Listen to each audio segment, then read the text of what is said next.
Welcome aboard. Stay tuned and subscribe to Han Li's Wuxia Adventures for more thrilling content. Chapter 2686. Yufang's first thought was Xian Qi. No, that kid should be dead already. That killing power couldn't lie. With Xian Qi's strength, he couldn't have blocked that power.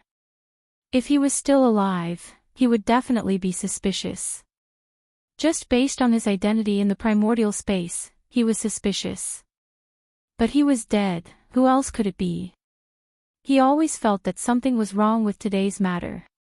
His plan had succeeded, but the other person's plan to frame the Yu family to deal with Mu Jun had also succeeded. Who was the one who came up with this plan? Who was the one who did it? He ran. Thinking of this, he looked at Uncle Mo.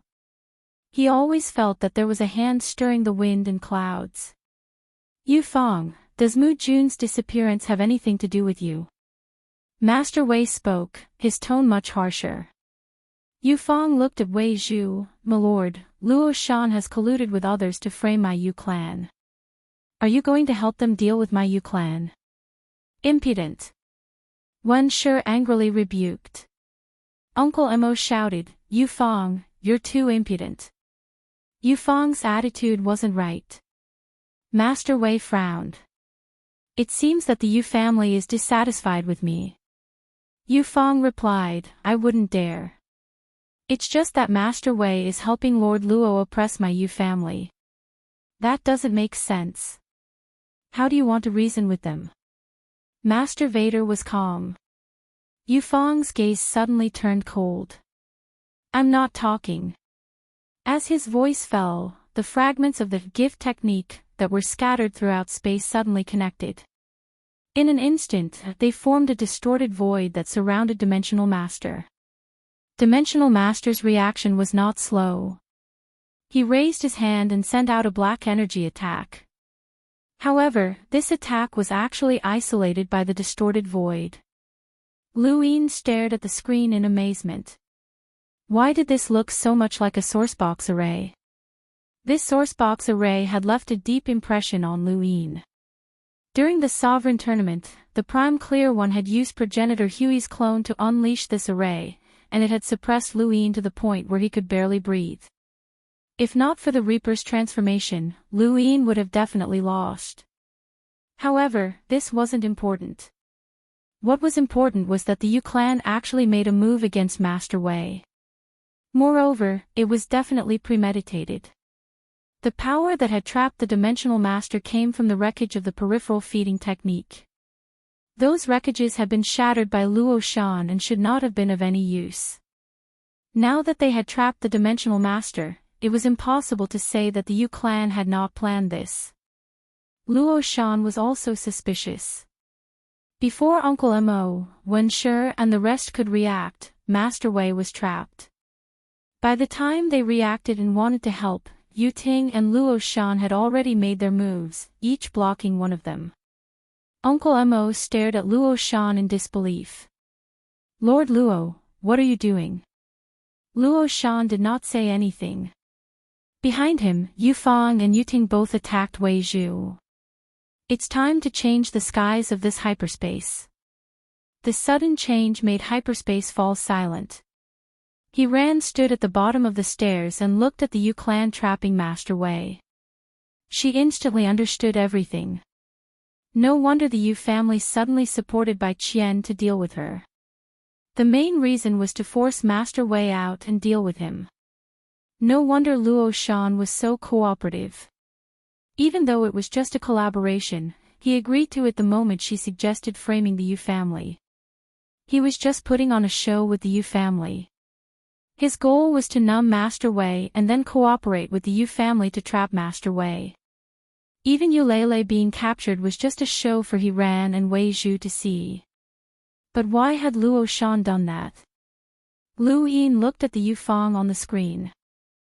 This was a huge game of chess, and He Ran had been played from start to finish. The Yu family had colluded with Lu Yin, Bai Qian, He Ran, and Luo Shan to form the current situation. Lu Yin, Bai Qian, and he ran had all been chess pieces that the Yu family had used to deal with Master Wei. The Yu family, how ruthless. But would Wei Zhu be defeated so easily? The situation had already taken shape, and the final outcome would depend on whether the Yu family could defeat Wei Zhu. Wei Zhu had created the energy source and brought hyperspace out with his own strength. He had continuously researched cultivation techniques and turned hyperspace into one of the hexagon civilizations that was not inferior to the void god spacetime or the wood spacetime. At this moment, Lu Yin could finally see how strong Wei Zhu was. As Yufang and Yuting attacked, Wei Zhu relied on his black energy to easily block them both. Your Yu family is truly a pack of wolves. Yufang berated, my Yu family created the bestow technique. On the surface, you seem to respect us, but in reality, any elite that appears in my Yu family will be killed by you. Do you really think that we don't know how the Yu family's ancestor died? Do you really think that we don't know how you plan to scheme against Lele? Wei Zhu, you were the one who threw the heavens reflection manner to my Yu family. You were the one who continuously destroyed my Yu family's authority over the bestow technique. You were also the one who transferred the largest bestow of the bestow technique to an outsider, reducing my Yu family's influence and making us your puppet. Wei Zhu coldly replied, there can only be one ruler in hyperspace.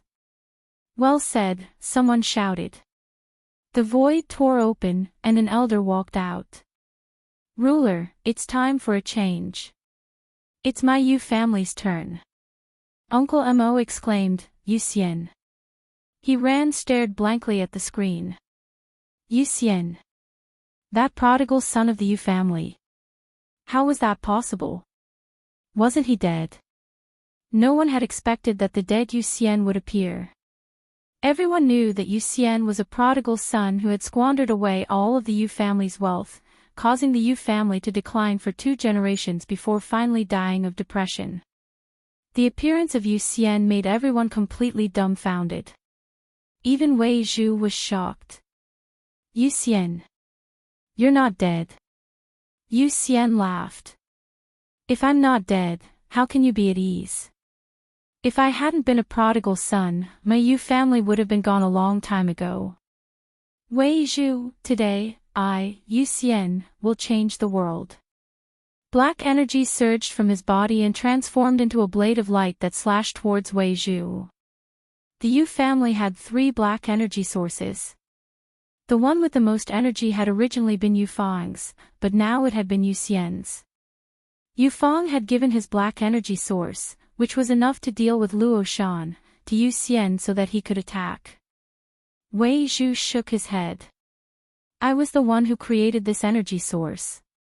If you want to defeat me with it, it's impossible. How long can your bestowment technique seal me? The black blade of light descended, piercing through the distorted void and slashing at Wei Zhu. Wei Zhu's originally nonchalant expression suddenly changed. The blade of light had caused his upper body to split open. His pupils constricted as he stared at Yu Xian.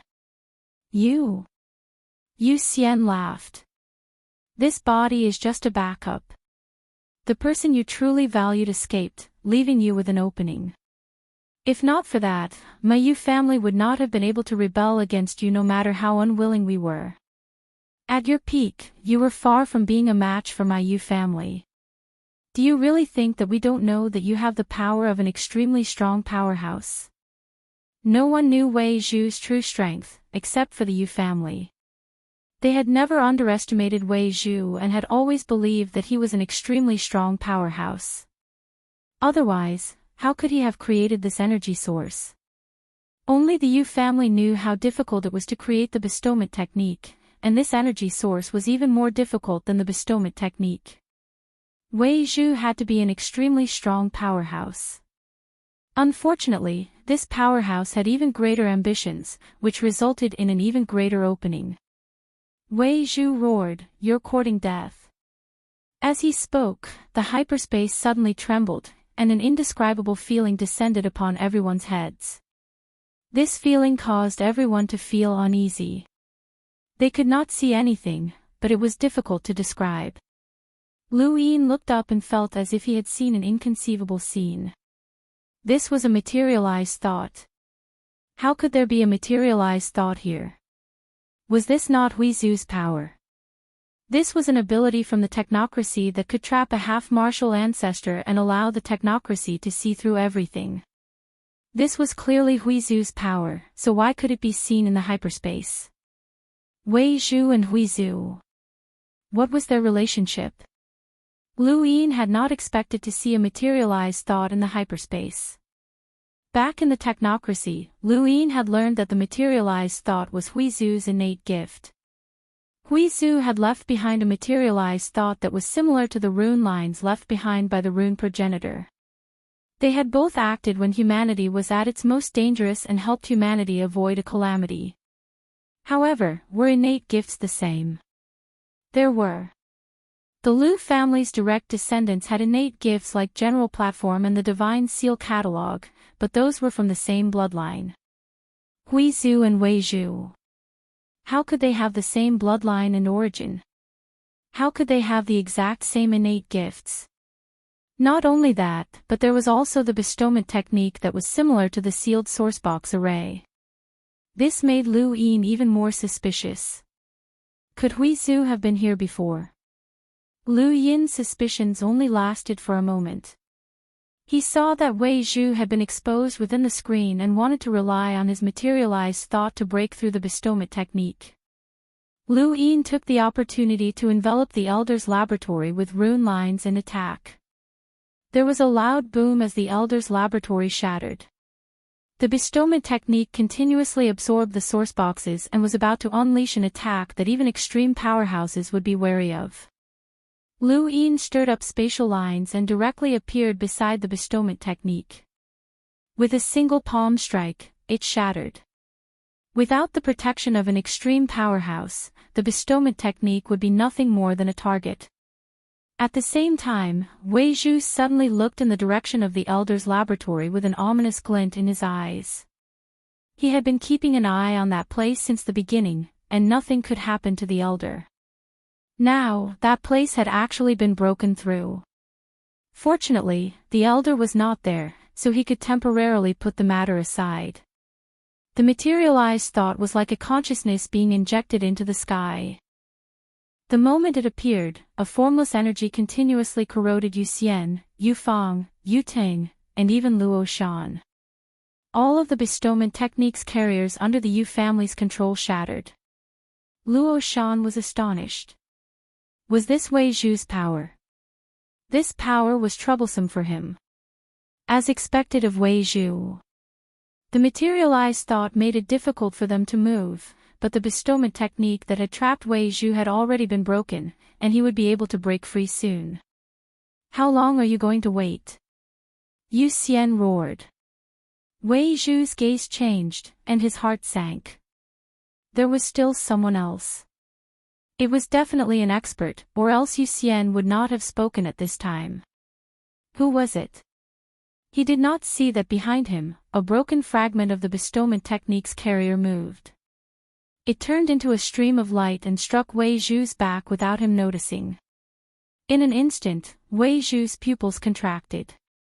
The shadow spread like a spider's claws from his shoulders, waist, and even his legs, covering his entire body. Wei Zhu was furious. Shaoyin, Supreme God. Wen Shi and Uncle Mo hurriedly tried to save Wei Zhu, but it was already too late.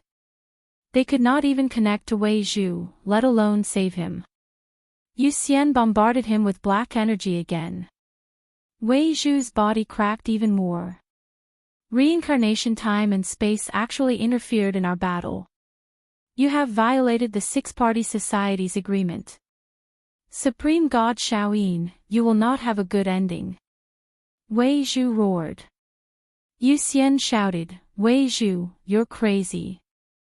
Which eye of yours saw Supreme God Shaoyin appear? At the bottom of the stairs, he was completely powerless. Supreme God Shaoyin. It was actually him. Why? Luo Shan and Supreme God Shaoyin were like this.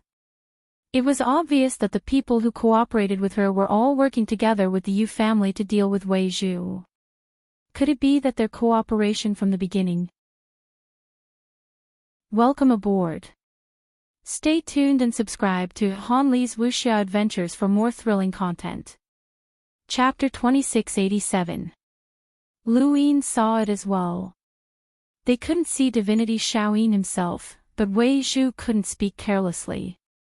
The power that covered his body definitely belonged to Divinity Shaoyin.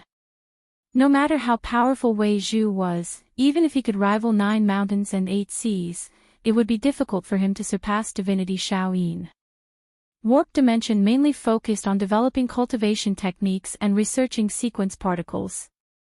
If a Grand Empyrean was comparable to a primogenitor, then 3 Grand Empyreans were likely comparable to the 3 realms and 6 Daos. This wasn't a power that Wei Zhu could resist, not to mention that this power was almost a sneak attack. Lu Yin couldn't understand what Divinity Shaoyin was doing, but he could tell that Wei Zhu was done for. His defeat wasn't unjust. The Yu family had prepared far too much for this day. They had been preparing since Yu Xian's generation, or perhaps even before that. The Yu family, Luo Shan, Divinity Shaoyin, He Ran, Bai Qian, and himself. How could an ordinary person break through the plans of so many people? This was an extremely terrifying scheme. From now on, Lu Yin would be 120% careful when dealing with the Yu family. As he thought about it, a black energy source appeared in his hand. There really was a black energy source here. Sensing the boundless black energy, Lu Yin grabbed it and left. Even if Wei Zhu was defeated, he wouldn't be defeated too quickly. He had to take advantage of this time to do as much as he could. In the distance, Wei Zhu's screams shocked everyone who heard them. Countless people in Warp Dimension despaired. Once Wei Zhu died, no one knew what Warp Dimension's future would be like.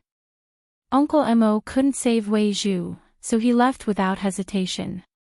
He had to at least take Wei Zhu with him, or else he would only be waiting for death. Luo Shan watched Uncle Mo leave and didn't stop him. All he had to do was act with the Yu family from the beginning and help them set up the trap. As for how the Yu family would deal with Wei Zhu, that had nothing to do with him.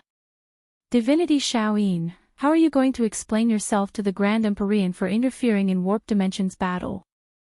Wei Zhu bellowed. Yu Xian sneered, nonsense. Only my Yu family has been dealing with you since the beginning. He then continued to attack. Wei Zhu's body continued to break apart, and the shadows that covered his body continued to tear his body apart. He couldn't even use his thoughts, as if they had been frozen. On the other side, at the bottom of the stairs, He Ran helplessly looked at this scene. Once Master Wei was defeated, she wouldn't have an easy time either. How could this be? How could the Yu family hide so deeply? How laughable. She thought that she had always been fighting with the Yu family and had always been suppressing the Yu family. Who would have thought that she had always been a chess piece of the Yu family? No, if she stayed here, she would only be waiting for death. Master Wei was bound to lose. She couldn't die. He Ran shouted, Ku Jian. Ku Jian hadn't been far from He Ran, and he was also immersed in shock. When he heard He Ran's shout, he hurried over. Milord. Take me away. He Ran's face was pale. Ku Jian looked at the screen. Leave. Could he walk? Once he left, it meant that he would never be able to return. Ku Jian, take me away. He Ran shouted angrily. Ku Jian instinctively wanted to obey He Ran's orders, but reason told him not to leave. He was different from He Ran. He Ran had to leave. She was the enemy of the Yu clan, a person of the maintainer. However, Ku Jian did not have to belong to the maintainer. As long as the Yu clan was willing to accept him, he would be a member of the Yu clan. Once Dimensional Master died, he could only rely on the Yu family. The Yu family would not be worried about him because Ultra Space Dimension belonged to the Yu family. He hesitated. He didn't want to leave and wanted to stay in the ultra-space dimension. If he left, he wouldn't be able to replenish the white energy and would lose his current status. Rand's expression changed. Kujian, take me away. I still have a white energy source. I can give you another one. Kujian looked at Rand, not thinking about whether he should leave or not. He was thinking about how to express his loyalty. He could capture Rand and give her to the Yu clan to prove his loyalty. Wait, that wouldn't work either. How could the Yu clan accept a traitor like him? Kujian was stuck in a dilemma and didn't know what to do. At that moment, a hand pressed down on Kujian's shoulder. Looks like you want to betray Sister Rand. Kujian's expression changed and he turned around in shock. Xianqi. Rand also looked at him in shock. Xianqi. You're not dead. Lu Yin smiled. Sister Rand, do you want me dead? Rand looked at him in confusion. What's going on? What's going on? Xianqi wasn't dead, which meant that he was deliberately framing her. Was he also working with the Yu clan? But why did he leave Luo Shan's things with the Yu clan? Right, Rand felt bitter. Luo Shan had always been working with the Yu clan, and this had all been a show. Kujian stared at Lu Yin. You were sent by the Yu clan. His thoughts were the same as Rand's. Lu Yin's lips curled up. You guessed wrong. He then exerted force with his hand, and there was a crack as Kujian's body was pressed to the ground. Kujian subconsciously used the white energy to resist, but he still couldn't escape from Lu Yin's grasp. Kujian was shocked, and he endured the boundless pain as he stared at Lu Yin in disbelief. You! Lu Yin casually flung Kujian away, and there was a thump as Kujian's body was sent flying into the distance. If you didn't betray Rand, I might have thought more highly of you. Unfortunately, you're just a traitor. Lu Yin pointed his palm at Kujian from afar and bent his fingers. The white energy source left Kujian's heart and flew into Lu Yin's hand. Another one. Rand looked on calmly. She couldn't understand what Lu Yin represented, and his actions didn't seem to belong to the Yu clan. Who are you? Rand asked.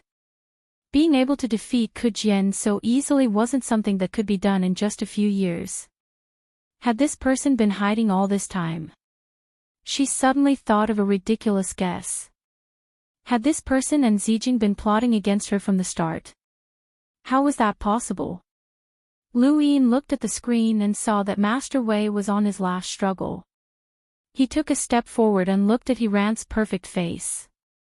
He raised a hand and placed it on Rand's face. It was smooth to the touch, and he praised, "What a good mascot. My above heaven sect needs it." Rand's expression changed again, and her mouth fell open. You're from the above heaven sect. Don't you have a grudge with that Lu Yin? Lu Yin smiled and put Rand away into Mount Supreme. He then stepped forward and disappeared. The next moment, Uncle Mo arrived, but all he saw was Kujian's corpse. Rand had already disappeared, and he couldn't find her. Before looking for Rand, Lu Yin had wanted to take Bai Qian with him. After all, the Master Vindicator had failed, and neither Rand nor Bai Qian had any value. However, he couldn't contact Bai Qian, which made him uneasy. Bai Qian should be under the Yu clan's control, and since he couldn't find her now, he could only wait until after this battle and use Xianqi's identity to find the Yu clan. No matter what the Yu clan thought of Xianqi's identity, they couldn't do anything about it. This identity involved many powerhouses. If not for Lu Yin's warning, Su Heng, Su Leng, and even Su Wuji might have appeared the moment the Master Vindicator pretended to be dead. Nonsense.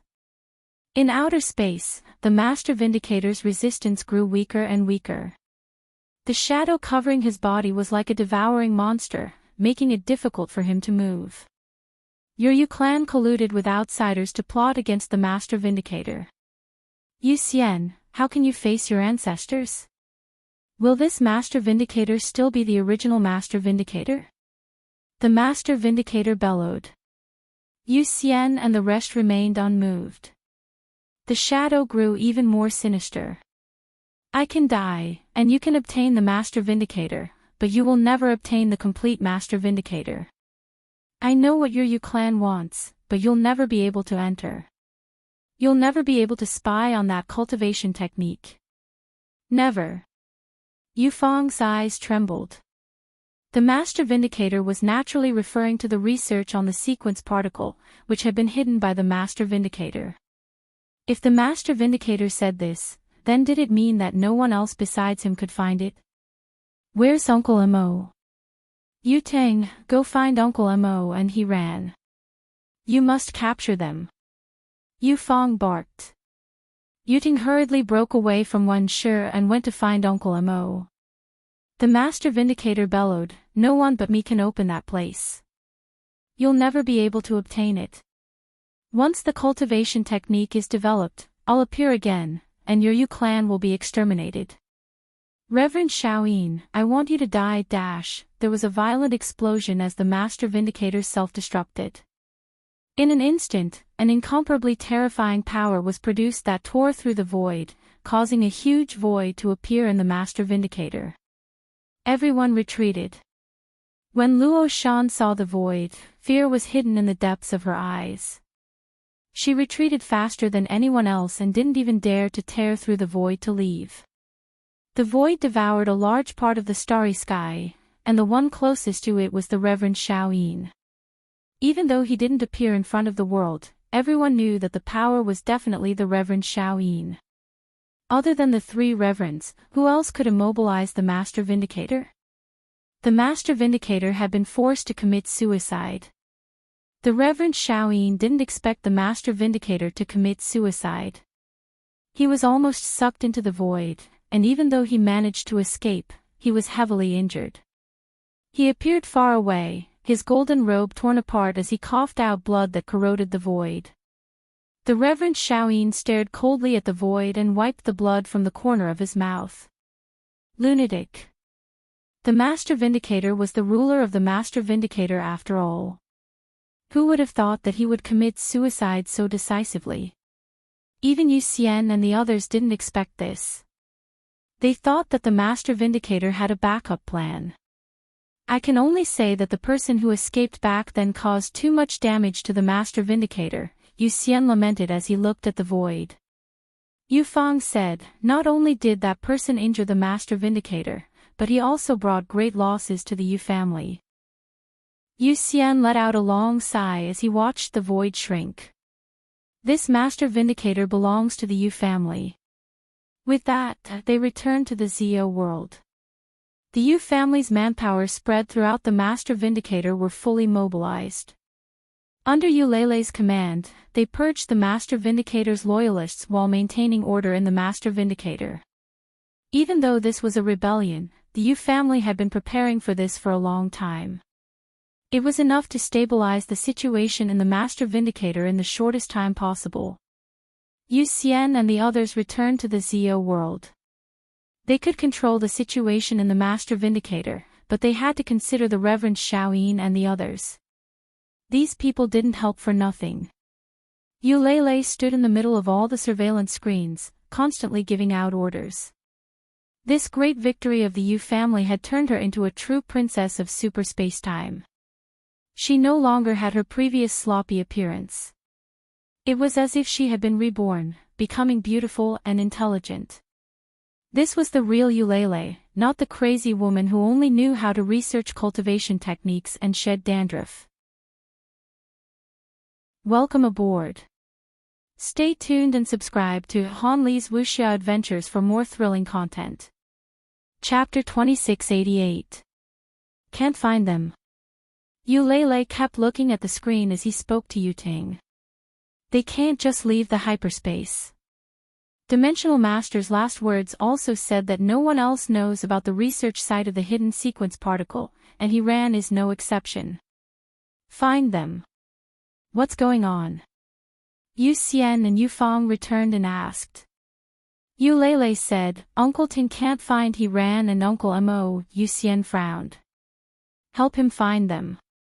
Search the hyperspace. We have to find them. What about divine sovereign Shaoyin? Yufang asked. Eulele looked at a screen and zoomed in. Divine sovereign Shaoyin was on the screen, and he seemed to sense that the Yu family was looking at him. He met Eulele's gaze and said something before tearing through the void and leaving. He can't openly interfere with the hyperspace's matters. Dimensional Master revealed his identity, so he has to go back, Yufang said. Eulele said. He said that first Jian is already here. He then looked at Yu Xian and Yufang. Where's Bai Qian? Yufang replied. She's under my control. She's a gift for first Jian. They're here, Eulele reminded. A screen opened, and a spacecraft appeared outside the celestial traversing realm. It wasn't fast, and it slowly entered the celestial traversing realm. Bring Bai Qian here, Yu Xian said. Soon enough, Bai Qian was brought out. She had been under the Yu family's control since long before Lu Yin had identified he ran as a spy. The Yu family had calculated every step, and they had been on guard against Lu Yin. After all, Lu Yin was from the primordial space. The spacecraft flew steadily through the celestial traversing realm. Inside were the Yu family servants, but there was one person who stood out. It was a young man with a smile on his face.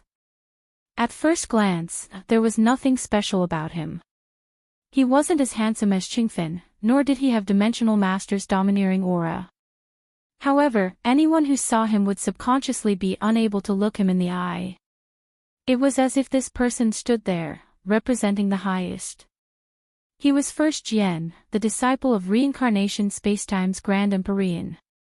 He was known as the perfect young sovereign.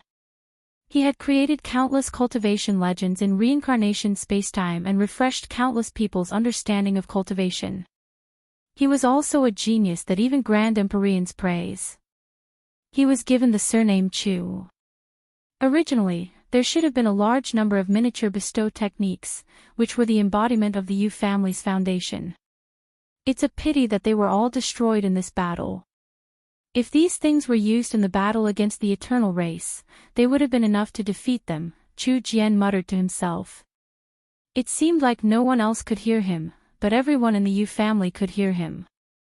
Yufang disdainfully replied, "What a hypocrite. He didn't even reject our cooperation. If Master Vader were to die for the sake of humanity, then he would at least be able to kill an extremely strong corpse king." Yu Xian continued, "Back when I visited the Heaven's Reflection Manor, I noticed that the reincarnation spacetime was the most hypocritical, but they were also the most powerful. Once the research on the sequence particle succeeds, it's hard to say who's stronger and who's weaker. We have to find Zijing and the others," Yufang said. "Don't waste time, bring him here," Yu Xian said. Yulu tapped lightly with his finger, and the spacecraft suddenly sped up. The people inside didn't understand what was happening. Only Xiao Zun shook his head. "I wanted to see the scenery of the celestial traveling world. What a pity." With that, he stepped out and disappeared. This disappearance actually caused the Yu family to be unable to find a trace of him. Until he appeared not far away from Yu Xian and the others. The Yu family members looked at each other in shock. This Xiao Zun's speed was too fast. Even they couldn't react in time. It was only after he arrived that they realized that there was an outsider. Although they didn't activate the black energy, this Xiao Zun wasn't an extremely strong person. "Senior Yu Xian, congratulations on coming back from the dead." Chu Jian smiled at Yu Xian. Yu Xian smiled. "I'm the one who should congratulate Xiao Zun for getting what he wanted." With that, he looked in a certain direction. There, Bai Qian stood quietly like a lotus flower, untainted by dust. Chu Jian looked over and saw Bai Qian. His eyes flashed with passion. Bai Qian calmly walked over. No one had expected the Yu family's scheme. Although she had guessed that the Yu family would deal with Master Vader, she hadn't expected it to be so fast. They had thought that they were insiders, but the Yu family's plan had been completed a long time ago. She hadn't expected it, nor could she have expected it. And behind all of this was the Yu family, Chu Jian, and Xiao Yin. Luo Shan was pulled in by them. Otherwise, how could the Yu family pull Luo Shan in? "We meet again," Chu Jian said to Bai Qian. Bai Qian looked at Chu Jian. "Master Vader has been defeated. I'm probably useless now." Chu Jian replied, "You're mine." Bai Qian was confused. "What do you mean?" Yu Xian smiled. "Bai Qian, you should thank Xiao Zun. If it weren't for him, you would indeed be useless. But now that he values you, your future is immeasurable." Bai Qian looked at Chu Jian in shock. Chu Jian smiled. "I couldn't forget you from the first time I saw you. Come with me, Bai Qian." Bai Qian hadn't expected this at all. She knew that he Shu had always liked her, but she had never thought that this Xiao Zun, whom she had only met once, would like her as well. Suddenly, she figured it out. Could Tu Ku's reason for inviting him over be the same as her wanting him to defile He Ran? To let this Xiao Zun defile her. "Xiao Zun, we can do what we promised you. If you help us deal with Master Vader, the Yu family will give you the black energy source and the bearer of the gift technique. We also promise to help you with something in the future. As for Bai Qian, just treat it as a gift from the Yu family," Yu Xian said. Chu Jian looked at Yu Xian. "Senior, you fulfilled my conditions, but you haven't fulfilled Senior Xiao Zun's." Yu Xian and Yu Fang exchanged glances. "You were the one who brought Divinity Xiao Yin in, so we only agreed to your conditions. As for how you managed to convince Divinity Xiao Yin, that has nothing to do with the Yu family." Yu Lele stared at Chu Jian. He knew that this guy was up to no good. Both Divinity Xiao Yin and Luo Shan had been pulled in to deal with Master Vader. Chu Jian laughed. "I don't have enough face to invite Senior Xiao Yin and Senior Luo Shan. The one who asked them to help deal with Master Vader was your Yu family, or more accurately, Ultra." "Chu Jian, what are you trying to say?" Yu Fang's tone turned cold. Chu Jian said, "The energy source and the method to create the gift technique." Yu Fang's expression darkened. "You want to steal Ultra?" Chu Jian shrugged. "It's just the method to create it. How can that be considered stealing Ultra? We don't want anything from Ultra. Aren't you asking too much? The energy source and the gift technique are the foundation of Ultra's survival. Giving it to you is equivalent to robbing Ultra of its purpose," Yu Xian said. Chu Jian smiled. "Let's not beat around the bush. Do you really think we can't understand what Master Vader said before he died? I'm not interested in knowing what Ultra is researching. I don't think you can get it that easily. I just want the energy source and the method to create the gift technique. That's all. It's not just me. Divinity Xiao Yin also needs it. Everyone knows the rules of the Six Direction Society. This time, Senior has broken the rules and might even be punished by Master. But even so, he still wants to help you. You should pay a sufficient price, otherwise, I really don't know what Senior would do." This was a threat. It was inconvenient for Divinity Xiao Yin to show himself, so Chu Jian could only threaten them. The Yu family had already seen Divinity Xiao Yin's strength. This kind of threat was very effective after Master Vader was killed. Bai Qian watched calmly. Xiao Zun's schemes were no less than the Yu family's. Although he didn't want Ultra, he could create another one if he got what he wanted. Everyone said that Xiao Zun could replace one of the three sovereigns in the future, but based on his current ambitions, perhaps he didn't want to be one of the three sovereigns. He wanted to be a ruler like Master Vader. Perhaps this was why Divinity Xiao Yin was willing to help him. After all, he had the highest chance of replacing divinity Shao Yin among the three sovereigns. Lotus Sovereign's influence was too great. Divinity Shao Yin couldn't compare to her, and the other one couldn't be replaced either. Yu Xian sighed. Shao Zun, is there no room for discussion? We can tell you how to create the gift technique, but we don't know how to create the energy source. Chu Jian laughed. I believe you. If divinity Shao Yin doesn't believe me, then there's nothing I can do. Yu Xian looked at Chu Jian helplessly. We've already formed a friendship by working together to deal with Master Wei. If Shao Zun has any orders in the future, the Yu family will definitely not refuse. Shao Zun, you should know how valuable this promise is. Chu Jian clasped his hands behind his back. I'm very grateful for the Yu family's promise, but it won't move divinity Shao Yin. You mentioned divinity Shao Yin in front of every sentence. Do you really think that he can threaten the Yu family? Yu Fang's tone was cold. Chu Jian raised an eyebrow. Do you mean that you've thought of a way? He then sighed in admiration.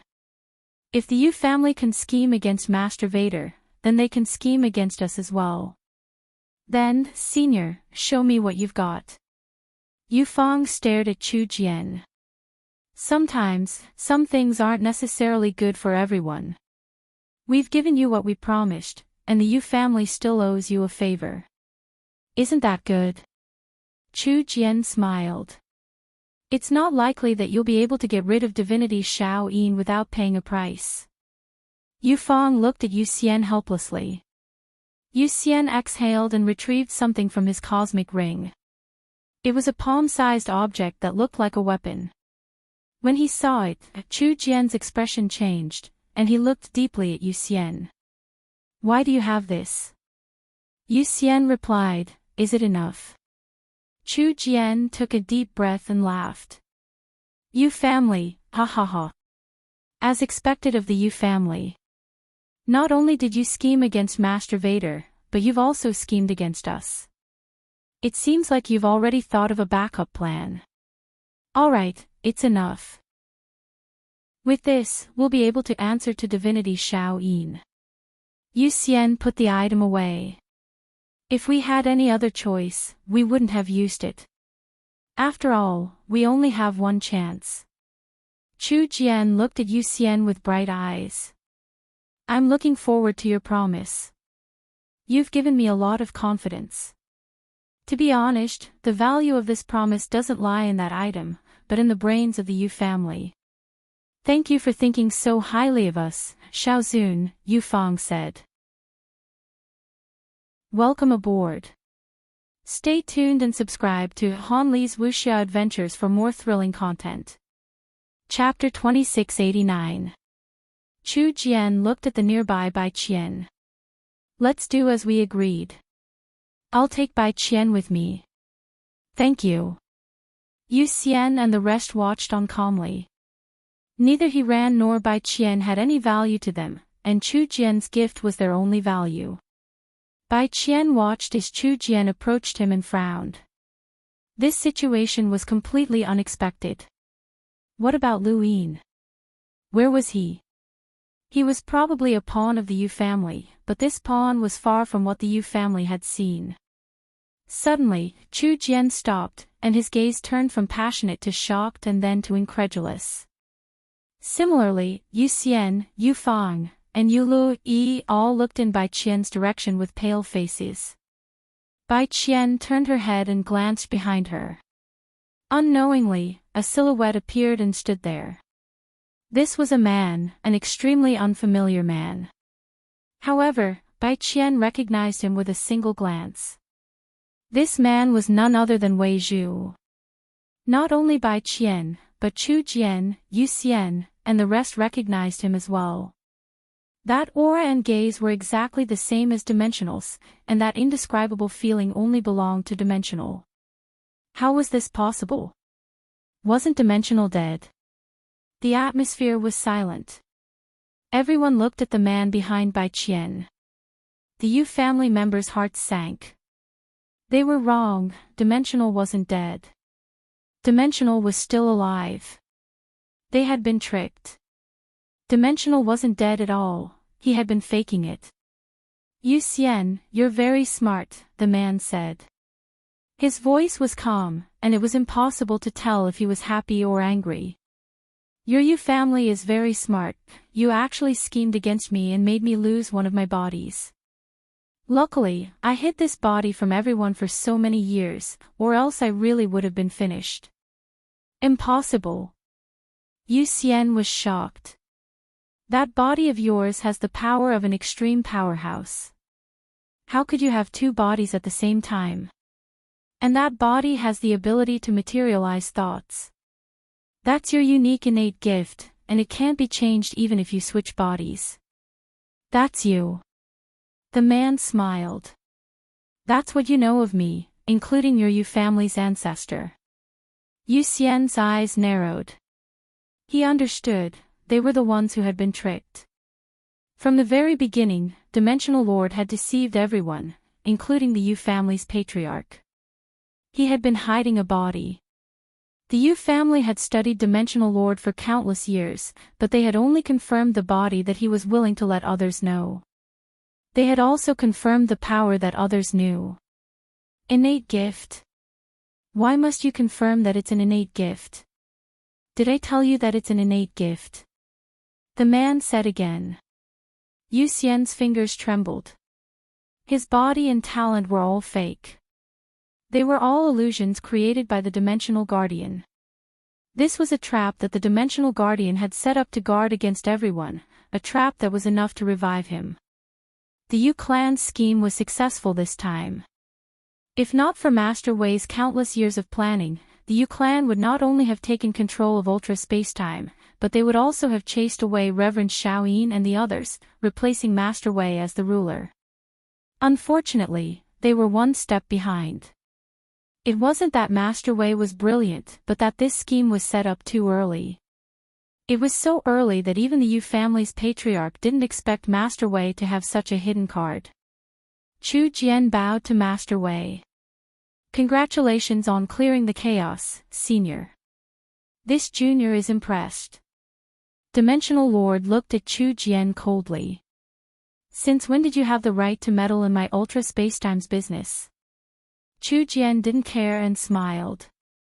If I win, we won't interfere. If I lose, I'll go to Master and ask for punishment. Senior, please don't be angry. Master will definitely give me a punishment that will satisfy you. Master Wei narrowed his eyes. If it wasn't for the Grand Empyrean, you would already be dead. I understand. In that case, it's not convenient for me to listen to what you're going to say next. I'll take my leave. Chu Jian bowed again, straightened up, and looked at Bai Qian. He thought for a moment, but didn't say anything and left. Master Wei didn't stop him. He couldn't touch the Grand Empyrean's disciple. The more he understood the Grand Empyrean, the more he didn't dare to touch him. In the Six Direction Society, no matter how much people hated him, they couldn't touch him because he was the Grand Empyrean's disciple and the perfect young master. Even Reverend Shaoyin had to be polite to him. After Chu Jian left, Master Wei looked at the three members of the Yu clan. He waved his hand and a corpse fell from the void. It was Yu Ting. Yu Xian, Yu Fang, and Yu Lei were silent as they watched Yu Ting die. I could tell from Yu Ji that the Yu clan is a traitor, so I've been thinking of ways to weaken your clan's influence. Unfortunately, you still made a move in the end. Don't blame me for that, Master Wei said coldly. Yu Xian said bitterly, you've been weakening my clan. Ancestor Yu Ji also knew that you had the intention to destroy my clan. You and my clan are destined to be one. Master Wei sighed. Now that I think about it, Yu Ji was willing to die. Every generation of the Yu family, as long as an elite descendant appears, would think of a way to kill them. They were all willing, all for this day. Yu Xian pretended to be a prodigal son, and Yu Lei pretended to be crazy. It was all an act. Your Yu family is really something, and your scheme succeeded. I really did lose a body to force out my trump card. Everyone is a pawn of the Yu clan. Unfortunately, it would have been great if you had sincerely helped me. With your clan's help, the research on the sequence particle would have been much easier. Yu Fang sneered. You want my clan to participate in the research on the sequence particle? What a joke. Master Wei looked up. Your clan's ending came from Yu Ji. He was the one who showed me your traitorous nature. He was the one who forced me to make a move against the Yu clan. You want to become a ruler like the three sovereigns and suppress my clan, yet you turn around and criticize our ancestor. Hypocrite. Yu Lei shouted. Master Wei didn't care and looked at Yu Xian. I didn't see wrong. The weapon you used to threaten First Jian was the weapon of Heavenly Lord Victor. Bai Qian was shocked. Heavenly Lord Victor. So that was the case. No wonder First Jian had backed down and was certain that Divine Lord Shaoyin would do the same. There were 3 sovereigns and 9 saints in the reincarnation time-space. Among them, Heavenly Lord Victor was the only one who was called a Heavenly Lord and had been recognized by a Grand Empyrean. His battle prowess was extremely strong, and everyone who knew him only had one word to describe him: invincible. Just like his title, Heavenly Lord Victor, he would win every battle. First Jian was the disciple of a Grand Empyrean and could very well replace one of the 3 sovereigns in the future. However, he definitely couldn't be Heavenly Lord Victor. That was an existence that even Master Wei feared. He was a peerless expert. How could Yu Xian have Heavenly Lord Victor's weapon? Yu Xian took out another item and opened his hand for Master Wei to see. His eyes were filled with reverence. That's right, this is Heavenly Lord Victor's weapon. It can be exchanged for a Heavenly Lord to attack once. Master Wei, do you think you can use this body to block Heavenly Lord Victor? You should know that no rules can bind Heavenly Lord Victor. He is the only one who dares to say no to a Grand Empyrean. Master Wei stared at the item in Yu Xian's hand and nodded. I don't fear Heavenly Lord Victor, but I don't want to fight to the death with him. His promise is worth it for me to let the Yu family go. Yu Xian sighed. But... Master Wei looked at Yu Xian. Heavenly Lord Victor's promise must be fulfilled. He used it to help me transcend time, but Yu Xian, will die. No! Yu Fang shouted. Yu Xian shouted, fine. Yu Fang looked at Yu Xian. Grandfather. Great-grandfather. Yu Lei couldn't help but shout. Yu Xian raised his hand and sighed. The Yu family must pay the price for betraying Master Wei. I was the mastermind behind this betrayal, so it's worth it to pay the price with my life. Yu Fang clenched his fists. We can ask for Heavenly Lord Victor's help. Yu Xian smiled bitterly. He had only been trying to scare Master Wei. If he had really made a promise in exchange for Heavenly Lord Victor's help, he wouldn't have been able to defeat Master Wei, and he wouldn't have been able to pass the Grand Empyrean.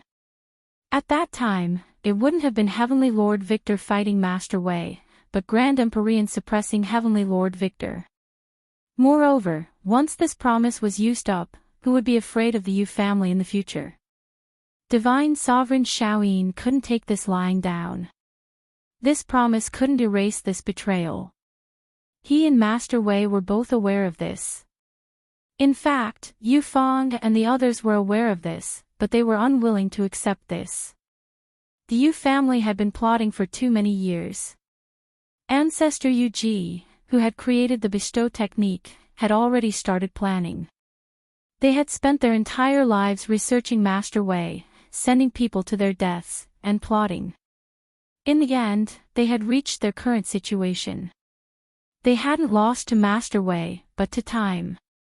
If Ancestor Yu Ji had created the bestow technique earlier, even if he was from the same era as Master Wei, he would have known that Master Wei had this body. Master Wei left and took Bai Qian with him.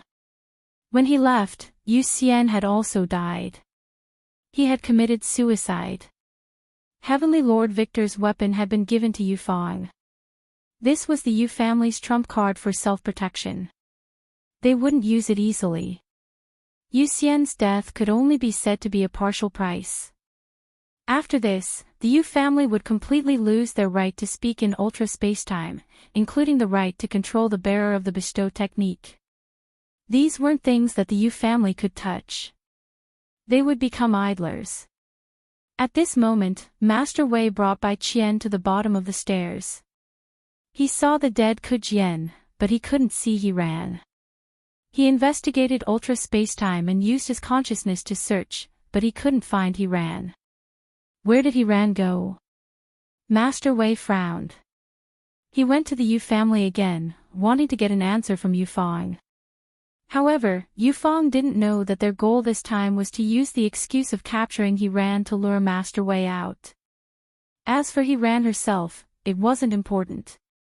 However, when Yufang heard that He Ran was missing, the first person he thought of was Xian Qi. The Yu family didn't know why Luoho's item had appeared in Zio world. Luo Shan was helping Chu Jian, not the Yu family. He didn't have any connections with the Yu family, so there were some things that he didn't need to explain to them.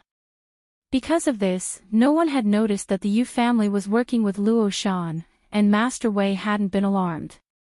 Now that he thought about it, the only person who had the opportunity to place Luoho's item in Zio world was Xian Qi. This was in line with Yufang's guess. Xian Qi was related to Mu Jun's disappearance, which was why he had helped He Ran frame the Yu family. Otherwise, why would Xian Qi help He Ran? Although Yufang guessed that it was Lu Yin, he didn't say anything to Master Wei. He hated Master Wei, so why would he help him? Besides, it was useless to say anything.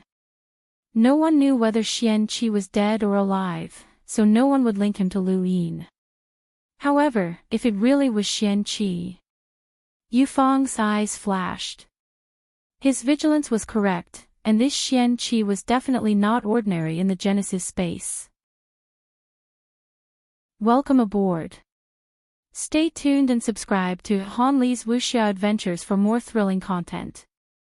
Chapter 2690. In the Ionian Kingdom, Lu Yin took out Mount Supreme and released He Ran. He Ran looked around, but she couldn't recognize where she was.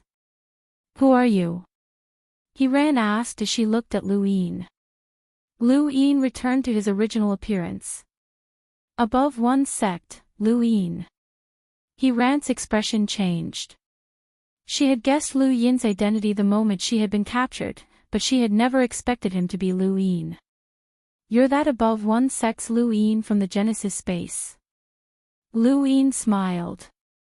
Long time no see, Sister Ran. He Ran smiled. It was a self-deprecating smile that was somewhat bitter. She had thought it through. From the very beginning, Zi Jing had deliberately been captured and brought to hyperspace in order to bring this person here. From the very beginning, the Six Paths sect had been schemed against by this person. To think that they had looked down on the Genesis space, thinking that the above one sect was just a frog at the bottom of a well.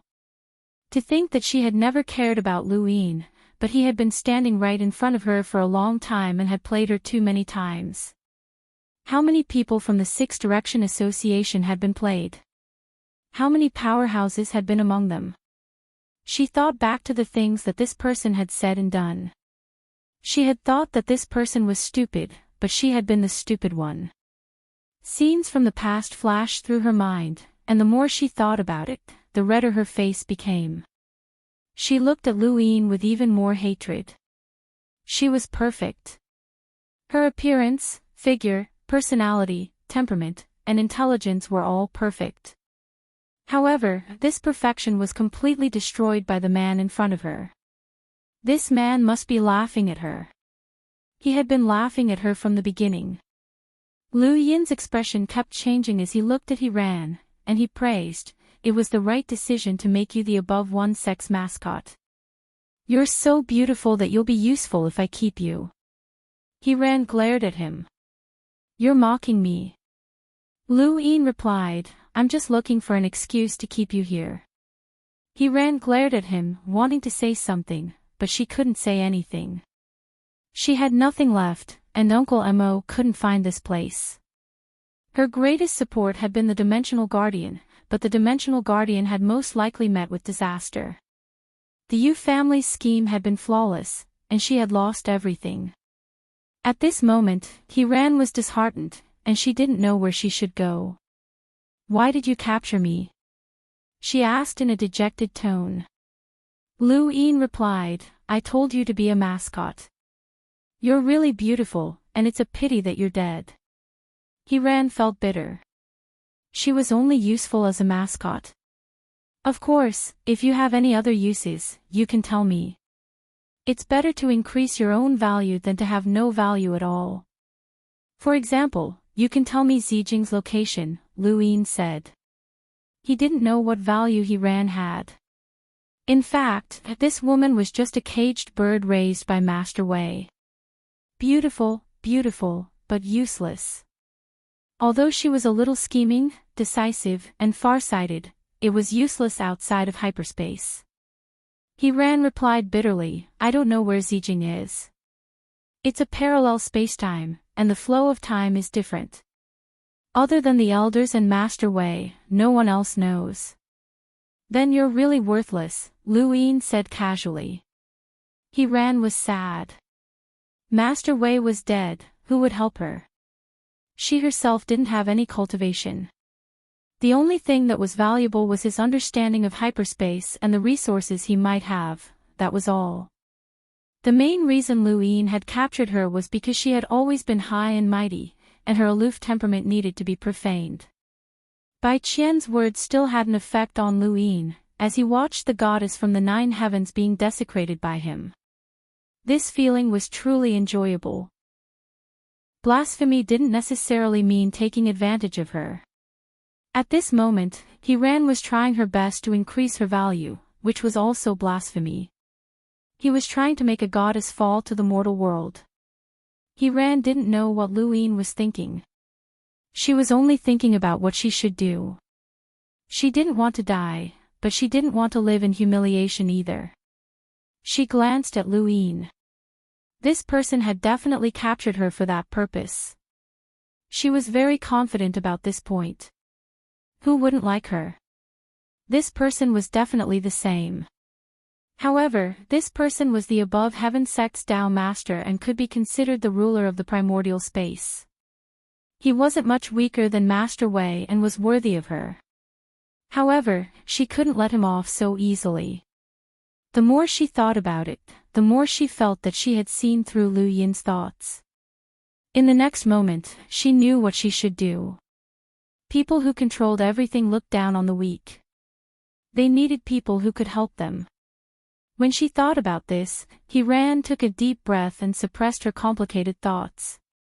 Her temperament changed, and she looked at Lu Yin coldly. "What do you want?"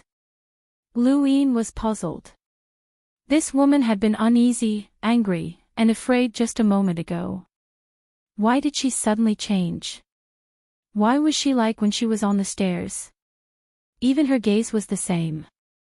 Lu Yin was at a loss. Was this woman really that mentally strong? That made sense. If she wasn't mentally strong, how could she have nurtured an extreme powerhouse like Uncle Mo? How could she have wrestled with the Yu family? However, the stronger she was, the more Lu Yin wanted to conquer her. Go to the above heaven sect and be a mascot. It's best if you have some other value. Otherwise, you won't be able to be a mascot for long. Ran sneered inwardly. This person was clearly trying to trap her and force her to throw herself into his arms. Perhaps this was also a test. How childish. Whatever. Her cold temperament seemed to lead Lu Yin down the stairs. This woman was just as cold. How interesting. Lu Yin looked at Ran. This temperament was very suitable for the above heaven sect. He then brought her to the above heaven sect and placed her beside the cauldron. "You can be a mascot here. Smile more when you have nothing to do." Just as he was about to leave, he suddenly thought of something. Right, Bai Qian is also one of my people. That last sentence stunned he ran. Her high and mighty temperament instantly disappeared, and she stared blankly at the above heaven sect stairs. Bai Qian was also one of his people? Did that mean that this person had already schemed against hyperspace? Had he also calculated that Bai Qian would be chosen by the dimensional guardian to compete with her? Impossible, absolutely impossible. No one could predict the dimensional guardian's thoughts. But why was Bai Qian one of his people? Coincidence? That was even more impossible. She did not believe in such a coincidence. Lu Yin's last sentence caused He Ran's expression to change. No matter how much this woman pretended, she was still a mortal and not a true goddess. She had no emotions, so she would just be a mascot in the future. However, he had to be wary of the people from the reincarnation spacetime and prevent them from recognizing He Ran. He Ran's appearance caused the above heaven sect to boil over. This woman was too perfect. Even Lu Yin was moved by her, let alone others. The moment she stood beside the cauldron, countless gazes focused on her.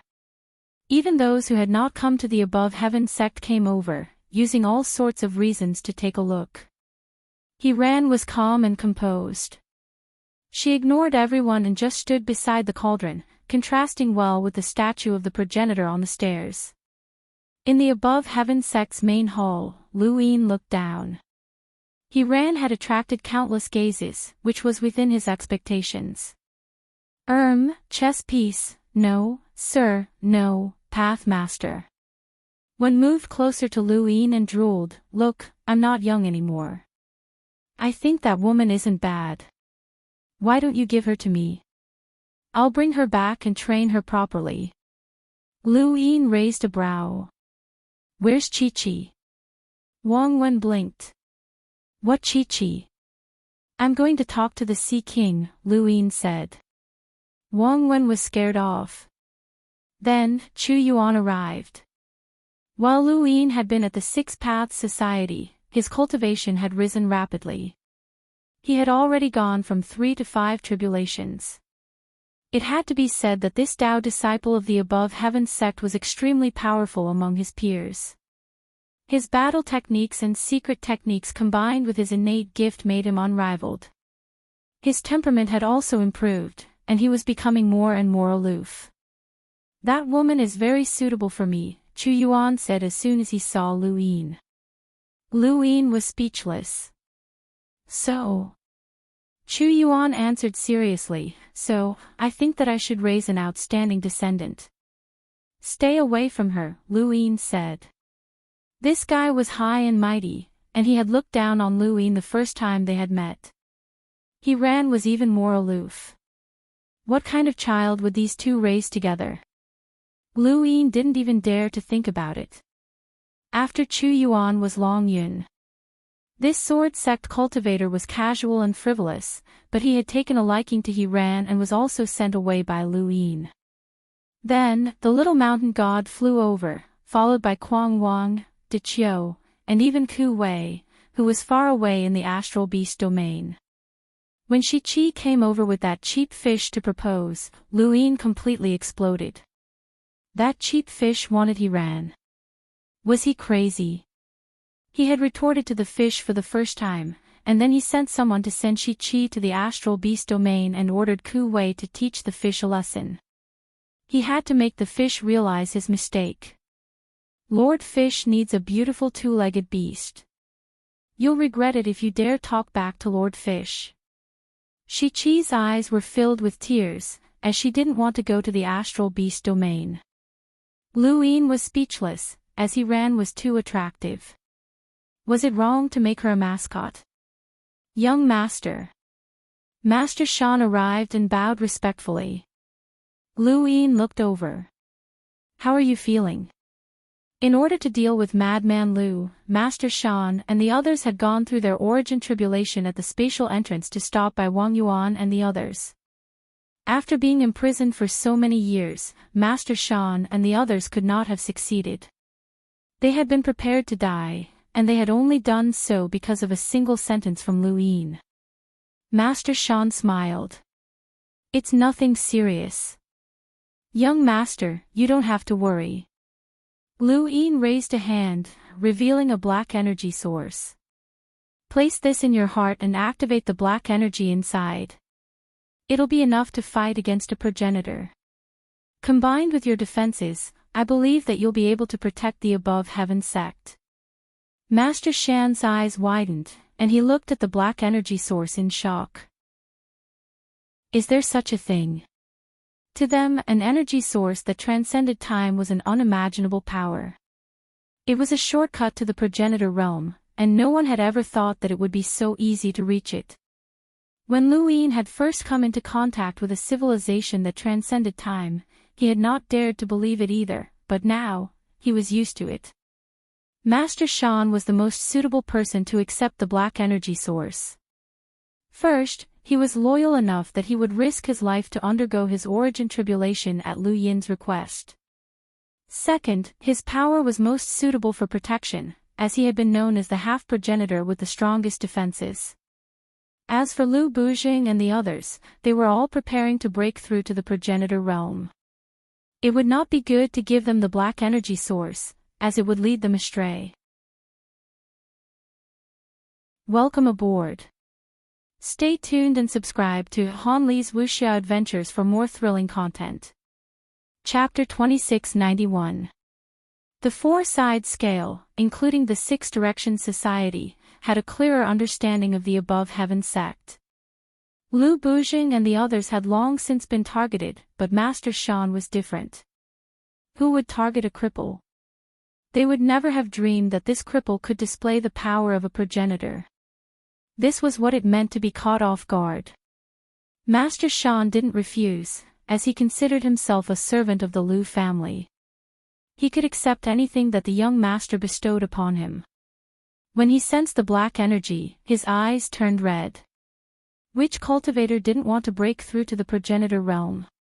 That was the lifelong dream of every cultivator, but it had been impossible from the moment he had been imprisoned, especially when he had promised the young master that he would use his origin tribulation to stop by Wang Yuan and the others. He had never thought that he would still possess such power. Thank you for your gift, young master. Master Shan bowed deeply. Lu Yin helped him up. I'll have to trouble Master Shan to protect the above heaven sect. Master Shan solemnly replied, Don't worry, young master. Even if I die, I won't let the above heaven sect suffer any harm.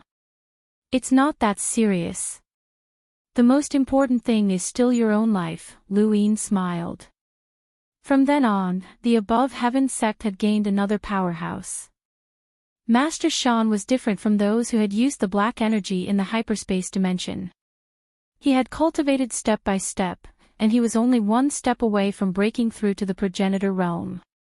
Although he had failed, his battle awareness wasn't any weaker than a progenitor's. Coupled with his battle techniques, Master Shan wouldn't be any weaker than the martial ancestor or secret ancestor. In the hyperspace dimension, He Ran had disappeared, and the most fearful person was He Shu.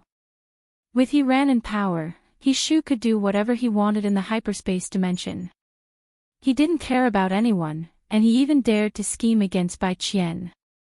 However, now that He Ran had disappeared, he had to flee. Otherwise, the people he had offended in the past wouldn't let him off, especially the Yu family.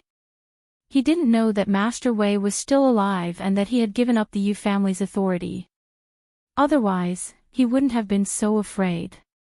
Did you find it? He Shu barked, anxiously staring at Xiao Wu who was rushing over. Xiao Wu replied, I brought it all. You brought all the resources from the three places. He Shu snatched the cosmic rings from Xiao Wu's hands.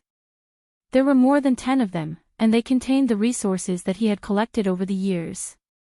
He Ran was promoted to an extremely high position by Master Wei, but she still nurtured Uncle Mo to fight against non-existent competitors just to stabilize her position.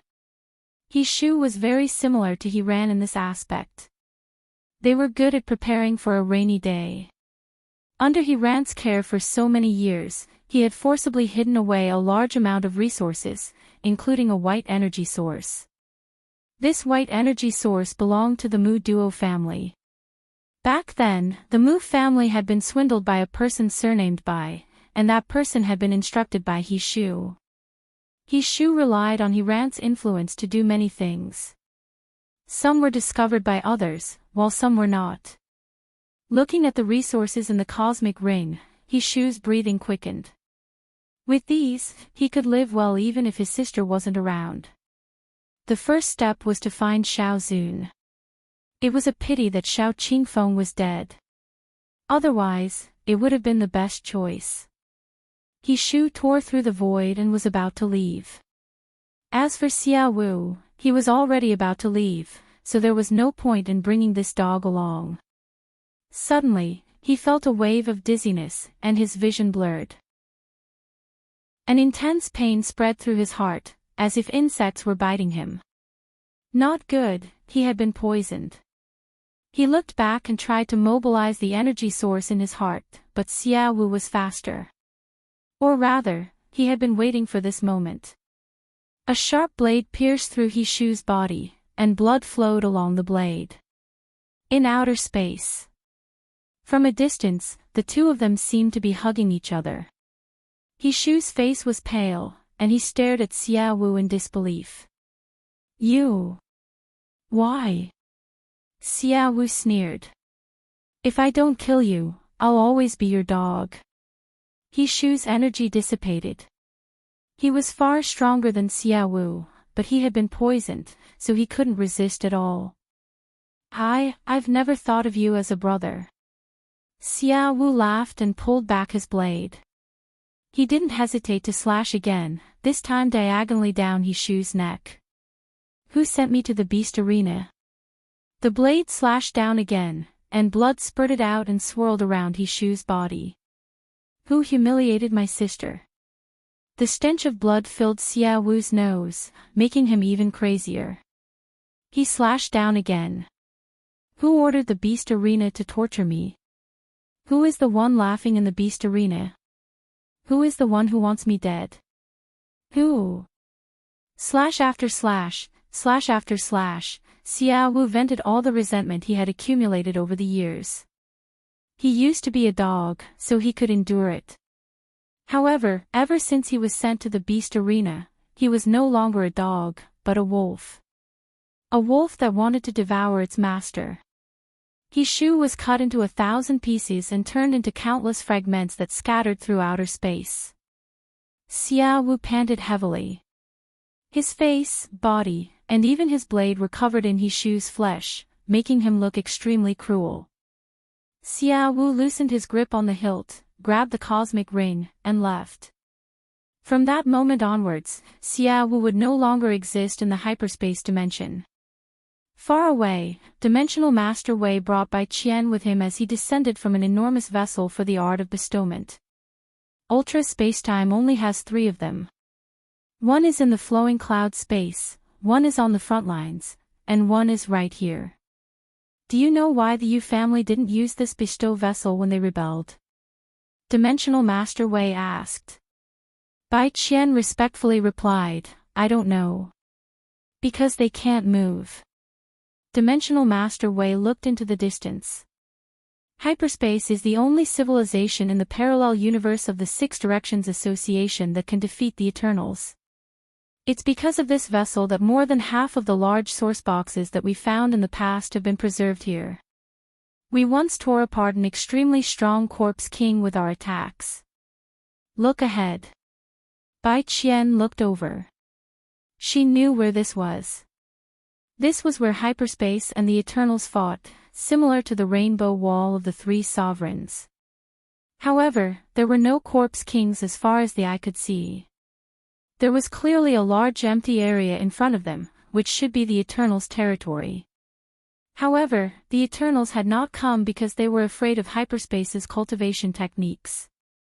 Cultivation techniques were not people. What they had to pay was resources, not cultivators. This was hyperspace's greatest advantage over the Eternals. The foundation of hyperspace's civilization has always been cultivation techniques. Even if I have an extremely strong cultivation base, even if cultivators of the same level are far stronger than energy users, I will not change hyperspace's direction, Dimensional Master Wei said. Bai Qian remained calm and did not speak, waiting for Dimensional Master Wei to continue. He went missing. It wasn't the Yu family's doing, and I can't think of anyone else. When I fought with the Yu family, the Elder's laboratory was destroyed, and a black energy source was stolen, Dimensional Master Wei said. Bai Qian's eyes twitched. It was Lu Yin. It had to be him. The Yu family's betrayal hurt hyperspace greatly. Fortunately, the Yu family borrowed the power of the Shaoyin divinity and Luo Shan. They relied on hyperspace's power to fight against me. Otherwise, it would have been troublesome. Even so, hyperspace still suffered great losses. At the very least, we lost the Yu family's foundation. Under these circumstances, outsiders cannot see this. If Ran was here, she would still be in charge of hyperspace, but she's not. Give me a reason to replace her, Dimensional Master Wei said with his back to Bai Qian. He wanted Bai Qian to replace Ran, but his attitude had changed ever since Bai Qian had cooperated with the Yu family. Now that Ran had gone missing, someone had to replace her. He didn't have any newcomers, so it could only be Bai Qian. The reason was simple. Ran had not gone missing, but rather, she was suspected of being a spy. This was something that Xian Qi had confirmed, so he would let outsiders think otherwise. This would also increase Dimensional Master Wei's prestige, as anyone suspected of being a spy was an enemy of humanity. Bai Qian bowed to Dimensional Master Wei. I was the one who placed Luo Ho's item in the Zio realm. Dimensional Master Wei turned around and looked at Bai Qian in surprise. It was you. Bai Qian replied, yes. How did you get it? How did you do it, and why? Dimensional Master Wei asked 3 questions in a row.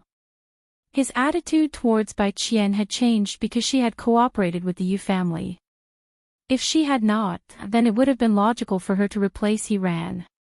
Bai Qian replied, Xian Qi has never trusted the Yu family, and Ran has always had the advantage when competing with me. If I want to make a comeback, I can only rely on external help. The Yu family cannot do that, so Xian Qi is my only choice, so, Bai Qian had thought about this excuse for a long time, and she had decided to push all the blame onto Lu Yin, while she had cooperated with him. Dimensional Master Wei listened quietly, and after a while, he said, the Yu family allowed Xian Qi to see that Ran had framed him, so he used this opportunity to cooperate with Xian Qi. Xian Qi then took advantage of the situation and allowed you to act when Ran asked him to frame the Yu family. Bai Qian replied, I did this to show you that I am not cooperating with the Yu family, but that we are just using each other. Ran has approached the Yu family several times, and although she has not cooperated with them, she has still lowered her head. Dimensional Master Wei smiled, that's right, she's afraid. The Yu family is a colossus, and once they fully support you, even with her personality, she can't guarantee that she will win, even if she understands my intentions. It's a pity that Xian Qi is dead, or I would have liked to see this genius. The only mistake Ran made was trying to suppress Xian Qi and frame him for exposing Luo Shan. She forced the Yu family to expel Xian Qi, which caused Xian Qi to be displeased. She wanted to be high and mighty and wanted everyone to submit to her, but she didn't know that humans are the most complicated. Whether it's cultivation talent or scheming, this person is top-notch. There aren't many people who can fool the Yu family, and even I was tricked. Bai Qian continued, Xian Qi might not be dead, as he already knew that the Yu family was not simple. He should have left himself a way out, but the Yu family is too powerful. They forced Xian Qi to frame Ran and even captured me. We are powerless to resist. Dimensional Master Wei nodded, since he already cooperated with you and framed the Yu family, he naturally has a way out. I hope he's not dead. He did not suspect that Lu Yin had captured He-Ran and destroyed the Elder's laboratory. Everyone's impression of Lu Yin was that he did not have such strength. Ku Jian had been easily killed, and the Elder's gift technique had been destroyed as well. Only an extreme powerhouse could have done such a thing, and it was impossible for Xian Qi to have such strength. Dimensional Master Wei was not Yufang, and he did not make inferences based on the results. Yufang had been able to deduce many things from Lu Yin's abnormal actions and origins without any evidence. This was something that most people would not be able to do. Dimensional Master Wei was now suspicious of Chu Jian. This perfect young master had been watching hyperspace all this time, and he could not rule out the possibility that he had secretly acted. Welcome aboard. Stay tuned and subscribe to Han Li's Wuxia Adventures for more thrilling content. Chapter 2692. Looking behind him, Master Vader's gaze turned cold as his consciousness materialized once more.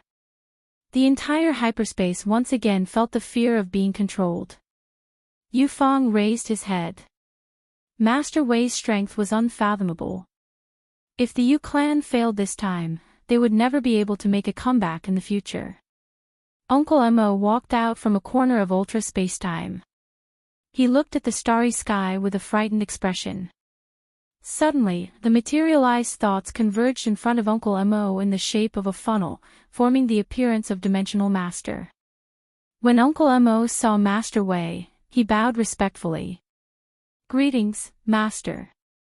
Do you have any clues about He-Ran's disappearance?" Vader asked.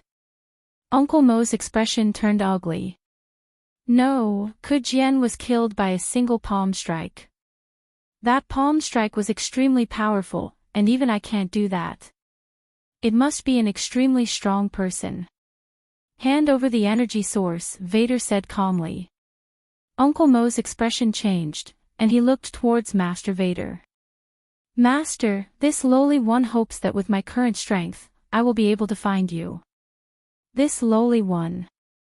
Hand over the energy source." Master Vader frowned. Even he could not find the culprit, much less this Uncle Mo. This person's black energy source was given to He-Ran by him. He-Ran was the one who nurtured this person. Now that He-Ran was missing, it meant that he couldn't find her. He couldn't let this black energy source go to waste. Uncle Mo gritted his teeth. He had guessed Master Wei's intentions. Asking him to hand over the black energy source was equivalent to giving up on He-Ran. No, Master could not just disappear like this. He had to find her, but without the black energy source, how could he find her? Uncle Mo placed his hand over his heart, and a black energy appeared on the surface of his body. He tore through the void and was about to leave. He could only find He-Ran if he protected this energy. Otherwise, how could he find He-Ran if he didn't even have the strength of an extreme powerhouse? Master Wei coldly snorted, "You don't know the meaning of death." As he spoke, he materialized his consciousness and attacked Uncle Mo's brain. It was as if his entire head had been smashed to pieces. His action of tearing through the void stopped, and he spat out a mouthful of blood before collapsing to the ground. Master Wei looked down from above. "Seeing that you have served He-Ran wholeheartedly, I will spare your life." With a wave of his hand, the black energy source in Uncle Mo's heart flew up and landed in Master Wei's hand. Uncle Mo despaired. "Ruler, I beg of you. Let me find my lord. I'll definitely find him." Master Vader casually tossed a white energy source to Uncle Mo, "Go find it yourself." With that, his body materialized and his consciousness disappeared. Uncle Mo grabbed the white energy source with great difficulty. This amount of energy was far from enough, but he knew that the reason why the Dimensional Master did not kill him was because he hoped that he would be able to find some clues. As long as there were clues, he would be able to tell the Dimensional Master. He would not give up. He had to find the Lord. Master Wei took the black energy source and gave it to Bai Qian. "From today onwards, you will take He-Ran's place in charge of hyperspace. This energy source will help you, and I've also taken care of the Yu family's threat for you. Bai Qian was grateful. Thank you, ruler. Master Wei looked at Bai Qian. Back then, I thought highly of you because you not only had Iran's perfection, but also the potential for cultivation. Don't disappoint me. Bai Qian's eyes flashed. Got it. Not long after, Dimensional Master officially announced that Bai Qian had become the overseer of transdimensional space. All parties in hyperspace paid their respects. Yufeng looked at the screen and said bitterly, I never thought that she would be the one to win in the end. This person that he had always viewed as a chess piece was now sitting high above the 9 heavens, while the Yu family had completely fallen into the abyss. Iran's fate was unknown, and the situation of the entire ultra-spacetime had suddenly changed. Bai Qian went to the place where Iran had been and looked at the high stairs. She walked up one step at a time and slowly sat down. This place's line of sight was not too high. Countless voices of worship entered Bai Qian's ears, but she was not too excited. Back on Earth, she had been the most elite, and she had been the first to reach Neptune. Everyone on Earth had looked up to her, and after leaving Earth, she had increased her cultivation with Starsabil's help and joined Astral, one of the Astral Combat Academy. Even the challengers from the cosmic ocean were no match for her. Although it seemed like Lu Yin had stepped onto the path of a legend, she had not lagged behind by much. Later on, she did not know what had happened, but Lu Yin had left everyone in the dust and was far beyond her ability to catch up. However, compared to her peers, she was definitely at the peak, including those who had come from Earth. No matter what opportunities they had, they could not catch up to her. If Lu Yin's experiences were a resplendent legend, then she was like Lu Yin in the shadows. Even though she stood at the peak of hyperspace, she did not have an arrogant attitude. There was still someone above her, and that person was her goal. However, she still had to put on an act, or that person would become suspicious. The next moment, Bai Qian's temperament changed. She became lofty and incomparably holy, like a goddess. This temperament was exactly the same as Iran's, and with her beautiful face and valiant temperament, she could be considered perfect. Greetings, Your Excellency. The worker came and bowed respectfully. Bai Qian was indifferent. Are you willing to help me, Mr. Worker? The worker was moved. I am willing to serve Your Excellency. Bai Qian's lips curled up, and she opened her hand.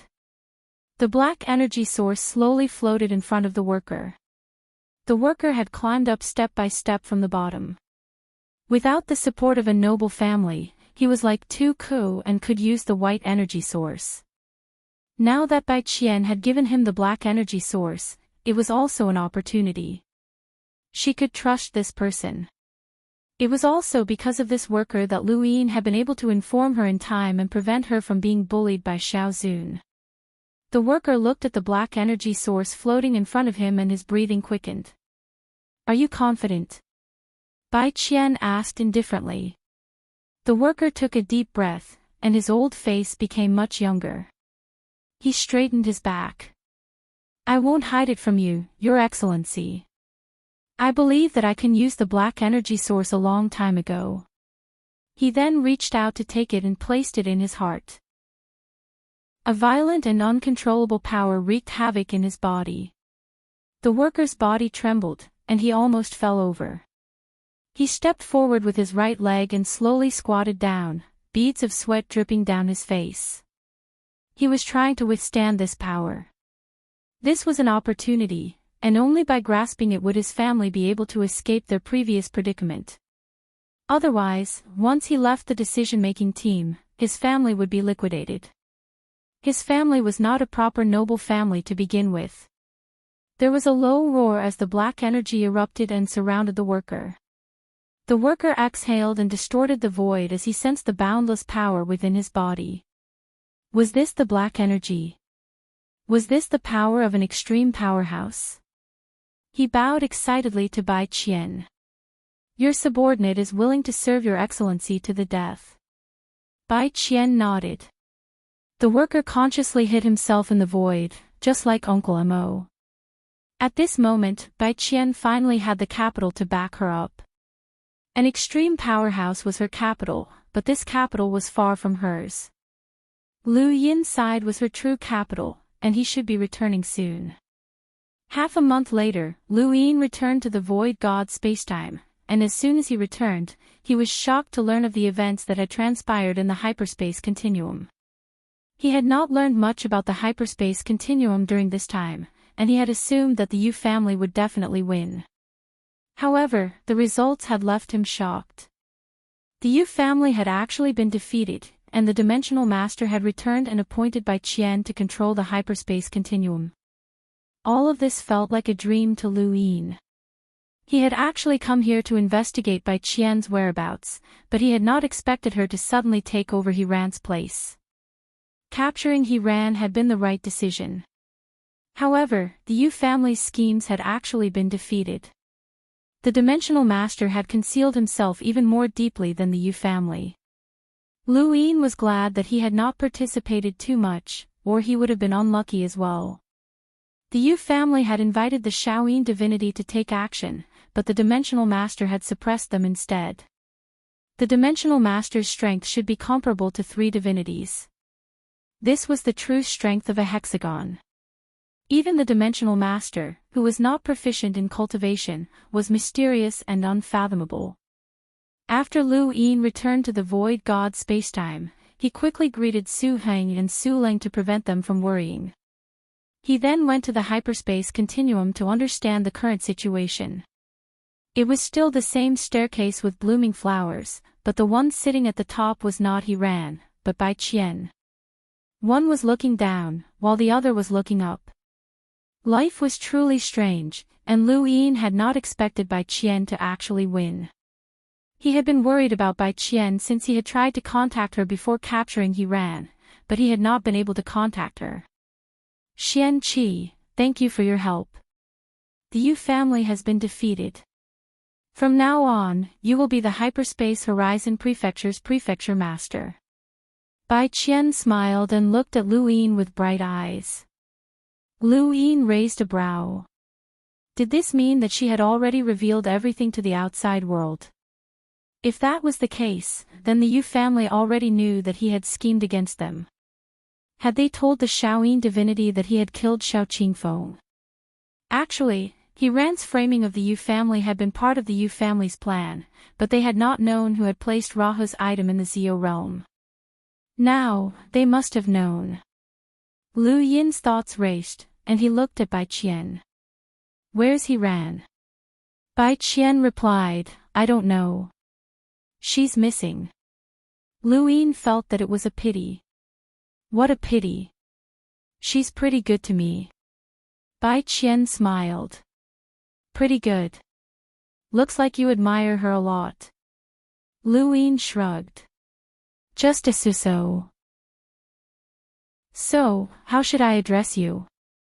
Lady Bai Qian. Bai Qian replied, anything. You can also call me Sister Bai. Lu Yin smiled and looked to the side. I didn't expect you to be here as well, Lord.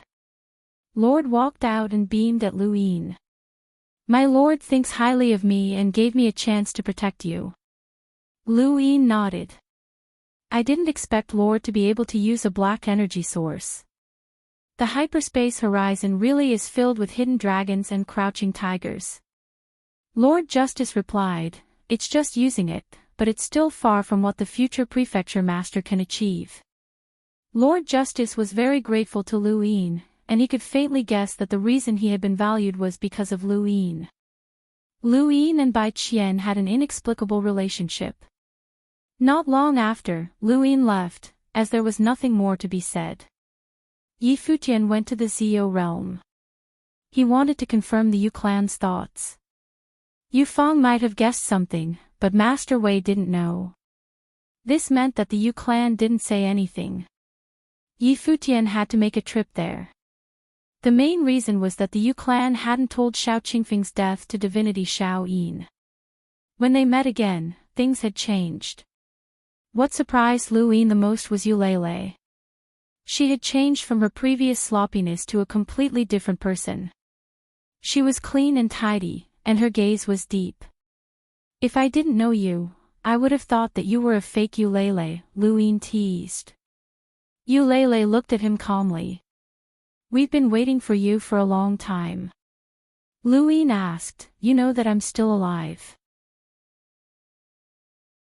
Welcome aboard.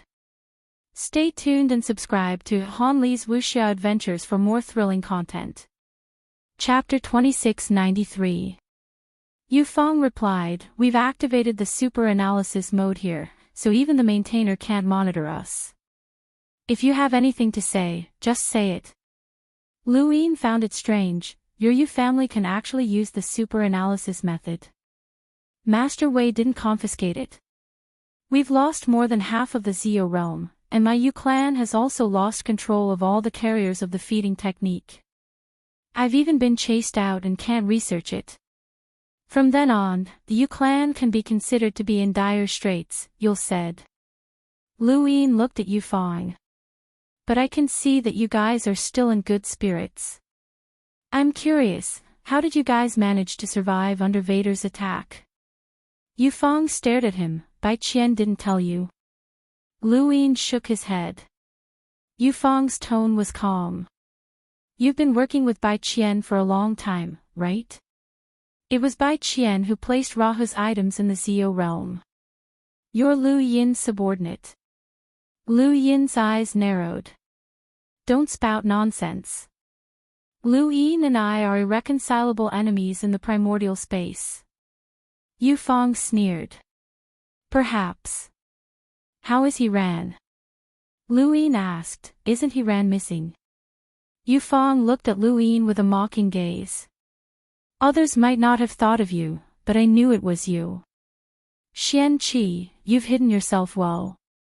From the very beginning, you approached my Yu family and tried to get us to invite you to the hyperspace continuum. You've been scheming against my Yu family, against Ran, and against everyone else. I don't care how illogical the process is, but my guess is that you've been scheming against the entire hyperspace continuum." Luine didn't say anything, and he just looked at Yufeng, wondering if he should silence him. The most disgusting thing about this guy was that he didn't follow common sense and only followed the results. Who could stand that? "Don't be in such a hurry to deny it. My guess is that you're helping Luine scheme against hyperspace. Maybe it's not just hyperspace. I heard that you're doing well in the Three Monarchs universe and have Chun-Li's full support. Can I guess that you're also helping Luine scheme against the Three Monarchs universe?" The funny thing is that the Yuan sage keeps saying that the origin space is stagnant and doesn't know anything about the outside world. However, he doesn't know that you are already plotting against the samsara spacetime, Yufeng said. Lu Yin's gaze turned even colder as he looked at Yufeng. This guy had no evidence to back up his theory, and he had only been able to make conjectures based on the results. "This isn't the first time I've suspected you. Do you know why I arrested Bai Qian when you identified he ran as a spy?" "It was to guard against you," Yufeng said with a solemn expression. "To be honest, if you're really as I've guessed, there really isn't anyone in the entire hyperspace who can stop you from doing things. Master Wei and Divine Sovereign Shao Yin can, but I can't tell them. I can only hide Bai Qian, and when Bai Qian is gone, you'll capture he ran. I'm sure it was you." Lu Yin stood up and slowly walked towards the place where the Yu family had been monitoring the entire spacetime continuum. He did not say anything, but from the looks of it, Yufeng had indeed not told deity Shao Yin that Lu Yin had killed Shao Qingfeng. Yufeng continued to speak. His speculations were close to the truth, but some of them were wrong. For example, he had speculated that Su Heng and Su Leng knew the truth and were his helpers in the Void God spacetime. Both sides had reached an agreement. He had also speculated that every civilization in the six-party society had sent people to help Lu Yin, and he had even boldly speculated that a Yuan sage was helping Lu Yin. Yufeng made many speculations, and he continued to observe Lu Yin as he spoke. However, he was disappointed, as Luyin didn't show any reaction at all. After Yufang finished speaking, Luyin simply said, "There's no evidence." In the past, the Yu family did not need evidence to speak, but now, they couldn't even leave the space-time continuum. They were completely isolated by the dimensional guardian. After all, who would be able to hear them? Luyin was even considering whether or not to silence them. "Xian-Qi, we're in a cooperative relationship. We were in the past, and we are now," Yufang suddenly said. Luyin looked at him. "What qualifications does the current Yu family have to cooperate with me? What do we have to do if we cooperate? Do you still want to scheme against the dimensional guardian?" Yufang seriously replied, "In the past, the Yu family could do some things, but there were also some things that they could not do because they were too obvious. Now, however, there are some things that they can do. No one cares about the current Yu family, but the Yu family still controls some things. For example." Luyin was curious. "For example, Xiao Qingfeng's death. For example, you're from the primordial space, but I'm not sure about the other space-time continuums of the six-party society. For example, this." Yufang took out Celestial Champion Star's weapon. Luyin looked at it, puzzled. "Have you heard of Celestial Champion Star?" Yufang asked. Luyin's expression changed. The publicly acknowledged leader of the three sovereigns. How could he not have heard of Celestial Champion Star? That was the leader of the three sovereigns and 9 sages of the reincarnation spacetime. Although he was nameless, he was known as the Lesser Sovereign. There were only greater sovereigns and lesser sovereigns, and Celestial Champion Star was a lesser sovereign. This is the promise that Celestial Champion Star gave. No matter what it is, as long as it doesn't go against principles or the interests of humanity, it can be done. Celestial Champion Star values promises the most, and one of his promises is worth 10 powerhouses combined, Yufang said solemnly. Luyin was shocked. 10 powerhouses was an exaggeration, but if the legends of Celestial Champion Star were true, then this person was definitely comparable to the 3 realms and 6 Daos. The promise of such a person was invaluable. "You use this to force the dimensional guardian away?" Luyin asked. Yufang replied, "Not just the dimensional guardian, but also First Encounter and Sovereign Shaoyin." First Encounter. Luyin raised his brows. Why did this name sound so similar to Chu Yuan's? Eulele was disgusted. That Xiao sovereign from the reincarnation spacetime is said to have an absolutely perfect cultivation talent. Even extreme powerhouses are shocked by his cultivation talent, but he's actually a despicable person. I don't know why the greater sovereign accepted him as a disciple. Luyin didn't care about the greater sovereign's disciple, he only cared about the name First Encounter. Why was it called that? Did it have any meaning? Chu Yuan was the primogenitor's disciple, and First Encounter was the greater sovereign's disciple. What was the relationship between the greater sovereign and the primogenitor? Why were all their disciples surnamed Chu? What did the word first represent? Was it the beginning of the world? This surname was not ordinary, and the greater sovereign status was even more so. Xian-Qi, even though my Yu clan has been defeated and lost everything, our understanding of ultra-space and time is incomparable to Bai Qian's. Besides, Victor the Celestial's promise isn't something that just anyone can obtain. Victor the Celestial's promise can't be changed. He only promised my Yu clan once. That's enough for me to cooperate with you, right? Luyin looked at Yufang. There's nothing to cooperate with. What your Yu family wants to do has nothing to do with me. I'm just here to hand over the heavens reflection matters. I need the Yu family's cooperation in capturing the spies. There's no need to say anything else. Luyin quickly left the Zio realm and returned to the Void God spacetime continuum. Although he hadn't explicitly said it, Yufeng knew that he hadn't rejected the offer. Lu Yin hadn't thought that the Yu family would still be useful to him. Elsewhere, Eulele was worried. Father, we promised the Dimensional Guardian that we would use this promise to benefit the hyperspace continuum.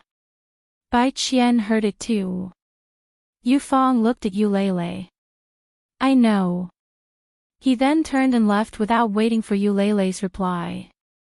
Sometimes, it was better to shoulder some things on one's own. As long as Xian Qi could help the Yu family survive this crisis, nothing else mattered.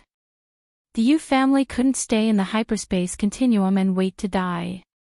His target of cooperation wasn't Xian Qi, but rather the primordial space.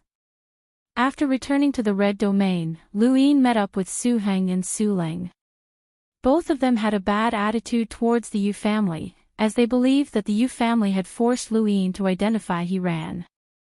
I told you that the Yu family has a bad reputation and that you had to be extra careful. Fortunately, you were smart enough to see through the Yu family's plans. Otherwise, things would have boded ill for you, Su Ling reprimanded. Lu Yin smiled bitterly. I've made you guys worry. It's my fault. I never thought that the Yu family would be so scheming that they would betray the Dimensional Guardian and even drag in Sovereign Shaoyin and Luo Shan. That means that half of the Six Paths gang is involved, and I'm just a pawn of the Yu family. Su Leng snorted. Those fellows only know how to scheme, but they still ended up dead in the end. Did they really think that a spacetime ruler was that easy to deal with? Su Heng sighed. Even now, I still don't know how the Dimensional Guardian won. Actually, the Yu family could have won with their schemes. Sovereign Shaoyin, Luo Shan, and the Yu family had a total of 5 powerhouses, but the Dimensional Guardian still self-destructed in front of everyone. I can only say that some things are fated. He then looked at Lu Yin. Bro, don't get involved in the affairs of the hyperspace continuum in the future. Dimensional Guardian isn't that simple. That's right. Su Wuji returned and said to Lu Yin, if you hadn't warned us beforehand, the 3 of us would have killed our way into the hyperspace continuum.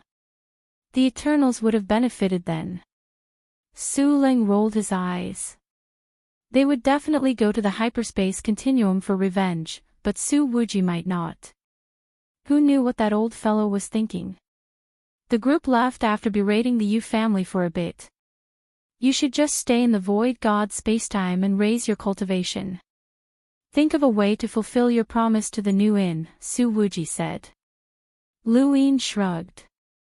That's difficult. I'm currently the prefecture master of the Hyperspace Horizon Prefecture.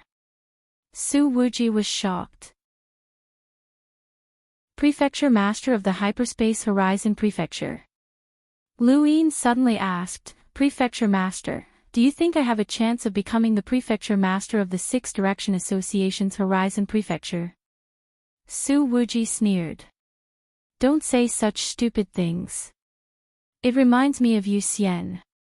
He wanted to unify the Horizon Prefecture and become a behemoth outside of the Six Direction Association. What a joke.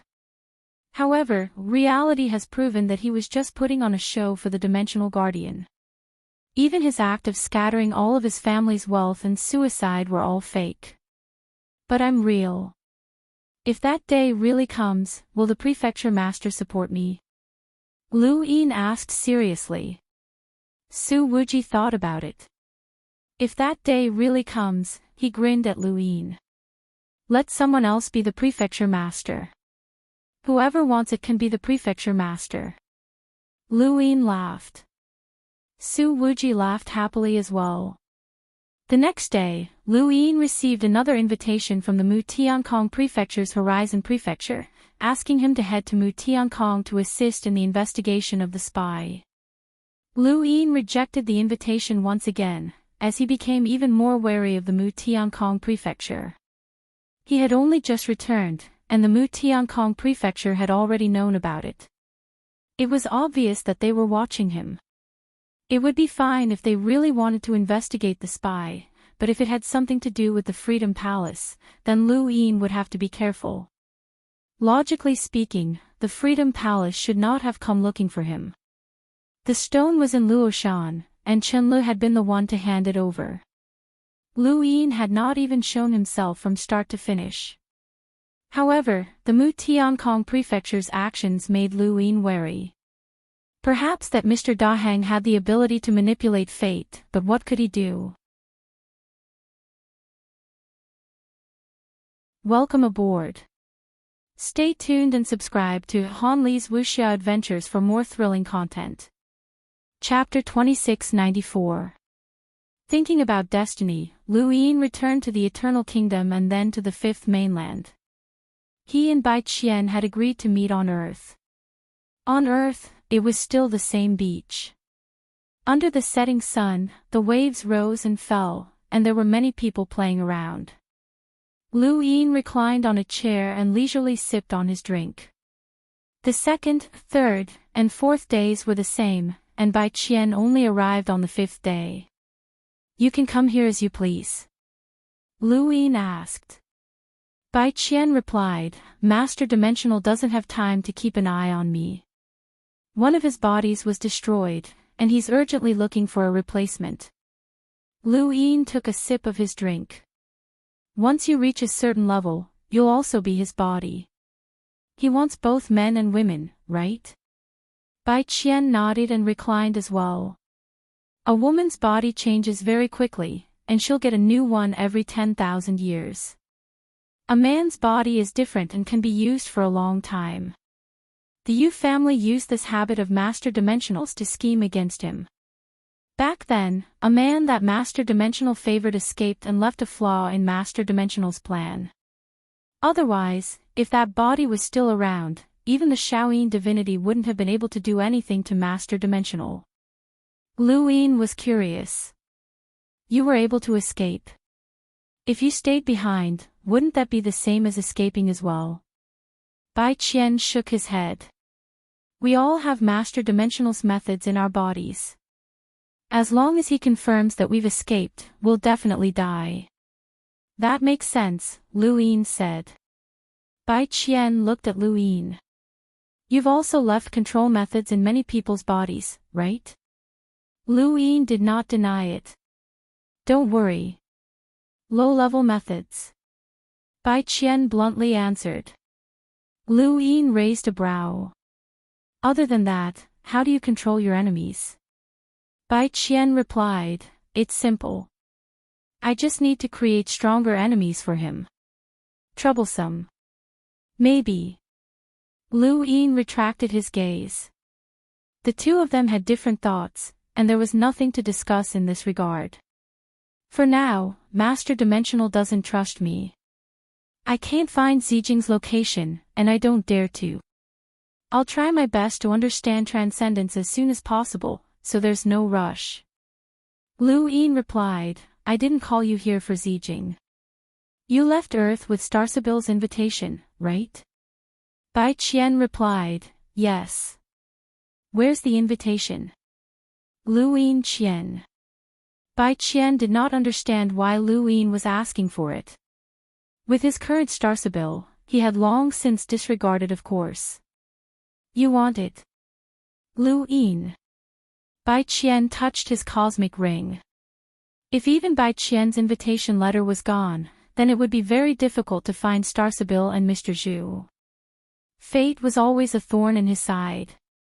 Not only was he afraid of fate, but he was also uneasy about the future. If Starsabil and Mr. Zhu saw his future through fate and spread the news, then he would lose his foundation in the Genesis space. Everything would vanish into thin air, and he would become the target of the Hexagon Society. When he saw Bai Qian retrieve the invitation from her cosmic ring, Lu Yin heaved a sigh of relief and accepted it. Bai Qian was puzzled. Many people in this spacetime have received invitations, but you value them so much? Lu Yin replied, I have my reasons. You can go back first. Bai Qian didn't ask much. She really couldn't leave hyperspace for too long. After Bai Qian left, Lu Yin hurriedly headed to the Neoverse, where he saw Xiao Shi, who was currently cultivating the fate laws with Skymender. He did not have much time to chat with them, so he quickly brought them back to the above heavens sect.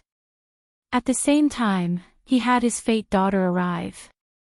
At the same time, he tried to contact Xianzhou, but he couldn't reach him no matter how hard he tried.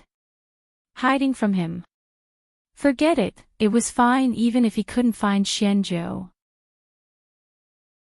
Perhaps Xianzhou was with Starsabil and Mr. Zhu. Xiaoshi, how's your progress? Lu Yin asked from the back mountains of the above heavens sect. Xiaoshi had a mushroom head, and she looked blankly at Skymender. Skymender bitterly replied, Path Master, do you think that fate is a mushroom head? Impudent. Fate daughter arrived and sent a thread at Skymender, but Lu Yin intercepted it. He flicked his finger, causing the void to distort as the thread mysteriously disappeared. When it reappeared, it had already been severed. Fate daughter was shocked. This was impossible.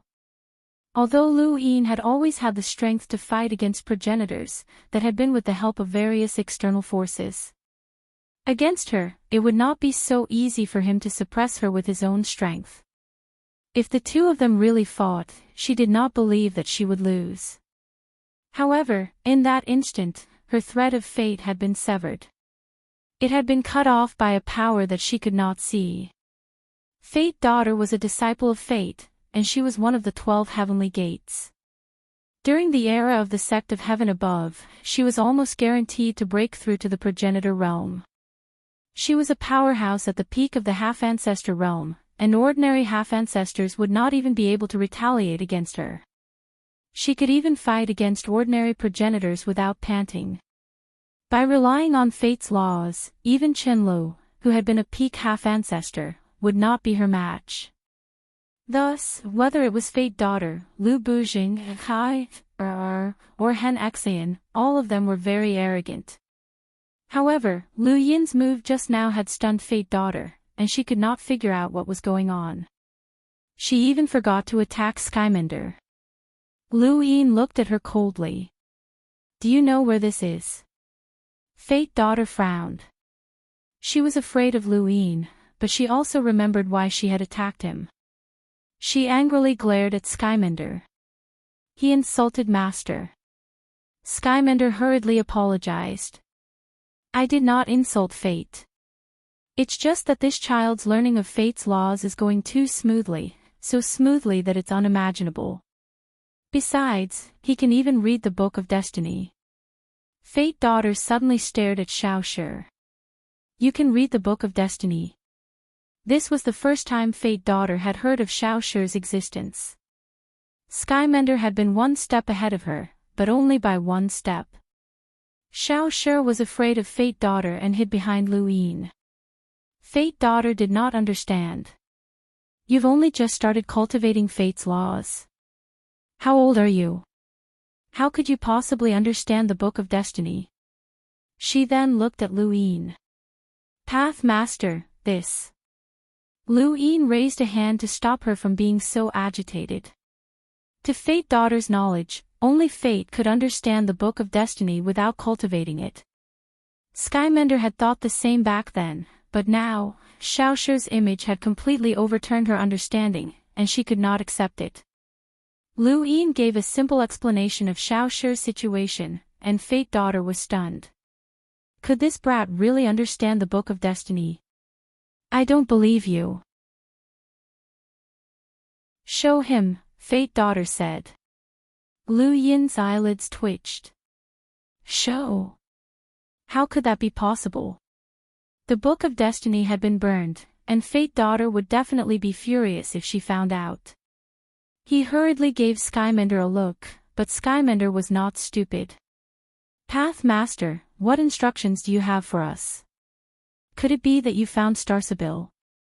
Starsabil successfully diverted fate daughter's attention, and she looked at Lu Yin. Lu Yin took out Starsabil's invitation under everyone's gazes. Fate daughter's gaze trembled. I've seen that slut's power. She then took the invitation and used fate's laws to search for Starsabil, not daring to waste any time. Skymender acted at the same time. Lu Yin had brought Xiao Shi along because it was convenient. One more person meant one more source of strength. After all, fate's laws were mystical, but now it seemed that there was no need for Xiao Shi to act. Lu Yin had never understood what fate's laws were or where it came from. It was only after this trip to the Six Direction Society that he seemed to understand a little. The so-called fate's laws allowed one to see through the past and present. It was a power that could affect the universe's laws. The universe's normal operation had given birth to humans, and humans had not adapted to the universe. This normal operation had countless laws, and fate's laws could pry into these laws and see through the past and present. However, this only allowed one to see through the past and present. How could one see the future? If fate's laws could really see the future, then it meant that the future had long been predetermined. Was it just as Saruzin had said, that the trajectory and karma had all been predetermined? What kind of power was needed to arrange the entire universe's history and karma? As she thought of this, the Lady of Fate suddenly opened her eyes. The end of the thread flew out and extended endlessly. Found it. At the same time, on a very ordinary planet in the solar system that had not even developed an ancient civilization, a pair of eyes suddenly opened, filled with panic and unease. Not good. The next moment, an indescribable pressure descended, as if coming from this planet. Lu Yin borrowed progenitor Chen's power to scan the entire fifth mainland. When Fate Daughter found it, Lu Yin also saw it. It was Mr. Zhu. Mr. Zhu wanted to tear through the void and escape, but the pressure from this planet was difficult for him to resist. This was the power of a progenitor. Mr. Zhu, where do you want to go? Lu Yin descended and appeared in front of Mr. Zhu. Starsabil was in the distance. The next moment, Fate Daughter and Butian arrived as well. This planet was actually right next to the Heaven sect, which was located at the edge of the solar system. This meant that Mr. Zhu and Starsabil were right under their noses. This result made Fate Daughter furious, as she had never been able to find them. Slut, where else can you run to? Fate Daughter was furious and did not care about her image as she cursed. This was the first time she had been forced into a corner like this. Starsabil did not care and looked at Lu Yin. Brother Lu, you still managed to find us. Mr. Zhu sighed. I can't avoid what's coming. Mr. Zhu and Starsabil were brought back to the mountain behind the Heaven sect by Lu Yin. Since he had found them, Lu Yin was relieved. How dare you trick me? Fate Daughter hated Starsabil and Mr. Zhu.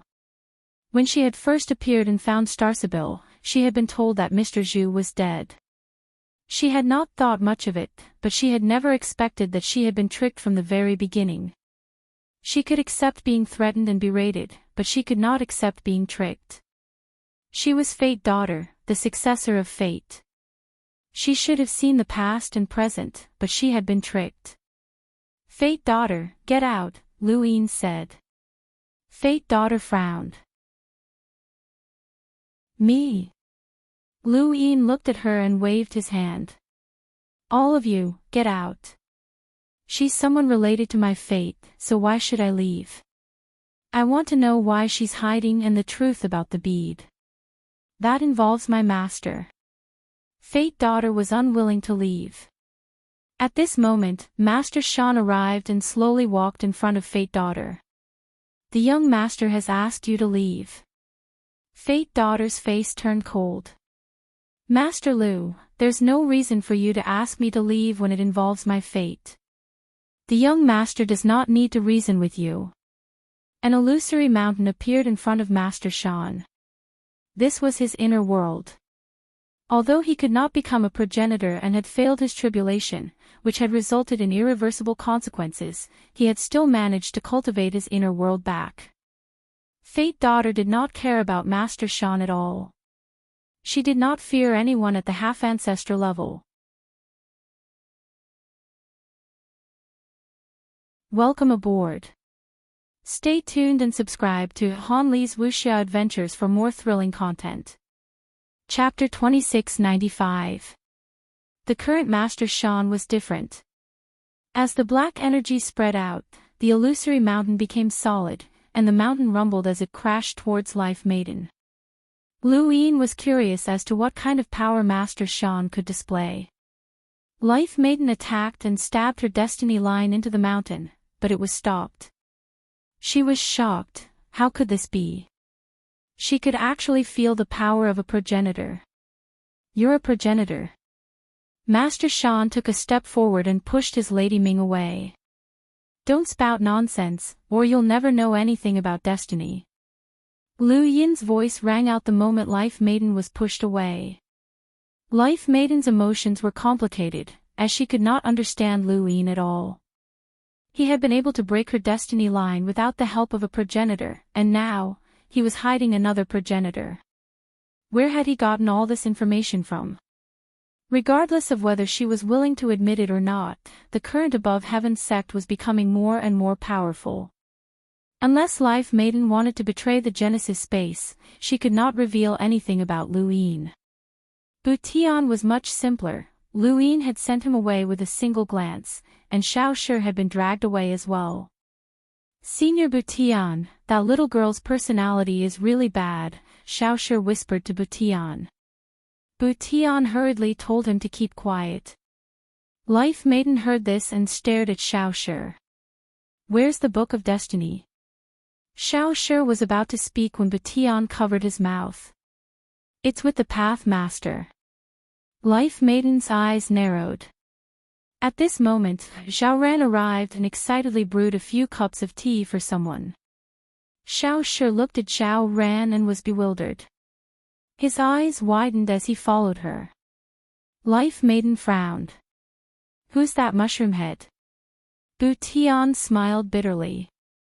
I really don't know, but his talent in cultivating destiny is extraordinary. Life Maiden looked away and towards the back of the mountain. She wanted to know what the Starsabil sect was planning. Lu Yin clasped his hands behind his back. At this point, there's no need to beat around the bush. Tell me, what's going on with the Starsabil sect? Why is Mr. Zhu pretending to be dead?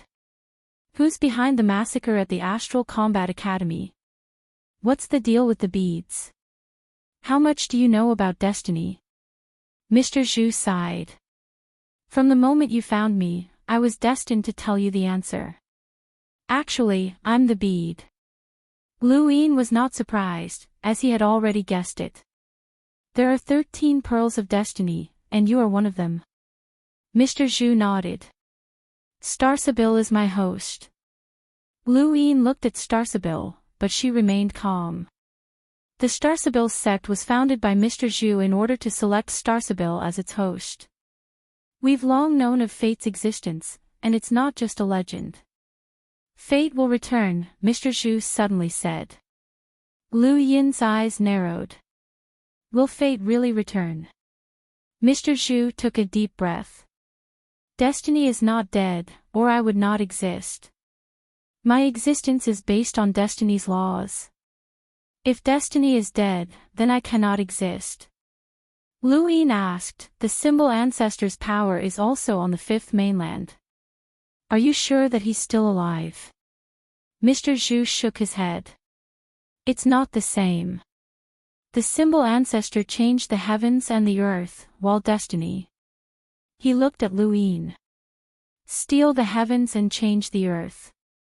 What do you mean? Lu Yin didn't understand. Mr. Zhu smiled bitterly. If I knew what it meant, I wouldn't have been found by you. I would have reached the ancestor realm long ago. I don't want to become the pearl of fate and be manipulated by her. I want to become an ancestor, I want freedom, and I want to find those three. Something. A thought flashed through Lu Yin's mind. The three things that Undying Yushan is looking for. Mr. Zhu replied, to be precise, the demonic scripture, or rather, the three things that the netherworld ancestor is looking for, a sword, a pearl, and a tree branch. Lu Yin's eyes twinkled as he recalled Undying Yushan's dying words. The demonic scripture had controlled him to search for 3 things, and those 3 things were very likely to be on Earth. That's why you've been staying in the solar system. Why are you looking for those 3 things? What do those 3 things mean? Lu Yin knew that Earth was extraordinary. Jiang Chen had always appeared on Earth and could freely travel through parallel spacetime, which was very unusual. Mr. Zhu was vexed. I don't know what those 3 things mean either. The demonic scripture is searching according to the will of the netherworld ancestor, but I'm searching according to destiny's will. We don't want to search for them, but we have to. Those 3 things are definitely not ordinary. I'm certain that as long as I can find them, I'll transform and no longer be a pearl that destiny plays with. Undying Yushan gave me the direction, but why can't I find them? Lu Yin frowned. In Earth's parallel spacetime. That's the only explanation, Starsabil said.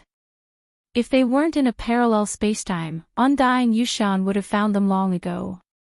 Mr. Zhu replied, those 3 things are unique, and they can't be found in every parallel spacetime. However, it's destined that we won't be able to find them. Lu Yin looked into the distance. If they were in Earth's parallel spacetime, then that should be where Jiang Chen was. It wasn't that they couldn't find them, but that they had to rely on luck.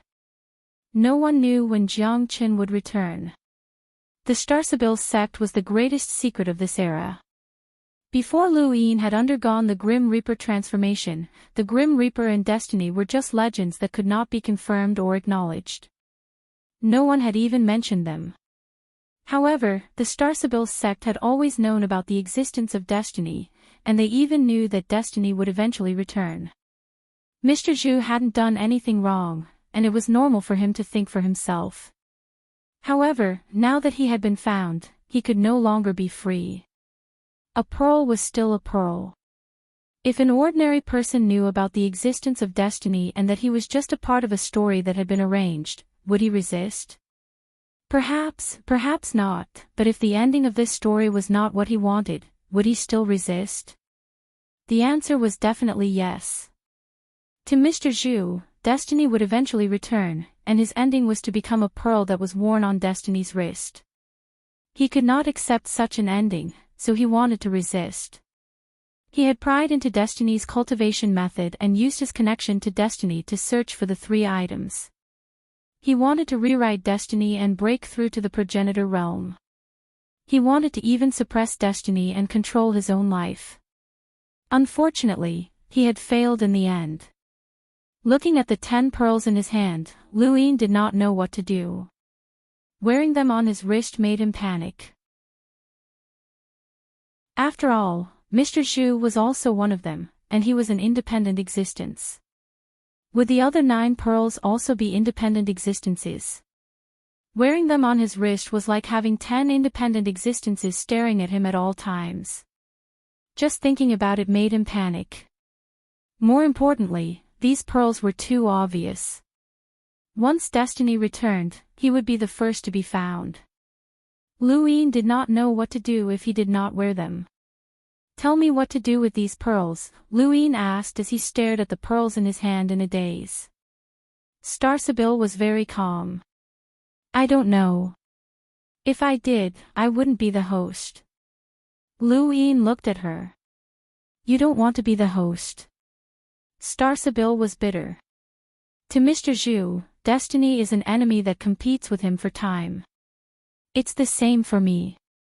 Everything I do is based on Mr. Zhu. Including when you divined me back then? Lu Yin asked. Starsabil looked at Lu Yin and said, Mr. Zhu divined that humanity would face a great calamity in the future, and he told me to find someone who could help humanity overcome this calamity. I didn't know how to find that person, and in the vast sea of people, I could only screen them through that question. Mr. Zhu told me that the person who could not be divine might be the person who could save humanity from this calamity. That's why I found you. What I said before was not a lie. I really couldn't divine you, so I divined the results of the tournament of the strongest. The first point was the results of the tournament of the strongest, and the second point was the battle with Night King Jinwu. Lu Yin interrupted her. You've already told me these things. Tell me something I don't know. Starsabil looked up at the sky. The fifth mainland knows too little about the above heaven sect, and they don't even understand destiny. They don't even believe in the existence of destiny. In my opinion, they aren't enough to help me break free from Mr. Zhu. Starsabil paused and looked at Lu Yin. I need to find someone who can help me break free from Mr. Zhu, even if that person is very weak at the time and has experienced many hardships. I don't care about humanity's calamity, and I don't care about what Mr. Zhu wants. I just want to control my own destiny. Everything that I told you before was true, and I've said everything that needs to be said. The only difference is that my goal is not the so-called calamity, but myself. I need you to help me break free from Mr. Zhu. Lu Yin frowned. That's all. That's all. Starsabil was magnanimous as she looked at Lu Yin. Lu Yin stared into her eyes, but he could not see anything. This woman seemed to have told him everything, but Lu Yin could no longer trust her. He did not know what else Starsabil could hide, and with the gap between them, there was no point in hiding anything. In any case, he no longer trusted this woman, so he found the Fate Daughter. She's yours. Starsabil's expression changed. I can't go with her. The Fate Daughter's gaze was cold. Since when did you get to choose? Starsabil stared at Lu Yin. I've broken free from Mr. Zhu, and I can't be controlled by the Fate Daughter anymore. Lu Yin ignored her and looked at the Fate Daughter instead. I don't care how much you hate her. I still have use for her, and I don't want her to change too much the next time we meet. The Fate Daughter raised a brow, but she did not refute. Ever since she had arrived in this era, she had gradually become more restrained. She had once been a genius who had dared to kill Lu Bujing during the above heaven sect era, but now, she did not dare to go against Lu Yin's words. She could only sullenly accept Lu Yin's reprimands, and this anger was destined to be vented on Starsabil. Who's that mushroom head? The Fate Daughter asked. Lu Yin was puzzled. Where's Little Shi? Skymender answered, he chased after Zhao Ran. Zhao? Lu Yin was flabbergasted. Why was Little Shi chasing after Zhao Ran? As he thought about it, his domain spread out, and he quickly found Zhao Ran and Little Shi. At this moment, Little Shi was circling around Zhao Ran and constantly talking about something. He seemed to be rather excited and happy, but Zhao Ran had a blank expression on her face. She did not even notice that the tea she had poured had spilled out, and she just stared blankly at Little Shi. Lu Yin took a step forward and appeared beside the two. Skymender and the Fate Daughter also followed him.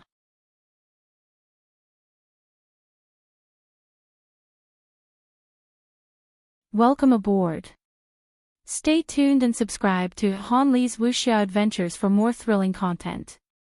Chapter 2696. You really don't remember me. It's me, it's me. Xiao Shi circled around Zhao Ran, looking happy and disappointed at the same time, almost dancing with joy. Zhao Ran licked her lips. I forgot. Sorry, I'm out of stock. Xiao Shi patted her mushroom head. What about this? You said it was cute. Zhao Ran's eyes lit up. It is. Right? Xiao Shi was happy. When Zhao Ran saw Lu Yin and the others arrive, she cheered, Your Highness, you're back. Ah, I spilled the flower tea. I'm sorry, I'll make some more. Lu Yin asked, Zhao Ran, do you know him? Zhao Ran looked at Xiao Shi and then at Lu Yin before shaking her head. No, but he's really cute. Lu Yin looked at Xiao Shi. Xiao Shi was depressed. Brother Lu, she should know me. She's the first person besides Xiao Qi to say that my mushroom head is cute. She even gave me a present. Zhao Ran apologized. I'm sorry, my mushroom head is really cute, but I forgot. I'm sorry, I'm out of stock. Xiao Shi hurriedly apologized. I'm sorry, you're not out of stock. You're my friend. I'm sorry. I'm sorry, I'm out of stock. I'm sorry, you're my friend. Look, mushroom head. Ah, it's so cute. Right, who are you? It's our first time meeting, I'll make you some tea. Lu Yin was speechless, it was starting again. Xiao Shi blinked, somewhat at a loss. Bu Tian looked at Lu Yin and then at Zhao Ran. He had always felt that this maid was strange. Forget it, Xiao Shi, she doesn't remember you, Lu Yin said. He then showed Zhao Ran something hanging in front of his chest that contained her memories. Zhao Ran quickly remembered and then apologized to Xiao Shi. I'm sorry, I'm out of stock. I don't remember. Your mushroom head is really cute. Xiao Shi couldn't answer and was disappointed. You really don't remember. I'm sorry, I'm sorry. Forget it, no matter what, you're still my friend. I'll take good care of your present. Xiao Shi then took out a bead from her cosmic ring. When they saw the bead, Lu Yin was stunned. Destiny, Bu Tian, and even Starsabil were stunned. A bead? An identical bead? What? Another bead? Never in their wildest dreams would they have thought that another bead would appear out of nowhere. Xiao Shi waved the bead in front of Zhao Ran. Do you still remember? This is your gift to me. Zhao Ran blinked blankly. Lu Yin accepted the pearl and took out another 10, all of them identical. They were one of Destiny's 13 pearls. He looked at Xiao Shi and asked in surprise, Zhao Ran gave you this pearl? Little Shi nodded blankly. That's right. When? Lu Yin hurriedly asked. Xiao Shi thought for a moment. It's been many years. Right, when I was very, very young, when I just started to remember things. How long has it been since you obtained the bead and found the big book? Bu Tianwen. Xiao Shi calculated. It's been many years. Lu Yin looked at the bead in his hand and then at Zhao Ran in a daze. Zhao Ran still had a blank look on her face, as if she couldn't remember anything. Your Highness, would you like some tea? I understand now. This child was able to read the Book of Destiny because he was wearing this pearl. Although he didn't train in Destiny, the pearl itself belonged to the Book of Destiny. As for fate, the wearer will definitely be tainted by fate's aura. Over time, one will naturally be able to see it, Bu Tian answered. Lu Yin understood as well and relaxed. Xiao Shi wasn't Destiny, but why had Zhao Ran given him this pearl?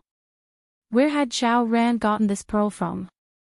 Life's daughter stepped forward and stared at Zhao Ran as if trying to see through her. Zhao Ran and Life's daughter looked at each other in confusion. Would you like some tea? Why do you have this pearl? Life's daughter asked. Zhao Ran looked at the pearl in Lu Yin's hand. I don't have it. You gave it to this kid, Life's daughter continued. Zhao Ran blinked. Is that so? I don't know him. Sorry, I'm out of stock. Life's daughter raised a brow. Bu Tianwen was helpless. She forgets things and doesn't remember what happened. Lu Yin waved his hand. Zhao Ran, go make some tea. Zhao Ran nodded and quickly ran off. She didn't like Life's daughter and her gaze was uncomfortable, but it was fine as long as she drank her tea. Life's daughter looked at Lu Yin. Are you sure she really forgot? She's not faking it. Lu Yin replied, I met her when I first stepped into the cultivation world. She had been like this since then, and it's been a few decades now. Life's daughter turned around and looked in the direction that Zhao Ran had left.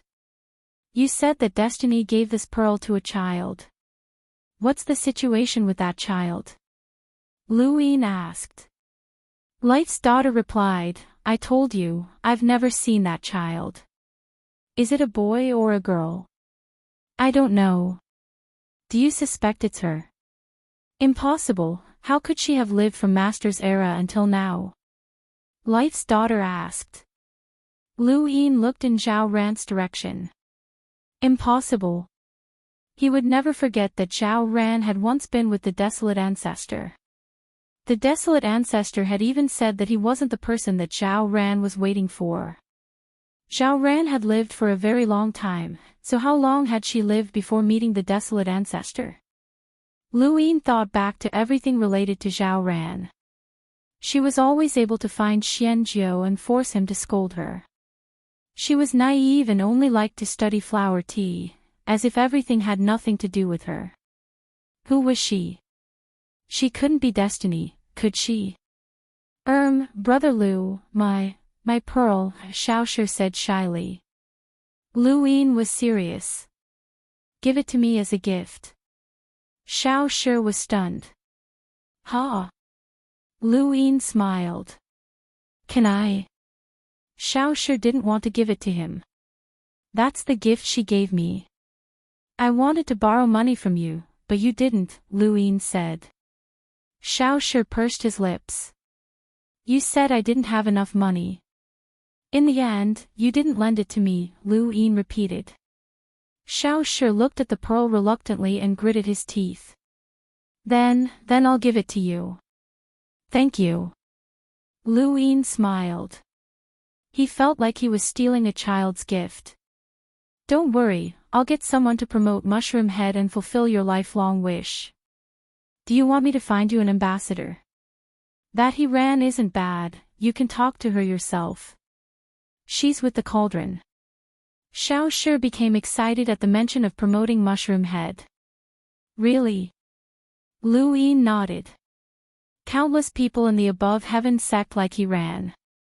As long as she's willing to be your ambassador, the entire universe will accept her. I'll go find her now. Xiaoshi ran off to find he ran. Lu Yin looked forward to it. He put the beads away, and now that he had 11, he decided to put them away. He would find an opportunity to store them in Mount Supreme in the future. Fate Lady took Starsabil and left the above heaven sect. Lu Yin didn't care how Starsabil was treated. He had already warned her, so she wouldn't go overboard. He felt like Starsabil had left something unsaid. As for Butian, Lu Yin still had him stay behind to teach Xiaoshi. Even though he had taken away the pearl, Xiaoshi's cultivation of destiny was already on the right track. It would be a pity if he didn't continue. As for Zhao Ran, she was just like before. He didn't know how to treat her for the time being, so it was better for her to be a maid. The main thing was that he couldn't find an opportunity to change. Perhaps one day, she would recover her memories. Not long after, Lu Yin saw Xiaoshi find he ran through his domain. Not long after, he saw he ran lose her composure and saw many people trying to curry favor with her while cursing Xiaoshi. Xiaoshi was so frightened that he scrambled away. However, he didn't give up and continued to stare at he ran with a determined gaze. Although promoting Mushroom Head was difficult, he had to succeed. He ran looked as if she had eaten a dead fly. Lu Yin could temporarily wait for the Six Paths Society. With such a huge incident in hyperspace, he wouldn't be able to do much even if he went. He might even attract the attention of important people, especially the Dimensional Guardian. Lu Yin didn't want to be exposed. He thought about it for a while and suddenly thought of a possibility. Destiny had given one of the pearls to forefather Tianyi. If the pearl was still in the hands of the Lu family, could he use it to divine the location of the Lu family? Although Xia Xinji's clone could help Lu Yin locate the Lu family, this person was still Xia Xinji's clone. Lu Yin felt uneasy, and it would be best if there was another way to locate the Lu family. Lu Yin hurriedly contacted the Lady of Fate to inquire about the possibility. The Lady of Fate's answer was affirmative. As long as the pearl is in the hands of the Lu family, the more pearls you have, the more likely you will be able to locate the Lu family through destiny. That is, of course, if the Lu family is still around. Lu Yin's breathing quickened. After so many years, he finally had a way to locate the Lu family outside of Xiaoshenji's clone. His greatest wish was to lure Lu Yin back. Now, he had 11 pearls, and he knew that Astral 3 stargazing deck had drifted to the 6th mainland. It seemed that he would have to make a trip there. Only by gathering all 12 pearls would he have the greatest chance of locating the whereabouts of the 13th pearl. That pearl might very well be the location of the Lu family. Lu Yin knew quite a bit about the 6th mainland. After all, he had used his Dai's 6 pips to merge with a 6th mainland cultivator's body, and he had even seen the 6th mainland's Dao source sect. Going to the 6th mainland was not difficult, but it was not easy either. The 6th mainland was not in a parallel spacetime, but rather the same spacetime as the 5th mainland. Otherwise, Lu Yin could just casually find a cultivator from the 6th mainland to tear through the void and head there. He activated the serious art, and the human domain was under his control. With a single thought, Lu Yin appeared at the border between the human domain and the technocracy. He wanted to enter the 6th mainland through the Starfall Sea. There were very few corpse kings in the Starfall Sea, and the Eternals had been expelled. Although they could travel down the Mara River, they lacked progenitors. Even if the Eternals came from the 6th mainland to the Starfall Sea, it would be meaningless. Lu Yin, on the other hand, could enter the 6th mainland through the Mara River. Just as he was about to leave, his attention was drawn to the technocracy. The technocracy no longer had a physical consciousness. Although it was still developing, it was much slower than before. In the past, the technocracy had fought against each other. One side had the 6th mainland, while the other had the cosmic tree. Both sides had frantically gathered resources to create mechanical ants to deal with the Eternals. Now, the 6th mainland had been occupied by the Eternals, and the cosmic tree knew the truth about the technocracy. Of course, they had no resources, and the technocracy had fallen.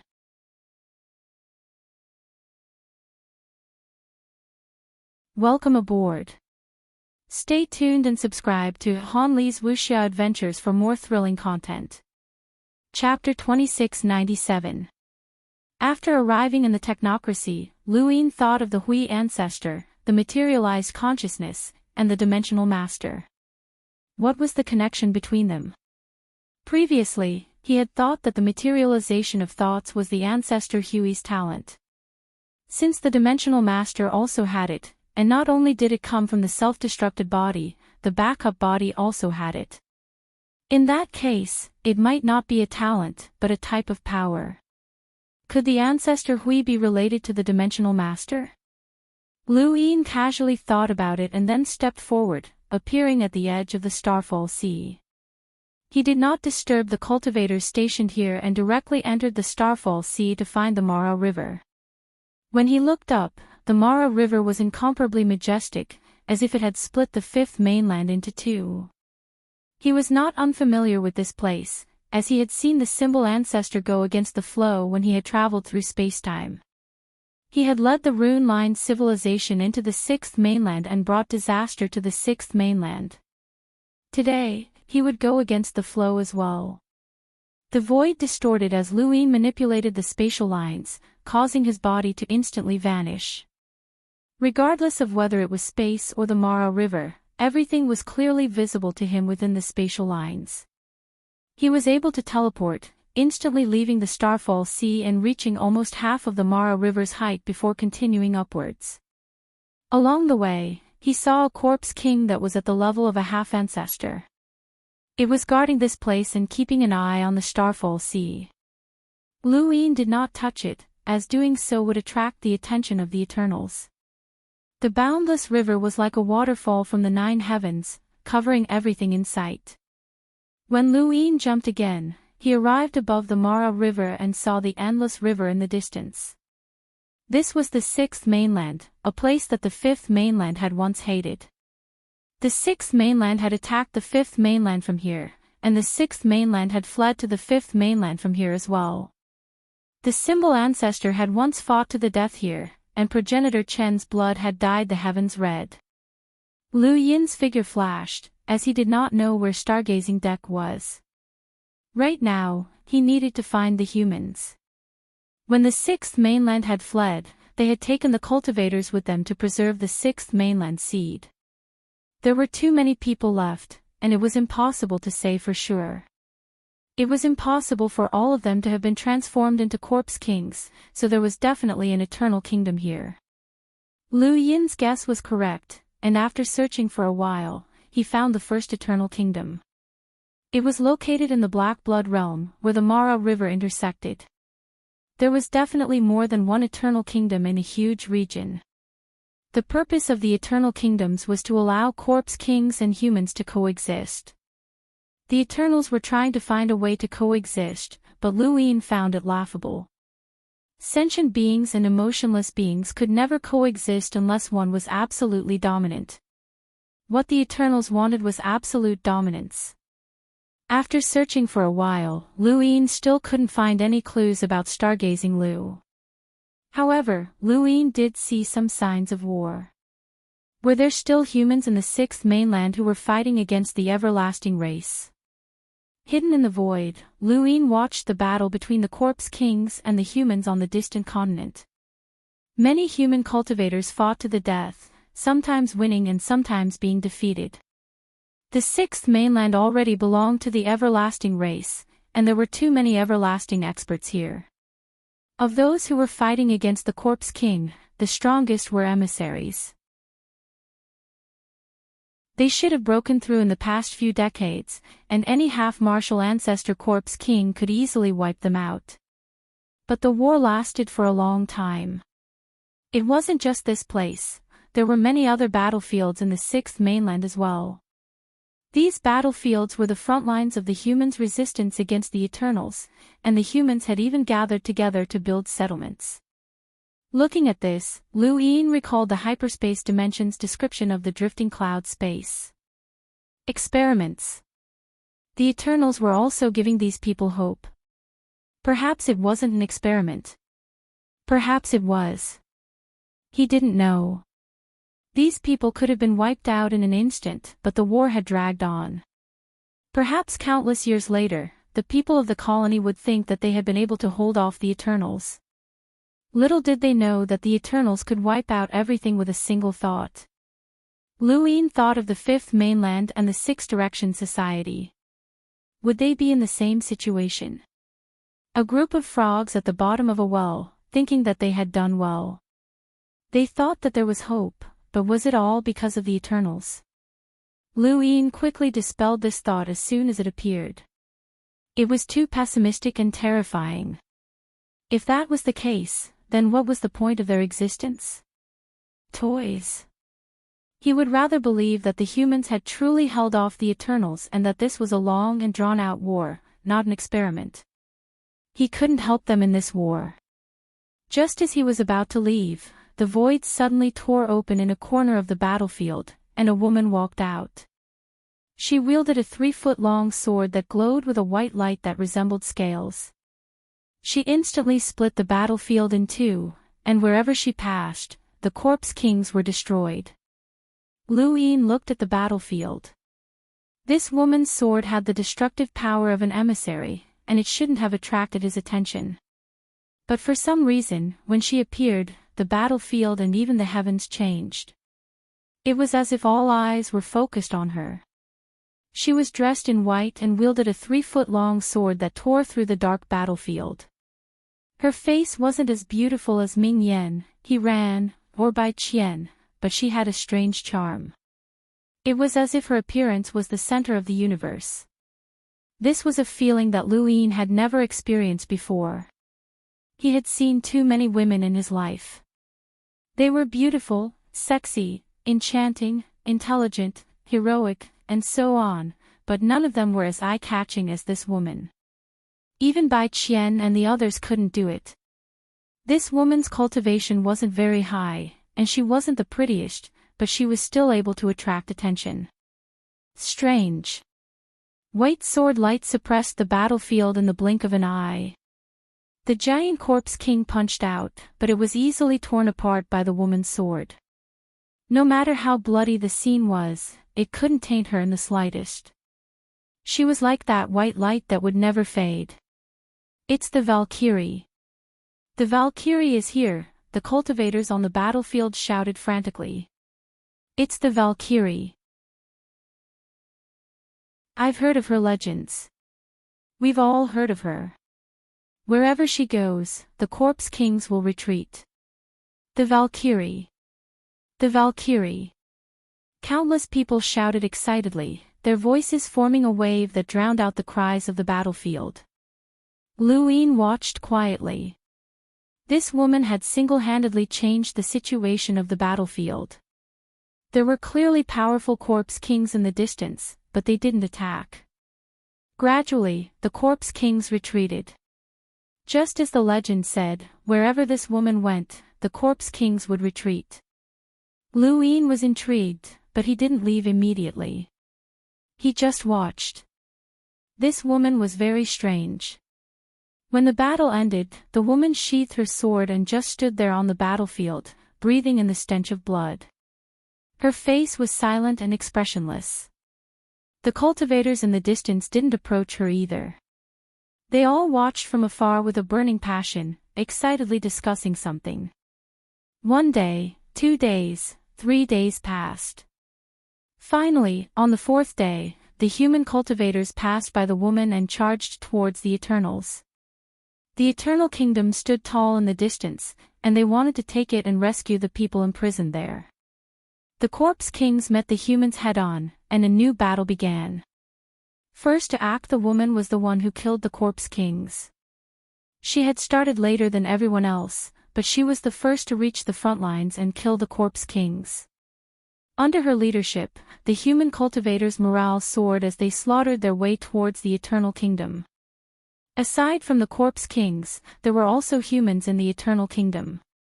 These people had long since surrendered to the Eternals, and the Eternals had changed their minds and made them fight for the Eternals. The Eternals were the most difficult opponents for these people to deal with. It wasn't because of their cultivation, but because their hearts were unbearable. Wake up! Those monsters are the enemy.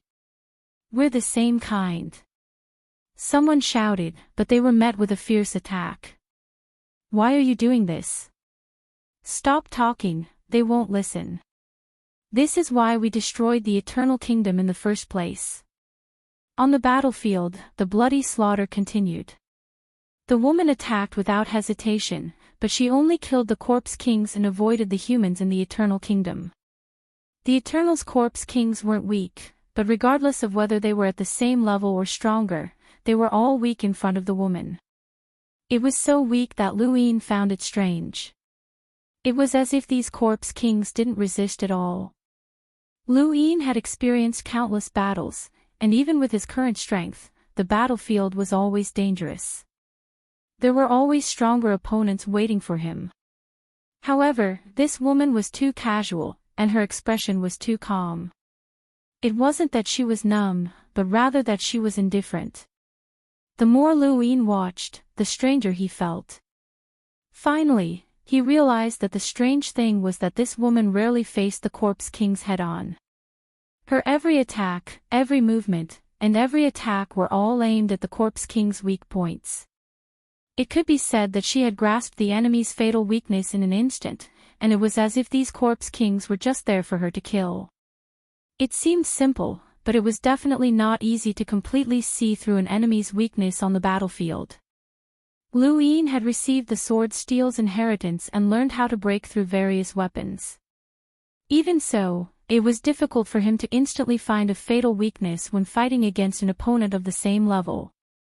At most, he could break through the opponent's weapon techniques, but he couldn't do it as easily as this woman. To her, the battlefield was like a stroll. Her sword was 3 feet long, and there wasn't a single drop of blood on it. This was abnormal. It was as if she had a combat ability that didn't belong to this realm. The humans were getting closer and closer to the Eternal Kingdom, and with this woman here, the Eternal Kingdom was on the verge of collapse.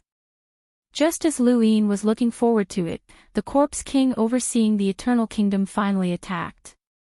The half-ancestor level was a qualitative change. As soon as the half-ancestor Corpse King attacked, the woman suddenly stopped and swung her sword horizontally, stopping all of the people who were charging toward the country of eternity. Retreat. No one dared to hesitate, and they slowly retreated according to the woman's words. Within the Eternal Kingdom, the Corpse King walked out and stared at the woman with scarlet eyes. It walked forward step by step, leaving behind traces of gold on the ground. This was an innate gift. Everyone stared at the Corpse King in fear. They had fought fiercely with the Eternal Kingdom for a long time, and they had some understanding of the situation inside. However, they didn't know that there was such a powerful Corpse King inside. If this Corpse King had appeared from the beginning, they wouldn't have been able to kill it no matter how many of them there were. Why didn't such a powerful Corpse King attack? All of you must die. The Corpse King spoke in a hoarse voice. As it spoke, it raised its hand and waved it. The sky was dyed in gold, and it looked extremely beautiful. However, this beauty was fatal.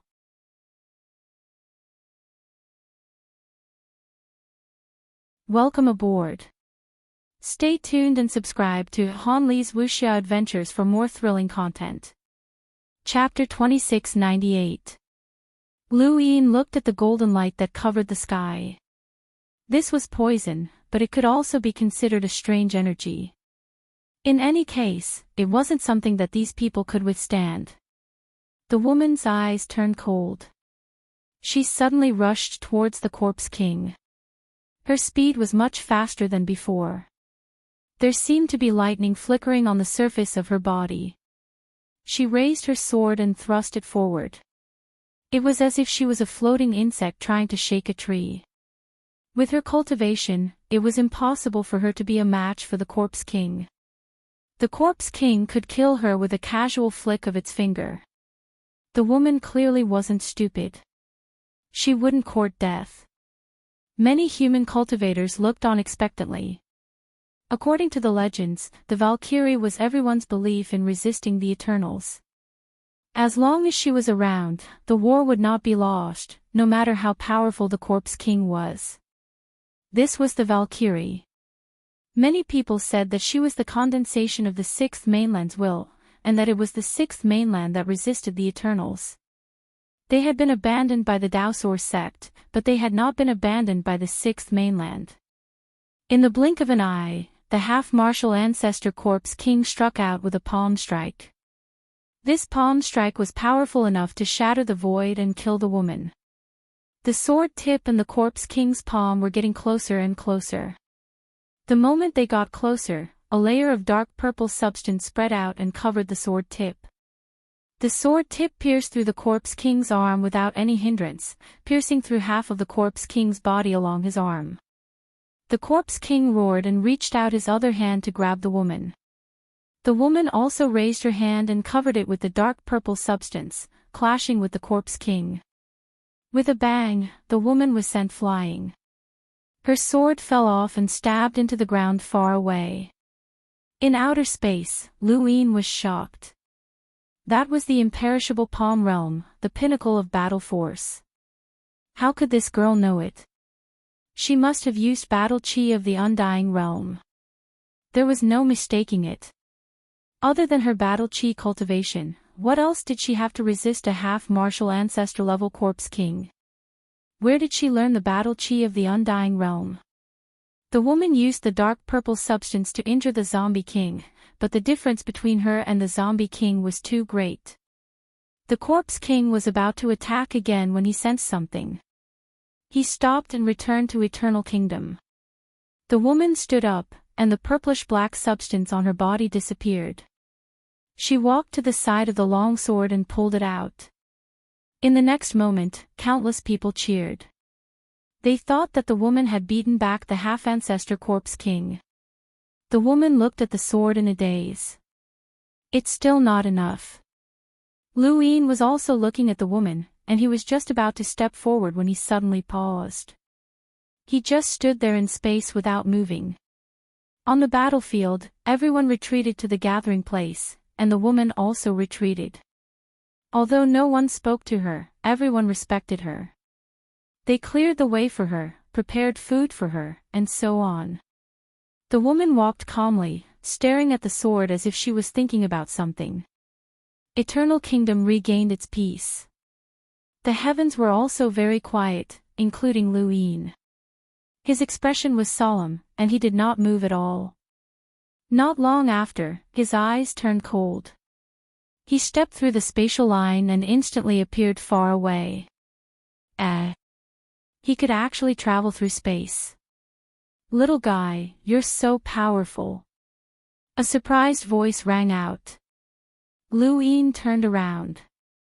Just a moment ago, he had sensed an aura approaching him. It was the aura of a progenitor. Aside from a progenitor, no one else could approach him without being detected. He could only blame himself for being careless. He had been too focused on that woman, and he had failed to notice her. At that moment, he saw a figure shrouded in light. He could not see the person's appearance or what he was wearing. The only thing he could see was the light. It covered the person's figure, but it was not glaring. The light could not even spread out and was not seen by outsiders. At the very least, he was certain that no one in Eternal Kingdom or the distant colony could see the light. It was clearly a light, but no one could see it. Who are you? Lu Yin asked. He had not expected a progenitor to suddenly appear, and this was troublesome. The only things he could use to fight against a progenitor were the Divine Seal Catalog and the slippers. Fortunately, he still had Lianbao. If this progenitor did not recognize Lianbao, then Lu Yin could use Lianbao to escape. That would depend on what level this progenitor was at. I should be the one asking that question. Who are you? I've never seen you in the sixth mainland, the person within the light asked. Lu Yin replied, I came from another parallel universe. No wonder. Are you from the everlasting race? Lu Yin asked. The person within the light laughed. If I was, do you think those people down there would still be alive?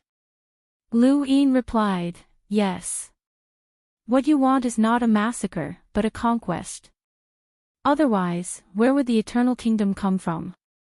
It seems like you have a deep understanding of the everlasting race. Fortunately, I can sense your hostility towards them. Lu Yin said, if there's nothing else, then I'll take my leave. Wait, the person within the light said.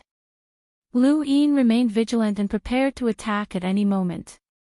As for Lianbao, he had already taken it out.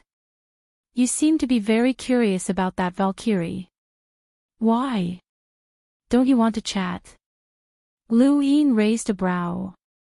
Do you know her? Why do you think that corpse king retreated?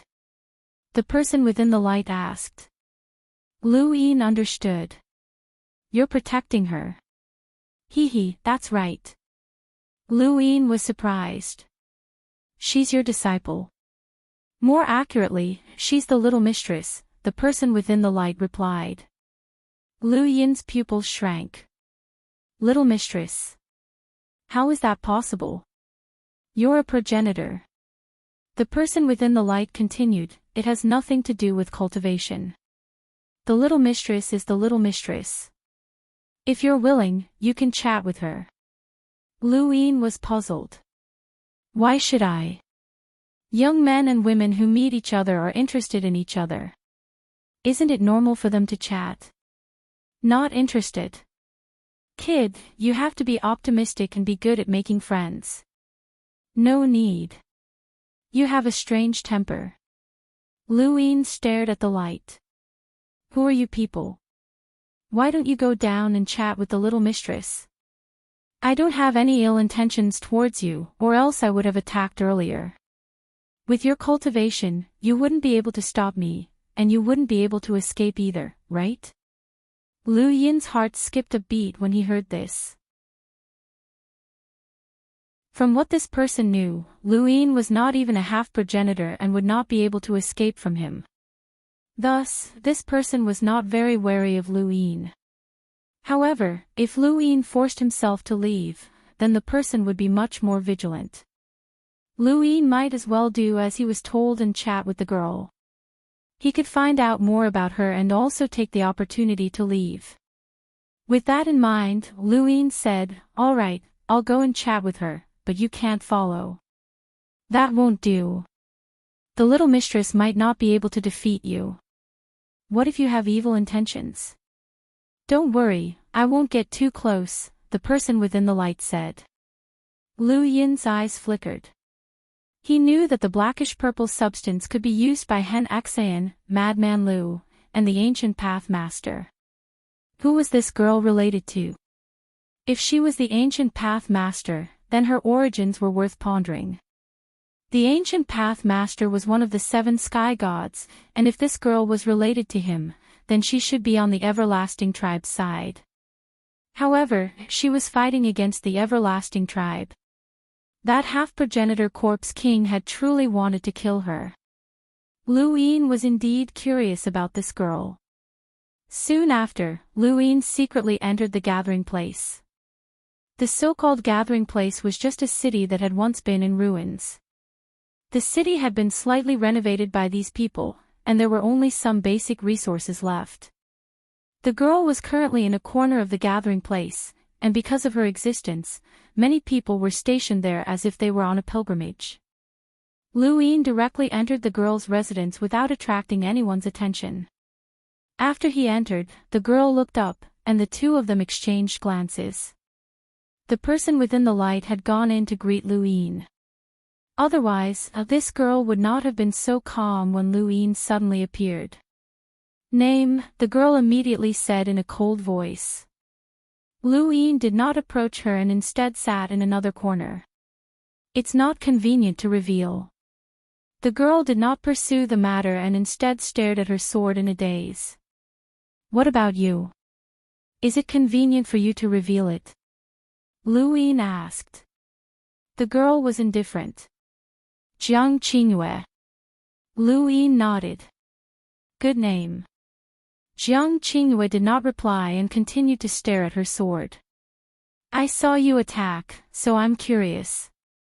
When you fought with the half-progenitor corpse king, what was that layer of black and purple that covered your sword?" "Of course, if it's inconvenient, you don't have to say." Jiang Qingyue looked at Luin. "That was only for an instant. You were able to see it clearly. What cultivation level was it?" Luin replied, 6th origin tribulation." Jiang Qingyue looked deeply at Luin. "No wonder the dragon turtle sent you. You are indeed qualified, but I won't consider it for the time being." Luin did not understand. "What do you mean you won't consider it?" "Wait, dragon turtle. You're saying that person is a dragon turtle? What dragon turtle?" The person within the light walked out and stood behind Jiang Qingyue. "Little Yaya, don't reveal my identity in front of outsiders. You have to keep some trump cards hidden." Luin looked at the person within the light. "What dragon turtle? Don't worry about that.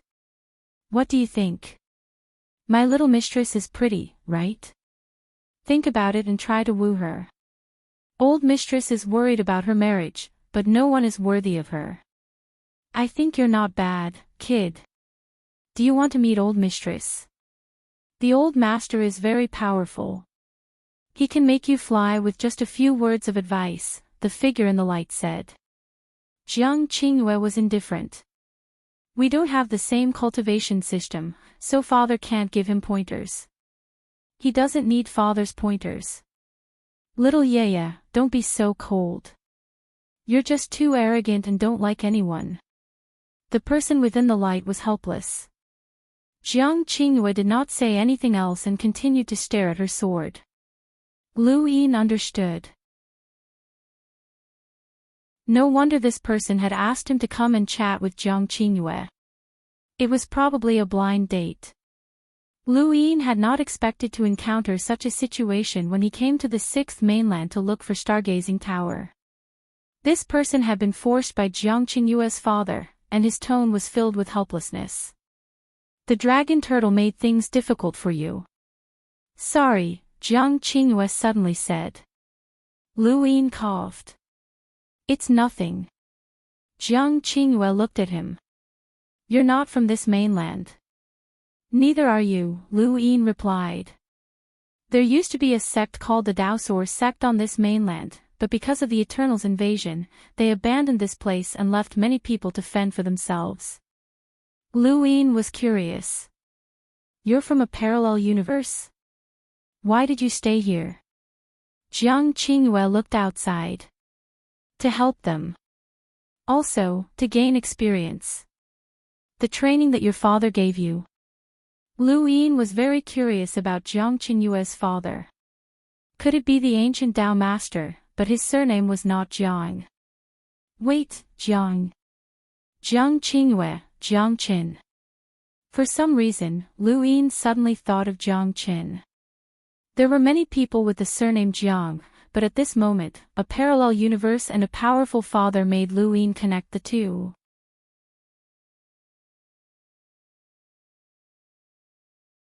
Welcome aboard.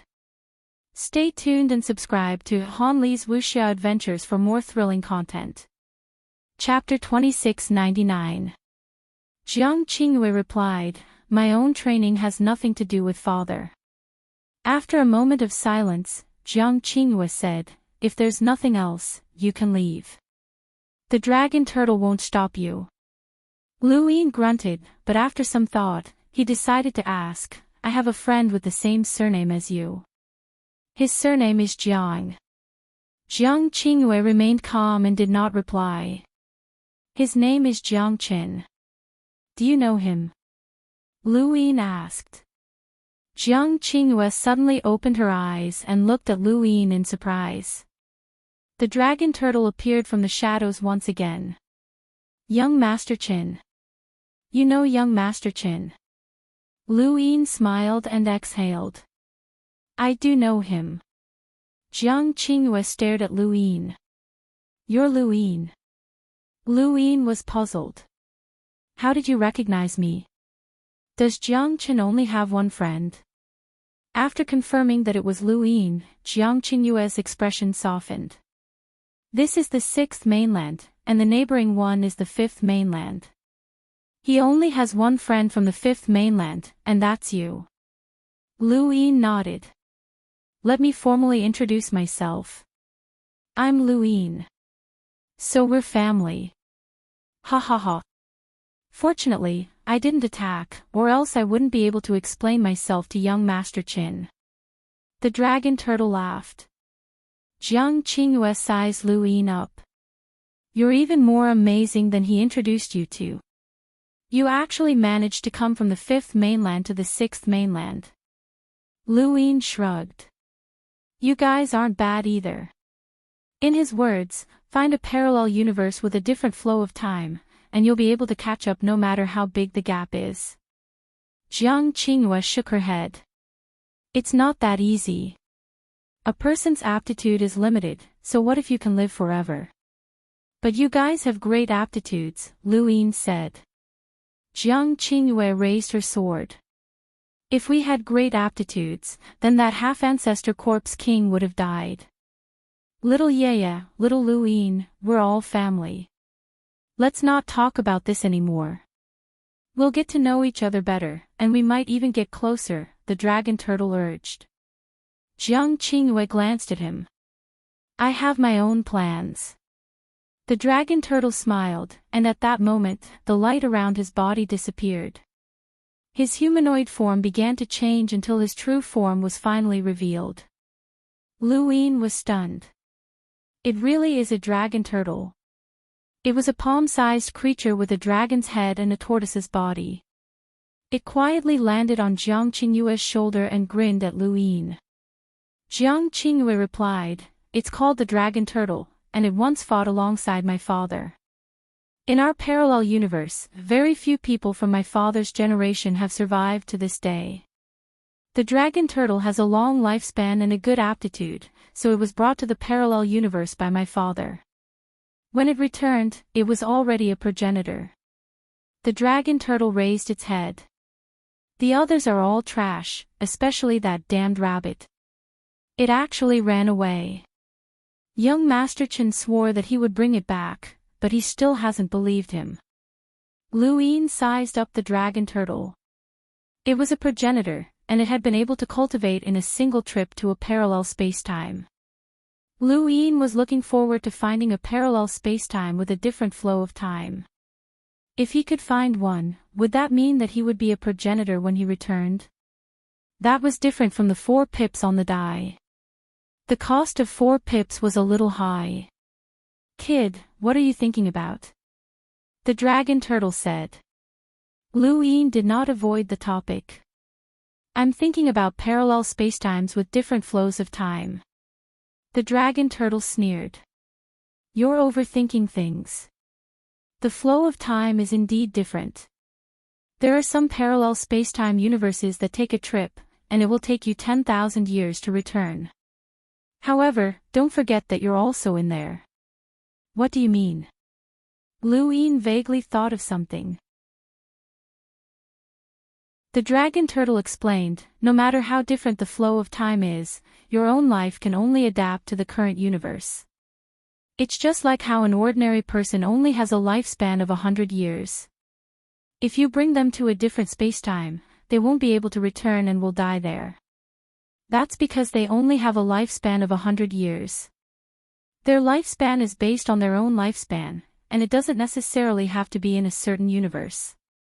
Otherwise, if you were to find a parallel spacetime with a different flow of time, wouldn't that mean that you would be immortal in that parallel spacetime? Lu Yin understood. No matter how different the flow of time was, it would be the same if he could not continue cultivating. There were too many people who followed the old master to cultivate in a parallel spacetime, but how many of them returned? They all died outside, and there wasn't anyone left alive in that generation. The dragon turtle sighed. Right, there's something more important. Lu Yin listened attentively.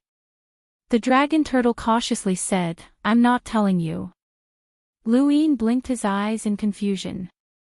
Jiang Qingyue was stunned as well, and she slowly turned to look at the dragon turtle.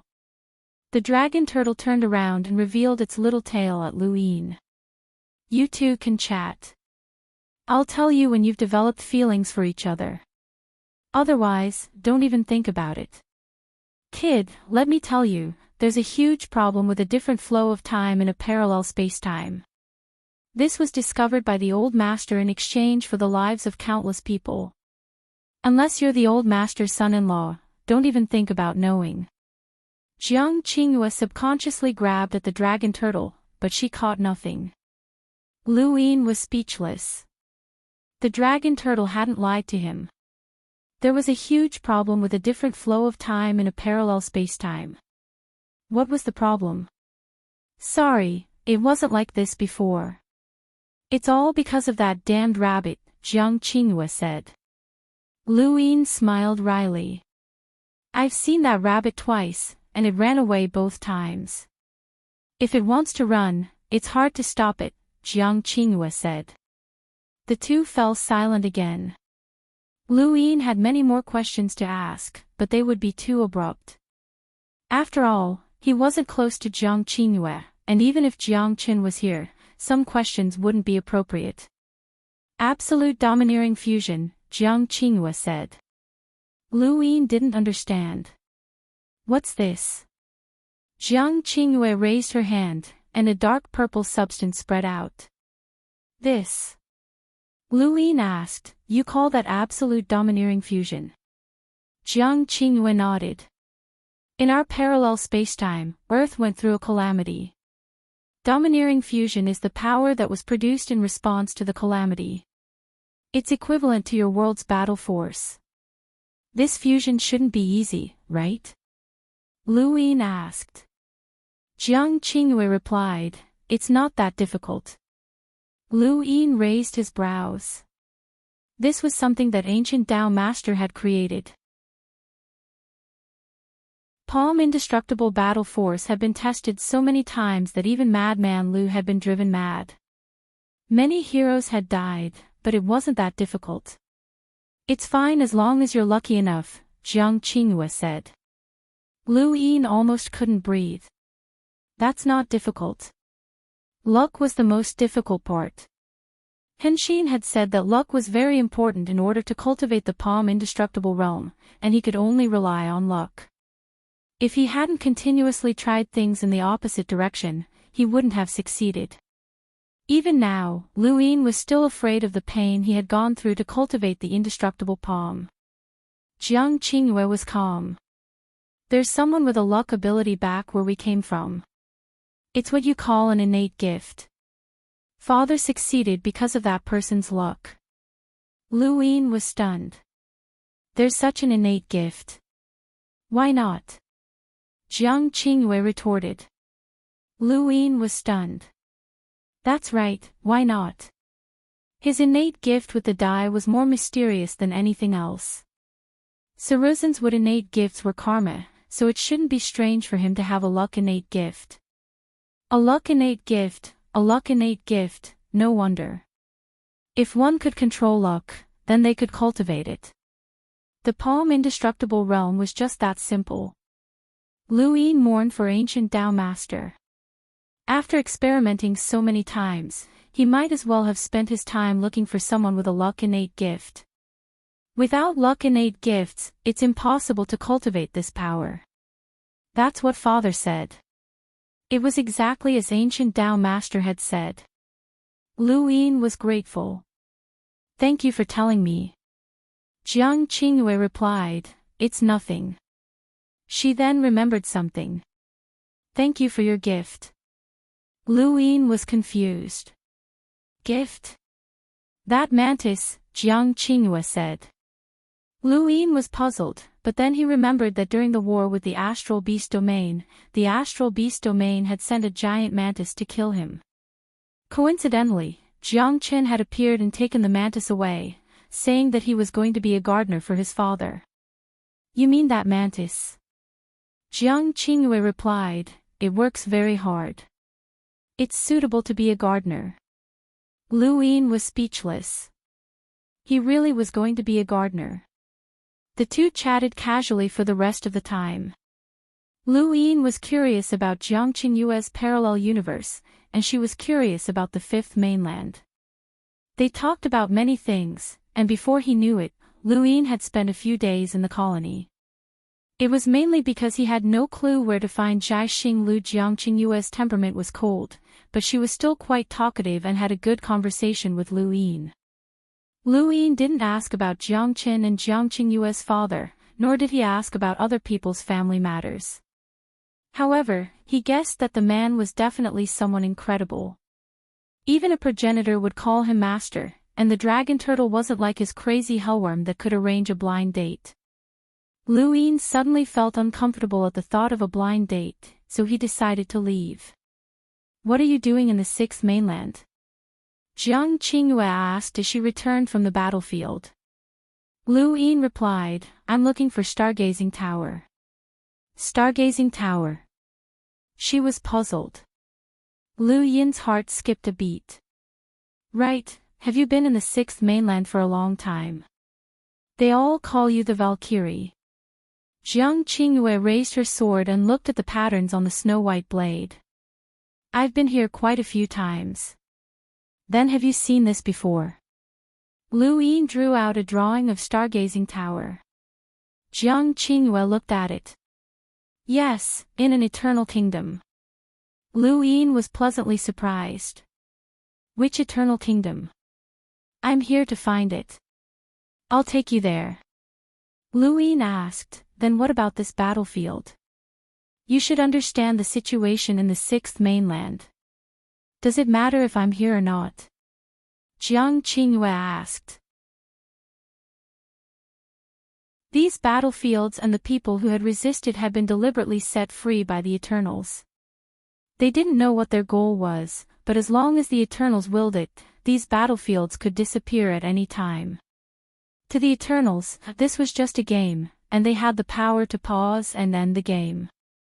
The Valkyrie was just an accident. Jiang Qingyue had never believed that she could change the sixth mainland. She had only wanted to gain experience and help these people along the way. Not long after, the two of them headed north with Jiang Qingyue leading the way. According to Jiang Qingyue, the Eternal Kingdom should be within the Grand Martial Realm. The sixth mainland wasn't as large as the fifth mainland because the fifth mainland had absorbed the remnants of the other four mainlands. For example, the astral beast domain had come from the fourth mainland. The technocracy, Starfall Sea, Innerverse, Outerverse, and so on all had traces of the other four mainlands.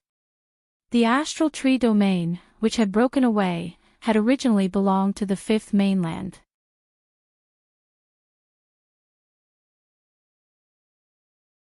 Welcome aboard. Stay tuned and subscribe to Han Li's Wuxia Adventures for more thrilling content. Chapter 2700. There's a kingdom of eternity there.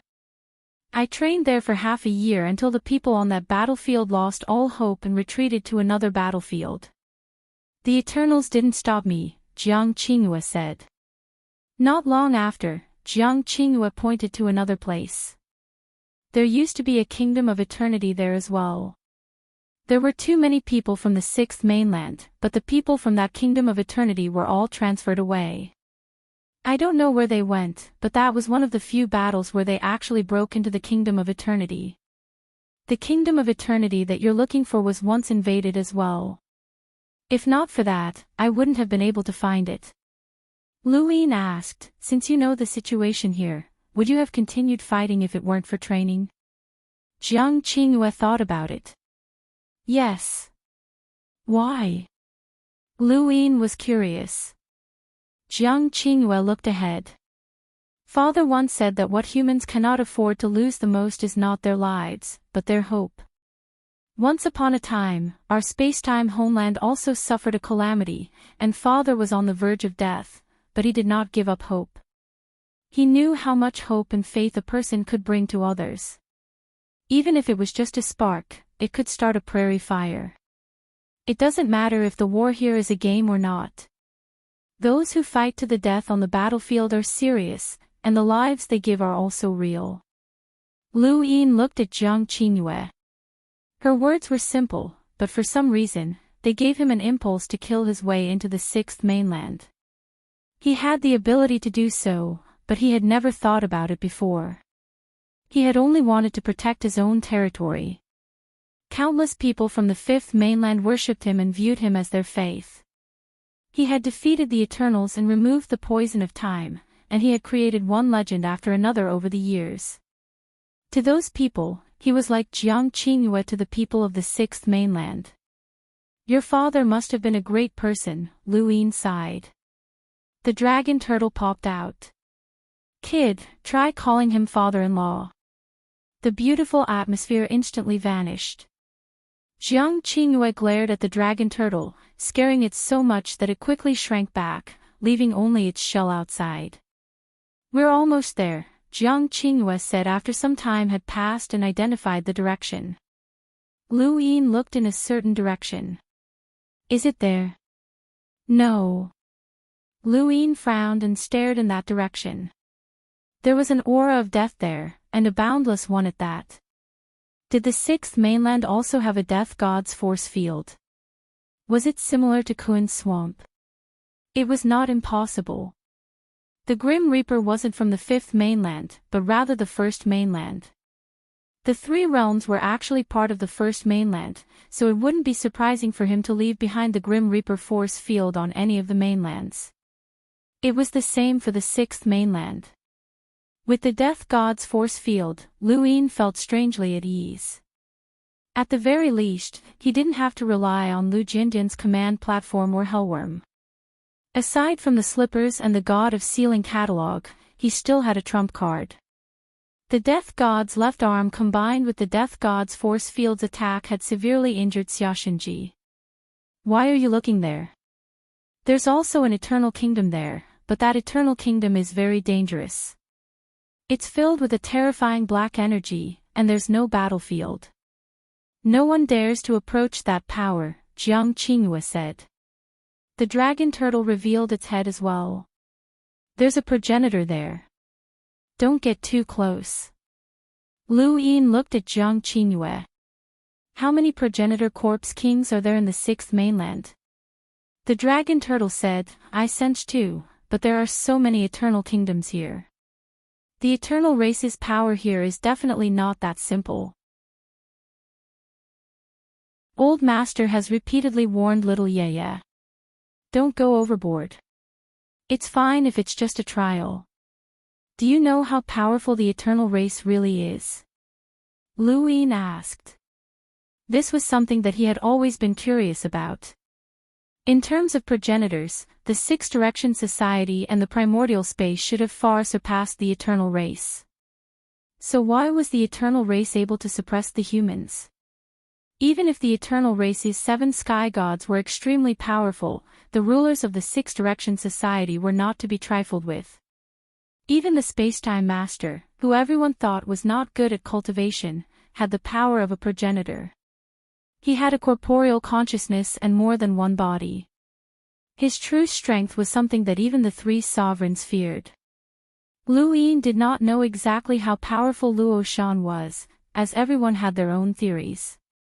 The rulers of the Six Direction Society, the 3 sovereigns and 9 sages of the reincarnation spacetime, the void 5 tastes of the void god spacetime, Mu carving of the wood spacetime, Mr. Deheng, and so on. All of these combined forces could easily crush the eternal race.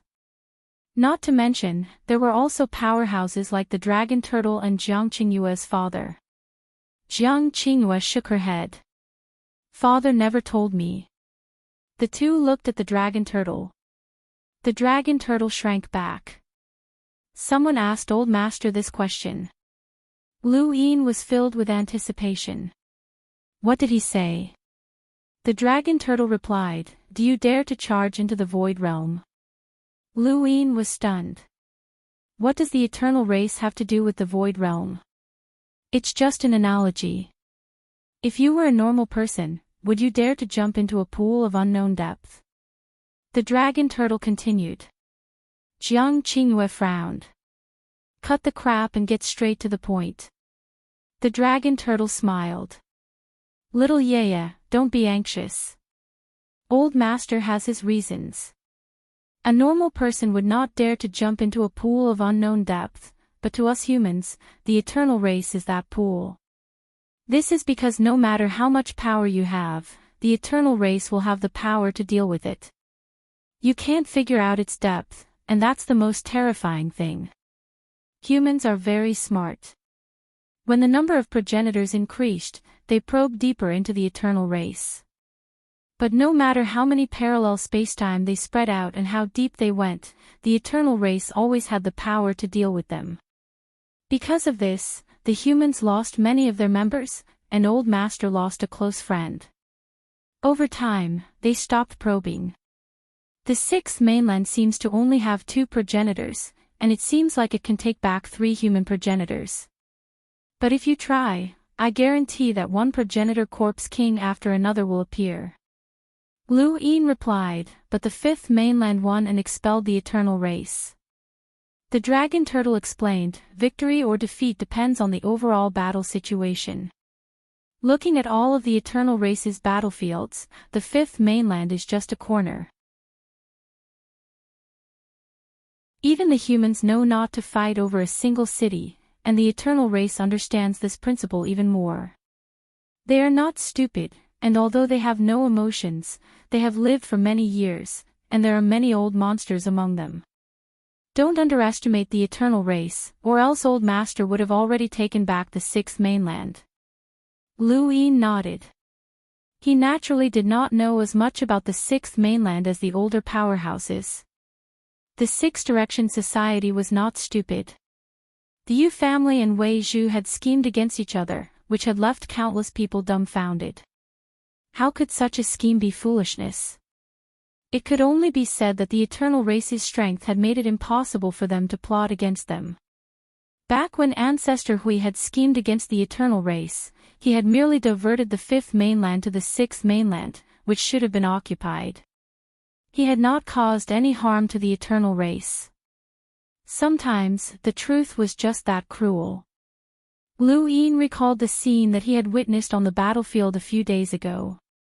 Could it be that he and the others were just like those people on the sixth mainland? That their so-called hope was something that the eternal race was willing to give? Kid, don't be discouraged. Your father-in-law, old master, also said that humans are very strange creatures. They look weak, but their hearts are incomparably strong, no matter how dark they are. In dark times, there will always be someone who will take the lead, and there will always be someone at the front. You just have to push hard. What's there to be afraid of? If you're afraid, then lower your head and don't look, the dragon turtle said. Jiang Qingyue scolded, don't speak nonsense. Old master is right, the dragon turtle said naturally. Jiang Qingyue's eyes widened. Of course, she did not mean that there was a problem with his words. What did he mean by, your father-in-law, old master? He was becoming more and more ridiculous. Lu Yin pursed his lips. This dragon turtle's words were not sarcastic, but they were very sarcastic. After a while, the two arrived outside an eternal kingdom and looked at the battlefield in front of them that shook the heavens. This is the place. Let's go straight in, Jiang Qingyue said. The dragon turtle also confirmed that there were no progenitor realm corpse kings here. As long as there were no progenitors, they could walk through any place as if it were flat ground. The eternal kingdom was just as Lu Yin remembered. He had been to more than one eternal kingdom, and just as its name suggested, it could give people eternal life and bring them happiness. However, that was just an illusion. The Eternals had deliberately created an illusion of harmony, but the truth was that humans were constantly facing life-threatening dangers. Sigh, these people's smiles are too forced. They don't even know how to pretend, the dragon turtle sighed. Lu Yin looked at the people on the streets. Compared to the first time he had been to the Eternal Kingdom, this one seemed even more harmonious. The people on the streets were all smiling and greeting each other. They were happier than when they saw their loved ones. Even the corpse kings walking on the streets were greeted by people. The corpse king's scarlet eyes did not seem to scare them at all. However, it was all fake. This was the true eternal kingdom that the Eternals had created, where humans and corpse kings coexisted. The first eternal kingdom that Lu Yin had visited was still in its early stages, and it was difficult to truly build it on the fifth mainland. It was more like the residence of the seven gods' avatars, and the people there were constantly facing the fate of being slaughtered. The second eternal kingdom that he had visited had been the Sea King's Dome. There, the Eternals had divided the eternal kingdom into the east and west to create harmony, separating humans from corpse kings. In this eternal kingdom, humans and corpse kings coexisted. This was exactly the same as the first 3 steps of the eternal kingdom, and Lu Yin had seen them all. The people of this eternal kingdom had probably experienced the first and second steps as well. They had experienced fear, despair, and temporary peace before becoming numb. At this moment, they had put on a mask of hypocrisy. This was their greatest sorrow. Losing their freedom was a tragedy, but now, they had even lost their own expressions. This place made him want to vomit. Soon, Lu Yin saw a stargazing tower. It was located in the Eternal Kingdom's garden, and it looked like an ordinary tower. I want to retrieve something from stargazing tower. Are you guys going back first or what? Lu Yin asked. Jiang Qingyue replied, destroy this city. The dragon turtle was apprehensive. Don't. Master told you to be careful. Don't go overboard. Jiang Qingyue replied, it's just one city, not a few. The dragon turtle looked at Lu Yin for help. Lu Yin replied, if there's an opportunity in the future, I'll bring the fifth mainland over. That will be the best time to destroy the Eternal Kingdom. That's right. Young Master Chen said that this kid has a high position in the fifth mainland and has many experts under his command. When the time comes, we can just attack. There's no need to show off now, the dragon turtle hurriedly advised. Jiang Qingyue looked at Lu Yin. You'll attack the sixth mainland.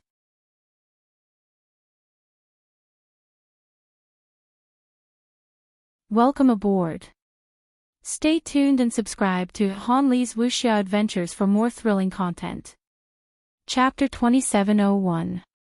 Before today, Lu Yin had never thought that he would one day attack the sixth mainland, but Jiang Qingyue's words, the dragon turtle's words, and her father's words made him think of something. I will. I'm not afraid of looking forward, and there's no need to lower my head. Being at the front isn't bad either. Perhaps a single spark can start a prairie fire. The dragon turtle praised, Kid, I admire you. The old master must have liked you as well.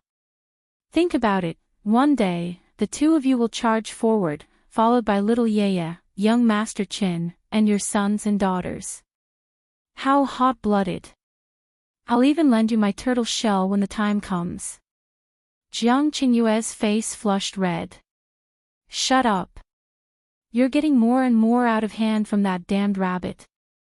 Lu Yin smiled and looked at stargazing deck again. This was a park, but there was no one here, and no one would come here.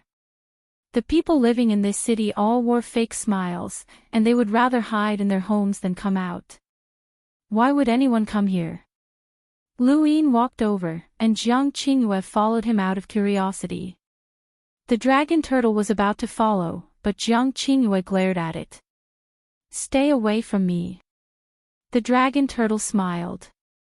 The more it looked at Lu Yin and Jiang Qingyue, the more it felt like they were a good match. The two of them walked over to stargazing deck. Jiang Qingyue was curious. What's so special about it? Lu Yin smiled and squatted down. He grabbed the deck and lifted it up, finding the pearl at the bottom. Xiao Shi had obtained a pearl that allowed him to read the words in the Book of Destiny. His talent in the Tao of Destiny was excellent, and this pearl was tainted with the aura of destiny. As long as he could obtain this pearl, he might be able to find the location of the Lu family. After lifting up stargazing deck, Lu Yin looked down and narrowed his eyes. Nothing. How could it not be? Had he lost it when he was stranded in the sixth mainland? Suddenly, there was a suction force, and Lu Yin and Jiang Qingyue disappeared without any reaction.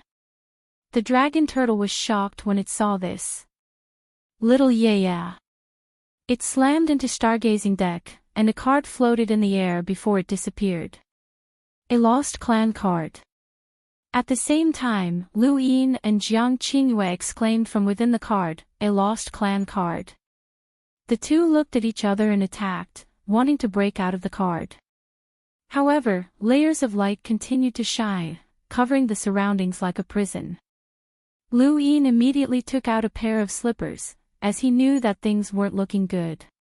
If this card had been able to suck him in without him reacting, then it had to be a primordial card that corresponded to the progenitor realm. Who would leave a primordial card in the stargazing tower? There was only one trap, and it was a trap that was specifically targeted at him. Jiang Qingyue was the one who had brought him here, but it was impossible for Jiang Qingyue to set him up. The only possibility was that this trap had been set up long ago. The Eternals knew that he would come for the pearls sooner or later. Perhaps this was not just a trap for him, but for anyone who came to Zhai Xinglu. It could even be a trap for fate. Since it was a trap, he had to get out as soon as possible. However, these prison-like lights were endless. The slippers scattered with a single slap, but they still couldn't keep up with the speed at which they appeared. Fortunately, it didn't last long before the light disappeared. Lu Yin smacked the card with his slipper, shattering it. He walked out with Jiang Qingyue, only to be greeted by a pair of scarlet eyes and a fist. Bang! There was a soft sound, and Lu Yin blocked with his arms as his body was sent flying. He should have been sent flying by the force of the fist, but midway through his flight, his body kept twisting and flickering as the void tore apart. Lu Yin steadied himself and looked around. This was an unstable place. This was an unstable space, and even further away was a giant sourcebox. They were trapped in a sourcebox array, and the purpose of this array should be to. Lu Yin casually tore through the void, but he found that the void was constantly twisting and distorting, making it impossible for him to lock onto his position. Sure enough, they couldn't tear through the void and head to a parallel spacetime. This place was a trap. The one that had sent Lu Yin flying was a progenitor realm corpse king, and it quietly stood in front of him. Its scarlet eyes stared at Lu Yin as it slowly lowered its arm. Intruders shall die. Lu Yin took a deep breath. Qingyue, come here. Jiang Qingyue gripped her sword tightly and looked at the corpse king fearfully. She could feel a mountainous pressure. She had faced a progenitor realm creature before, but it had not been a life-or-death situation. With her current cultivation, how could she face a progenitor realm corpse king? It could crush her to death with a single finger. Lu Yin clenched his fists and felt a burst of pain in his arm. He had blocked that attack, but his bones had cracked. This corpse king had a terrifying physical strength, so where had this monster come from? When fighting at the same realm, eternal corpse kings were indeed stronger than humans, but that did not apply to Lu Yin. Lu Yin's physical strength was enough to crush a red-eyed corpse king at the same realm as him, and he could even fight against an ordinary progenitor realm corpse king. However, this corpse king's physical strength was definitely abnormal even among the eternal corpse kings. One punch, just one punch. He could not fight this corpse king head-on. Progenitors had their own fighting styles, battle techniques, and progenitor worlds. They were all extremely difficult to deal with, but what was truly difficult to deal with was still the most fundamental strength. Just as the ancient path master had said, the physical body was the true path that humans should take, and they should not rely on some kind of world-changing strength. Eternal corpse kings were proficient in physical combat, which was simple and pure. However, once one's physical body reached a certain level of strength, there would be no way to deal with it. Think of a way to leave on your own, Lu Yin said to Jiang Qingyue. The scarlet eye closed in on him. It did not seem to be very fast, but in this narrow and distorted space, this speed was enough. Lu Yin pushed Jiang Qingyue aside and looked at the chaotic spatial lines. He did not dare to move carelessly for fear of suddenly appearing under the corpse king's fist. That would be bad luck. The wind from the fist brushed past his cheek, leaving behind a trail of blood. Lu Yin could not breathe under the pressure of the fist, and he kept retreating. The corpse king turned around and kicked out, its movement simple and pure. Lu Yin's body was covered in a blackish-purple substance, and he tried to kick out and meet the corpse king's attack head-on. There was another collision, and the blackish-purple substance covering Lu Yin's foot actually cracked open. The corpse king did not even slow down and immediately followed up with a second kick. Lu Yin took out his slipper and slapped it down, but the corpse king retracted its leg at the critical moment and spread its arms wide.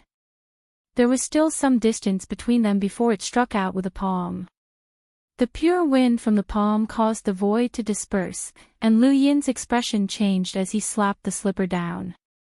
The slipper dispersed the palm wind, but the force contained within it almost caused Lu Yin to lose his grip on the slipper. The corpse king struck out again and again, and Lu Yin could only retreat. He could not afford to waste time with the progenitor corpse king, or he would definitely die. With the slipper in hand, the corpse king did not engage in close combat, which made Lu Yin even more certain that this was a trap. The fact that the corpse king was so afraid of the slipper proved that it had already been prepared. Suddenly, the corpse king's eyes changed to gray. Not good, its physical strength had increased tenfold. Lu Yin did not hesitate to use the Divine Seal Catalog, and No Yi and Lu Yun's shadows appeared together.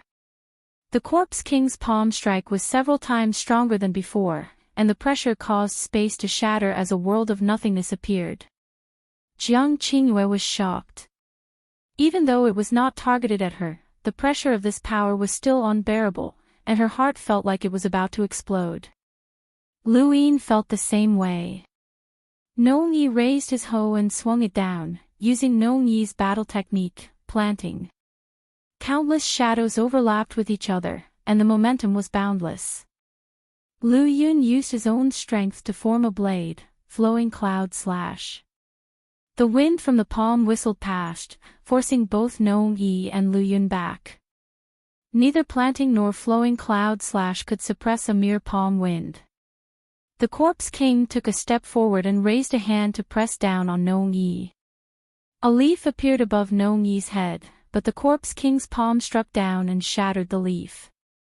Nong Yi's figure became somewhat blurry, and streaks of flowing cloud-like energy formed solid attacks that frantically bombarded the Corpse King.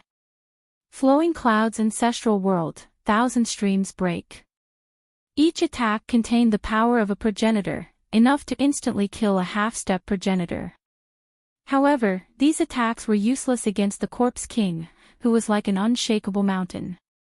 With a casual wave of his hand, the attacks dispersed.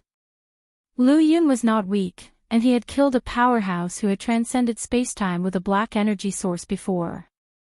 However, he was actually so weak against this Corpse King. The Eternals had prepared a killing move for Lu Yin, and Lu Yin felt that this Corpse King was not any weaker than Xiaoxinji. In terms of physical strength, the Corpse King far surpassed Xiaoxinji. Lu Yin used his slippers and stirred up spatial threads, appearing behind the Corpse King and slamming down. At the same time, within the Eternal Kingdom, the Dragon Turtle was enraged and directly attacked the city.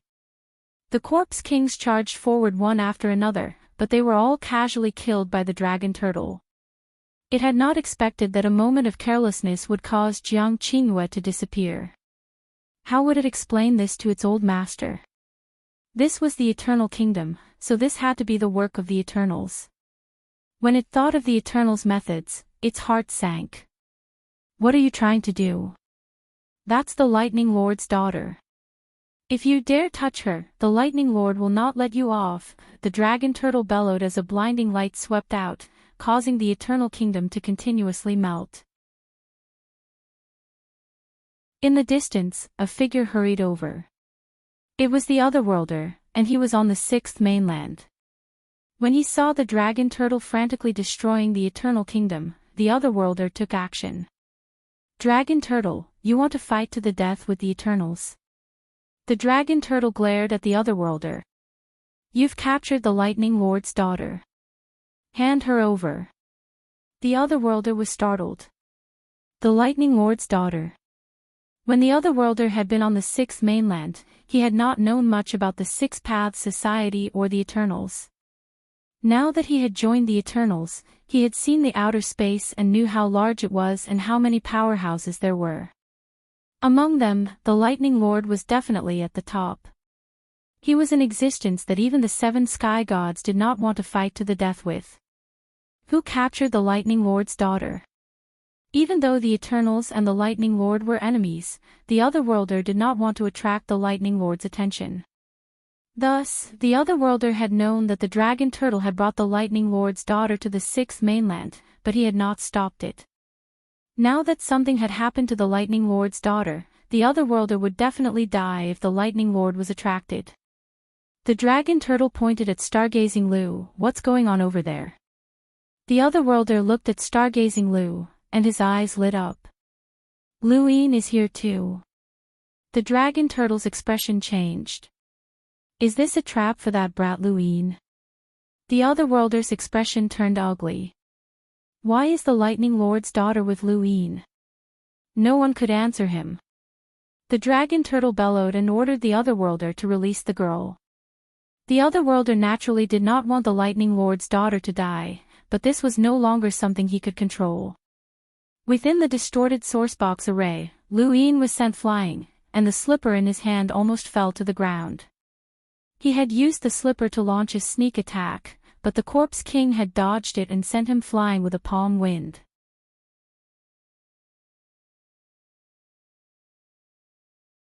Welcome aboard. Stay tuned and subscribe to Han Li's Wuxia Adventures for more thrilling content. Chapter 2702. The Corpse King instantly appeared in front of Lu Yin. Lu Yin stepped on the stars, and it was as if the continent formed from fate's hand in his heart had appeared, causing the surrounding void to break away. At that moment, Lu Yin could sense a parallel spacetime that allowed him to leave. This was a power that even Mr. Mu found strange, and even the sourcebox array could not distort it. But if he left, what would happen to Jiang Qingyue? She would definitely die. Lu Yin could not abandon Jiang Qingyue and flee. The power from his heart had only given him a brief moment of life, and that brief moment of hesitation had already passed. The Corpse King's palm invaded Lu Yin's surroundings, causing the stable space around him to crack. No matter how strange this power was, it could not make up for the difference between him and the Corpse King. As the Corpse King's palm approached, Lu Yin used the reverse step to reverse time and retreat. He maintained a certain distance from the Corpse King, but he could not maintain the reverse step for long. In the distance, Jiang Qingyue was shocked. She had not expected Lu Yin to be able to tangle with such a terrifying Corpse King for so long. It was already unbelievable that an emissary, even a half-progenitor, could last a few breaths of time against a progenitor. Lu Yin was only an emissary, and one with 6 origin tribulations at that. In the small space, Lu Yin could not retreat very far with the reverse step. The Corpse King suddenly stopped and punched the void with its right fist. Ripples instantly appeared as a powerful force wreaked havoc. Lu Yin's expression changed, and he hurriedly tried to protect Jiang Qingyue. "Don't worry about me," Jiang Qingyue shouted with great difficulty. She held her sword in reverse and swayed like a willow tree in the wind. Lu Yin was stunned. She had actually survived the Corpse King's strength. He did not have time to worry about her, and he was relieved that she could protect herself. However, he still tossed her a lotus treasure. "Take it." Jiang Qingyue took it. On the other side, the Corpse King punched the air again. Punch after punch, the power of each punch was increasing. Lu Yin's divine seal catalog shone with golden light as Lu Yun and Nong Yi attacked again. He could not allow the Corpse King to attack indiscriminately, or else Jiang Qingyue would not be able to hold on. Nong Yi and Lu Yun could only be considered average within the progenitor realm, and they were far from being able to contend against 9 mountains and 8 seas. This Corpse King, on the other hand, had the power to contend against 9 mountains and 8 seas, and it was especially adept at physical strength. When Lu Yin unleashed his full power, the Divine Seal Catalog's power could only barely allow Lu Yin to pull some distance away from the Corpse King and protect himself. However, he definitely would not be able to last for long. He had many treasures on him, but aside from the slippers, none of them were able to harm the Corpse King. He also had many powers, such as visualization, breaking through 3 stages to restore himself, and the Aeon Evolution True Scripture. However, none of these powers were effective against the Corpse King. This was a hopeless situation that the Eternals believed to be hopeless, but that was not necessarily the case for Lu Yin. The 6th mainland had the Grim Reaper's force field. Cloud-like attacks appeared in the air and crazily pressed down on the Corpse King. Nong Yi's leaves also covered the void.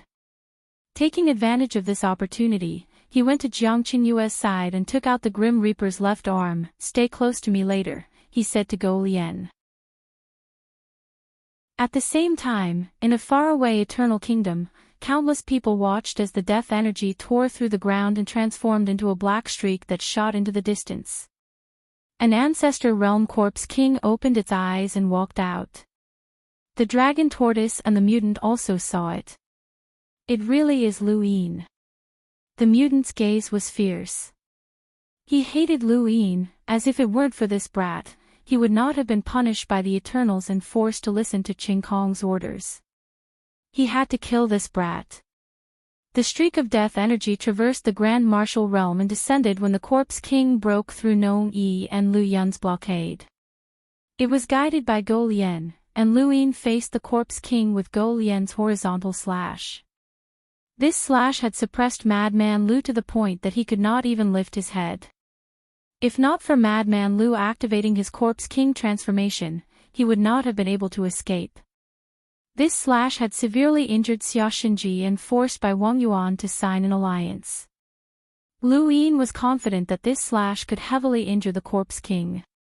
Go Lian slashed, and a giant black shadow appeared behind Lu Yin. Its dignified gaze descended. It was the Grim Reaper. The Corpse King bellowed, and its pupils changed again to green. Its physical strength continued to increase, and the void around it exploded like thunder. Even the void was unable to withstand the pressure. Lu Yin gritted his teeth and slashed at the Corpse King. This attack sent the Corpse King flying out of the sourcebox array and directly broke through it. "Let's go," Lu Yin growled as he tore through the void, intending to take Jiang Qingyue away. Suddenly, Jiang Qingyue stabbed her sword at Lu Yin, but due to the difference in power, she was unable to truly injure him. However, this attack stunned him. Was Jiang Qingyue trying to kill him? Lu Yin looked at her in shock and saw that her eyes were lifeless. At the same time, he also saw that bubbles had appeared around him at some point.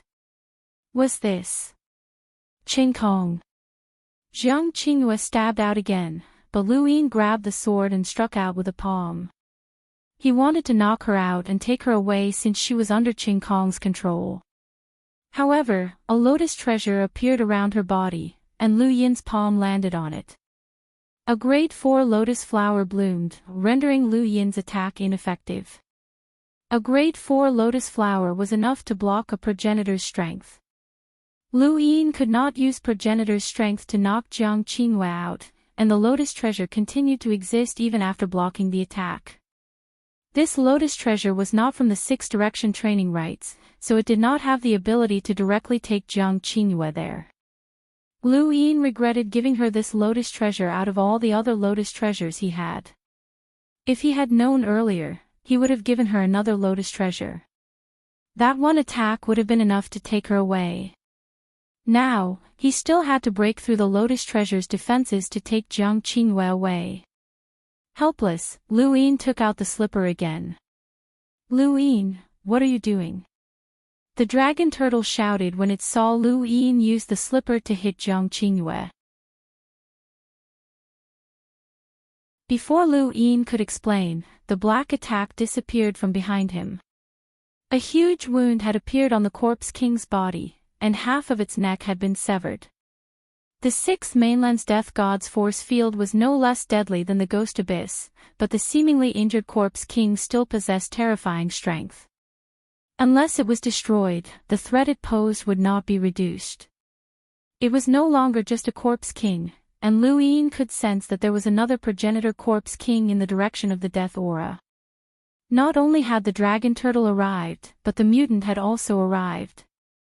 Lu Yin saw the mutant, and the mutant saw Lu Yin as well. "Kid, you're dead." Jiang Qingyue stabbed her sword towards Lu Yin's neck. The dragon turtle arrived and looked on in confusion.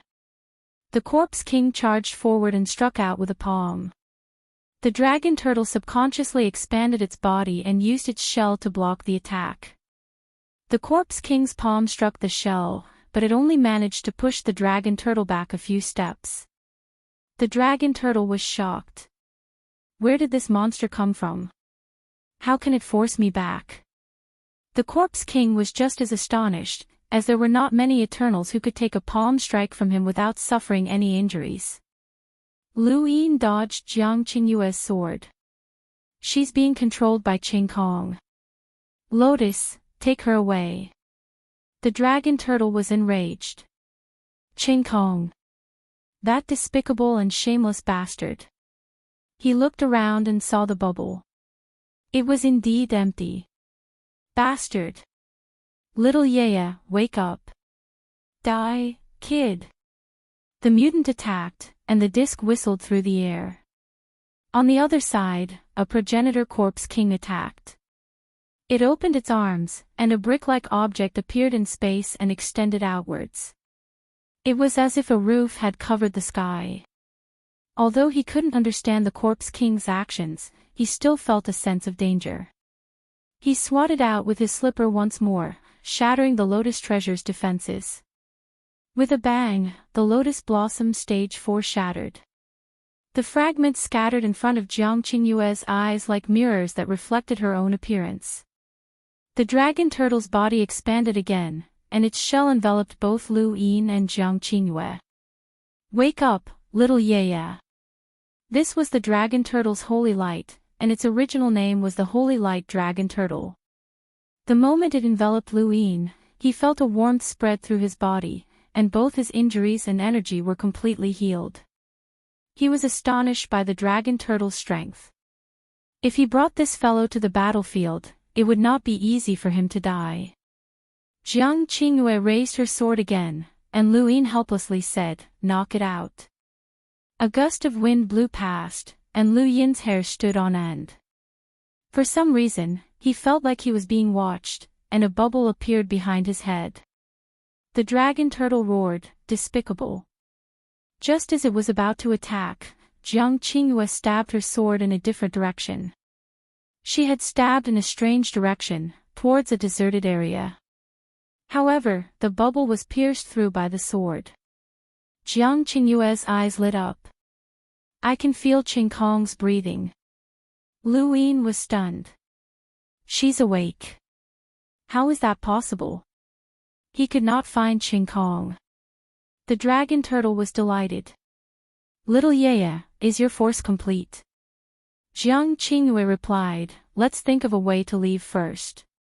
Outside, the mutant and the two progenitor corpse kings continuously attacked the dragon turtle's shell, trying to force Lu Yin out. However, the dragon turtle's shell was indeed tough. "Dragon turtle, take the Lightning Lord's daughter and leave. Leave Lu Yin behind, and we won't stop you," one of the mutants said. Lu Yin heard him. The Lightning Lord's daughter. The dragon turtle was tempted. Something could happen to him, or anyone else, but not Jiang Qingyue. Jiang Qingyue looked up. "If we're leaving, we'll leave together." The dragon turtle looked at Lu Yin helplessly. Lu Yin tried to tear through the void, but at some point, the source box array had enveloped him once more, and he could not locate a parallel spacetime. "Little Yaya, why don't you call Old Master over?" the dragon turtle asked. Lu Yin replied, "Neither she nor I can locate a parallel spacetime." The dragon turtle felt a headache coming on. They had followed the Lightning Lord, and they did not need to leave behind a spacetime coordinate imprint to travel through parallel spacetime. However, they still needed to find a parallel spacetime first. Otherwise, it would be easy for something to happen to them if they suddenly traveled through a parallel spacetime. That was their last resort. "This is a trap for me. If you have no other choice, you should leave," Lu Yin said. He had used the power in his heart to separate the void, and he should be able to do it this time as well. As long as he could leave, the Eternals would not do anything to the dragon turtle and Jiang Qingyue.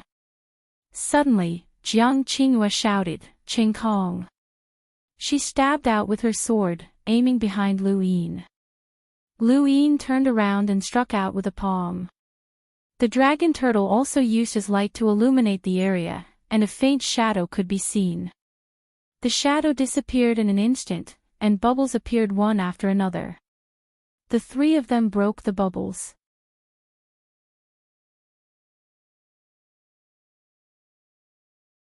Welcome aboard. Stay tuned and subscribe to Han Li's Wuxia Adventures for more thrilling content. Chapter 2703. Lu Yin felt his scalp go numb, as Qing Kong had set his sights on him again. He didn't care about Jiang Qingyue at all, perhaps because he didn't want to provoke the Lightning Lord. As for the dragon turtle, he hadn't attacked either, probably because he felt that it was useless. The dragon turtle's healing power was too strong, and he definitely had a way to protect himself. Not only was Qing Kong watching him, but he also didn't want Lu Yin to attack. Qing Kong had seen the entire battle with the Corpse King, and he knew that Lu Yin had a way to escape. "You must die," an overlapping voice rang out in Lu Yin's ears. It was Qing Kong's voice. "Despicable person," the dragon turtle roared. Jiang Qingyue closed her eyes and sensed. Lu Yin continuously used the power from his heart, and whenever he did so, Qing Kong would attack, not giving him a chance to tear through the void. The Corpse King's attacks were forceful, but Qing Kong was all-pervasive. His attacks were faster and more ruthless than the Corpse King's. Against the Corpse King, Lu Yin had a chance to escape, but against Qing Kong, he had no chance at all. Lu Yin opened his eyes and looked at the chaotic spatial lines. "Senior Dragon Turtle, how much longer can you hold on?" The Dragon Turtle was in pain. "The main thing is that the Corpse King is too strong. I can't hold on for much longer." Lu Yin frowned, as he had to think of a solution as soon as possible. "Don't listen to him, he can hold on for a long time," Jiang Qingyue suddenly said. "He also knows the absolute fusion haki that covers his shell. Even father said that it's hard to break through." "Little Yaya, just because it's hard doesn't mean it's impossible. What if the 7 sky gods come? Qing Kong is here, and you know how sinister that guy is." Lu Yin suddenly moved away from where he was standing. Qing Kong had been watching him the entire time, not giving him any chance to escape. He had to find a flaw in Qing Kong's defenses and give him a split second to escape. As long as he could escape, the crisis would naturally be resolved. "Qing Kong, do you still remember Tu Shuang?" No one answered, and Qing Kong didn't say anything either. "She's in my hands. I was the one who ruined your plan, and I was also the one who exposed Yunwu. I've already found a way to distinguish between illusion and illusion." Lu Yin suddenly took Tu Shuang out of his cosmic ring and tossed her to one side.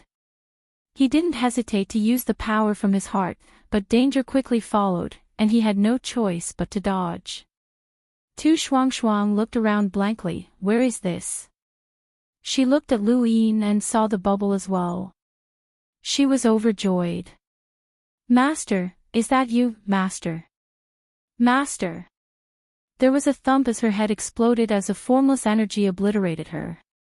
Lu Yin's eyes narrowed. This was Qing Kong's move, and he had not hesitated to kill his own disciple. This was the way of the Eternals. Jiang Qingyue stabbed out with her sword, but she missed. "Forget it, little Yaya. You can feel Qing Kong's breathing, but the difference between the two of you is too great. How can you hurt him? Your movements are countless times slower in his eyes," said the Dragon Turtle. Outside, the mutants continued to ask the Dragon Turtle to take Jiang Qingyue away. This matter had nothing to do with them. However, the Dragon Turtle's shell remained stuck there for several days. Jiang Qingyue was right, the tortoise's shell was very tough. The dragon tortoise did not even need to use its purplish-black substance to block the attacks from the outside. If not for Qing Kong's watch, Lu Yin would have left long ago. "I advise you to scram.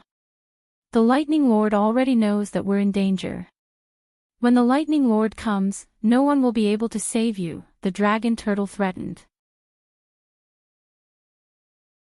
The mutant was afraid of Lu Yin, so he moved even faster. He had to kill Lu Yin. Qing Kong was also determined to kill Lu Yin. This trap had been set up flawlessly. If not for Jiang Qingyue and the Dragon Turtle, Lu Yin definitely would not have survived. This was a trap that had been set up many years ago, and now that it had succeeded, how could they give up? Lu Yin continued to stare at it. Once the spatial line stabilized, he would try to tear through the void and leave. He could not wait for death here, or else he did not believe that the tortoise shell would be able to withstand 1 or 2 of the 7 sky gods. What's that? Lu Yin stared in one direction. He was looking at the spatial lines. His gaze pierced through the tortoise shell and looked into the distance.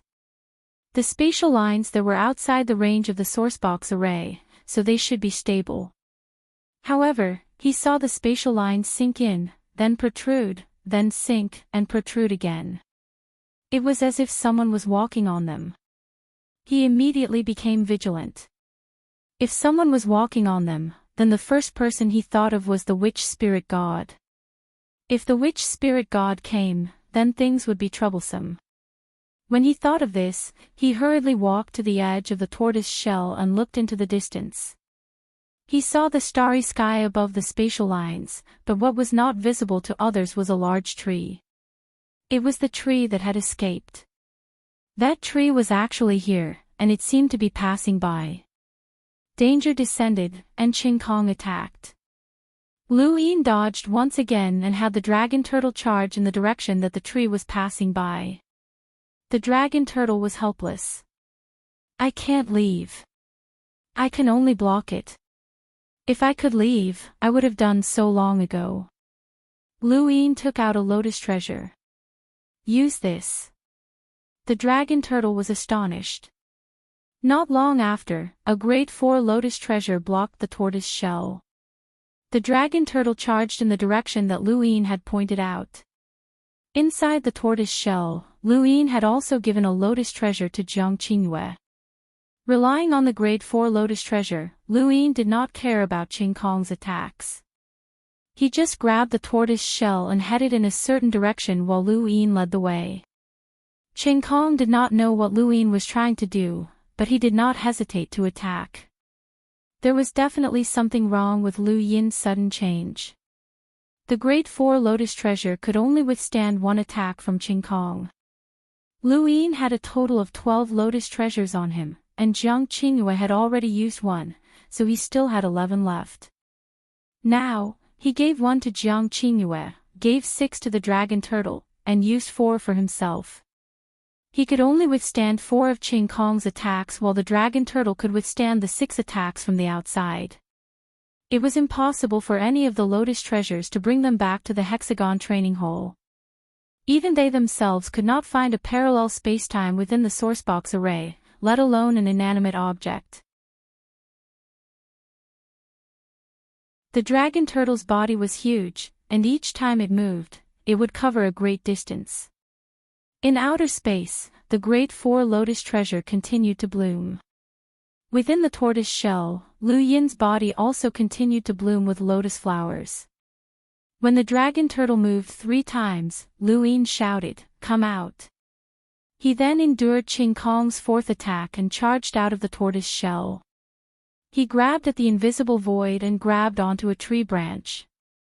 The tree that had been wandering around in space was like a rabbit whose tail had been stepped on. It jumped in fright and frantically fled. Lu Yin grabbed Jiang Qingyue, and the dragon turtle shrank and landed on Jiang Qingyue's shoulder. It was then dragged away by the tree. The tree was also exposed, and the mutants and the Eternals saw it. "That's the tree." One of the mutants cried out. The tree shook its branches and fled in a certain direction. Its branches frantically whipped around, trying to throw Lu Yin and the others off. The mutants roared after it. Just as they were about to give chase, the tree disappeared again. Lu Yin did not dare to move about recklessly in the void, but the tree was different. This thing was constantly moving through space and was adept at escaping. It had been fine for so many years, so it should be fine if they were dragged along by it. He was also curious as to where the people that had been taken away by the tree had gone. The sourcebox array could not stop the tree, and the mutants and the corpse king's attacks were also deflected by the tree's branches. The tree was fearless in all sorts of battlefields, and it had even been able to take away a few people in a battle where the 7 sky gods had participated. In the blink of an eye, the tree was gone. The mutants stared blankly. Why did that tree appear? Not too far away, the 2 corpse kings stood in place. They could not catch up, and they could not even see where the tree was. Even if they did, it would be useless. "It's fine to be taken away by the tree," Ching Kong's voice rang out, and it sounded like several voices overlapping each other. The mutants heard this, but they could not see where Ching Kong was either. Their eyes flickered. How could Ching Kong not be able to kill Lu Yin after staying in the tortoise shell for a few days? They did not believe it. At the same time, in the void, Lu Yin clung tightly to the tree branch. He did not know if Ching Kong and the rest of the Eternals had caught up, but he did not have the time to check. At the very least, he could not be shaken off by the tree. However, the tree seemed to have gone mad and wanted to shake them off. This is the tree that the old master was looking for. The dragon turtle was shocked. Lu Yin was astonished. The lightning master is looking for it. Capture it and give it to the old master, the dragon turtle said excitedly. When the tree heard this, it became even more frenzied and waved its branches around. At the same time, flames blossomed from the branches like a blooming flower, beautiful yet dangerous. Lu Yin looked at the slowly blooming flames. What's this? Let go. The dragon turtle grabbed Lu Yin and quickly retreated. The three of them left the tree, and the tree branch that Lu Yin had just grabbed also blossomed with flames. If he had been one step slower, he would have been touched by the flames. The burning tree quickly disappeared as it ran away in a rather pathetic manner. Lu Yin and the other two also fell down and landed on a meteorite. Lu Yin stared into the distance, but the tree had already disappeared. Fortunately, we were one step faster, or else you would have been finished. The old master warned you not to touch those flames. The dragon turtle felt a lingering fear. It's a pity that we couldn't catch it. You scared it, Jiang Qingyue understood. The dragon turtle was helpless. How would I have known that it would be so cowardly? It could have crossed the battlefield and feared no one, but it was abnormally cowardly. What a strange tree. Lu Yin looked at his hand. Those flames should have been the flames that had burned the Book of Destiny. The book had burned because he had wanted to investigate Immemorial City. He had thought that those flames had come from Immemorial City, but since they had come from this tree, then this tree must be related to Immemorial City. He then thought back to what the undying god had said. Suwang Tian had tricked the netherworld ancestor and gone to Immemorial City. The tree had also taken Suwang Tian, the netherworld ancestor, and the others away during the Battle of Jiu He in the Third Mainland. It was not hard to guess that this tree could bring people to Immemorial City. That also explained why the Lightning Master was looking for it. The Lightning Master also wanted to go to Immemorial City. What kind of place was Immemorial City? Mr. Mu, the Lightning Master, and the powerhouses of the Above Heaven sect all wanted to go. What about the Grand Empyreans? Did they want to go to Immemorial City? They should be able to go. What did the Eternals think of Immemorial City? The more he understood about this universe, the more doubts he had. It was as if a group of people had covered up the truth. This isn't the sixth mainland, the dragon turtle said. But it's not dangerous. Jiang Qingyue looked at Lu Yin. Sorry. Lu Yin was puzzled. What's wrong? Jiang Qingyue apologized. I was the one who led you to the trap. Lu Yin laughed. It has nothing to do with you. This is a trap that the Eternals set for me. I would have gone there regardless of whether you were there or not. On the contrary, it's because of you that I'm safe. Jiang Qingyue's character portrait will be posted on the public account. Brothers, search for author Drifting Wind on WeChat. Follow her and you'll be able to see it. Thank you for your support.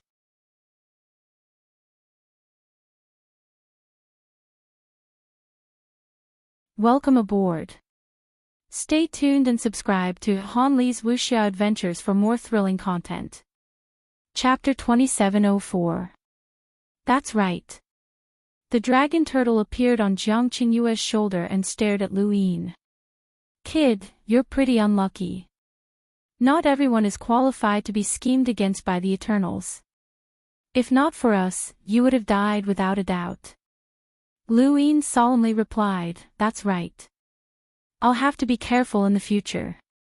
The Eternals are never stupid, especially those despicable bastards like Qing Kong. They're extremely vile, but it's strange. Why didn't Qing Kong use his full strength when you were in the turtle shell? That bastard is second only to the 7 sky gods. If he used his full strength, I wouldn't have been able to protect you. Lu Yin found this strange as well. The only explanation he could think of was He Wuxian's promise of 100,000 years. That was his bottom line. But if Qing Kong didn't want to kill him, then why had he trapped him? Why hadn't he allowed him to escape? Are you guys going back? Lu Yin asked. The dragon turtle replied, we didn't expect to encounter such danger. We definitely have to go back, and we have to report this matter to the Lightning Lord. Jiang Qingyue said to Lu Yin, we'll meet again if there's a chance. Lu Yin nodded. If there's a chance, say hello to Jiang Qin for me. Before leaving, Jiang Qingyue suddenly thought of something and looked at Lu Yin. You don't seem to have felt force before. Lu Yin was surprised. What force? The dragon turtle reminded, little Yaya. Jiang Qingyue looked at the dragon turtle. Father didn't stop me from telling others. The dragon turtle was helpless. It's not that you can't tell them, but you'll lead them astray. We took a shortcut to cultivate force, but they can't take that shortcut. Jiang Qingyue didn't understand. The dragon turtle explained, force is our parallel universe's understanding of all things in the universe, including form and consciousness. In Old Master's words, it's a kind of shortcut, a shortcut for mortals to surpass the heavens. Old Master wasn't the first to cultivate it. Old Master learned it from your master in the beginning, and then he mastered it. Once you comprehend force, it can greatly increase your combat power. Therefore, when you were traveling through parallel universes, Old Master taught some people, but none of them succeeded. Old Master didn't know the reason. He guessed that it was because the levels were different. Old Master once cultivated force from a realm where he couldn't travel through the universe. For cultivators, that was the initial stage. Once they cultivated after that stage, it seemed that they couldn't match their force. That's not all. Many people delay their original cultivation because of cultivating force, and even have errors in their understanding of force, causing their cultivation to become chaotic. If you tell him rashly, not only will you not be able to help him, you may even harm him. Jiang Qingyue was surprised. Father didn't tell me. The dragon turtle smiled bitterly. Old Master never thought that there would be a day when you would take the initiative to tell others about your power, just like how he gave up on finding a man for you. The last sentence made Jiang Qingyue's expression turn ugly. Lu Yin understood. So you were able to find Qing Kong? Yes. Lu Yin was surprised, as this force sounded different from a domain and spiritual force. He believed that his own domain, spiritual force, and spiritual force were all at an extremely high level, but he still couldn't find Qing Kong. Qing Kong wasn't traveling through space, or else he wouldn't have been unable to find him. He couldn't do anything to Qing Kong, but Jiang Qingyue could feel his breathing. Was this what force was? Look, the kid's interested. If he's not careful, he'll be led astray. The dragon turtle shook his head and sighed, as if he had seen many people like this. Lu Yin smiled. It's fine, I'm not afraid of being led astray. The power in his heart was already very mixed, and even Mr. Mu was surprised. What could he do with another type of force? The dragon turtle said, you don't understand the consequences of going astray. Lu Yin looked at Jiang Qingyue. How do I cultivate this force? Jiang Qingyue seriously replied, you should listen to the dragon turtle. Since my father mentioned it, there must be a reason. Lu Yin shrugged. I'm just asking. I might not cultivate it. Jiang Qingyue shook her head. I'll go back and ask my father. I can find you. Lu Yin was helpless. All right. The dragon turtle tore through the void, and the moment before Jiang Qinghua stepped in, she looked back at Lu Yin. This so-called force is to comprehend the life and breathing of the universe. If you can cultivate this force based on this sentence, then you'll have succeeded. Otherwise, you'll have to give up on cultivating this force. Kid, our cultivation time is actually much shorter than your fifth mainlands. This force is a shortcut, so you should walk your own path. With that, the dragon turtle and Jiang Qinghua disappeared. Lu Yin looked at the empty meteorite and sighed as he fell into deep thought. The universe was life. Breathing. How could he cultivate this force based on this sentence alone? But it didn't matter.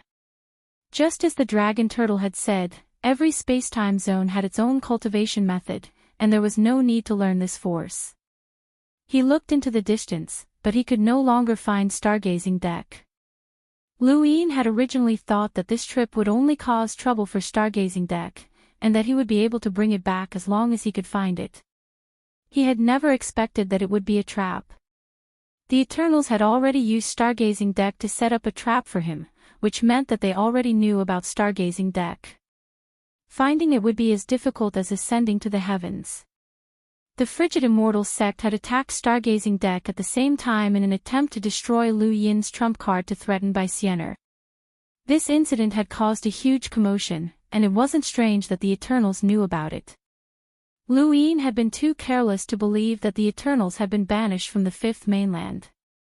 In reality, the Eternals had hidden themselves very well, and there were too many spies and redbacks among the humans. Lu Yin had no choice but to tear through the void and return to the Eternal Kingdom before returning to the fifth mainlands above heaven. After returning, he had Fate's daughter, Bu Tian, and Shao Shi search. Even if they couldn't find the 12th bead, he still wanted to try and see if he could use the 11 beads to find traces of the other 2 beads. Path Master. Lu Bujing arrived. Lu Yin was curious. Third uncle, why are you here?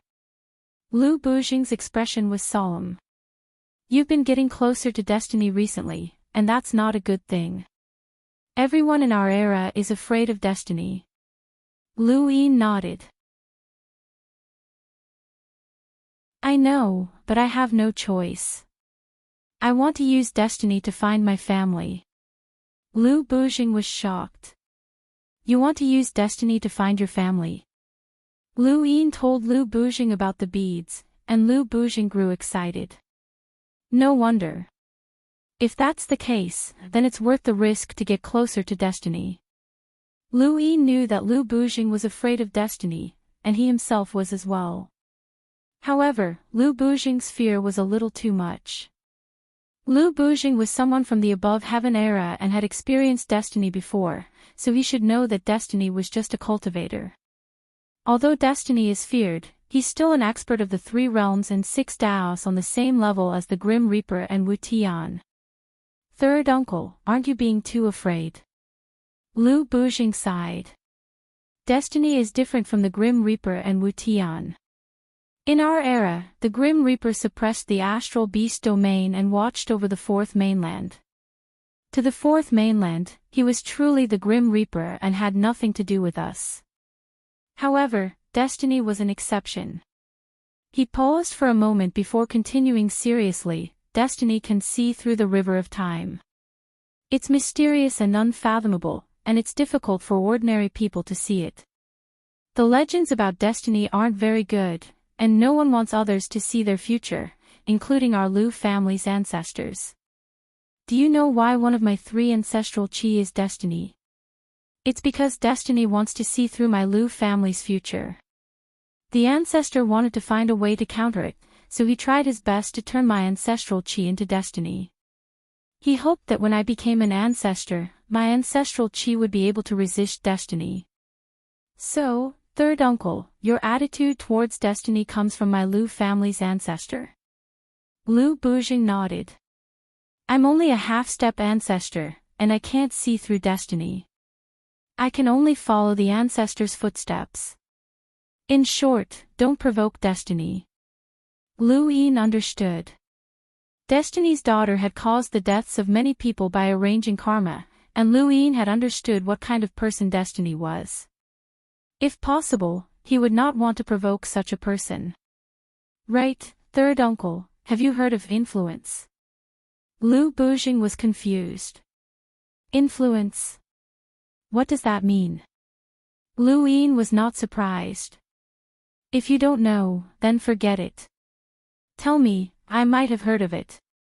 The ancestor was willing to talk to me about it back then. Lu Bujing was interested. Lu Yin said, some people say that the universe is alive and breathing. That's influence. Lu Bujing exclaimed, the ancestor said that as well. Lu Yin was shocked. My Lu family's ancestor. Lu Bujing nodded and stroked his chin as he tried to recall. I remember the ancestor saying that, but I was stunned at the time. The universe is a space that we live in, and it's infinitely large and includes everything. No matter what, it can't be alive. Who said that to you? Lu Yin replied, a stranger. Lu Bujing grunted in acknowledgement. Right, what else did the ancestor say? Lu Yin asked. Lu Bujing shook his head. Nothing else. The ancestor only sighed a little. Maybe he drank too much, and I didn't understand.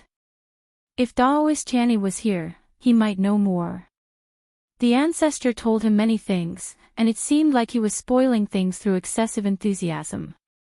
Lu Yin was envious, and he wished that someone like the ancestor could give him pointers.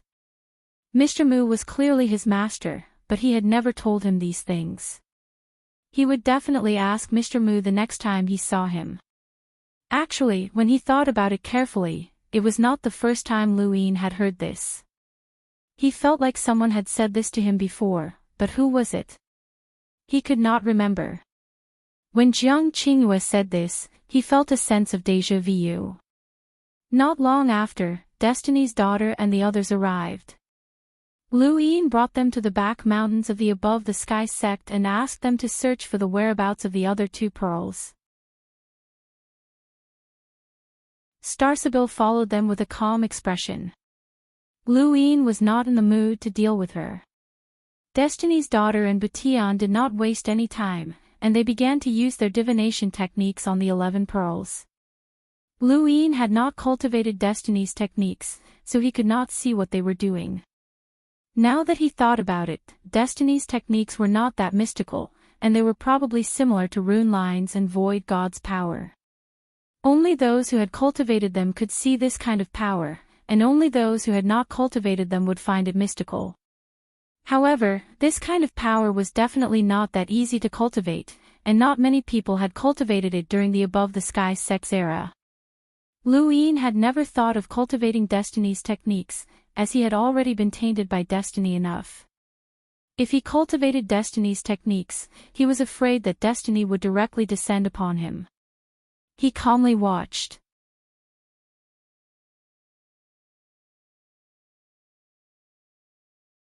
Welcome aboard.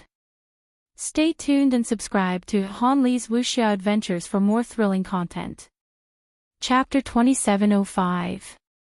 The 11 beads suddenly moved and formed a straight line that pointed in one direction. That was the 6th mainland. The beads then fell to the ground in a mess. How is it? Lu Yin asked.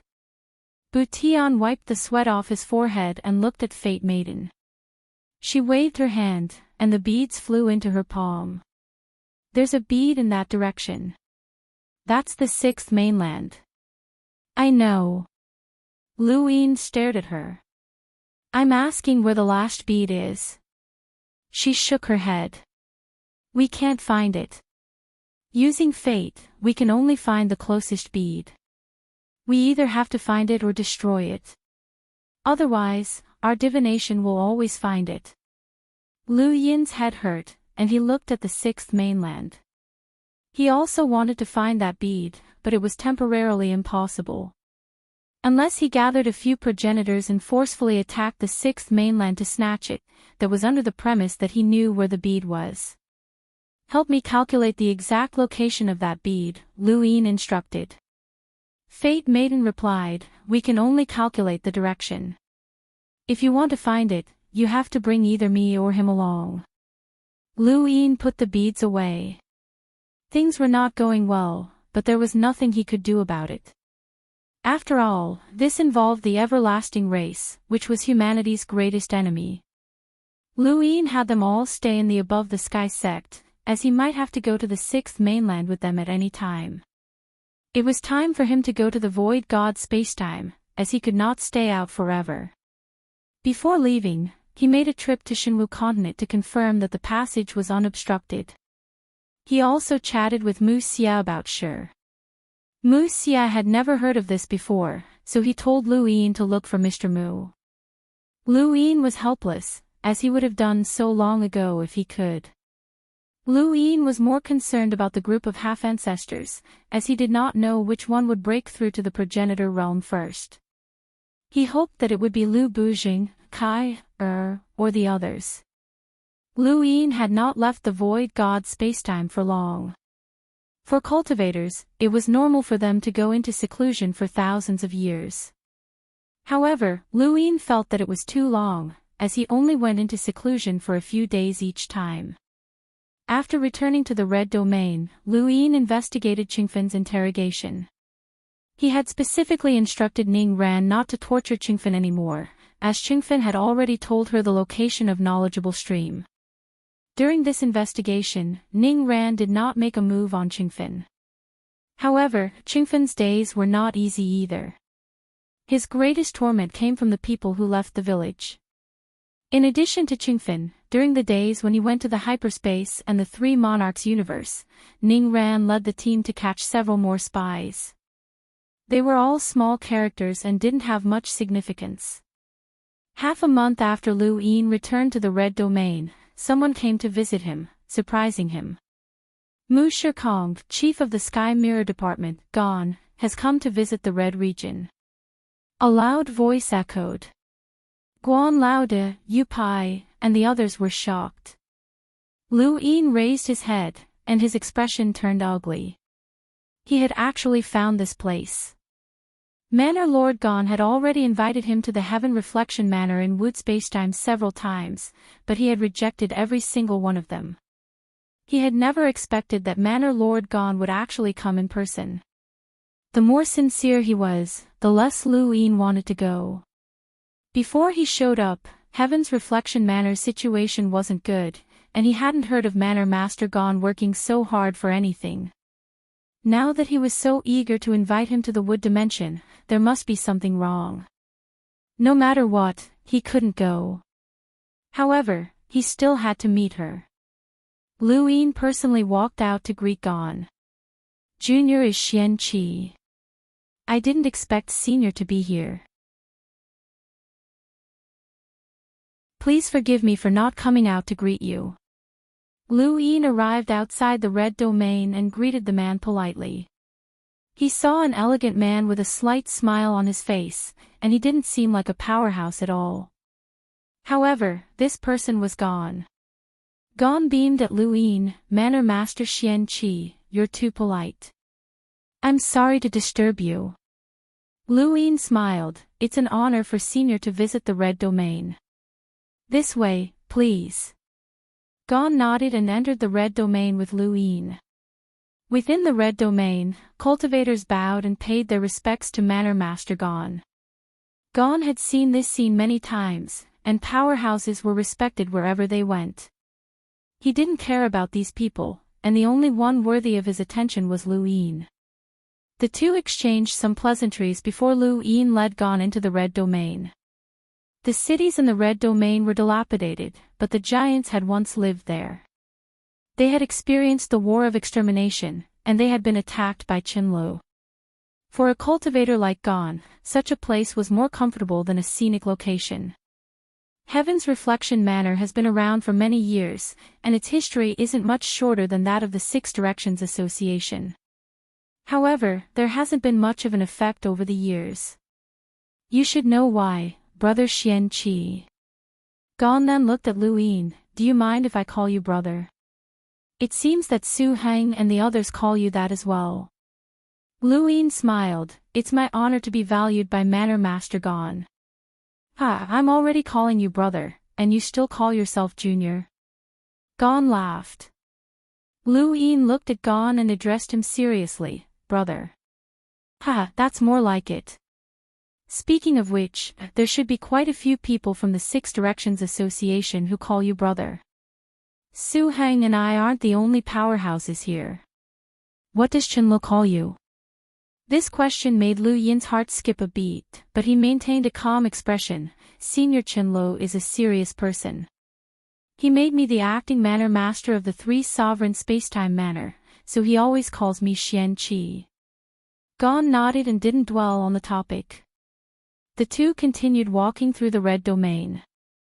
If there comes a day when the humans can't stop the everlasting tribe, then what happened to these cities today will be humanity's future. Brother, do you think that's possible? Lu Yin lowered his voice. Yes. That's why I came to find you. I hope that you can come to the wood spacetime to help. Spies can cause too much harm to the human race, and I'm curious why you keep refusing. Is it because Mu Sen invited you to the wood spacetime? Gon asked. Lu Yin smiled bitterly. Of course not. Senior Mu Sen was very enthusiastic, and he even managed to invite Senior Woodcarver. I'm flattered, but the main thing is, he was in a difficult position. Gon said seriously, just tell me if you have any problems. I'll definitely solve them if I can. Lu Yin looked at Gon and met his gaze. Brother, there are some things that I'll be direct about. Gon nodded, just say it. Lu Yin said, I don't want to get involved in power struggles. Gon's eyes flashed. Lu Yin continued, at first, I didn't want to go to the wood spacetime because you basically took over 3 different spacetimes, and I was too busy. But now, you should be aware of what happened in the hyperspace. The Yu family invited me, but they used me as an excuse to lure out the maintainer and fight for power in the hyperspace. They even suspected that I framed the Yu family, so they threw me into the 3 monarch spacetime to investigate someone that even Lord Luo couldn't find. If Senior Chenlo hadn't broken through to become an extreme powerhouse and trusted me, I might not have had such an easy time in the 3 monarch spacetime. All of this was done by the Yu family, and they also tried their best to invite me.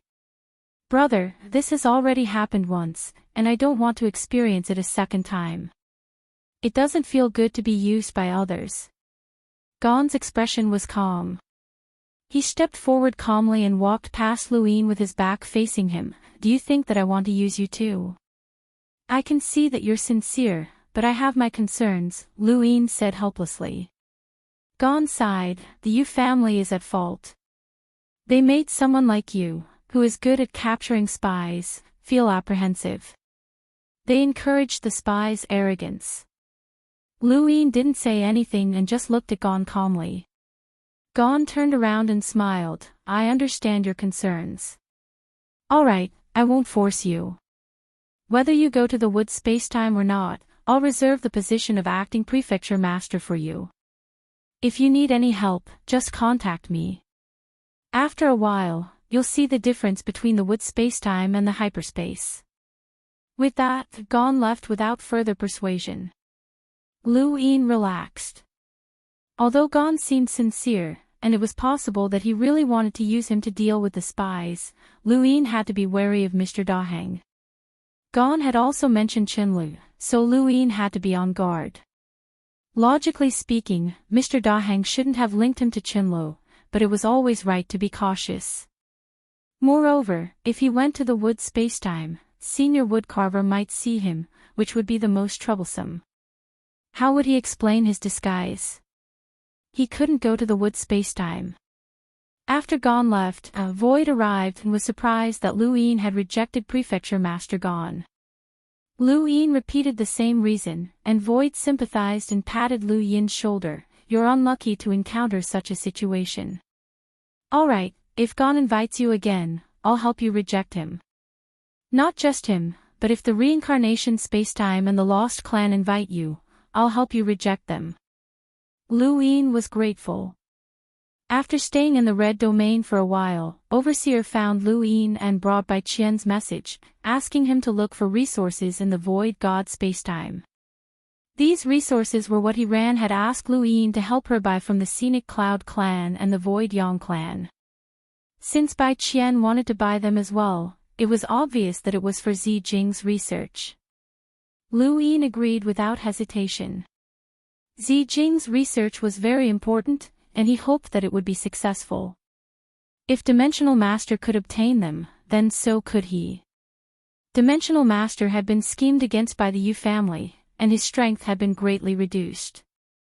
Lu Yin considered focusing on the hyperspace. The only problem was that Dimensional Master's strength could not be estimated. If Dimensional Master Shaoyin was afraid of him, then he should be comparable to the three sovereigns of the reincarnation spacetime. Lu Yin could not see through Dimensional Master Gon's strength. Dimensional Master and Lord Luo were the two people that Lu Yin wanted to understand the most. Dimensional Master could not be understood, but Lord Luo knew too much, and there were too many contradictions. On this day, Lu Yin sent someone to contact Lu Yin and ask him to head to the three sovereign spacetime. Lu Yin knew that Qianlu wanted to talk to him about something, and he hurried over. Dimensional Master is already suspicious of me. This was the first thing Qianlu said to Lu Yin. Lu Yin's heart skipped a beat. He was not prepared to deal with Dimensional Master Gon, and he was even less prepared to expose himself in the Six Direction meet. What's going on? Qianlu explained the situation, and Lu Yin understood. Everything started from the attack on the energy research team's forbidden area. Not many people knew about the energy research team's location where Zi Jing had been. The cultivators from the drifting cloud space had always been under surveillance, and the hyperspace knew who they had come into contact with and how strong they were. To be able to break through the energy research team and take away drifting cloud space was definitely not something that the cultivators from the drifting cloud space could do. Aside from them, the only other culprits were the people from the three sovereign spacetimes Mohe Courtyard, the Yu family, and at most, the everlasting race. Yesterday, I made a mistake. My public account is author Drifting Wind. Thank you for your support.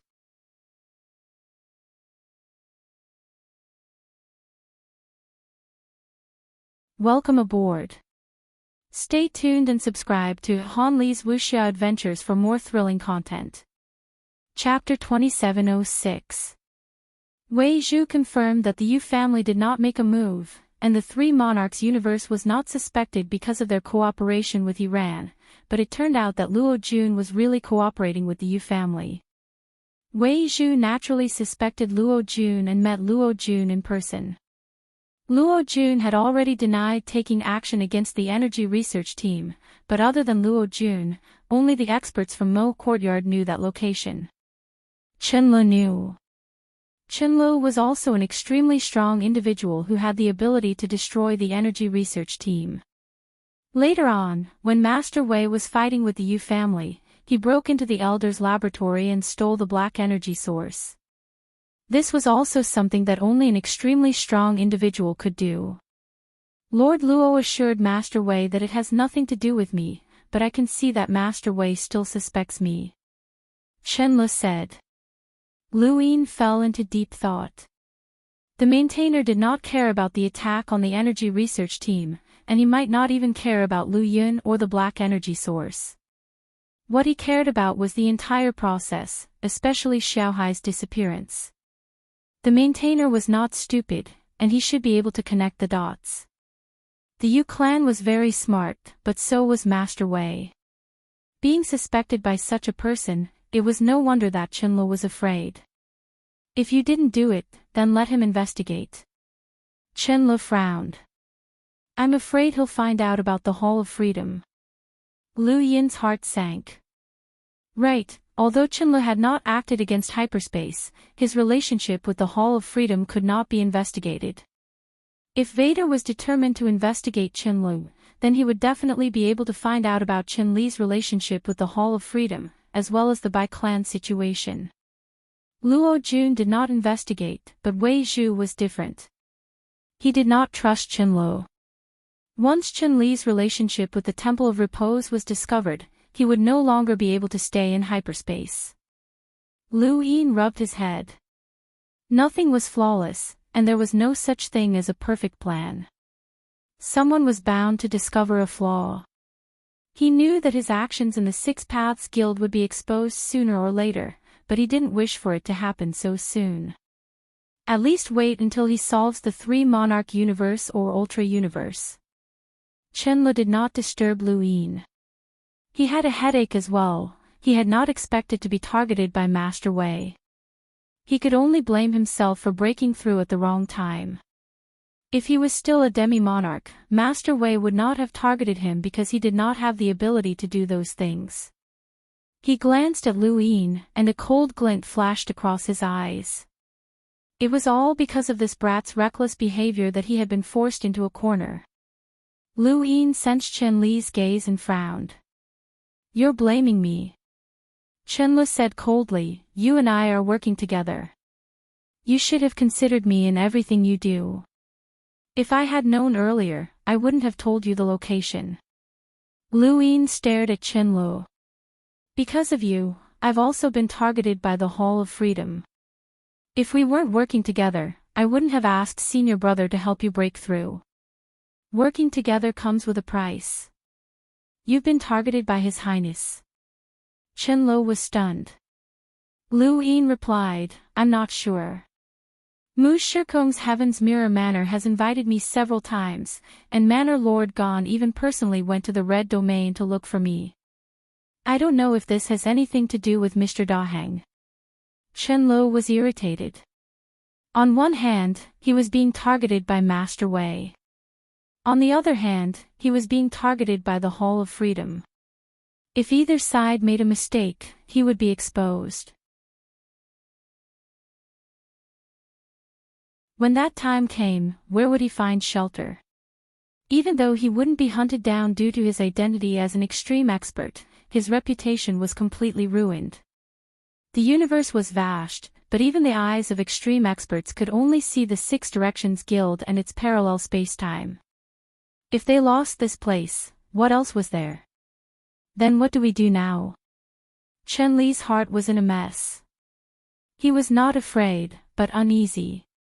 Lu Yin thought for a moment. "Master Vader only has his eyes on you, but he hasn't confirmed that you're involved. Besides, this matter really has nothing to do with you. I'll go and cause him some trouble." "What are you going to do?" Qinlu asked. Lu Yin said, "Don't worry, I won't let you be exposed. Your identity is useful for me to obtain the Three Monarch spacetime. Have you forgotten that my goal is the Three Monarch spacetime? Whether it's Lord Luo or Master Wei, they can't stop me." Qinlu exhaled. "I can't do anything." Lu Yin nodded. "Yes, you can't do anything.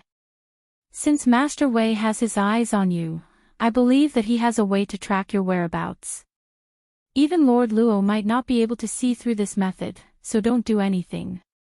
Lu Yun is out, and it's time for him to take revenge." Qinlu looked at Lu Yin.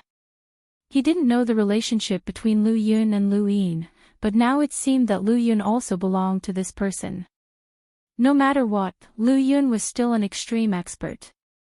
Even if he was crippled, even if he was the weakest extreme expert, he was still an extreme expert. This person's power was constantly rising, and the sect above heaven would definitely surpass the Three Monarch spacetime. Thinking of this, Qinli's mood improved. "There are some things that I want to remind you of. It's up to you whether you want to listen or not." Qinlu suddenly looked at Lu Yin and said. Lu Yin looked back at him. "You can seek the Three Monarch spacetime, but don't have any ideas about the Six Direction Society." Qinlu said. The corners of Lu Yin's mouth curled up. "Don't worry, I'm not stupid. I just want to replace the Three Monarch spacetime and join the Six Direction Society." Qinlu nodded. "That's good. From the beginning to the end, Chunlo didn't know about the conflict between Lu Yin and the Six Direction Society, nor did he know that Lu Yin's Lu family was exiled by the reincarnation spacetime. He had just broken through to the extreme expert realm and was always in the Three Monarch spacetime, so he didn't know about those things. If he had known about this back then, he wouldn't have cooperated with Lu Yin even if he was beaten to death. For someone like him who was born in the Six Direction Society, the Six Direction Society was a colossus. To be enemies with such a colossus was unimaginable even for an extreme expert. Lu Yin left and returned to the Eternal Kingdom. Then, he went back to the sect above heaven and found Master Shan. He brought the black energy source with him and then found Lu Yun. It's time to take action, I'll give you a chance to take revenge on hyperspace. Lu Yun raised his head. His previously crippled limbs were gradually able to move again. When he heard Lu Yin's words, his eyes were filled with excitement, hiding an unforgettable hatred. Thank you, Sect Master. The drifting cloud space was still the same as before. This was a parallel universe that hyperspace had conquered, and it was also the frontline battlefield against the Eternals. The cultivators of the drifting cloud space had long since become numb to the slaughter in outer space. As the white beam of light swept past and pierced through a half-ancestor corpse king, the battlefield slowly came to a stop. There were many battles here, but the scale was not large. Very few extreme experts appeared here. With the bestowment art embedded in his body, Qiu Zhan's expression was grave as he stared into outer space with a deep gaze. A woman followed behind him. Her light yellow hair covered her eyes, and when she saw that the battle outside had stopped, she complained, "Why did you activate the bestowment art?" Master Wei hopes that these cultivators of the drifting cloud space will exhaust more of their energy. Qiu Zhan coldly replied, "I know what I'm doing." The woman looked at Qiu Zhan. She wanted to say something, but in the end, she did not. Master Wei had sent her to keep an eye on this battlefield. Since Lu Yun had disappeared, it was very likely that he had returned to the drifting cloud space. Hyperspace had been searching for him all this time, but it was too difficult to find an extreme expert. They could only send the cultivators of the drifting cloud space to their deaths and constantly capture them until Lu Yun could not help but come out. To hyperspace, the cultivators of the drifting cloud space were not of much value, as long as they could find Lu Yun. Qiu Zhan naturally understood Master Wei's intentions, but he was the commander of this battlefield. His goal was to defeat the enemy, not to send his own people to their deaths. Even if they were cultivators of the drifting cloud space, as long as they fought under his command, they were his people. They were people who had defeated the Eternals, and he would not send them to their deaths. The woman turned and left. Qiu Zhan frowned. Was she going to report to Master Wei again? He did not know how much longer he could stay on this battlefield. Far away, Lu Yin and Lu Yun appeared. As he looked at the familiar drifting cloud space, Lu Yun became excited. This was his heavens, and he had dreamed of returning. This time, we're just causing trouble for Master Wei by letting you take away a group of cultivators from the drifting cloud space. This is far from enough to help you reclaim the drifting cloud space.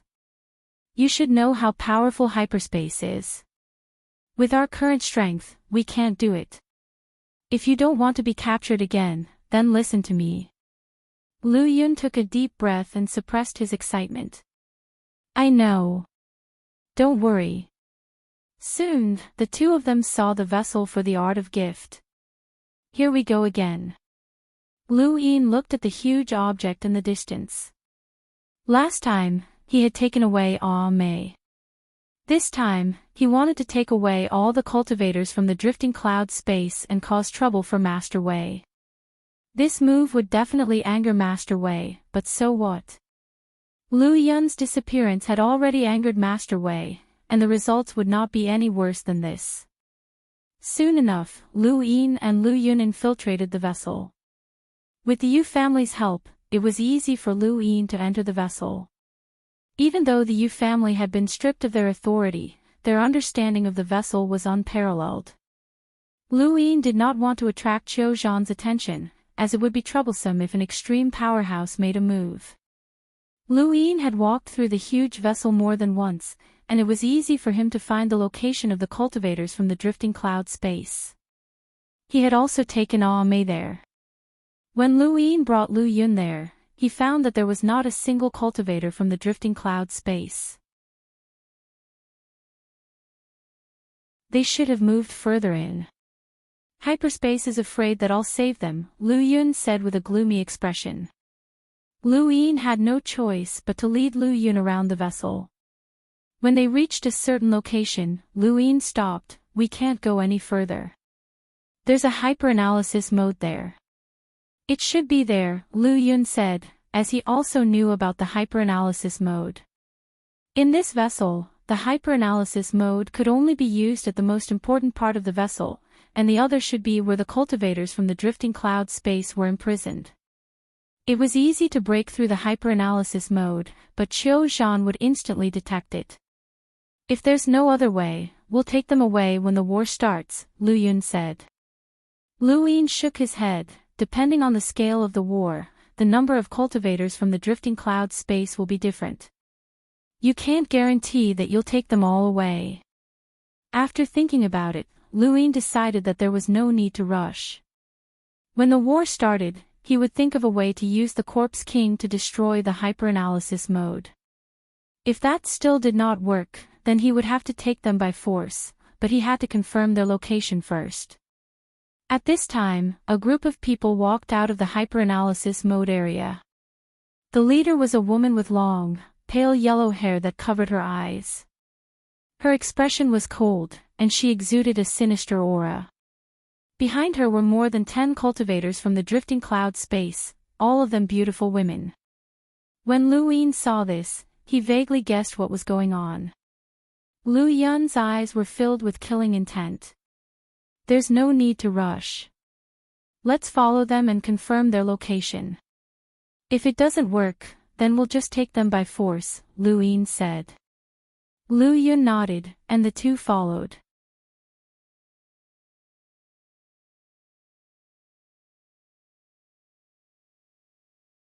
Welcome aboard. Stay tuned and subscribe to Han Li's Wuxia Adventures for more thrilling content. Chapter 2707. They walked for almost an hour. The gift vessel was huge, but the woman wasn't in a hurry. She kept walking, turning here and there as if she was avoiding something. Finally, she came to a place where the vessel's control unit was located. Lu Yin frowned. He had thought that these women were brought to some higher up of the hyperspace dimension. They were very beautiful, and their usefulness was self-evident. But now, that didn't seem to be the case. This place didn't look like a romantic place, and the distant unit was still operating with a rumbling sound. Something was strange. The woman seemed to be avoiding something, which was even stranger. Lu Yin and Lu Yun weren't in a hurry and just waited. The next day, the battle began. Lu Yin and Lu Yun didn't go out and continued to wait. The woman didn't leave either, and she seemed to be communicating with someone through her glasses. They waited for another 2 days. During this time, one of the women from the hyperspace dimension suddenly rushed out, but the woman easily subdued her. If you dare to run again, I'll kill 100 cultivators from the hyperspace dimension as punishment.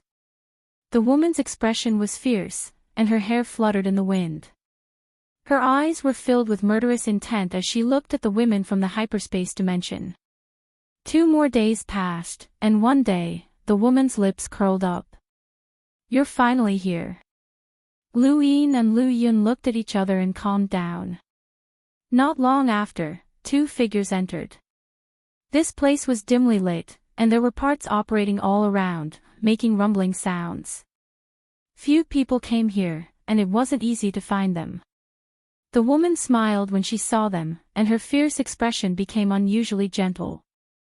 Mr. Zhu, I've been waiting for you for a long time. Of the 2 people who came, one was a middle-aged man, wearing the blue and white battle uniform of hyperspace, but he looked out of place. His temperament was more like a businessman, and his eyes were sharp. Behind him was a young man with an arrogant face. As soon as he came in, he looked at the women of drifting cloud space with a burning gaze. "I'm really sorry for the delay," Mr. Zhu apologized. The woman looked at the young man behind Mr. Zhu. "And this is?" The young man looked at the woman. "Zhu Yi." She was surprised. "The young master of the Zhu Chamber of Commerce." Zhu Yi was proud. Mr. Zhu replied, "That's right." The woman's smile became even more enthusiastic. "So it's young Master Zhu. I didn't expect that young Master Zhu would come in person for a small demi-human transaction." Mr. Zhu smiled and said, "Of course not. It's just that when I came here, I coincidentally bumped into young Master. Young Master was curious, so he followed me. You don't mind, right?" The woman smiled and said, "How could that be? It's my honor to have young Master Zhu here. Let's start the transaction." Mr. Zhu nodded and walked towards the women of the drifting cloud space. Zhu Yi had already walked over. He stopped in front of a woman from the drifting cloud space and lifted her chin. The woman turned her head angrily. Zhu Yi sneered and slapped the woman to the ground. Blood flowed from the corner of her mouth. The women of the drifting cloud space cursed angrily. Mr. Zhu smiled faintly. He didn't treat those women from the drifting cloud space as humans at all. The woman came to Mr. Zhu's side. "Why is young Master Zhu here? Is it really on the way?" Mr. Zhu said in a low voice, "It is indeed on the way. However, this trip will be enough for the Zhu family to soar." The woman was puzzled. Mr. Zhu couldn't help but smile. He said proudly, "Young Master, I got into Yi Xing." The lady's expression changed. She was shocked. Young Master Zhu entered the Yi Xing school. "Is this for real?" Zhu Yi heard this from the front, and his lips curled up into a smug smile. He grabbed another woman from the drifting cloud space and pulled her closer. "The quality is not bad, especially the horn on her forehead." "Interesting." Mr. Zhu laughed. "If young master likes them, then take them back. Don't sell them, just take them as a gift." The woman quickly smiled. "If young Master Zhu likes them, then I'll give them to young master as a gift." Mr. Zhu was surprised. "Being so generous isn't your style." The woman walked towards Zhu Yi, almost leaning on him. "Not everyone has the chance to curry favor with someone from Yi Xing, don't you think so?" "Young Master Zhu." Mr. Zhu wasn't surprised. The young master had entered the Yi Xing school, which was the dream of many in the Six Paths Association. It was enough to make the Zhu family Chamber of Commerce soar. Once the news reached the family, the hostile chambers of commerce would definitely tremble in fear. Zhu Yi laughed and wrapped his arm around the woman's waist. "Not only do I want them, you're not bad either." He lowered his head and kissed her. The woman pouted coquettishly, her previous coldness completely gone. Lu Yin couldn't stand it anymore and stepped forward. "Gentlemen, there are others here. Please restrain yourselves." The three were shocked and looked at Lu Yin. Mr. Zhu looked at the woman. "Who is he?" The woman stared blankly at Lu Yin, her gaze fierce. "Who are you?" "I've ordered that no one is allowed to enter. You're courting death." Zhu Yi didn't care and was only surprised for a moment before turning back to look at the woman from Lu Yun's space, as if Lu Yin was just an ant. However, another person appeared in front of him. It was Lu Yun. Zhu Yi raised a brow. Lu Yun had not revealed his progenitor's aura, so Zhu Yi wasn't clear about his strength. "Another one. You didn't do your job well." Mr. Zhu glared at the woman. "Who are they?" The woman glared at Lu Yin, her eyes filled with bone-deep killing intent. She had just curried favor with young Master Zhu, but this person had ruined everything. Lu Yin looked at the woman and then at Mr. Zhu. "I really didn't expect that there would be such a business at the front lines. They chose this place and deliberately avoided certain areas. Qiu Zhan probably didn't know. The woman's gaze turned cold as she raised her hand and shot out a beam of light at Lu Yin. Neither Lu Yin nor Lu Yun had revealed their strength at this moment, so the woman didn't know that she was facing an extreme powerhouse. If she had known, she wouldn't have dared to do so. The woman used red energy, which was quite powerful and second only to a half-progenitor's white energy. She thought that she could kill Lu Yin in one strike. However, the red energy suddenly stopped, and a cloud-like energy appeared around it, accompanied by a terrifying progenitor's aura. The pressure was like the sky. The woman, Mr. Zhu, and Zhu Yi felt as if the sky was collapsing. The incomparable shock almost caused their minds to collapse. Zhu Yi looked at the infinitely tall Lu Yun in front of him and turned pale, an extreme powerhouse. The woman couldn't believe it. How could an extreme powerhouse appear out of nowhere? Wait, she stared at Lu Yun, you're Lu Yun. Lord Lu Yun, the woman from Lu Yun's space called out excitedly. Lord Lu Yun. Lu Yun took a deep breath and looked at the women. Sorry, I'm late. Lu Yin hadn't expected Lu Yun to apologize to these women. He was a progenitor. He had never seen a progenitor apologize to these ant-like weaklings. It had to be said that Lu Yun's apology had completely changed Lu Yin's impression of him. Lu Yin thought of the blood progenitor, the symbol progenitor, and the ancestors who had protected the human race and fought against the Eternals. In their hearts, they felt guilty for not being able to save anyone. This was their responsibility, the righteousness in their hearts. Lu Yin finally understood why the cultivators from Lu Yun's space were doing everything they could to save Lu Yun. Lu Yun's position in their hearts was no less than the blood progenitors in the sixth mainland. Lu Yun was their hope of survival. Mr. Zhu trembled and knelt on the ground. This was the only posture one could maintain when facing an extreme powerhouse. The Zhu clan's chamber of commerce was very large, but it wasn't large enough for Mr. Zhu to come into contact with an extreme powerhouse. The woman collapsed on the ground. She had never imagined that Lu Yun would appear here. Her goal had been to urge Qiu Zhan to send the people from Lu Yun's space to their deaths to force Lu Yun to appear. Now, Lu Yun had appeared at the most unexpected time. It's over, it's all over. Lu Yin looked at Zhu Yi. Whether it was Mr. Zhu or this malicious woman, both of them were in despair. Only Zhu Yi seemed to be panicking, but he seemed to have some sort of confidence, even if it was barely enough to keep him from kneeling. Lu Yun also looked at Zhu Yi. Kneel. Zhu Yi trembled, his entire body almost going limp from fear, but he stubbornly held on. You can't do anything to me. Lu Yun's gaze turned cold. Why? Zhu Yi's teeth chattered as he struggled to speak. I work for Yixing. Lu Yun looked at Lu Yin. Lu Yin's eyes narrowed. He had indeed seen Yixing when he had merged with the consciousness of some people from Six Direction Society, but it had only been for a brief moment. He didn't really understand the man. Yixing has the qualifications to make you fearless against extreme powerhouses? Zhu Yi's voice trembled. No one in Six Direction Society would act against Yixing's people. Yixing has never interfered with Six Direction Society's affairs, so you shouldn't kill me. Did Yixing ask you to sell the demi-humans? Lu Yun asked in a low voice. Zhu Yi gulped. No one would act against Yixing's people. I'll pretend that I didn't see you today. Your matters have nothing to do with me. Take care of him, Lu Yin said.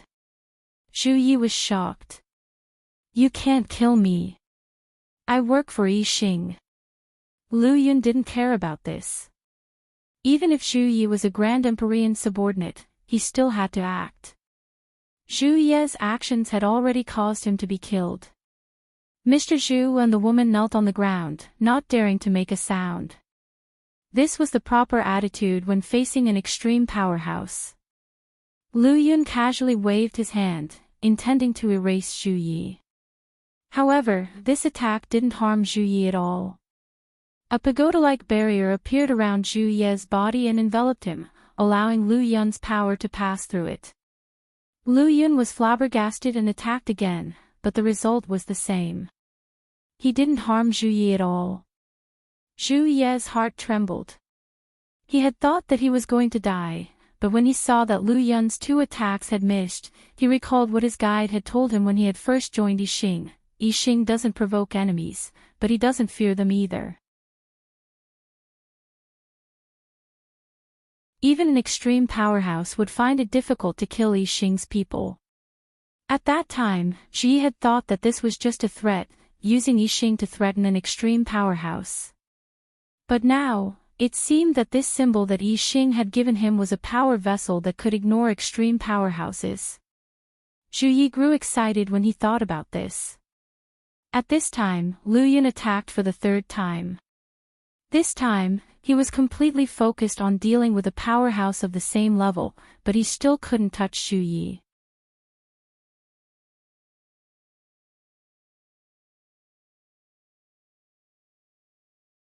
Welcome aboard. Stay tuned and subscribe to Han Li's Wuxia Adventures for more thrilling content. Chapter 2708. This scene shocked Lu Yun, as well as Mr. Zhu and the woman.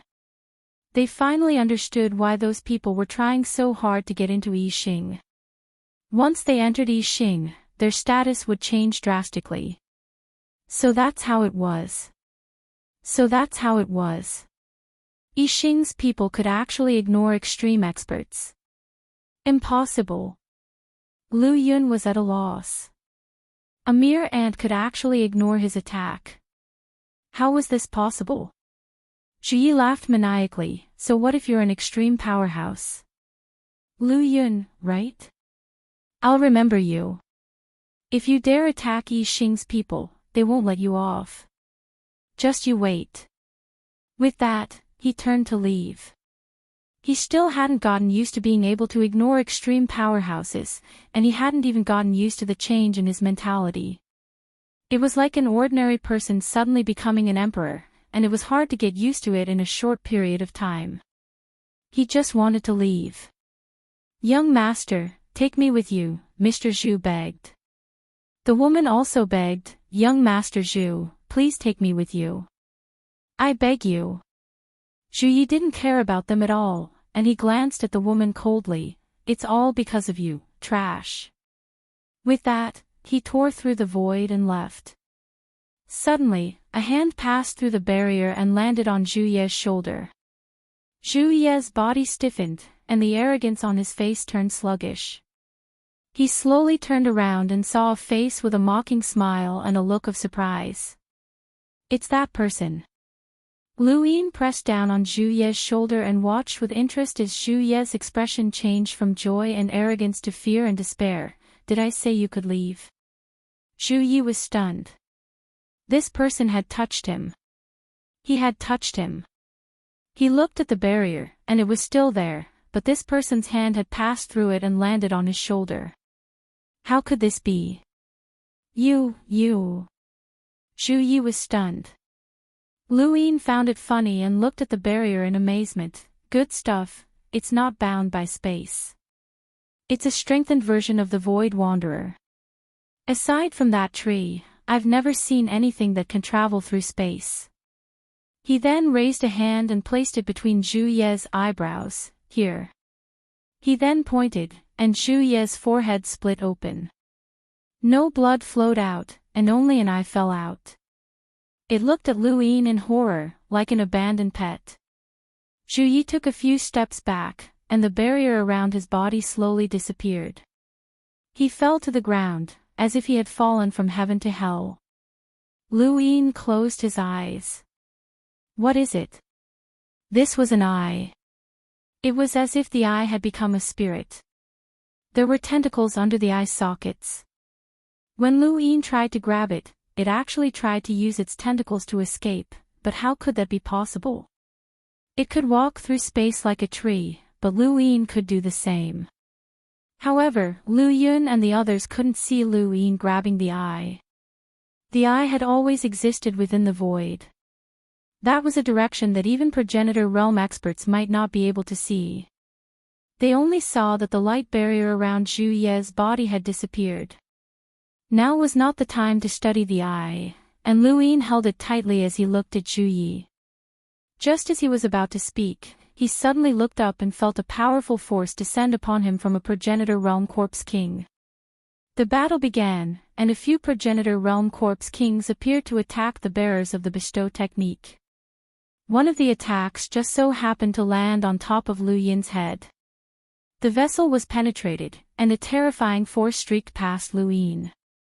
Not only did it break the vessel, but it also caused Lu Yun's progenitor power to leak out.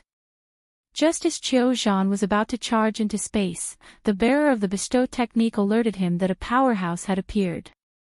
He looked at the number displayed on the frame, 5.6 million. A powerhouse corpse king had charged into the vessel. He didn't hesitate to use the black energy source to charge out.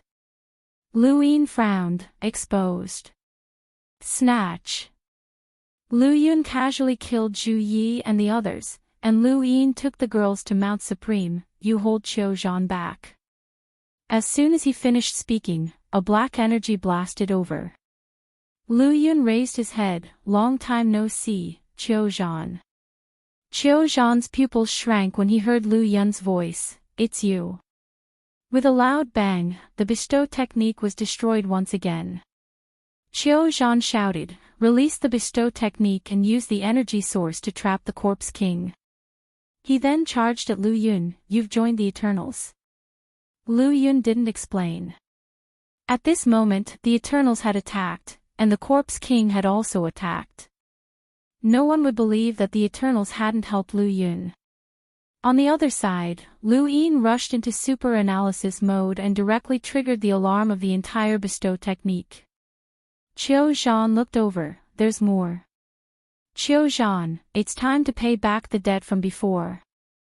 Lu Yun shouted, and streaks of cloud-like attacks shot out in all directions from the bestow technique. The bestow technique kept cracking, and the platforms were extinguished one after another. Every time a platform was extinguished, the energy source's interference with the outside world would decrease. Qiu Zhan was furious. Lu Yun, you've joined the Eternals. On the other side, Lu Yin hurriedly transmitted to Lu Yun, telling him not to destroy the bestow technique. The Eternals were attacking, and if this thing was damaged, the Eternals would very likely take the bestow technique for themselves. Lu Yun was startled awake, as he had forgotten about this matter. However, Lu Yun's merciless attack on the bestow technique convinced Qiu Zhan that Lu Yun had joined the Eternals. Even if the ultra spacetime technique was the bestow technique's enemy, so was the Eternals. Lu Yun wouldn't have destroyed the bestow technique. Lu Yun had attacked in anger without thinking too much. Now that Lu Yin had reminded him, he pretended to destroy the bestow technique without causing too much damage. His goal was only to delay Qiu Zhan. Lu Yin also found the bestow technique's cultivators. Along the way, some people who used white energy sources tried to attack Lu Yin, but Lu Yin pushed them aside. Lu Yin didn't kill them, as he didn't care what happened to the drifting cloud realm. For now, he needed them to help the drifting cloud realm hold back the Eternals. To the bestow technique, both the ultra spacetime technique and the Eternals were enemies.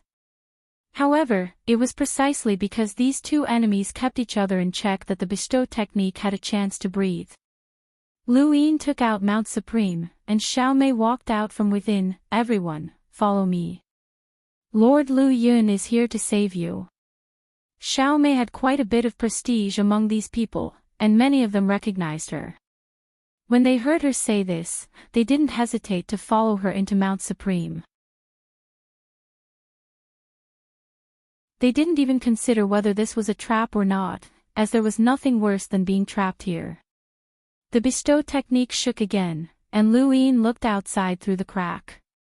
The progenitor realm corpse king's power had been offset by the shrinking energy source. It was Nye, who Lu Yin had seen in action before. He couldn't delay any longer. He had to let Qiu Zhan deal with Nya, or the bestow technique would be finished. Lu Yin attacked Qiu Zhan with a black energy from afar. Qiu Zhan was shocked and hurriedly retreated. Who is it? Lu Yin hid his appearance and met Lu Yun. We can't delay any longer, or Master Wei will come. Let's go. The two tore through the void and left. Qiu Zhan wanted to stop them, but Nya was outside, and it was impossible for him to deal with three of them. He could only watch as the two left. Qiu Zhan, who was free, dealt with Nya with all his strength. The stalemate didn't last long, and Master Wei's arrival ended the battle. The moment Master Wei arrived, he used his materialized consciousness to lock Nya in place. The bestow technique shot out a beam of light and blasted Nya into the distance. He wanted to continue attacking, but a red godly power appeared on Nya's body. This power stopped Master Wei in his tracks. Normally, he could destroy Nya, but Nya with godly power was very difficult to deal with. This was also the reason why Master Wei didn't take action at the front lines. Once he took action, the Eternals would have a corresponding method. If the Six Direction sect was willing, they could take the Eternals by surprise and destroy many of their forces. However, no one in the Six Direction sect wanted to be cannon fodder against the Eternals in the bottomless abyss. Master Wei watched Nya leave, and as for the remaining corpse kings, his materialized consciousness killed them. Qiu Zhan came behind Master Wei and bowed respectfully. My lord. Master Wei's back was facing Qiu Zhan as he looked at the bestow technique of gift. At this moment, the bestow technique of gift was in tatters. Master Wei's gaze swept across the area and landed on the spot where Lu Yin and the others had been. They were exposed here. Qiu Zhan respectfully replied, yes. Master Wei looked at the surrounding traces. One is Lu Yun, and the other used a black energy source. Did you see who it was? Qiu Zhan shook his head. This subordinate is useless. I didn't see clearly. Master Wei walked through the ruins. Around him, all the people from beyond space-time bowed and didn't dare to move. Why are they here? Master Wei asked. Qiu Zhan replied, this subordinate doesn't know either. I'm still investigating. We were exposed because the corpse kings attacked here, causing Lu Yun's power to leak out. This means that Lu Yun used the power of an extreme powerhouse here. However, who he used it against and why he used it are still unknown. What we can confirm is that Lu Yun should have sided with the Eternals. Otherwise, it wouldn't be so coincidental that Nya attacked. Lu Yun was also merciless against the bestow. He wasn't afraid that the bestow would be damaged and cause the flowing cloud space to lose the war. He's already sold the flowing cloud space to the Eternals. There's no rush to come to a conclusion. Let's investigate first, Master Wei said. Qiu Zhan bowed again and retreated. On the other side, Lu Yin and Lu Yun returned to the Eternal Kingdom. Lu Yin released the people from the flowing cloud space. Like the Thunder Sealing clan, they would live here in the future and couldn't be brought to the fifth mainland for the time being. When all the cultivators of the flowing cloud space came out, the first thing they saw was Lu Yun. Everyone was ecstatic and bowed respectfully. Greetings, Lord Lu Yun. Greetings, Lord Lu Yun. Greetings, Lord Lu Yun. Lu Yun smiled from the bottom of his heart. How many years had he been tortured? The people of the flowing cloud space had been tortured as well. Now, he had finally saved a group of people. With this group of people, the flowing cloud space would never be destroyed. Lu Yin didn't interrupt Lu Yun's conversation and went underground alone to meet Mu Jun. Mu Jun saw Lu Yin arrive. What happened outside? An extremely strong powerhouse attacked here. It's nothing. I brought Lu Yun here, Lu Yin said. Mu Jun didn't react. Who? Lu Yin said calmly, Lu Yun. You should have heard of him. Mu Jun couldn't believe it. The Lu Yun that was imprisoned by the hyperspace. The Lu Yun from the flowing cloud space. Lu Yin nodded. Which Lu Yun is there? Master Wei's character portrait has been posted on the public account. Everyone can search for author Scattered Drifting Wind on the WeChat public account. You will see it after you follow him. Also, the public account will soon release the trailer for Star Stepping. Thank you for your support, brothers. Thank you.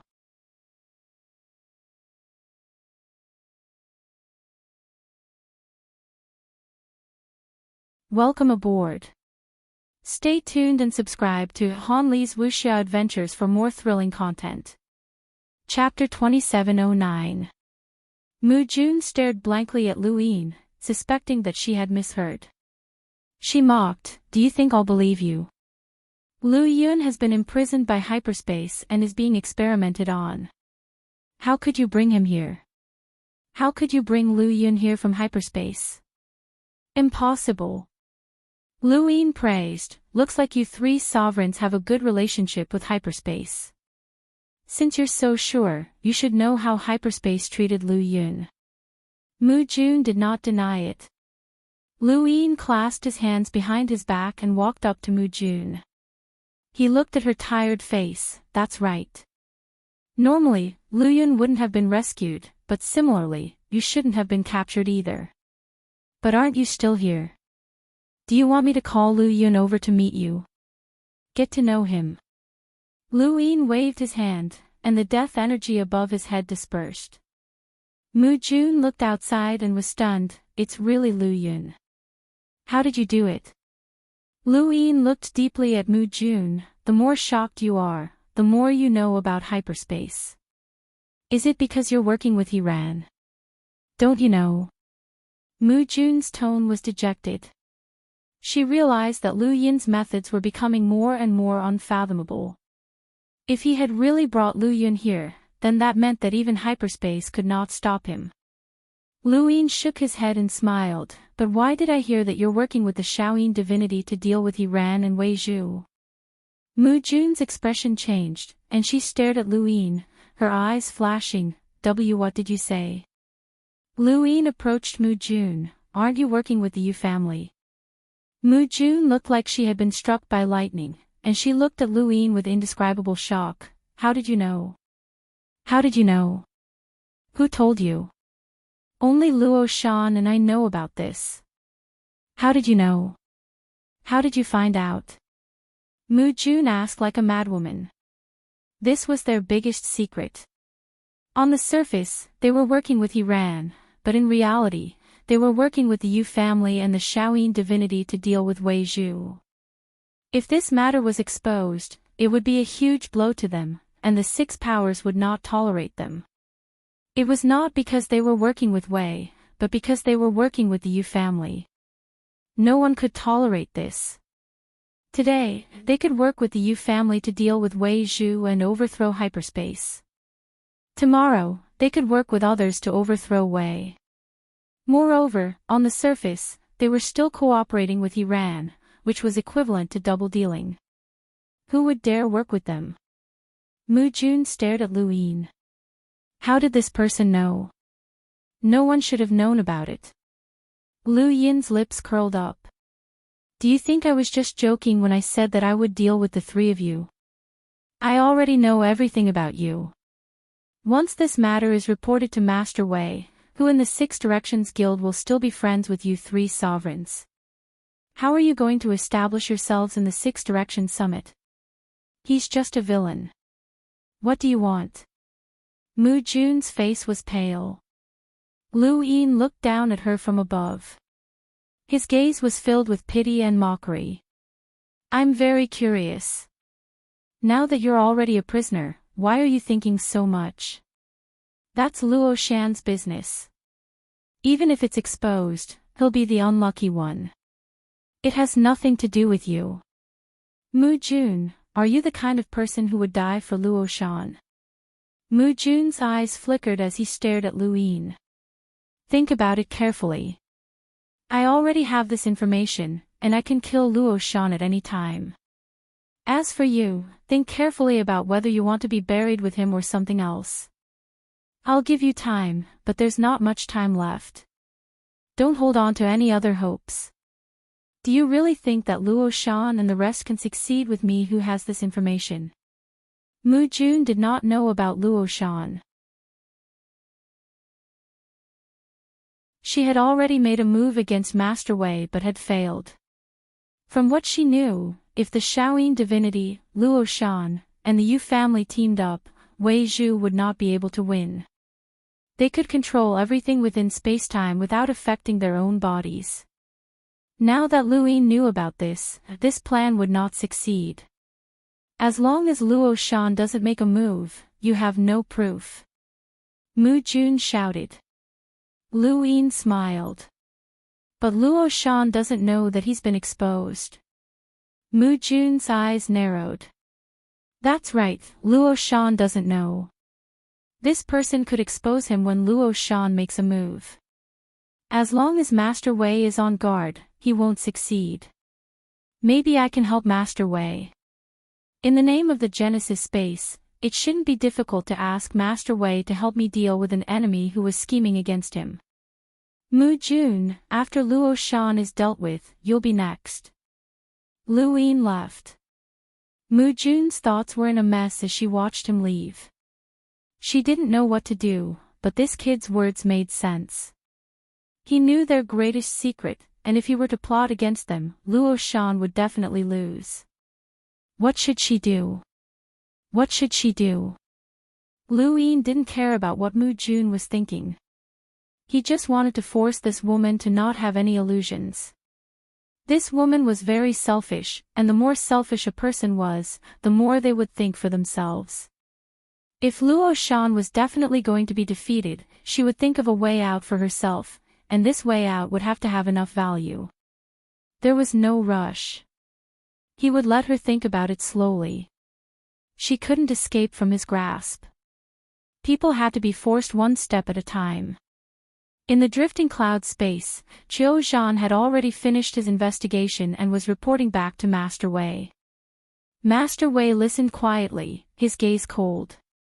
Selling demi-humans. How dare she? Qiu Zhan was furious. This woman is too vicious.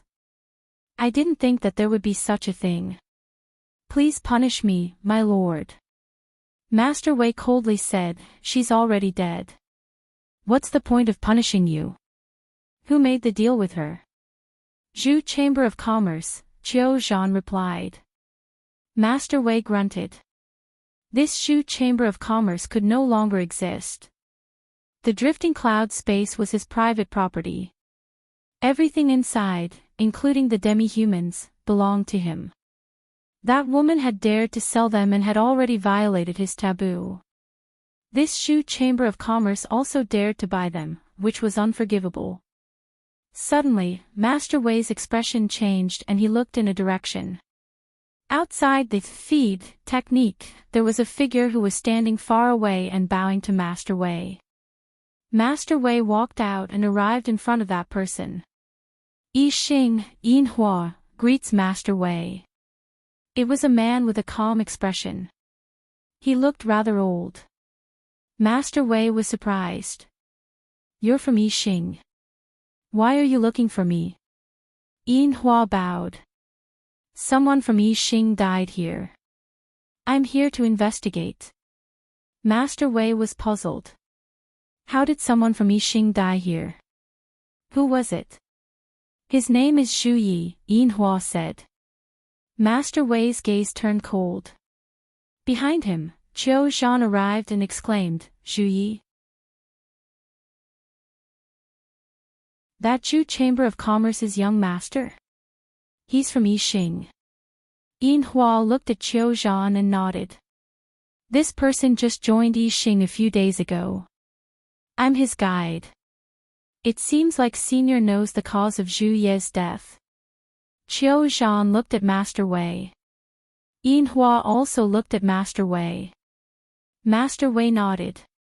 Qiu Zhan recounted the incident. Yin Hua was calm from start to end. When Qiu Zhan finished, he said, Lu Yun. He doesn't have the ability to kill Zhu Yi. Zhu Yi is protected by Yi Xing's treasure. Normal experts won't be able to touch him. Master Wei's heart skipped a beat. Zhu Yi already has a rare treasure. Yin Hua said respectfully, yes, he already has one. Master Wei's expression turned serious. He knew how powerful Yi Xing's rare treasure was. Although it didn't have the ability to attack, it could travel through space. Normal people wouldn't be able to touch it. It was the same for extreme experts. If the Six Direction Association had 10 extreme experts, there wouldn't be more than 3 of them who could touch Zhu Yi. This was serious. If it was just Lu Yun and someone who used the black energy source, Master Wei wouldn't mind. However, if someone who could kill Zhu Yi made a move, it would be completely different. Commander Qiu Zhan, can I go and take a look? Yin Hua asked. Qiu Zhan looked at Master Wei. Master Wei didn't object. Please. Yin Hua was grateful and followed Qiu Zhan to the bearer. Soon, Yin Hua left. If Master Wei couldn't see anything, he naturally couldn't. After Yin Hua left, Qiu Zhan came behind Master Wei. I didn't expect Zhu Yi to join Yi Xing. Rumor has it that Yi Xing is from the lost race. Master Wei said indifferently, seal off Yi Xing and... He paused for a moment. Don't touch Zhu Clan's merchant association. Take it as giving Yi Xing some face. Qiu Zhan nodded. Master Wei looked at the bearer. Could it really be someone from the eternal race? Otherwise, why would such an expert appear out of nowhere? The incident in the drifting cloud space didn't spread. After Lu Yin returned to the void god space, the first person he investigated was Yi Xing. There was a lot of information in the Heaven's Mirror Manor. Naturally, there was information about Yi Xing. A few days later, Lu Yin stood on top of the clock tower and looked into the distance. He was deep in thought. This incident might really bring some trouble to Master Wei. Yi Xing was actually a merchant association that spanned across the 6 direction societies, including the 62 merchant associations in the parallel universes. However, this merchant association did not operate or sell anything. They only did one thing, exchange. Yi Xing's only purpose was to exchange the various parallel universes' resources for trade, such as star crystals and star essence from the reincarnation spacetime, ultra crystals from the hyperspace spacetime, weak crystals from the 3 monarch spacetime, and so on. Actually, many companies were doing this, but Yi Xing was the only one who had done it on a large scale and was recognized by all the parallel universes. Yi Xing's exchanges were genuine, and they had never made any mistakes. They had their own method of exchange, and they were always door-to-door services that would never annoy anyone. Yi Xing's exchanges were naturally not free. They charged a 1,000th of the transaction fee. 1,000th of the transaction fee might not seem like much, but anything that could get Yi Xing to make an exchange was not a small sum. It was at least in the tens of millions or even hundreds of millions. Yi Xing was famous in the 6 direction societies for its efficiency and fairness. Their method of ensuring efficiency was to ensure that every member of Yi Xing carried a huge amount of resources with them.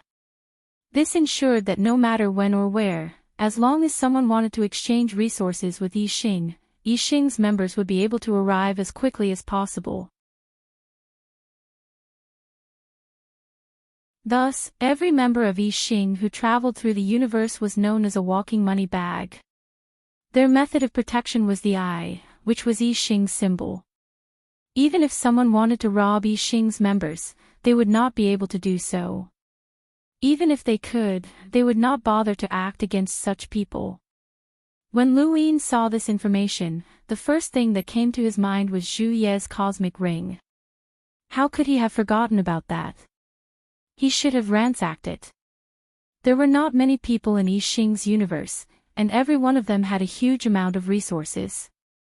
Thank you for your support, brothers. Today is Qingming Festival, and I'll be updating at 2 p.m. Thank you.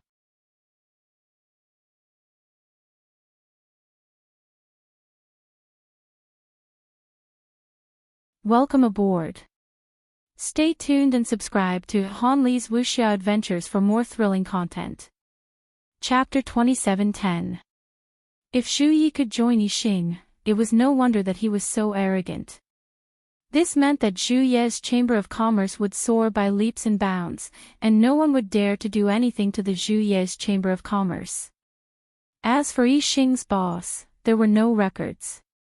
Legends said that he was from the Lost Clan or the reincarnation spacetime venerated Lotus. There were even rumors that he didn't belong to the Six Paths Association and was a powerful rogue cultivator. There were too many legends, and the more there were, the more mysterious and powerful Yixing was. Lu Yin destroyed Zhu Ye's eye that Yixing had given him. He realized that he couldn't trap that eye no matter what he did, even if he placed it in his cosmic ring. The slightest carelessness would cause it to slip away. He didn't want Yixing to find trouble with him, so he had no choice but to destroy it. As for Yixing, Lu Yin had set his sights on him. After all, he was a walking money bag, and what he lacked the most was money. Behind Lu Yin, Ning Ran arrived. Acting potentate, you were looking for me. Did Qingfen say anything? Lu Yin asked. Ning Ran shook her head. No, we haven't interrogated him yet. Lu Yin said, don't worry about him. The best way to interrogate him isn't physical torture, but time. He won't be able to take it. Ning Ran frowned. Although the acting potentate's words made sense, the physical torture hadn't even begun yet. At the very least, they would have to go through the entire process. But since the acting potentate had said so, she didn't dare to make a decision on her own. How big do you think this universe is? Lu Yin suddenly asked. Ning Ran was surprised and thought for a moment. Infinitely big. Are there other existences besides the Six Paths Association? Lu Yin asked again. It sounded like he was asking Ning Ran, but it also sounded like he was talking to himself. Ning Ran replied, there definitely are. Parallel spacetime continuums are constantly being discovered. Perhaps one day, we'll discover a colossus comparable to the Six Paths Association. Lu Yin took a deep breath. That was right. Perhaps one day, such a colossus would appear. No one could say for sure. At the very least, Jiang Qingyue and Jiang Chen's father, the Lightning Lord, was a terrifying existence. Even a progenitor like the dragon turtle called him Old Master. Who knew what other powerhouses existed there? All right, you can leave. Lu Yin smiled. I was just thinking. Ning Ran nodded and left. In the following period of time, Lu Yin had a rare moment of peace. He would not approach Qinlu, as the closer he got to Qinlu, the easier it would be for him to be targeted by the Vader. Now that the Vader suspected that Lu Yun was a spy, Lu Yin had achieved his goal. There would be a day when the truth would be revealed. He hoped that that day would come after he joined the Six Direction Association in the primordial space. On this day, Su Wuji made a rare visit to the Red Domain, and he sought out Lu Yin. The Lost Clan's first 3 fragments are about to arrive. Are you interested in taking a look? Lu Yin had spent most of his time in the Red Domain and had very little contact with the outside world. He had been cultivating the cosmic art in an attempt to break through, and this was the first time he had heard of the upper 3 sections. Su Wuji was surprised, everyone outside is talking about it. Oh right, you just joined the Six Directions Society not long ago, it's normal that you don't know. Lu Yin was surprised. Lost Clan cards can only be found if they are destroyed. Can they be exchanged? Su Wuji raised 2 fingers and said, you have 2 chances to change your card. One is to break through your cultivation level. Think about it. Cards are not people. They can't be cultivated. They also have limits. For example, the limit of the ancient card is the void transformation realm. Once a person breaks through to the void transformation realm, using an ancient card to fight would be suicide. It would not be able to trap the enemy, so you can apply to the Lost Clan to exchange cards in that situation. The second situation is the Upper Three Festival. In the words of the Lost Clan, that day is the day their ancestors showed mercy. All the cards in the Lost Clan will descend in a strange form. As long as you have the ability and opportunity, the cards will take a liking to you and exchange them. Lu Yin did not expect such a festival to exist. Festivals were very important to humans. Regardless of whether it was a normal person or a cultivator, as long as they had feelings, they would not lack festivals. I remember that you have a 7-star hidden mountain card. I heard that you obtained it when you competed with Jiang Xiaodao in the 6-direction training hole. It is the only 7-star card in the 6-direction training hole. Unfortunately, it is only an ancient card. How about it? Do you want to exchange it for an ancient card? Su Wuji asked with interest. Lu Yin shook his head. My cultivation is here. With my cultivation, this 7-star hidden mountain card is the best. There is no point in exchanging it. Su Wuji said, normally, that is the case. However, you have to consider this carefully. You are not from the Lost Clan and have no chance to exchange cards. Even if you reach the Void Transformation Realm, it will be difficult for you to exchange cards with the Lost Clan. The first situation is only for the Lost Clan. If you miss the Upper Three Festival, you can either convince the Lost Clan to let you exchange cards. Of course, the possibility of this is very low. Otherwise, you can wait for the next Upper Three Festival. How long do I have to wait for the next Upper Three Festival? Lu Yin asked. Su Wuji said, it depends on how the Lost Clan arranges time. I don't know, but it will take at least 1,000 years. 1,000 years was not a long time for a cultivator, but how long had it been since Lu Yin started cultivating? Under normal circumstances, 1,000 years would be enough for him to reach the progenitor realm. Su Wuji saw that Lu Yin was deep in thought and said, I mean at least 1,000 years. Sometimes, if there are unforeseen events, 10,000 years is also possible. No one can say for sure. If you are regretting the 7-star hidden mountain card, then I advise you to exchange cards.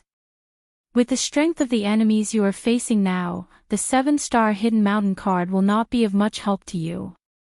It is meaningless to have a 7-star card. Moreover, this time, you might be able to exchange for a 7-star ancient card or even a 7-star archaic card. The reason why exchanging cards for the Upper Three Festival attracts so much attention is because no one knows what kind of card they will be able to exchange for on that day. It is said that there was once a person who exchanged a seasonal card for an archaic card, which shocked the 6-Direction Society. From that moment on, the 6-Direction Society began to pay attention to the Upper Three Festival. There should be many people going this time. Some of them are from the older generation waiting for the Upper Three Festival to open, some of them are from the younger generation, and some are even younger. In short, it will be very lively. Lu Yin was puzzled. Master, you seem to want me to exchange cards. Su Wuji rolled his eyes. Why would I want you to do that? That is your business. However, if you go, help me bring something to someone from the Lost Clan. Consider it a favor. What is it? Lu Yin was curious. Su Wuji pushed the everlasting mirror. Are you going or not? If you want my help, I will go, Lu Yin said. Su Wuji was speechless. Helping is just a matter of convenience. The main thing is that you are exchanging cards yourself. Why, are you trying to force a favor? Lu Yin smiled. That is not impossible. He was actually more worried that his disguise would be seen through by the powerhouses of the Lost Clan. However, He had been in the void god spacetime for so long and had Su Wuwei as his guide. Even if the lost clans saw through his disguise, they would not care. If they could see through his disguise, then Su Wuwei could see through it even more. Su Wuwei would not care. There were too many people in disguise in the universe. Su Wuji sneered and patted Lu Yin's shoulder. "Kid, you are quite calculating." "Ha, senior, what is it and who should I bring it to?" "You want to go?" "Go, for myself. After all, the 7-star hidden mountain card is not enough." "That's right." Su Wuji took out a box from his cosmic ring and solemnly handed it to Lu Yin. "Do not open it. You must personally hand it to Xiaofang." Lu Yin took it in a daze. The box was not heavy, but what he cared about was not the box, but the person that Su Wuji was talking about. "Xiaofang." Su Wuji nodded. "Xiaofang, you will know once you ask the lost clan. Hand it to her personally and do not let anyone pass it to her. If you do not see Xiaofang, bring the box back unopened. Do not let anyone touch it, and do not let anyone see it. Remember, you must remember." Lu Yin nodded, but he was still uncertain. "Master, the lost clan is not to be trifled with. You won't harm me, right?" Su Wuji shouted. "What nonsense are you talking about? How could I harm you?" Lu Yin probed. "Then let me see what is in the box." Su Wuji snatched the box and glared at Lu Yin. "No, you can't see it." Lu Yin pursed his lips, feeling even more uncertain. Could it be some lost treasure of the lost clan? Would anything happen to him if he took it? Su Wuji's eyes flickered. "Forget it, I don't need your help. I will take it myself. I really don't know what you are worried about. Why can't I go myself?" Although he said this, Su Wuji did not intend to leave. It was obvious that he was still hesitating. Lu Yin sighed. "Senior, give me the box. I will help you pass it to Xiaofang." Su Wuji looked at Lu Yin suspiciously. "You cannot open it." Lu Yin nodded. "I will not open it. I swear." Lu Yin's face twitched, and he reluctantly swore. "Senior also has to swear that you will not harm me." Su Wuji happily swore. "Are you relieved now?" Lu Yin put the box away. "Senior, who is this Xiaofang?" Su Wuji said, "You will know when you get there." Su Wuji still seemed uneasy, but after thinking about it, he did not dwell on it. "When you reach the lost clan, don't be stubborn on the day of the upper 3 sections. Think of all sorts of ways to attract the cards. Remember, the cards are not found by yourself, they are attracted to you. You will not be able to find them by yourself, and no one will be able to find them." Lu Yin was curious. "Attract?" Su Wuji said seriously. "In the words of the lost clan, every card represents a person's heart. This is because the card can be used to set up a killing trap, and what it bears witness to is a person's heart. Therefore, the method to attract the card also depends on the person. It does not mean that a powerful card will be attracted to a strong person. Otherwise, the person who used the time token card would not have been able to obtain the archaic card. You must." He paused, as if he did not know how to continue. After thinking about it, Su Wuji looked at Lu Yin. "Let go of yourself." Lu Yin blinked. "Let go of myself." Su Wuji nodded. "For a card to be attracted, it must see the real you and let go of yourself. Only then can you attract the most suitable card for yourself. Many people are unable to do this, and in the end, they do not get anything. Most people will not be able to get a card during the upper 3 sections. Specifically, only 1 out of 100 people will be able to get one. I hope that you will be that person."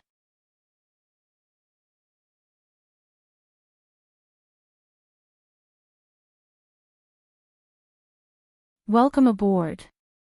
Stay tuned and subscribe to Han Li's Wuxia Adventures for more thrilling content. Chapter 27:11. How do I let myself go? Senior, you seem to know a lot. Lu Yin praised. He thought of Xiao Feng, who was from the Lost Clan. Could Su Wuji's understanding of the Lost Clan have come from her? Su Wuji was annoyed. Don't interrupt. Listen to me. I'll give you a few examples. There was once a person who sang during the upper 3 sections.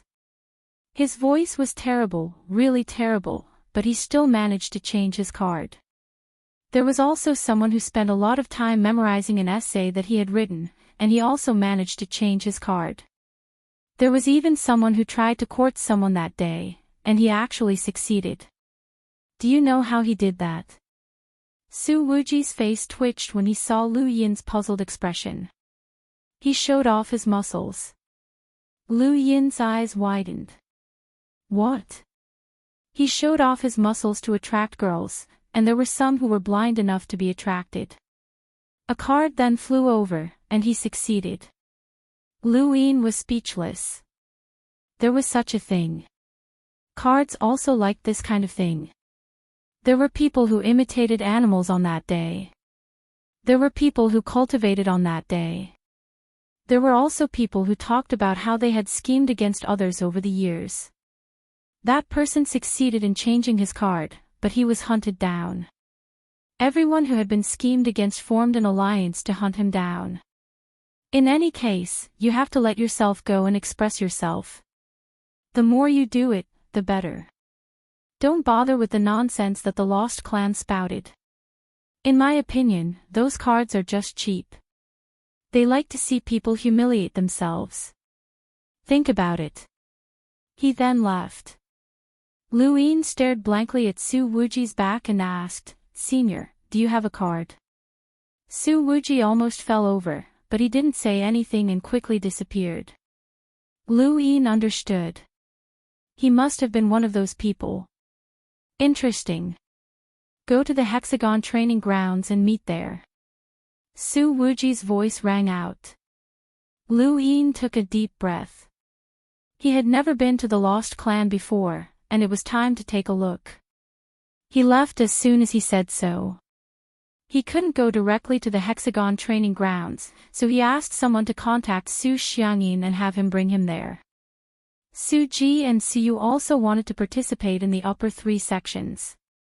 Su Xiangyin was very happy to see Lu Yin, as he truly treated Lu Yin as family. Lu Yin didn't forget about him. Senior, when are we going to the endless battlefield? Su Xiang smiled sinisterly. Soon. Lu Yin replied, inform me before you leave, and I'll send you off. Su Xiangyin nodded. It's good that you have the heart. We'll talk about it when the time comes. As the two chatted, Su Xiangyin brought Lu Yin to the Hexagon training hall. It had been almost 3 years since he had left, and he didn't know how Wendy Yushan and the others were doing. There should be many new faces in the 6 Direction training hall. Lu Yin knew that many people had joined the 6 Direction training rites, but he hadn't expected so many. Currently, there were at least several 100,000 people in the Hexagon dojo. They came from the Hexagon Society civilization, and there were also people from other parallel universes. Su Xiangyin introduced them to Lu Yin. As for the Lost Clan, they would naturally gather at the Lost Dao Academy. Su Xiangyin sent Lu Yin to the entrance of the Lost Dao Academy before leaving. Lu Yin entered the Lost Dao Academy. When he had first arrived, there hadn't been many people here, and everyone had been checking in. Now, however, he could see people everywhere, and he had heard news of the previous 3 sections. Xian Qi! Someone exclaimed. Lu Yin looked over and smiled. It was Jiang Xiaodao. Jiang Xiaodao glared at Lu Yin. You're here too. Why? Are you going to the Lost Dao Academy to participate in the previous 3 sections? You too? Lu Yin asked.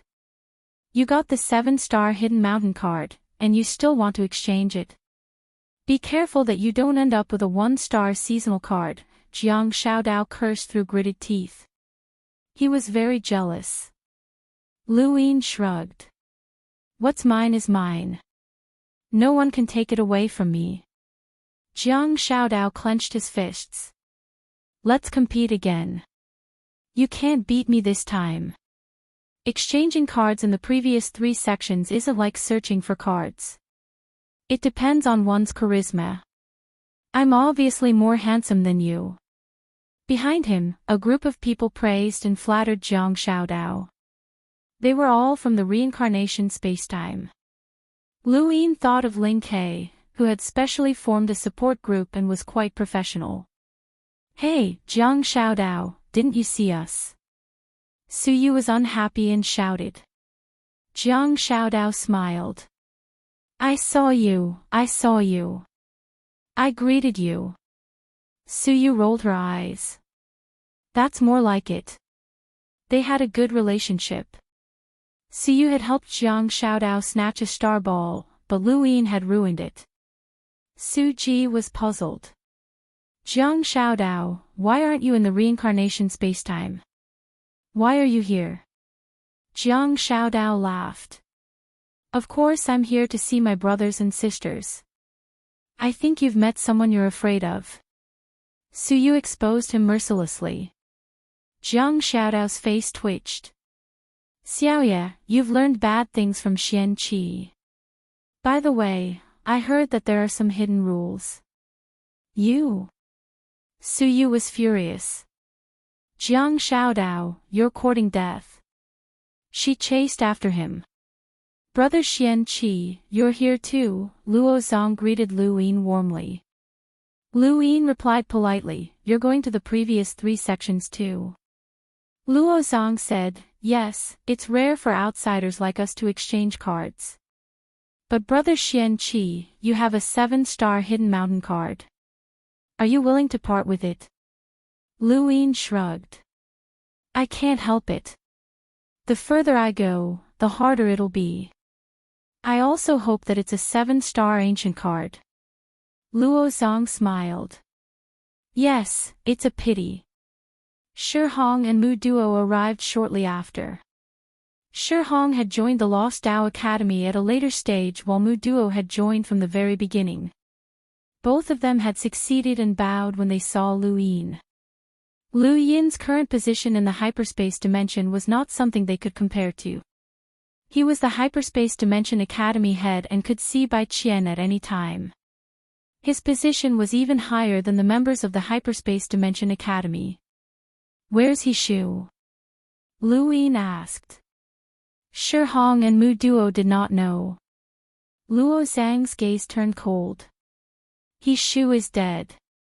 Lu Yin was astonished. He Shu is dead. He really did not know as he had never paid attention to He Shu. Luo Zong sighed. We just found out that He Shu was killed by Xia Wu. He's a beast that can't be tamed. He actually killed his master. Lu Yin did not expect Xia Wu to kill He Shu. It seemed that he had been preparing for this for a long time. What about Xia Wu? Shi Hong replied, he's missing. Many people have searched for him, but they couldn't find him. Lu Yin nodded and did not ask any more questions. Not many people knew about his relationship with Xia Wu, but Bai Qian and the other officials knew about it. It was very easy for them to hide someone. Xia Wu would not have a future, but living a normal life was not a bad thing. Luo Zhang's voice was cold. Don't let me find that beast. Otherwise, I'll make him beg for death. Is that someone from the primordial space? Su Yu was astonished. Everyone looked over and saw Wendy Yushan slowly walking over. She looked valiant and formidable, and Luo Zong and Jiang Xiaodao's eyes lit up. Although many people had been dissatisfied with their identities in the primordial space, Wendy Yushan, Xue Day Night, and Ling Gong's beauty had attracted many suitors, especially Wendy Yushan. Her unique temperament had made her a goddess in many people's hearts. Even people like Jiang Xiaodao and Luo Zong were tempted. Wendy Yushan was very similar to Bai Qian to a certain extent. They were both valiant and beautiful, and even the weapons they used were the same. Lu Yin watched as Wendy Yushan walked past without greeting anyone. He sighed inwardly, as he had made the right choice in bringing them here. Wendy Yushan was already a peak in lighter. If she was already like this, then what about Ling Gong and the others? Would they break through to become emissaries? And if they did, how did they do it? Did they return to the primordial space? Just as he thought about Ling Gong arrived. When Suyu saw Ling Gong, she immediately attacked. "I've been waiting for you for a long time." Ling Gong looked up and swept out with his spear. With a whoosh, Suyu's void spirit power was pushed aside. Suyu was shocked. How could this be? Lu Yin's eyes trembled. Ling Gong had indeed become an emissary. Ling Gong was one of the Fifth Mainland's 10 arbiters, a peak powerhouse of their generation.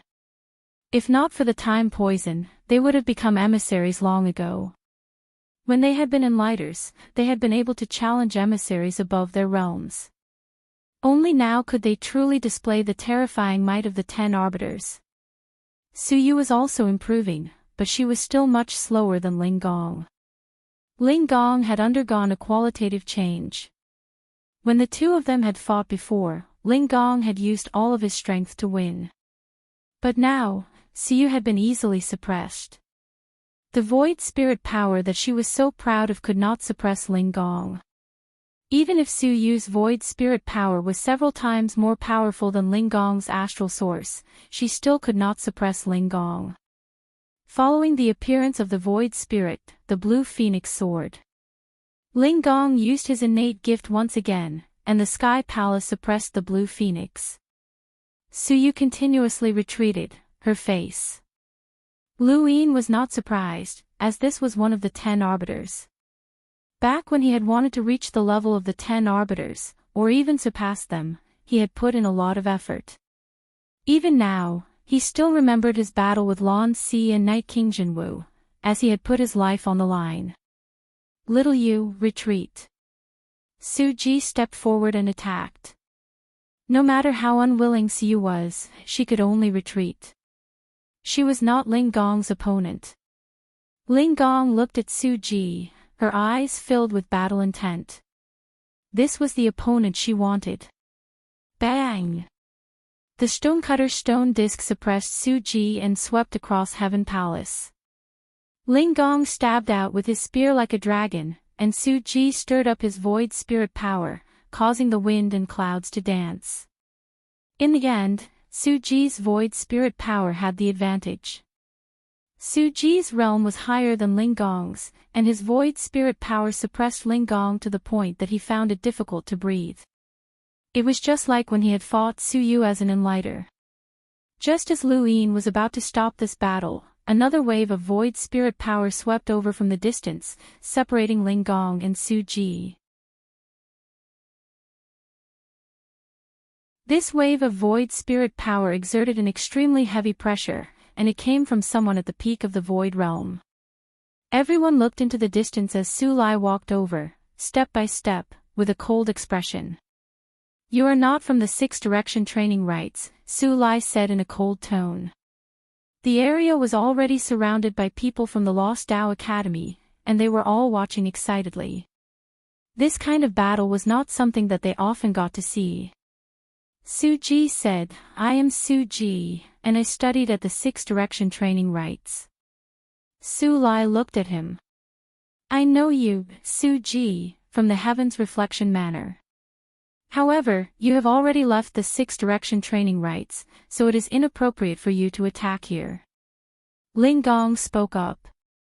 "I attacked first." Su Lai looked at Ling Gong. "Are you from the Lost Tao Academy?" Ling Gong replied, "No." "Go back to where you came from." Su Lai frowned. Ling Gong's gaze swept past Su Ji and Suyu, and then she glanced at Lu Yin before leaving. She had come to see if Lu Yin had come, but she had not expected that this sudden battle would cause the two of them to be unable to even speak, thank you for your support, brothers.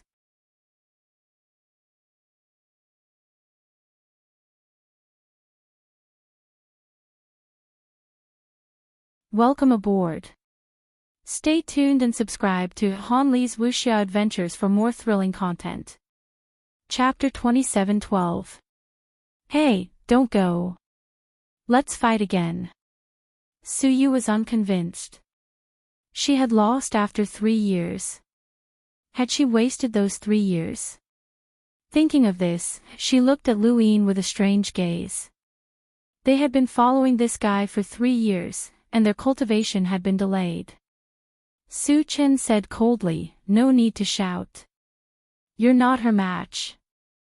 The gap between you and her will only grow larger." Su Ji looked at Su Lai. "The gap between us will grow larger." Su Lai's gaze was solemn. "My void god spacetime is one of the 6 directional associations, and our cultivation is unique. Many people say that we can suppress our enemies with several times the power of a void god. That's right, we can do it in the early stages, but..." She paused and looked at Su Ji and Su Yu. "Without this advantage, what advantage do we have against our enemies?" Su Yu said, "Our void gods have various characteristics and are endowed with various powers. We have battle techniques. What others have, we have. But have you considered the main point?" Su Chen shouted. Su Yu was stunned. She thought back to her cultivation since she was young. It seemed that she had never focused on battle techniques. Never. In the void god spacetime, they had always competed on the amount of void god power they had. Their talent also depended on how much void god power they could draw from their bodies. How many times? Or more than 10 times.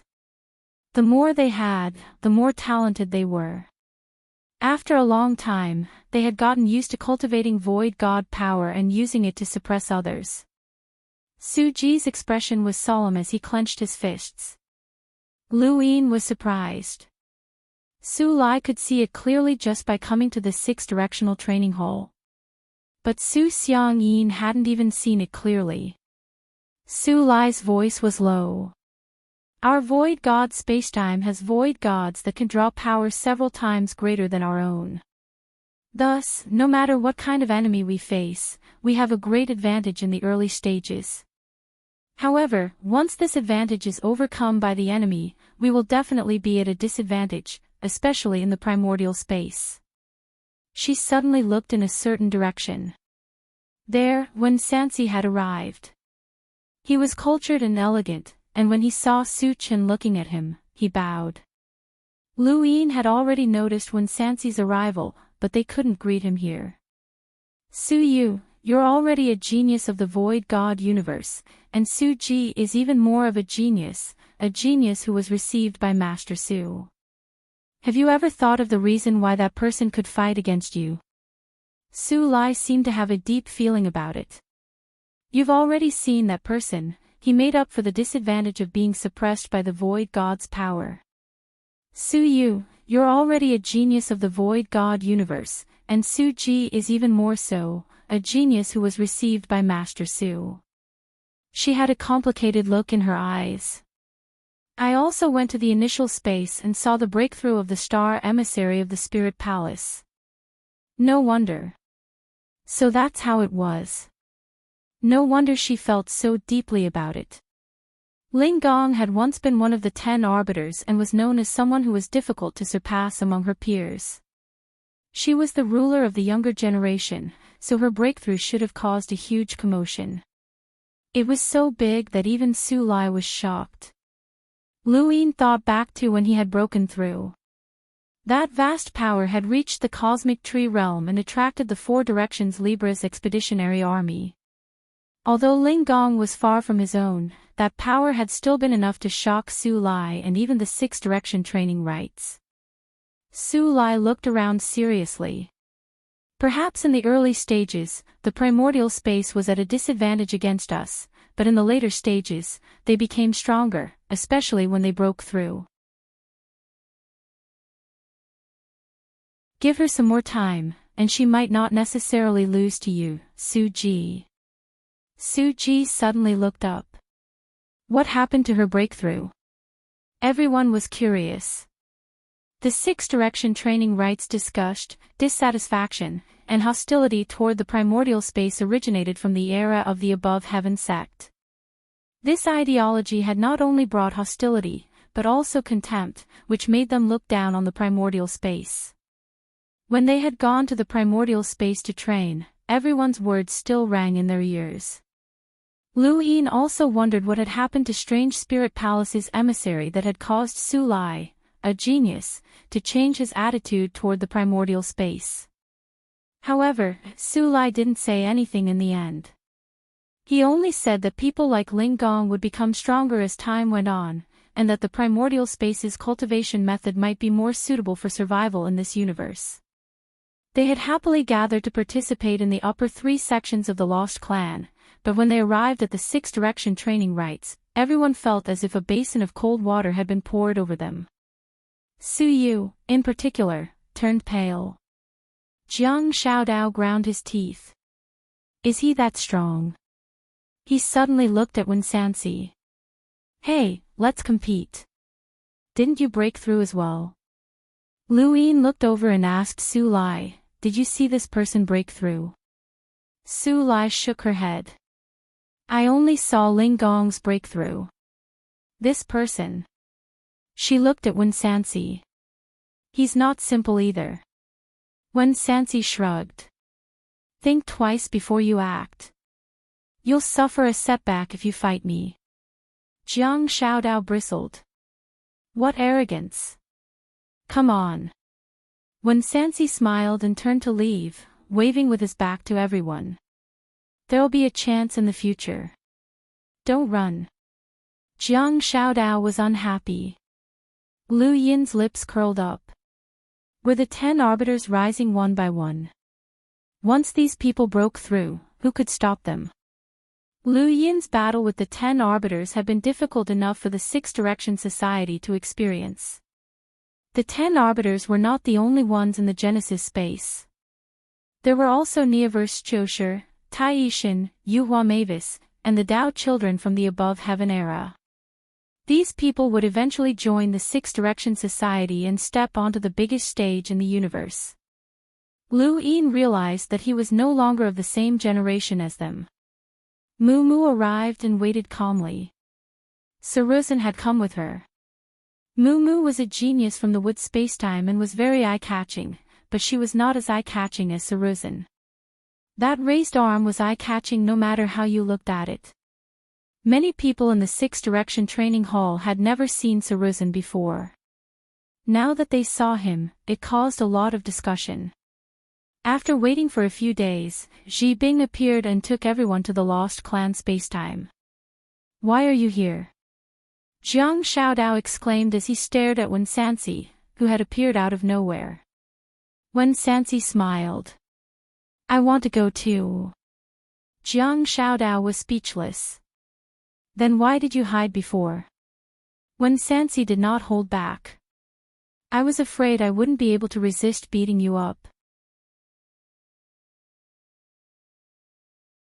Jiang Xiaodao was furious. Everyone looked on in amusement. Ji Bing shouted, okay, it's time to leave. So many people. Is there anyone who doesn't want to go? No one answered.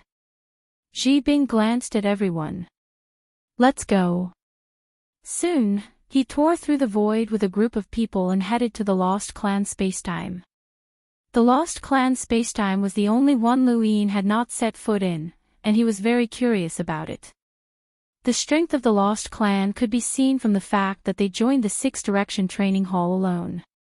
This clan was very mysterious, and the power of the cards they used was also very unique. Many people in the Six Direction Training Hall hoped to have a Lost Clan card, but it was uncertain whether they could get a card, and even if they got one, they might not be able to use it. The most mysterious legend about the Lost Clan was that this clan had cards that surpassed the realm of the Extreme Powerhouse. The Extreme Powerhouse was the Progenitor Realm, and the Progenitor Realm was the end of human cultivation. Even the great celestial venerables could be called the strongest extreme powerhouse, but they were still extreme powerhouses. However, the Lost Clan claimed to have ancient cards both internally and externally. The Lost Clan's ancient cards were divided into the Time card, Ancient card, and Archaic card. The Archaic card corresponded to the progenitor realm.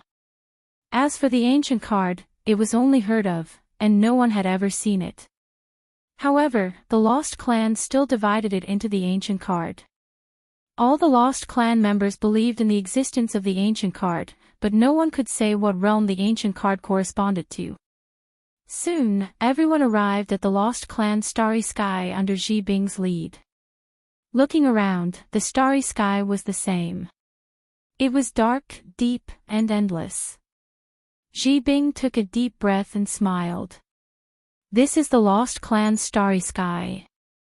Take note, I will only say it once. Don't wander around in this starry sky and don't touch anything. You might encounter a trap at any time. Don't blame me if you die. Jiang Xiaodao was surprised. Encounter a trap at any time. Aren't traps only in the cards? Ji Bing frowned. Ignorant and incompetent. Jiang Xiaodao bared his teeth. To the Lost Clan, the card is our life. Would you experiment on your own body? Setting up a trap is not an imagination. It requires research, pondering, and even experimentation. Our clan will not do this in the cards. We will only set up traps in this vast starry sky. The planets, continents, meteorites, astrological signs, and even astral beasts can be set up anywhere. Therefore, the Lost Clan is the place that the Eternal Clan is most unwilling to set foot in. Lu Yin raised his eyebrows. It seemed like someone had said this before, and everyone seemed to be proud of it. Suyu looked around. Why don't you dismantle the traps? Ji Bing smiled at Suyu. Why should I dismantle them? The Lost Clan's competitions are all about traps. Whoever falls into a trap will be unlucky. If you have the ability, you can see the traps in advance. Lu Yin said, doesn't this mean that there are countless traps in this starry sky? Ji Bing nodded and said proudly, countless. The Lost Clan has existed for many years, and we have been trying to set up traps in this starry sky for many years. Perhaps the traps you fell into came from the ancient people. As soon as he said this, everyone hurriedly moved closer to the center. They were very afraid. The Lost Clan's traps were famous throughout the universe, and they did not want to try it. Ji Bing said a few words to show the Lost Clan's prestige. Then, he led everyone in a certain direction. In the starry sky, no one spoke and looked around vigilantly. They did not encounter any traps until they saw a city in the starry sky. Jiang Xiaodao curled his lips. It's just to scare people. Ji Bing looked back and stared at Jiang Xiaodao. Then, he waved his hand, and his palm energy spread far away. Suddenly, the starry sky collapsed as if it was being crushed by something. Countless sharp spikes emerged from the void, glowing with a cold light. Everyone was stunned. Lu Yin's gaze turned cold.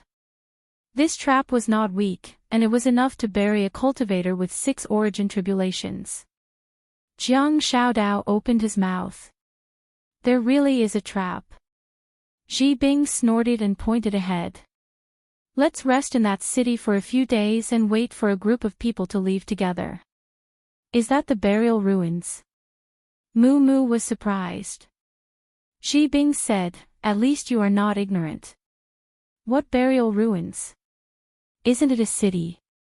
Lu Yin was puzzled. Mu Mu said, a card cannot bear the weight of a trap, or a powerful enemy ambushed by a trap can tear the card apart and escape. In the end, the enemy will still be buried, and this enemy must be an extremely powerful person. This is called the burial ruins, and this place is called the burial ruins.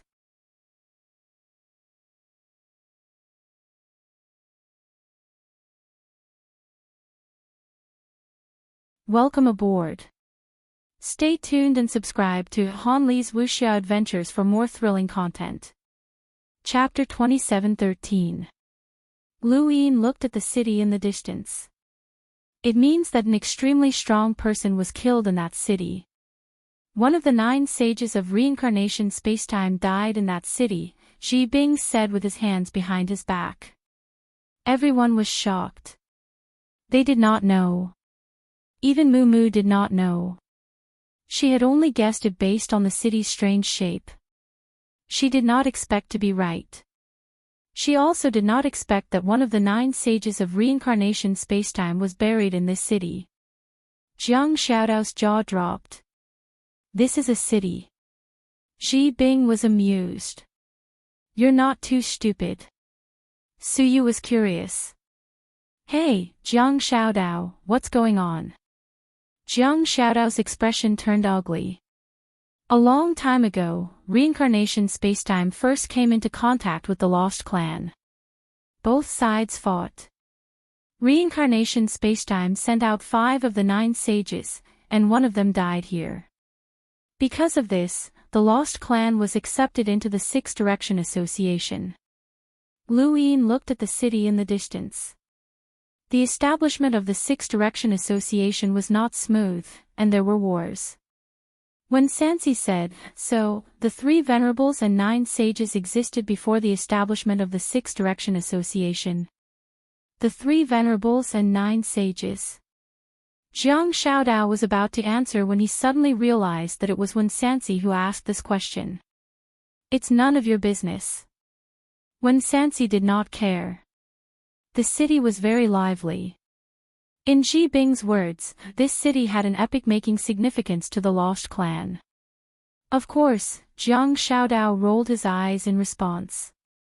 This looked like a city, but there were other cities outside it. A huge city lay across the starry sky. Although it was not comparable to a star, it was huge enough to accommodate billions of people. Through Su Ji, Mu Mu, and the others, as well as the memories of some people that Lu Yin had absorbed, he knew that the Lost Clan did not have a large population. Most of them were from the outer realm. The Lost Clan was xenophobic and did not allow outsiders to enter the core area. Moreover, the Lost Clan did not allow outsiders to marry as they wanted to maintain the purity of the clan's bloodline. Jiang Xiaodao sneered again. When they came to the city, they heard many people talking about the upper 3 sections. Among them, the older generation experts would go to the core area of the Lost Clan to participate in the upper 3 sections. There was no age limit for this festival, and everyone could participate. Of course, there were also people who had scruples. After all, exchanging cards was not very respectful to the Lost Clan. Previously, Jiang Xiaodao had only said that the card was not good, which had caused Xi Xiao to be dissatisfied. If they went to exchange cards, it was very likely that the older generation of the Lost Clan would be displeased. Everyone had their own ideas. Lu Yin's group also attracted quite a bit of attention. Su Ji, Mu Mu, and Luo Zong were all absolute geniuses of their own parallel universes, and they often appeared in the years of others. Lu Yin was no exception. He had captured spies and traversed multiple parallel universes to carry out his mission, which made the name Xian Qi resound like thunder. Didn't you say that not many people from outside the domain have cards? Why are there so many? When Sansi was puzzled. Su Yu said, they were accumulated over the years. Since the Lost Clan is one of the 6 Direction Associations, it is impossible for them to be isolated. They also need to communicate with the outside world, especially in the endless battlefield. The Lost Clan is not invincible. The friendships formed on the battlefield, the transactions, and so on, have been accumulated over the years. It's just that we don't usually see these people together. When Sansi smiled at Su Yu. Thank you. Xiao Yu, don't tell him. Jiang Xiaodao stopped her. When Sansi did not mind and looked around. Everyone had planned to split up after entering the city, but they were attracted by the noise at the city gate and gathered there. At the city gate, a sign was erected high. On it were the words, "Those who look at me are cowards." A muscular man was sitting under the sign. He stepped on the chair and crazily swept up the food on the table. He did not have any table manners. There were discussions all around. There were curses and insults, but no one went forward. The muscular man glanced around while eating. The contempt in his eyes was quite obvious, which made people angrier. This bastard has been here for a few days. The moment he arrived, he put up a sign and provoked others. He's asking for a beating. Did anyone go up and fight him? He doesn't fight. He just arm wrestles. If he loses, he's a coward. If he wins, he'll give you anything you want. *T.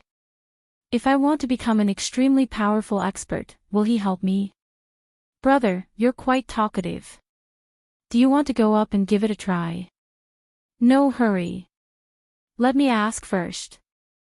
Has anyone challenged him? Yes. The result? His arm was crushed. So exaggerated. Not a single one was left out. All of them were crushed. That person immediately stepped back and lowered his head. The muscular man was disdainful. He kicked the sign high and spat.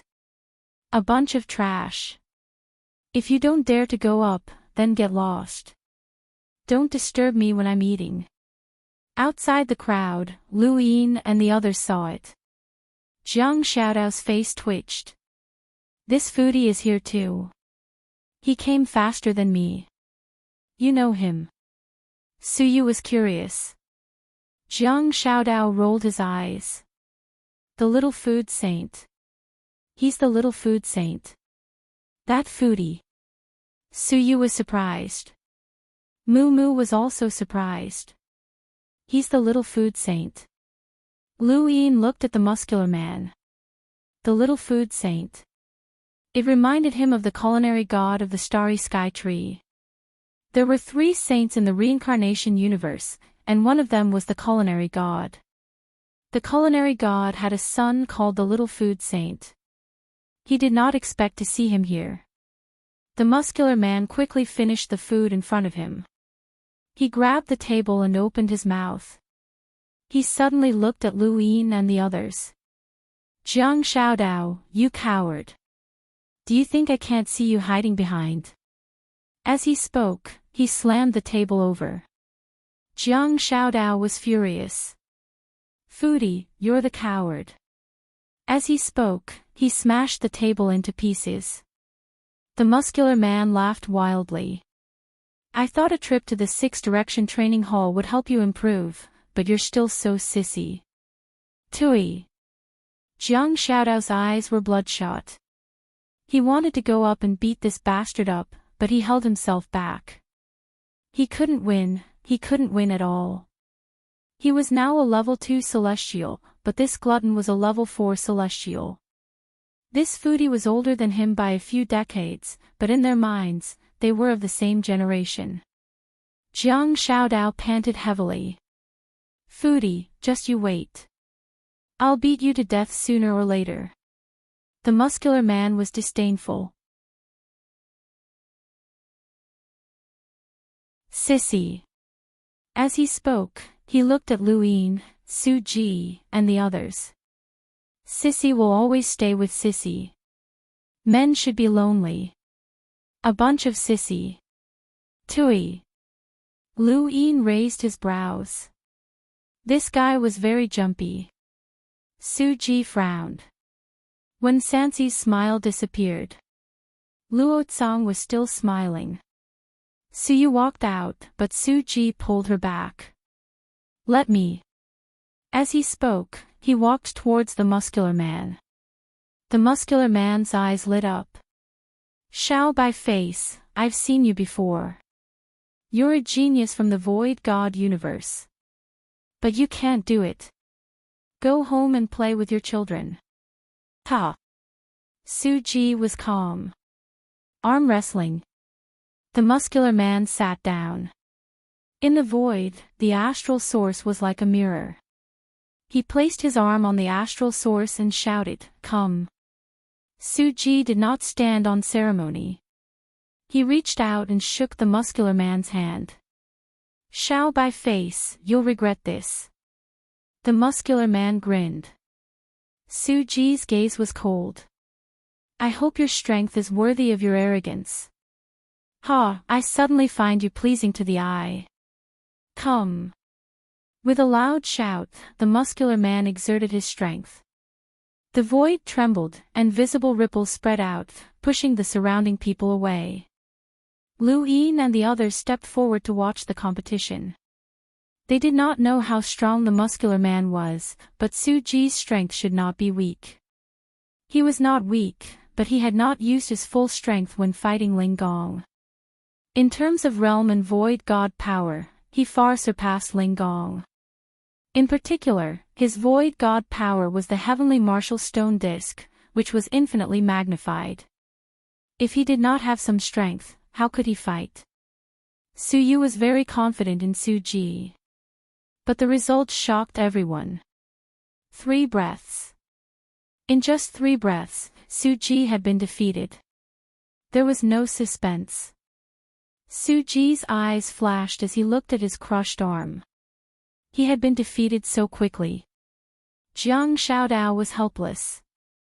He was not surprised. In terms of strength, none of the 3 venerables or 9 saints could defeat the food saint. Among his peers, no one could defeat this foodie. When he first met Shaozun, he had said that he could not win in terms of strength. Suji let go, and his arm felt weak. The muscular man praised him. "Shao by face, you're not bad. You can last 3 breaths without your arm being crushed. That's rare. You're much stronger than that sissy Jiang Shaodao." "Not bad." Suji stood up and looked deeply at the muscular man. "Thank you, little food saint." The muscular man laughed. "Suji, right? I approve of you." Then, he looked at the others. "Is there anyone else who dares to step forward?" Jiang Shaodao nudged Wen Sansi. "Aren't you going to try?" Wen Sansi was calm. "I'm a scholar." The muscular man sneered. "Coward." Wen Sansi stared at the muscular man. "Your brain is better than your strength." The muscular man glared at him. "Then try to beat me with your brain. I'll use my strength. You can do whatever you want." Without hesitation, Wen Sansi sat down opposite the muscular man. "I can do whatever I want." The muscular man sneered. "Whatever. Play however you want." Wen Sansi reached out and shook the muscular man's hand. He frowned. He glanced at Lu Yin. He had only experienced this feeling of helplessness in the face of strength from Lu Yin. Right, Lu Yin was also a monster of strength. "Let's begin," the muscular man shouted. Wen Sansi's gaze turned cold. Ancient golden characters flowed out from his arm and wrapped around the muscular man's wrist. This was the literary prison. Wen Sansi used the literary prison to bind the muscular man's wrist, causing it to remain in this space. If the muscular man wanted to leave this space, he would have to shatter the literary prison. This meant that the muscular man not only had to surpass Wen Sansi in terms of strength, but he also had to break the literary prison with his strength alone. The literary prison was Wen Sansi's greatest strength when he became one of the 10 arbiters. Before the Star Tower contest, Wen Sansi had not even revealed his other strength. Just this literary prison alone was enough to secure his position as one of the 10 arbiters. As Wen Sansi became an emissary, his literary prison would only become stronger. Furthermore, it was not the Wen family's literary prison, but a strengthened 7-fold literary prison from the Memory Sage Academy in the Starry Sky Trees. This was the power of the progenitor of Wen. The literary prison wrapped around the muscular man's wrist as if he was wearing a golden bracelet. The muscular man frowned. It's just a decoration. Ugly. As he spoke, he suddenly exerted force. In an instant, when Sansi's eyes narrowed as his wrist was pressed down, he was unable to resist the literary prison. In terms of strength, he was far from being a match for the little carnivore saint. However, the little carnivore saint's wrist suddenly stopped as well. He was trapped by the literary prison and could not move. Jiang Xiaodao was excited. Ha, foodie, you can't win. This guy can't beat you, and you can't beat him either. Ha.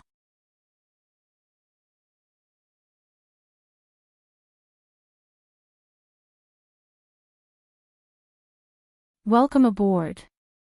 Stay tuned and subscribe to Han Li's Wuxia Adventures for more thrilling content. Chapter 27:14. The little food saint looked at Wen Sansi and licked his lips.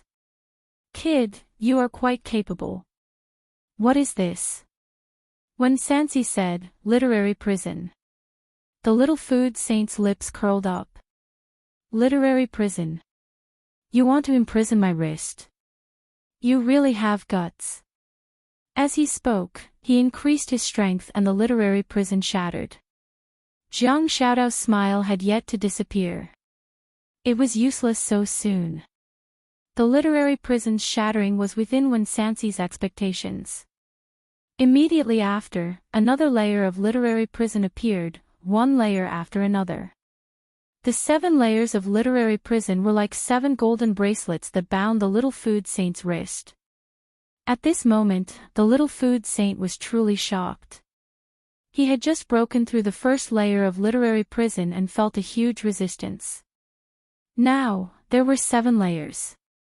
Xiao Bai, where are you from? The little food saint asked, looking at Wen Sansi as if he was looking at Su Ji. The difference was that Su Ji could hold on for 3 breaths of time with his own strength. Wen Sansi definitely could not hold on for 3 breaths of time, but he had the means to impress the little food saint. Wen Sansi looked up. Genesis space. The little food saint was surprised. You are from the Genesis space. Interesting. Very interesting. As he laughed, the first layer of literary prison shattered, followed by the second, third, and fourth layers. The literary prison existed in name only. Each layer could only hold Wen Sansi for a breath of time at most. The 7th layer of literary prison only lasted 7 breaths of time. Lu Yin could not help but take 2 steps forward and stare at the little food saint. His strength was really great. With the 7th layer of literary prison shattered, everyone thought that Wen Sansi would definitely lose. The 7th layer of literary prison could not help him hold on. Now that the literary prison was shattered, how could he hold on? However, the result surprised everyone once again. The expected scene did not happen. Wen Sansi actually held on. Not only that, but the little food saint's expression changed as if something unbelievable had happened. Wen Sansi suppressed the little food saint, causing his wrist to almost fall on the table formed by the stellar source. Just a little bit more and the tables would be turned. Everyone held their breaths and stared at the little food saint's wrist. Just a little bit more and he would lose. Just a little bit more. Jiang Xiaodao took a step forward and squatted on the ground, looking at the table excitedly. Hey, use more strength. If you win against this glutton, your name will be known in the reincarnation space. Mu Mu, Luozong, and Su Ji all had solemn expressions. They did not expect such a scene to occur. The more they knew about the little food saint, the more they knew how powerful he was. How could such an unusual power be suppressed in an instant? That Wen Sansi didn't look like a strong person. Lu Yin's eyes narrowed. He hadn't expected Wen Sansi to be able to do this. How had he done it? Based on his understanding of Wen Sansi, even if he had broken through to become an emissary, he should not have this kind of strength.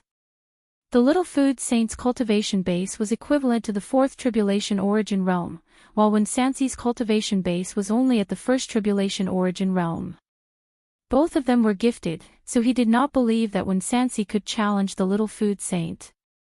On the other hand, if Winsansi's cultivation base was higher than the little food saint's, it would be difficult for the little food saint to challenge him. The little food saint was equivalent to the 10 arbiters, and Suji was the same. But how could he explain the scene before him? The little saint of food had never looked so serious before. He looked at his wrist that almost touched the table and stared at Winsansi. Why didn't you win? Jiang Xiaodao was puzzled. Foodie, are you stupid? Are you deliberately letting him win? The little food saint ignored Jiang Xiaodao and stared at Winsansi. Winsansi chuckled. Using battle techniques is cheating. If I had won just now, it wouldn't be called smart, but despicable. The surrounding people were puzzled. The little food saint smiled happily. He no longer looked at Winsansi with contempt, but with approval. What's your name? Winsansi. I also approve of you, Winsansi. But there's only one chance. You didn't win just now, so it's impossible to win now. I'm already prepared. You made me unable to recognize my own strength in an instant. You misled my consciousness. The little food saint said excitedly, this is the first time I've encountered such an opponent. Interesting, very interesting. As expected of the origin space. Luo Zong and the rest were surprised. The little food saint misled his own strength. Lost his recognition of his own strength. What was this? It could be done. Lu Yin looked deeply at Winsansi. So this was his innate gift, shielding. The previous shielding was just a layer of light, an extremely sturdy one. During the Star Tower contest, Winsansi's innate gift had rendered many helpless and difficult to break through. Now, this innate gift had changed. It was no longer an external force, but had evolved into a way to shield others from recognizing their own strength. Anyone who faced this innate gift for the first time would be at a loss and unable to react. The little food saint had just lost his recognition of his own strength and was instantly suppressed by Winsansi. This was Winsansi, one of the 10 arbiters, Winsansi. Although the previous 10 arbiters had been defeated by Lu Yin, they had never been weak. It was just that Lu Yin was too strong. In terms of talent and opportunities, Lu Yin was much stronger than them. If they were given the same opportunities, they might not be much weaker than Lu Yin. Mr. Mu had once praised obscuring light on the Golden Ocean Mountain. None of the 10 arbiters were simple.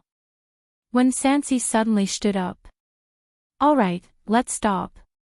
The little food saint frowned. Let's continue. I haven't beaten you yet. Winsansi smiled. In terms of strength, I'm far from your match. I've just cultivated this ability and am not familiar with it. It's not good to expose it too early. The little food saint snorted. I just admired you, and now you're hiding it. You humans are always like this. You like to hide the head and show the tail. Boring. Jiang Xiaodao was anxious. Hey, let's continue. If you beat this foodie, you'll be famous in the Six Direction Society. I'm not lying. You'll definitely be famous in the Six Direction Society. Winsansi looked at him. I'm from the Genesis space. Jiang Xiaodao paused. The Genesis space was a hurdle that could not be avoided. It seemed that being famous in the Six Direction Society was not a good choice. Luo Zong stepped forward and faced Winsansi. If you're willing, I can ask my father to accept you as a disciple and leave the Genesis space. Winsansi looked at Luo Zong. Lord Luo from the Three Monarchs universe? Mu Mu said, you can also join my Wood universe. There are many outsiders who join the Six Directions Society. Xian Qi is an outsider and does not belong to the Six Directions Society. Now that he has joined the Void God universe, he was once pursued by my Wood universe. The Void God universe welcomes you. Su Ji spoke and looked at Lu Yin. He wanted Lu Yin to say a few words. Wen Sansi was definitely a genius. He almost won the little food saint in terms of strength. No matter how he did it, he was still a genius. With a bang, the little food saint slammed his fist on the table formed by astral sources and stared at Wen Sansi. Come here and let my father accept you as a disciple. I admire you. Jiang Xiaodao felt strange. He did not expect things to turn out like this. It was clearly a competition of strength. This Xiao Bai face was quite popular. Should he recruit a talent for his father? What a temptation. It's hard to refuse the invitation of the Six Directions Society. When Sansi was conflicted. I have to think twice. Mumu said, what's there to be conflicted about? Just join. Luo Zong smiled. If you're worried about your family in the Genesis space, we can help you solve it. When Sansi was surprised. Can it be solved? I'm the Tao master of the Genesis space, Lu Yin. I don't think it's that simple. I heard that even the Yuan sage of the reincarnation universe can't solve it. Luo Zong was confident. You don't have to worry about this. Really? When Sansi looked at Lu Yin. Brother Xian Qi, you're also an outsider. How are you doing after joining the Void God universe? Lu Yin thought about it. Very good. When Sansi nodded. Alright, I'll think about it. I'll definitely join one of the Six Directions Society. After all. He smiled. A fine bird chooses a tree to nest in. Smart. Lu Yin praised. Luo Zong wanted to say something to Wen Sansi, but suddenly, everyone looked behind him in surprise. Luo Zong looked back and saw Lu Yin sitting opposite the little food saint. Lu Yin raised his arm. It's my turn. The little saint of food looked at Lu Yin in surprise. He did not expect someone from this group to come and challenge him. Today is a good day. Jiang Xiaodao, a sissy like you doesn't deserve to stand with them. Jiang Xiaodao bared his teeth. You're the sissy. Your whole family is sissy. The little food saint did not mind. He stared at Lu Yin with a fierce gaze. Like Wen Sansi, you can use battle techniques. You can play however you want as long as you can win. Lu Yin smiled. No, I'm quite strong. Let's compete. This was the first time everyone knew Lu Yin. Competing with the little food saint in strength. Wasn't that courting death? Xian Qi, he's really strong. Su Ji could not help but remind him, not wanting anything to happen to Lu Yin. Although Su Yu did not like Lu Yin at times, she was still worried after being with him for a long time. Jiang Xiaodao was even more surprised. Hey, don't look for trouble. Competing with him in strength, Su Ji's kind is better. A normal person's arm would be crushed. The little food saint looked at Lu Yin arrogantly. You can regret it. Lu Yin shrugged. It's embarrassing if I regret it. Even if I can't win, at least I won't lose too badly. Ha ha ha, you have guts. Alright, I'll fulfill your wish. I won't let you lose too badly. He grinned and licked his lips. Crush your wrist. With that, he reached out and shook Lu Yin's hand. At that moment, the little food saint's expression changed. He looked at Lu Yin with surprise and confusion. Over the years, he had arm wrestled with many people. Most of them were powerful people from the older generation, so he was already experienced. He could almost feel the strength of some people when they shook hands. For example, he could feel the strength of Suji and Winsansi. But this person. The little food saint stared at Lu Yin. Lu Yin smiled at him. Let's begin. As soon as he spoke, Jiang Xiaodao, who was closest to the two, was suddenly sent flying by an invisible force. He was pushed back by more than 10 steps. Not only him, but Suji and the others around him could not react in time. It was as if they were swept by a gust of wind. The entire city shook and the ground cracked. With Lu Yin and the little food saint as the center, the force spread out in waves that could be seen with the naked eye. It exploded in an instant, causing the ground to shatter. Dust rose and covered the two. Who would have thought that a mere arm wrestling match would be as big as a war? It was so big that it was exaggerated.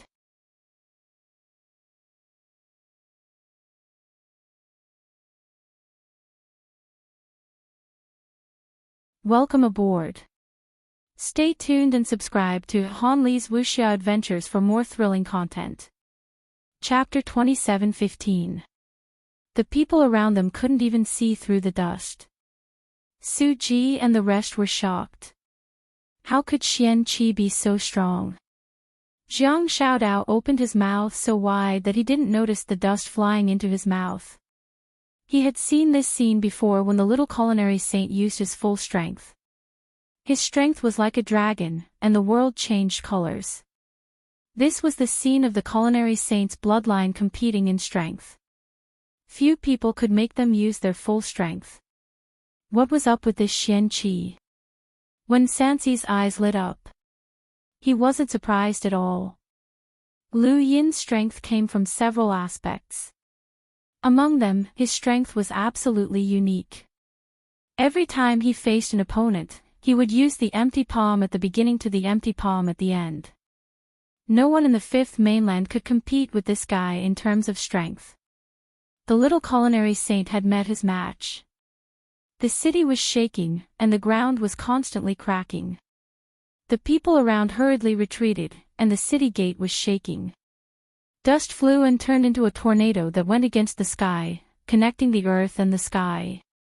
Within the tornado, Lu Yin and the little culinary saint were still in the same position. They looked at each other excitedly. What's your name? The little culinary saint asked for someone's name for the third time today.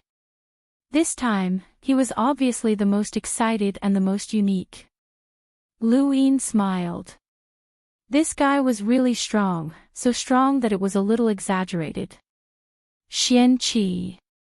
The Lu family was known for their strength in the starter space. In terms of strength, even a powerful corpse king transformation was no match for him. Lu Yin had never met anyone who could compete with him in terms of strength. This person was really strong. This was also the little culinary saint's thought. You're really strong. Lu Yin smiled. Same to you. How many points? The little culinary saint's eyes widened. Lu Yin raised his brows. You're not using your full strength. Of course not. Don't disappoint me. How many points? The little culinary saint shouted. Jiang Xiaodao and the rest stared at the surroundings. The power that was visible to the naked eye was suffocating them. It kept pressing down on the surroundings, and even the space was being squashed. These two monsters. Lu Yin raised his head. Nonsense. The little culinary saint laughed wildly.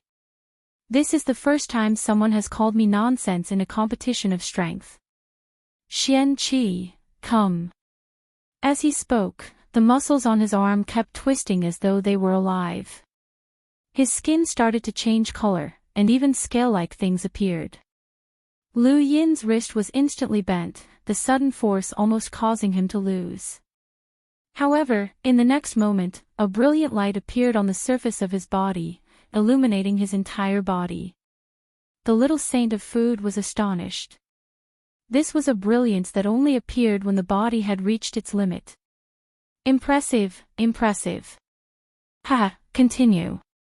Lu Yin's gaze turned cold, and he gradually pushed the Lu family's power to its limits, forcefully twisting the wrists back to their original state. It was as if one of them was unable to suppress the other. Jiang Xiaodao was stunned. The foodie had revealed his true form, but he still could not defeat Xian Qi. What's wrong with this guy? Mu Mu, Su Ji, Luo Zhang, and the others all had solemn expressions as they looked at Lu Yin in disbelief. The wind grew stronger and stronger, sweeping in all directions. The scales on the little food saint's arm increased, and his entire arm changed. It was no longer the arm of a human. Lu Yin's eyes narrowed. This guy's true form wasn't human, so it was no wonder why he was so strong. There was no human being who was stronger than the Lu family. The more pressure he faced, the greater the rebound. This was the power of the Lu family's bloodline. Other than when he first stepped into the world of cultivation, Lu Yin had not tried to use his full strength for a long time. He was confident that he could suppress the little food saint. As long as the little food saint was using his full strength, it did not matter if it was not. He had the ability to crush everything. However, Lu Yin looked at the little food saint. I've already used my full strength. The little food saint's face turned solemn as he grinned. Me too. You can't beat me, Lu Yin said. The little food saint's lips curled up. You can't beat me either. At this time, a figure descended. It was an old man. He waved his hand, and a card floated in the air. I'm the city lord of Rong City. If you continue to destroy the city, don't blame me for attacking you and expelling the upper 3 sections. Lu Yin and the little food saint stopped at the same time. The little food saint twisted his wrists and stared at Lu Yin in amazement. Lu Yin bowed to the old man. I'm sorry, senior. I'm willing to bear the loss of Rong City. The old man nodded. Forget it. Don't blame the ignorant. With that, he glanced at the little food saint and left. Xian Qi, again. The little food saint wanted to continue. It was not easy to meet someone with similar strength, so he wanted to continue. Lu Yin said, this is Rong City. They didn't even blame us for the destruction. Let's stop. Don't. Let's continue. We haven't won yet. The little food saint was unwilling to give up. Jiang Xiaodao was agitated. Xian Qi, you actually tied with the foodie. That's too ruthless. Foodie, do you still dare to be arrogant? The little food saint was disdainful. Sissy, get lost. Lu Yin also wanted to compete on a whim. After all, no one could compete with him in strength for so many years. However, he regretted it soon after. Ever since he tied with the little food saint, this guy had been pestering him and following him everywhere. At first, Su Ji and Siu also followed Lu Yin. However, the little food saint was too annoying. He would compete in strength every few steps and arm wrestle every few steps. They were so disgusted that they left. Needless to say, Jiang Xiaodao was the first to run away. When Sansi was the most popular. Mu Mu invited him to go shopping, and so did Luo Zhang. He did not reject anyone and was gentle and refined. Xian Qi, let's compete again. This time, let's control ourselves and not destroy anything. Let's compete again, just once. The little food saint was nagging with Lu Yin. When others saw this, they would glare at him and call him a coward. Lu Yin's head hurt and he no longer had the mood to tour the city. He originally wanted to see how Rong City could bury a progenitor. Why do you have to compete in strength? Lu Yin was helpless. The little food saint knocked on his chest, producing thumping sounds. I want to beat Dad. Dad said that if I compete with others in terms of strength, my strength will naturally increase. One day, I will surpass Dad and become the strongest person in the Six Direction gang. No, I mean Tao Tai. Luin paused and was surprised. Tao Tai. The little food saint raised his hand, and his arm instantly turned into a claw. We of the food saint bloodline are Tao Tais. Don't you know? Luin really did not know, but he had heard of Tao Tais from the Sixth Mainland's Nan Yen Fei. That fellow had become the Blood Adoration Realm's realmling because he had absorbed the bloodline of a Tao Tai. The Tao Tai's characteristic was that the more it ate, the stronger it became. Are you a complete Tao Tai? The little food saint was puzzled. There's an incomplete Tao Tai. Luin retracted his gaze. This was a treasure, and if Nan Yenfei knew that there was a complete Tao Tai here, he would cry for it. If this fellow had appeared in the Sixth Mainland, he would have been eaten alive. The little food saint continued to annoy Luin and wanted to compete in strength. How could Luin agree? There would be no end to the competition. However, he could not win. If he did, this fellow would pester him even more. Half a day later, Luin met a familiar face, Little Lien. The little girl was happily shopping with a few people beside her. They should be Lotus Reverend's disciples. She greeted Luin when she saw him.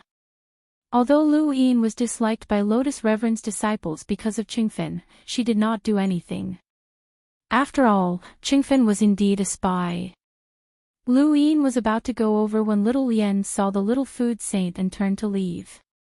Those who followed her also saw the little food saint and looked at him with disdain. Bah, a bunch of cowards. The little food saint was disdainful. Luin was speechless.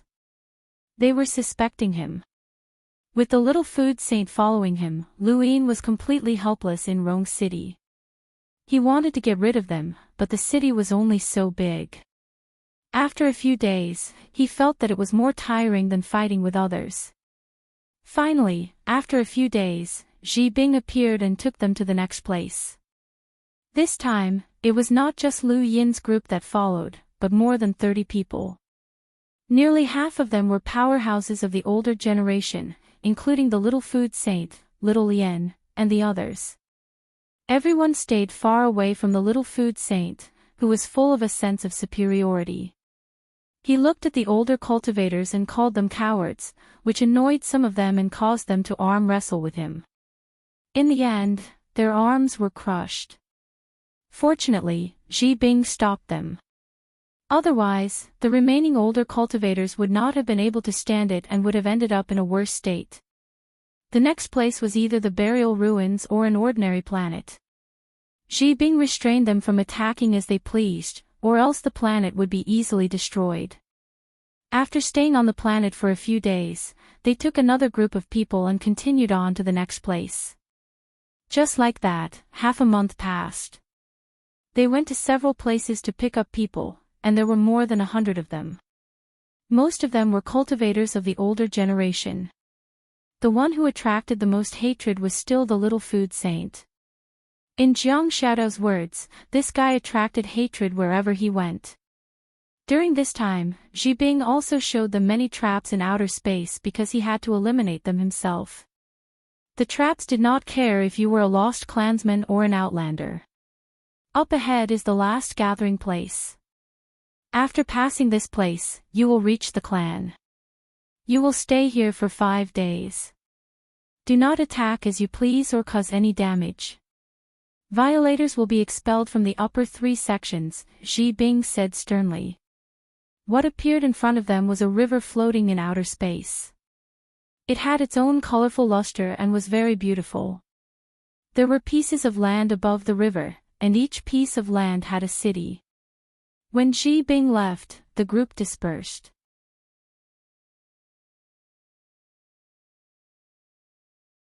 No one was willing to stay with Luin, and the little food saint persuaded everyone to leave. Luin casually found a piece of land and stepped onto it. The buildings here were mainly wooden restaurants, and they could look into the distance. Even though this height was meaningless to cultivators like them. Serve the dishes quickly," the little food saint shouted when he arrived at the restaurant. Everyone was shocked and looked at him with dissatisfaction. "What are you looking at, coward? Arm wrestle if you have the ability."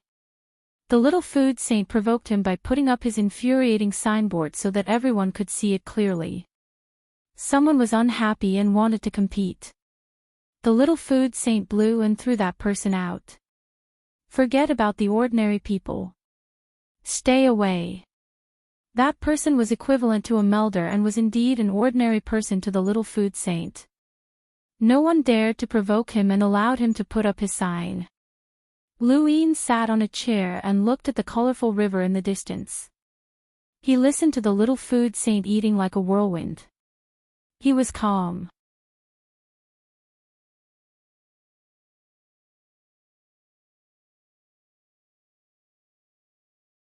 Welcome aboard. Stay tuned and subscribe to Han Li's Wuxia Adventures for more thrilling content. Chapter 27:16. 2 hours later, the little food saint was still eating. 4 hours, 6 hours, and then half a day later, he was still eating. The people in the restaurant had not left and were all looking at him as if he was a monster. The little food saint ate very quickly and had been eating for so long. No one knew if it was his stomach or his cosmic ring. The restaurant owner was on the verge of tears as the ingredients were gone. He was even more afraid that the little food saint would go back on his word. At this moment, a woman appeared outside the restaurant, attracting everyone's attention away from the little food saint. The woman's face was like a fox's and her eyes were like autumn water. She wore a golden robe and looked noble and sacred. The combination of fox and sacred made her the focus of everyone's attention the moment she appeared. Luin was also attracted by her. She was one of divine sovereign Shaoyin's people and her golden robe was exactly the same as Xiao Qingfeng's. The little food saint looked up. "Why is the fox here? What bad luck?" The woman looked up and saw the little food saint. She smiled faintly. "What a coincidence, little food saint." The little food saint was disdainful. "Coward." Luin was speechless. He even scolded a woman. No, he was a Taotai, not a human. He did not differentiate between men and women. The woman did not mind and walked up to Luin. "Xiaogu, you must be Xian Qi." Luin nodded and asked curiously, "Your name is very similar to Xiao Qingfeng's." "He's my junior brother," Xiaogu said and sat down naturally. The little food saint pushed the food scraps in front of her. It was obvious that he did not want her to stay. Xiaogu was used to it and did not mind. The little food saint has never sat at the same table with others. "How did you do it, Xian Qi?" Luin pursed his lips. "I don't want to either." The little food saint frowned and stared at Xiaogu. "Since you know my habits, you still dare to sit here. Are you trying to provoke me?" Xiaogu smiled. "It's none of your business. I want to meet Xian Qi, the current celebrity of the Six Direction gang." The little food saint snorted and continued eating.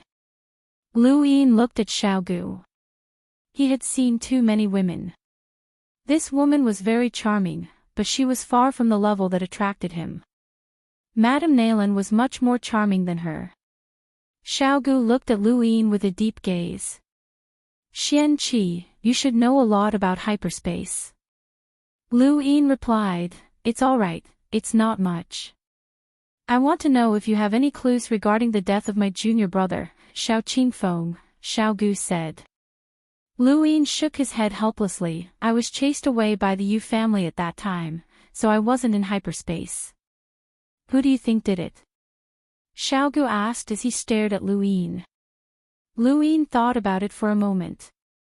"I used to guess that it was the Yu family, but you know the truth. The Yu family cooperated with you to deal with Master Wei, which means that it wasn't the Yu family that attacked Xiao Qingfeng. It's also unlikely that it was Iran. On the surface, you're working with Iran, but other than that, I can only think of a spy. Back then, Lu Yin had wanted to kill He Shu, which was why the Yu family had agreed to let him take action. They had never thought that Lu Yin would kill Shao Qingfeng. Otherwise, they might not have agreed to let him go, as they wanted to prevent any accidents from occurring when cooperating with divine sovereign Shao Yin. Lu Yin had only gone to the Yu family after dealing with Shao Qingfeng, and the Yu family had been unable to stop him. Now that the cooperation between the Yu family and Supreme Divinity Shao Yin had been exposed, the Yu family and He Ran would not attack Shao Qingfeng in the hyperspace. The only explanation was that he was a spy.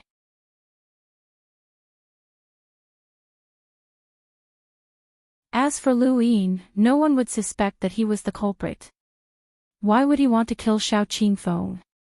There was no reason for him to do so unless Lu Yin's identity had been exposed. Xiao Gu said, I think so too, which is why I came to find Xian Qi. You're very good at capturing spies. I hope that you can help us investigate this matter. Master will remember you. The little culinary saint snorted with disdain. Lu Yin nodded. Don't worry. If I find out, I'll definitely tell you. Xiao Gu nodded and got up to leave. Suddenly, she paused and turned to Lu Yin. What do you think of my master?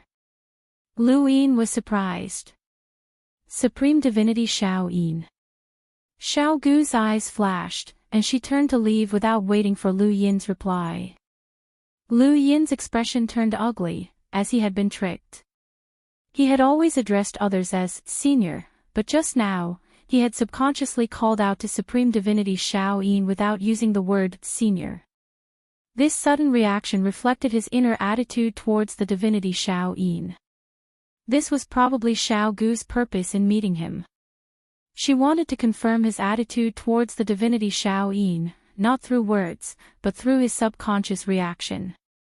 Lu Yin wanted nothing more than to kill the divinity Shao Yin, so he naturally would not respect her. Now, Xiao Gu had seen his attitude. Xiao Gu could not see Lu Yin's hostility towards the divinity Shao Yin, but she could see his disrespect. Lu Yin took a deep breath. This woman is really sinister. The little culinary saint put down the beast leg with a thump. You just found out. You know. Lu Yin was curious. The little culinary saint said, those of the divinity Shao Yin's bloodline are all sinister, but this woman is the most sinister. She is known as the one who resembles the divinity Shao Yin the most. No one likes to deal with her as it's easy to be tricked. Then she must be liked by the divinity Shao Yin, Lu Yin guessed. The little culinary saint nodded and said no more, burying his head in eating. Outside the restaurant, Xiao Gu left step by step. She had seen Xian Qi's attitude. He did not respect her master. Why? Because her master cooperated with the Yu family and they chased him away. And forced him to frame He Ran. Or was there another reason? This had to be investigated. The more unrelated the person was to Qing Feng's death, the more suspicious they were. This Xian Qi could not escape either. A few days passed quickly. The little culinary saint pestered Lu Yin as usual, but Lu Yin ignored him. Soon, as long as he reached the Lost Clan's land and passed the upper 3 sections, he would be free of the little culinary saint. However, this guy would not follow him to the Void God universe, right? Thinking of this, Lu Yin had a headache. If there was such a guy watching him, he would not be able to go anywhere. Ji Bing appeared and gathered everyone in the starry sky. This time, there was an additional group of people, and there were nearly 200 of them. The Six Direction sect had 62 parallel universes and countless cultivators.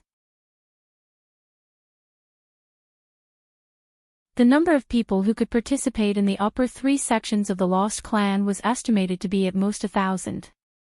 The ratio was too low. This was the Lost Clan xenophobia. Like the 3 Monarchs universe and the Void God universe, there were outlanders who cultivated there, and the number of people far exceeded this number. However, with the establishment of the six-direction dojo, the number would gradually increase. They had gotten their cards from the six-direction dojo. This time, there was a man in the crowd that Luin paid attention to. This person's cultivation was very high, even higher than the little culinary saint. Jiang Xiaodao spoke to him with a smile. Other than Xiaolian, Luin had not seen Jiang Xiaodao speak to anyone so politely. Xiaolian was also around that person. That guy is here too. The little culinary saint was surprised. Luin was curious. You know him? The little culinary saint said, Gong Yu's disciple. He's a man. Luin was surprised that he could be recognized by the little culinary saint. This was because this person was very strong. Su Ji was only recognized by him. For this Gong Yu to be called a man, his strength definitely surpassed Su Ji's. Gong Yu. One of the three venerables' 9 sages. The Lost Clan's starry sky was not small. Other than the Lost Clan, there were also other civilizations, such as cultivation civilizations, technological civilizations, and so on. Ji Bing had seen them on the way to the Lost Clan. However, these civilizations were limited to their own worlds because many places in the starry sky had been experimented with traps by the Lost Clan. It was easy for accidents to happen. The only place that could be considered as the Lost Clan's territory was the single desert. That was the Lost Clan's territory, and it was difficult for outsiders to enter. Looking from afar, the single desert was not a strange place. It was not as dazzling as the Rainbow Wall, nor was it as majestic as the sect above heaven. It was just a full moon that illuminated a vast area. The area of that area was not inferior to the sect above heaven. Ji Bing brought everyone to a stop outside the desert, and solemnly looked at everyone. In front of us is the Lost Clan's desert, except for the upper 3 sections, almost no one from the outer domain can enter, and the place you are going to is the floating island outside the upper 3 sections. When you get there, I hope that everyone will not casually attack. The Lost Clan's desert is ordinary, it cannot withstand your attacks. Please remember, do not casually attack. After saying that, Ji Bing led everyone into the single desert. There were no shocking defenses, only cards floating outside the Gobi Desert. These cards were the greatest defense. No one knew what kind of traps were hidden in these cards, and what kind of murderous intent they contained. It was not simple to be used as a defense outside the single desert. I heard that most of these cards are ancient cards. However, there is an Archean card hidden at a certain distance. There are even Archean cards hidden there. They are enough to guard the Gobi Desert completely, Jiang Xiaodao said in a low voice. At the side, Gong Yu said solemnly, the Lost Clan civilization is a great civilization.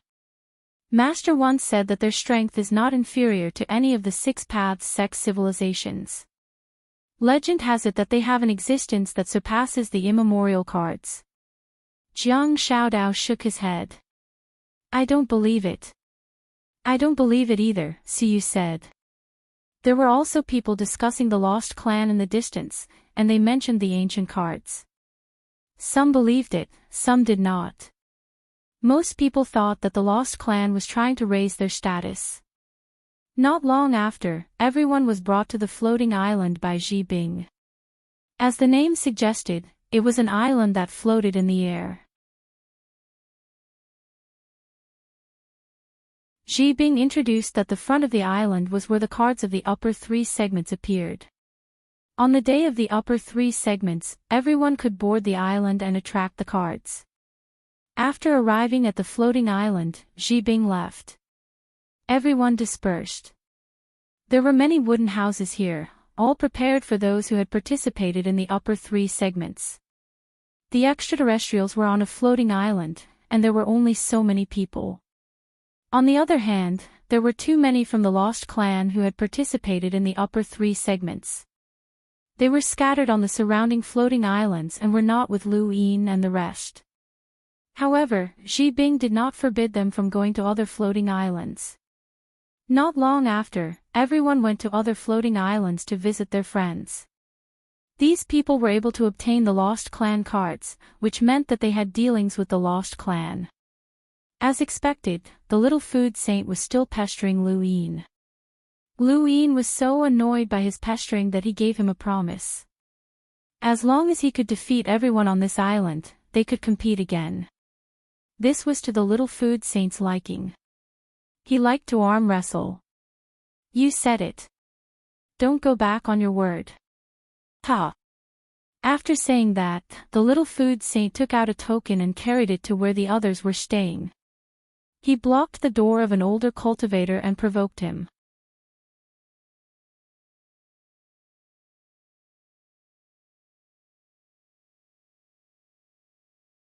Welcome aboard. Stay tuned and subscribe to Han Li's Wuxia Adventures for more thrilling content. Chapter 27:17. Inside the wooden house, the older cultivator had intended to visit a friend, but when he opened the door and saw the sign, he was furious. He recognized the little food saint and did not want to provoke him, so he turned and left. Coward, next. The little food saint was disdainful. The older cultivator was furious. His cultivation was higher than the little food saint's, but he did not want to provoke him. It was not because he was afraid, but because this kid was the son of the little food saint. His status was too high, and it would be bad if he won, but it would be embarrassing if he lost. Stop right there, the older cultivator reprimanded. The little food saint sneered, You have a problem with that. I originally wanted to ignore you out of respect for senior food saint, but since you're so arrogant, I'll teach you a lesson. That way, I won't disgrace the sanctification bloodline, the older cultivator shouted. In the distance, Luin heard it and was surprised. This person was from the sanctification bloodline. The sanctification bloodline. Sure, let's play. The little food saint was excited. Soon, the older cultivator's arm was shattered, and fresh blood dripped onto the ground as he looked at the little food saint in shock. He had long heard that the little food saint was strong, and that everyone from the sanctification bloodline was the same. He did not care since his cultivation was higher than this kid's, but he did not expect that he would not be able to resist at all. Coward, next. The little food saint began to provoke and blocked the wooden house. He even lengthened the sign so that the entire levitating island could see it, directly provoking everyone. Luin finally had some peace, but a few days later, the levitating island became quite lively. Jiang Xiaodao, Luozong, Mu, Su Ji, and the rest all took action, not against the little food saint, but against the older cultivators. They did not just compete in arm wrestling, but also in archery. Su Ji competed in the control of the void spirit force, and so on. He did not know how things had turned out this way. The older generation of cultivators were not simple. To be able to form a relationship with the Lost Clan and obtain a card, they were not ordinary people. Now, it was no longer a matter of the little food saint's provocation. It had evolved into a situation where two generations of cultivators were competing. Luin did not participate. He recalled what Su Wuji had instructed him to contact the Lost Clan and ask to see Xiaofang. The Lost Clan member was at a loss. Xiaofang. Luin repeatedly mentioned that Xiaofang was definitely a senior expert of the Lost Clan, but the Lost Clan member to no avail. Xiaofang. Did Ultimate Void send you here? Ji Bing had a strange look in his eyes. Luin felt helpless. He knew that the name Xiaofang didn't sound right, and Su Wuji's expression at the time had probably been problematic as well. However, that had nothing to do with him. Yes, the manor head asked me to bring the item to Xiaofang. What is it? Ji Bing asked. Luin shrugged. The master said that I had to personally hand it over to Xiaofang. Ji Bing shook his head. All right, if you want to see her, I'll bring you to her. However, her name is not Little Fang. In the entire Six Directions sect, only Su Wuji would call her Little Fang. Her name is Fang Yi, an elder of our lost clan. Not long after, Lu Yin met the little Fang that Su Wuji had mentioned. She was a very young woman, but she only looked young. After all, she was of the same generation as Voyage. Ji Bing left, but before he left, he reminded Lu Yin not to call her Xiao Fang. Junior Xian Qi greets Senior Fang Yi. Lu Yin respectfully said. Fang Yi grunted and looked at Lu Yin. Did Su Wuji send you? Lu Yin replied, yes.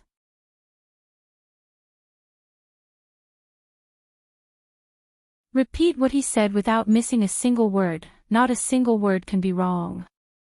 Fang Yi said with a cold face. Lu Yin blinked. The master's original words were that I have to personally hand this box over to Fang Yi. If I can't see her, I have to bring it back. Don't let anyone see it, and you're not allowed to see it either. Fang Yi stared at Lu Yin. That's what he said. Lu Yin nodded. Not a single word wrong.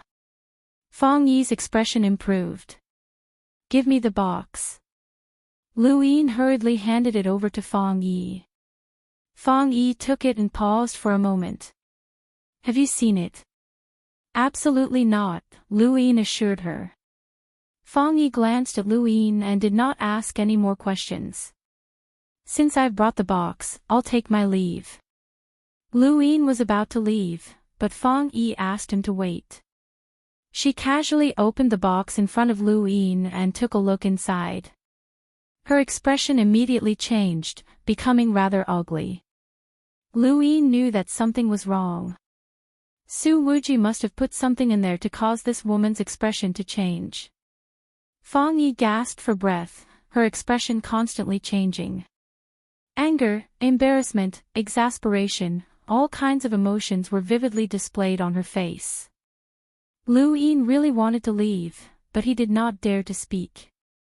After a while, Fang Yi recovered and put the box away. She took a deep breath and looked at Lu Yin.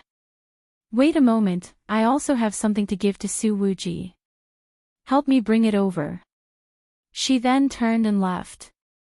Lu Yin really wanted to know what was inside the box that could cause Fang Yi, a half-ancestor, to lose control of her emotions. After a full 2 hours, Fang Yi returned and handed the same box to Lu Yin. She stared at him. Give it to Su Wuji. Don't open it and don't give it to anyone else. You have to personally hand it over to him. Lu Yin nodded. I understand. Senior, don't worry. Fang Yi repeated, you have to personally hand it over to Su Wuji. You can't let anyone else open it. Otherwise, you'll have to bear the consequences. Lu Yin's face twitched. I understand. Fang Yi grunted, and a smile suddenly appeared on her face. After you give the box to Su Wuji, you should stay away from him. Don't suffer any unnecessary calamities. Of course, I'm the one who told you this, so don't tell Su Wuji. As soon as she said this, Lu Yin looked at the box and suddenly felt like his hand was burning. There shouldn't be any problems inside, right? He quickly put it away and left. After seeing Ji Bing, Lu Yin curiously asked about the relationship between Su Wuji and Fang Yi. Ji Bing's expression was strange, but he did not say anything. He told Lu Yin not to ask too much and left after sending him back to Levitating Island. Lu Yin touched his cosmic ring. He wanted to open it, but his rationality told him not to. He regretted it. He should have seen what was inside the box that Su Wuji had given Fang Yi. At least it was not dangerous. Just as he was about to return to the wooden house, he saw the little food saint sitting at the door. Lu Yin turned and left. He did not want to get involved with this guy.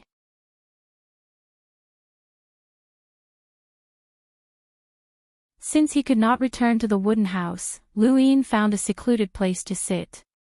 There was no one around, and unless someone searched the entire island, they would not find him.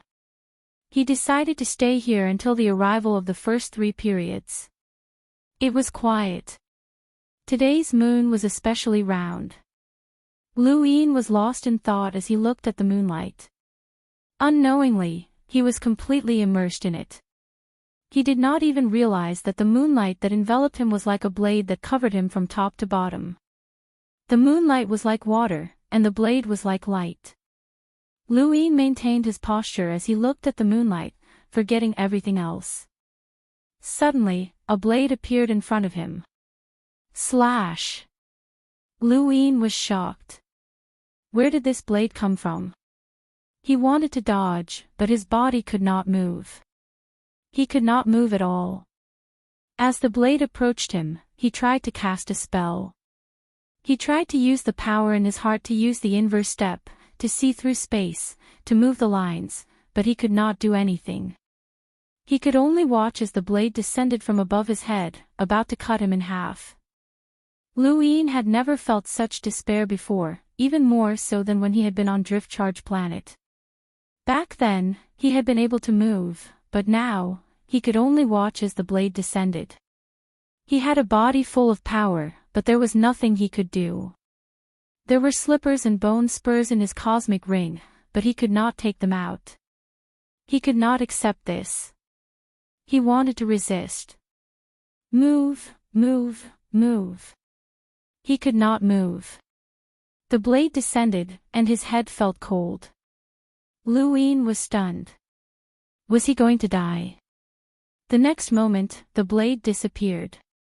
He stared blankly in front of him and tried to move his fingers. He could move, and he could feel it. Was he not dead? Suddenly, the blade appeared again. This time, it slashed out horizontally. Lu Yin was shocked. Again. He still could not move, and he could only watch as the blade slashed out again and again, coming from every direction and every corner. There were a total of 80 slashes, and Lu Yin could not dodge from the first one. The following slashes were even more impossible to dodge. He simply stopped trying and watched as the blade swept past him. It felt like it had cut through his body, but it also felt like it had not. Was he going to be cut into 1,000 pieces? Where had the blade come from? Who was attacking him? His domain, spiritual force, rune lines, and all of his power could not be released. At this moment, Lu Yin was as powerless as a baby. In front of him, the blade descended again. The 81st slash was a frontal slash from top to bottom. It was the same as the first slash, but there was something more to it that Lu Yin could not explain. As the blade descended, the void collapsed, and Lu Yin took several steps back. He could move now, but he subconsciously avoided his original spot. He looked around, but there was nothing. Was this where he had just sat? Someone had clearly slashed out 81 times, but his surroundings had not changed at all. The dew, the moonlight, the grass, nothing had changed. Was that an illusion? Lu Yin's eyes flickered, and beads of sweat dripped down his forehead. It had not been an illusion. He was a powerhouse who could compete with a progenitor, so how could he not be able to differentiate between an illusion and reality? But what had just happened? He had indeed been slashed by 81 slashes. Who was it? It was definitely an unimaginable powerhouse, and he had not been able to sense anything at all. If that person had really wanted to kill him, then he would have been cut to pieces. Lu Yin's entire body went cold, as if he had died once. At that moment, the void gathered where he had just sat, and a palm-sized blade appeared in front of his eyes. It was a very small blade that floated in the air. Lu Yin stared at it in a daze. He remembered that this was the same blade that had slashed him 81 times, and it was exactly the same. He looked around again and bowed. Junior Xian Qi. If I have disturbed you, please do not blame me. No one answered. Lu Yin shouted again and then tried to release his domain to envelop his surroundings before expanding it further. Even after reaching out to the people who had participated in the previous 3 sections, he still couldn't find anyone in the vicinity. He couldn't find the person who had attacked him. It had to be a progenitor, and a powerhouse among powerhouses. Lu Yin took a deep breath and slowly approached the palm-sized blade, but it did not respond. Lu Yin reached out and grabbed the blade. The moment he touched the blade, he felt a bloodline connection, and the scene of him being slashed 81 times flashed through his mind. He looked at the blade in his hand in shock. It was a blade, but it was not a blade. This blade contained the strength of the 81 slashes, or rather, the 81 slashes that had formed this blade.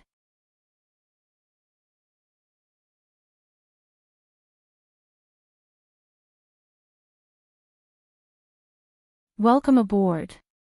Stay tuned and subscribe to Han Li's Wuxia Adventures for more thrilling content. Chapter 27:18. What kind of power was this?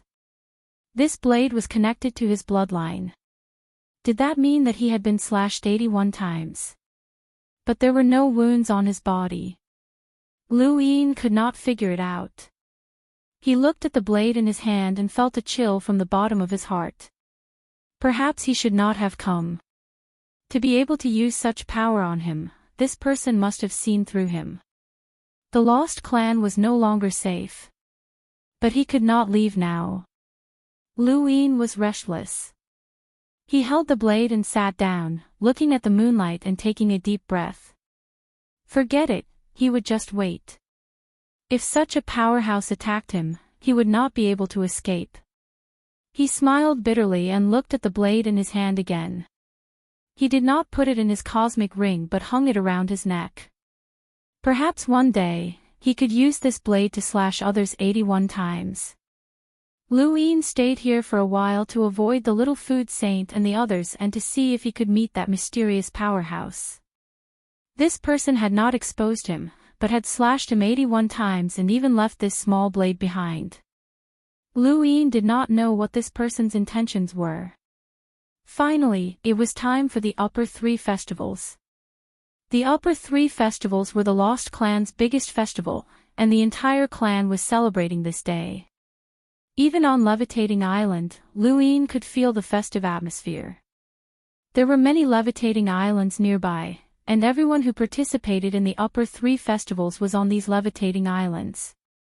One could imagine how many people from the Lost Clan had come.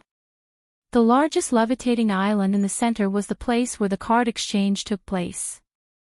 On this day, all the cards in the Lost Clan would be attracted here, and anyone who had the ability could exchange their cards. The Lost Clan had their own process for the festival, and when the process ended, it would be time to exchange their cards. In fact, they only had half a day left. Everyone looked at the levitating island in the center and waited.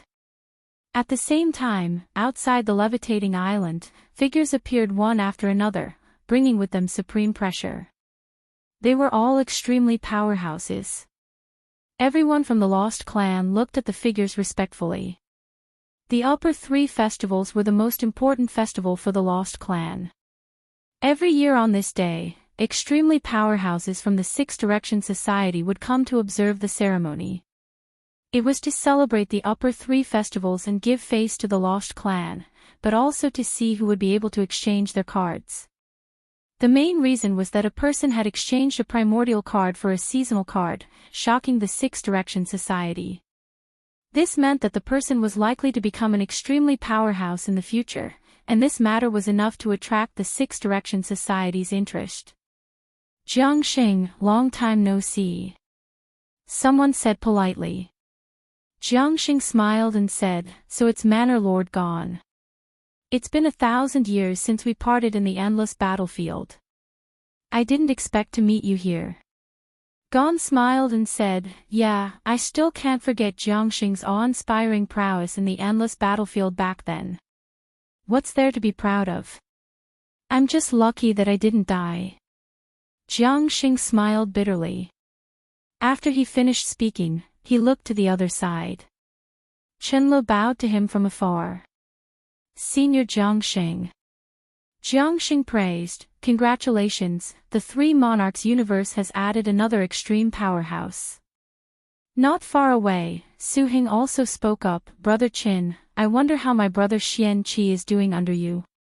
Chenlo looked at Su Heng and smiled, "It's all thanks to Xian Qi. My Three Sovereigns universe managed to capture quite a few spies.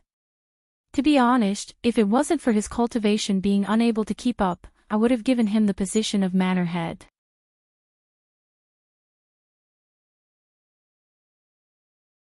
Ha! Su Heng smiled. He was happy whenever someone praised Lu Yin.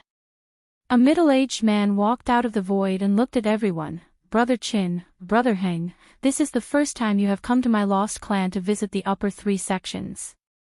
If there is anything that is not satisfactory, please forgive us." Su Heng and Qin Leiji hurriedly said some polite words. This person was an extreme powerhouse of the Lost Clan, named Dan Zheng. In the Lost Clan, when one reached the extreme powerhouse level, they would change their surname to Dan to correspond with this region. As they spoke, a group of Lost Clan members were celebrating a festival on the central floating island in front of them. Gon came to Su Heng's side and spoke very enthusiastically, hoping that Su Heng would persuade Lu Yin to go to the wood dimension to help capture spies. Su Heng naturally wouldn't agree. Lu Yin had his own reasons for not going, so he couldn't force him. When Chenlu heard that Manor Head Gon still wanted to invite Lu Yin to the wood dimension, he hurriedly suggested that the Three Monarchs universe still wanted to capture spies. "How many spies can your Three Monarchs universe have? My wood dimension has a long history, and our spies are hidden too deeply. Xian Qi should go to my wood dimension," Manor Head Gon said to Chenlu. Chenlu said seriously, "My Three Monarchs universe is the weakest of the Six Directions Association. If the Eternal Race wants to break the balance of the Six Directions Association, it is most convenient to start with my Three Monarchs universe, so Xian Qi is very important." Gon wanted to refute. Su Heng interrupted, "By the way, no one from hyperspace is coming." Dan Zheng heard this and shook his head, "No one from hyperspace is coming. In the past, it was always the Yu family who came. Now that such a big thing has happened in hyperspace, it's normal that they don't come. Master Dimensional wouldn't feel at ease letting the Yu family go out again." They didn't speak. What happened in hyperspace was a taboo, and it involved the interference of the reincarnation universe and the Three Monarchs universes. Their hearts were heavy, and if someone else interfered with their spacetime one day, no one would feel comfortable. In fact, many people wanted to see how Dimensional Master Dimensional would retaliate. The reincarnation universe was one thing, but the Three Monarchs universe couldn't escape. Lord Luo had schemed against them, so it was impossible for Dimensional Master Dimensional to not retaliate. It was just a matter of how he would retaliate. Jiangxing remained silent and pretended not to hear. The Shaoyin Divine Sovereign arrived with a smile on his face. His golden robes made him look extremely noble. Chenlu, Gon, and Su Heng hurriedly greeted him. They were all juniors, and the Shaoyin Divine Sovereign had been an extreme powerhouse for much longer than them. With the Shaoyin Divine Sovereign here, they couldn't talk about hyperspace. Lord Gon still insisted on asking Su Heng to help persuade Lu Yin. If you really want Xian Qi to go to the Wood Universe, Lord Gon might as well wait for Senior Su Wuwei to come. Senior Su Wuwei is Xian Qi's guide, Dan Jing said. Lord Gon's eyes lit up. Senior Su Wuwei is coming. The Shaoyin Divine Sovereign was also surprised. Su Wuwei is coming. Dan Jing smiled. Yes, I've already received the notice. He'll be here soon. The Shaoyin Divine Sovereign smiled. We haven't seen each other in a long time. Let's take this opportunity to chat. On Floating Island, the unique music of the Lost Clan sounded. Everyone watched, waiting for the moment to change their cards. Not long after, Su Wuwei arrived. Everyone greeted him one by one, and even the Shaoyin divine sovereign didn't put on airs. Su Wuwei's status in the Void God universe was equivalent to the three monarch status in the reincarnation universe. Both of them had become extreme powerhouses at about the same time, so they were considered peers. I heard that you went to the endless battlefield some time ago. Aren't you afraid that others will gossip about you coming back so soon? The Shaoyin divine sovereign joked. Su Wuwei sighed. I can't help it. I'm old and can only rely on my past achievements. My past achievements are enough. I'll find a place to cook some delicious food and train 2 passable disciples. This is life. Lord Gon praised, Senior's disciple Xian Qi is quite good. Only Senior can train such an excellent disciple. Su Wuwei raised his eyebrows. Don't talk nonsense. He's not my disciple. I don't have any disciples at the moment. I'm just his guide. Shenle smiled. Who doesn't know that Xian Qi has learned Senior's Taixian realm? With this move, he's been successful in capturing spies and has made great contributions to mankind. Even if Senior isn't on the battlefield, his contributions to mankind are no less than anyone else on the battlefield. Well said. Senior's contributions are obvious to all. Jiang Xing also praised. Su Wuwei had a headache. All of you are praising Xian Qi so enthusiastically. Do you really know him? He remembered what happened in ultra-space-time. Bai Qian had replaced He Ran. Although Xian Qi didn't seem to have done anything in the process, at most, he framed He Ran. However, this framing had no effect on the outcome. It was the Yu family who attacked Master Wei, and Master Wei won in the end. Logically speaking, Bai Qian shouldn't have been able to replace He Ran, but Bai Qian did in the end. Su Wuwei didn't know much about it, and he wasn't interested. The main reason was that Xian Qi didn't use the virtual god spacetime. Su Heng, Su Leng, and Su Wuji didn't interfere. Otherwise, he would have found trouble with him. The only thing was that Xian Qi used the reputation of Heaven's View House to frame He Ran. It was a fact that Master Wei appeared. He did interfere, but he didn't use the virtual god spacetime. No matter what, Xian Qi was related to ultra spacetime. Bai Qian won and He Ran went missing. This was a fact. He was one of the few people who knew that Xian Qi supported Bai Qian from the beginning. Therefore, He Ran's disappearance might be related to Xian Qi. Su Wuwei had a headache thinking about this. Lord Gon said, I don't understand. I hope Senior can give me a chance to understand. Su Wuwei didn't understand. What do you mean? Shenle suddenly exclaimed, it's starting. On the central floating island, the lost tribesmen retreated one by one. The entire island was empty, and only the original creatures remained. The surroundings were silent. An ancient voice boomed from above. The upper 3 sections, begin. Enter the island. As soon as the voice finished speaking, the people on the surrounding floating islands rushed towards the central floating island, afraid that someone would beat them to it if they were too slow. Lu Yin took a deep breath and stopped thinking about the saber. He took a step forward and headed towards the central floating island. Along the way, the little food saints saw him. Xian Qi, let's compete again tomorrow. I've already won against everyone. Let's arm wrestle. Lu Yin didn't even look at him and stepped onto the central floating island with ease. He looked up and saw a quiet forest in the distance. He breathed in the fresh air of nature. Figures stepped onto the island one after another. The central floating island was huge. There were hundreds of thousands of outsiders participating in the upper 3 sections, including the lost tribesmen.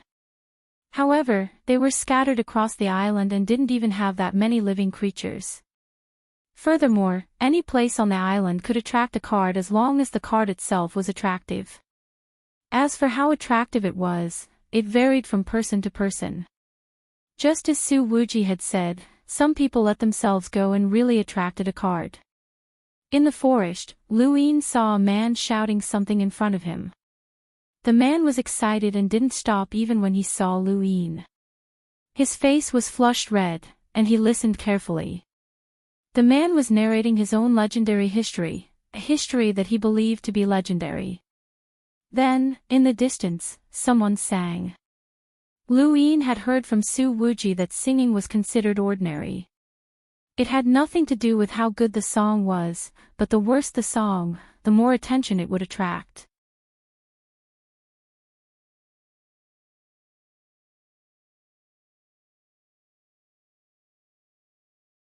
Welcome aboard.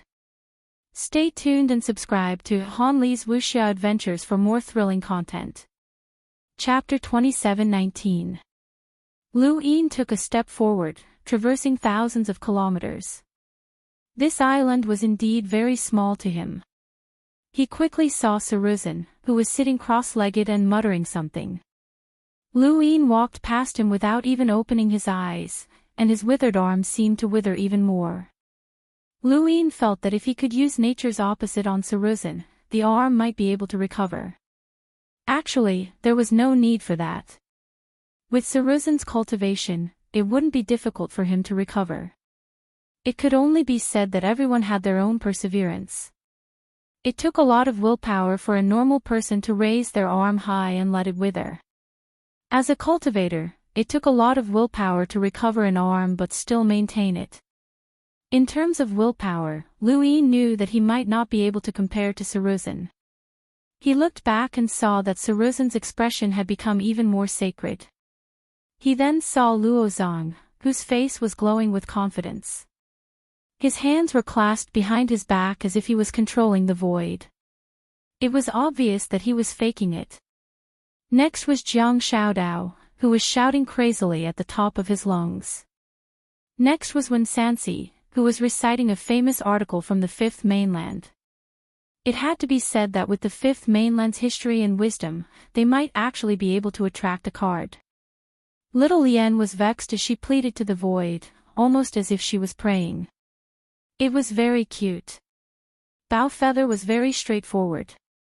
He bent down and shot arrow after arrow, each one of them shooting into space with all his might.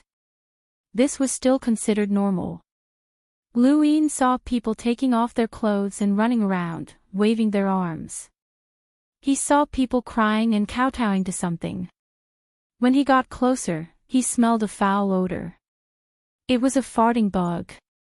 Along the way, Lu Yin saw all sorts of ways to let go of themselves. It was so strange that he thought they had all gone mad. Suddenly, he stared blankly at the sky. A figure passed by, expressionless and blindfolded. Was that Woodcut?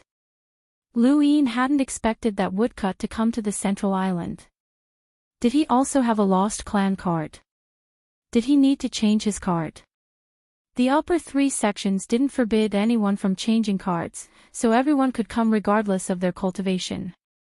However, Lu Yin had never thought that a progenitor, one who was said to be comparable to Su Wuwei, would come. Outside Levitating Island, Su Wuwei and the others were also looking into the distance. When did Woodcut arrive? Su Wuwei asked. Dan Jing replied, about the same time as those outsiders. Reverend God Xiao Yin was shocked. I thought he had given up on the power of the card, but I didn't expect him to want to exchange for another card. Why? Does he want to exchange for a primordial card? Is your lost clan willing to do so? Dan Zhang's expression was solemn. Anyone who has obtained the lost clan card, unless they have betrayed the human race and committed evil deeds, can participate in the first three sections. No one is an exception. The Xiao Yin divinity smiled. I'm also interested in the card civilization. Can you let me try? Su Wuwei said indifferently, you are already the third venerable, why are you still fighting with these people? Isn't Woodcut here too? His strength might not be below yours or mine, divine sovereign Shao Yin said. Shanjing said, Senior Woodcut already had a card when he was young. If you wish to cultivate our lost race's civilization, please ask Grand Elder. The Shaoyin divinity did not speak, and his gaze shifted from the wooden carving to Lu Yin, who was standing very close to it. He frowned. Had this kid disguised his appearance and cultivation? He stared at Lu Yin. This person was Xian Qi. He had seen images of Xian Qi, but no one had mentioned that this person had disguised himself.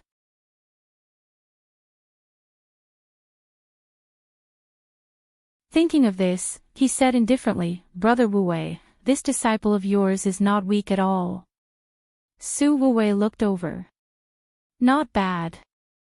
I'll say it again, he is not my disciple. The Shaoyin divinity did not say anything else. If he could see through the disguise, it was impossible for Su Wu Wei not to. Since he could see through the disguise and still allowed this person to do so, and even taught him the Taishan domain, there was no problem with this person's disguise. There were too many people in this starry sky who were good at disguising themselves.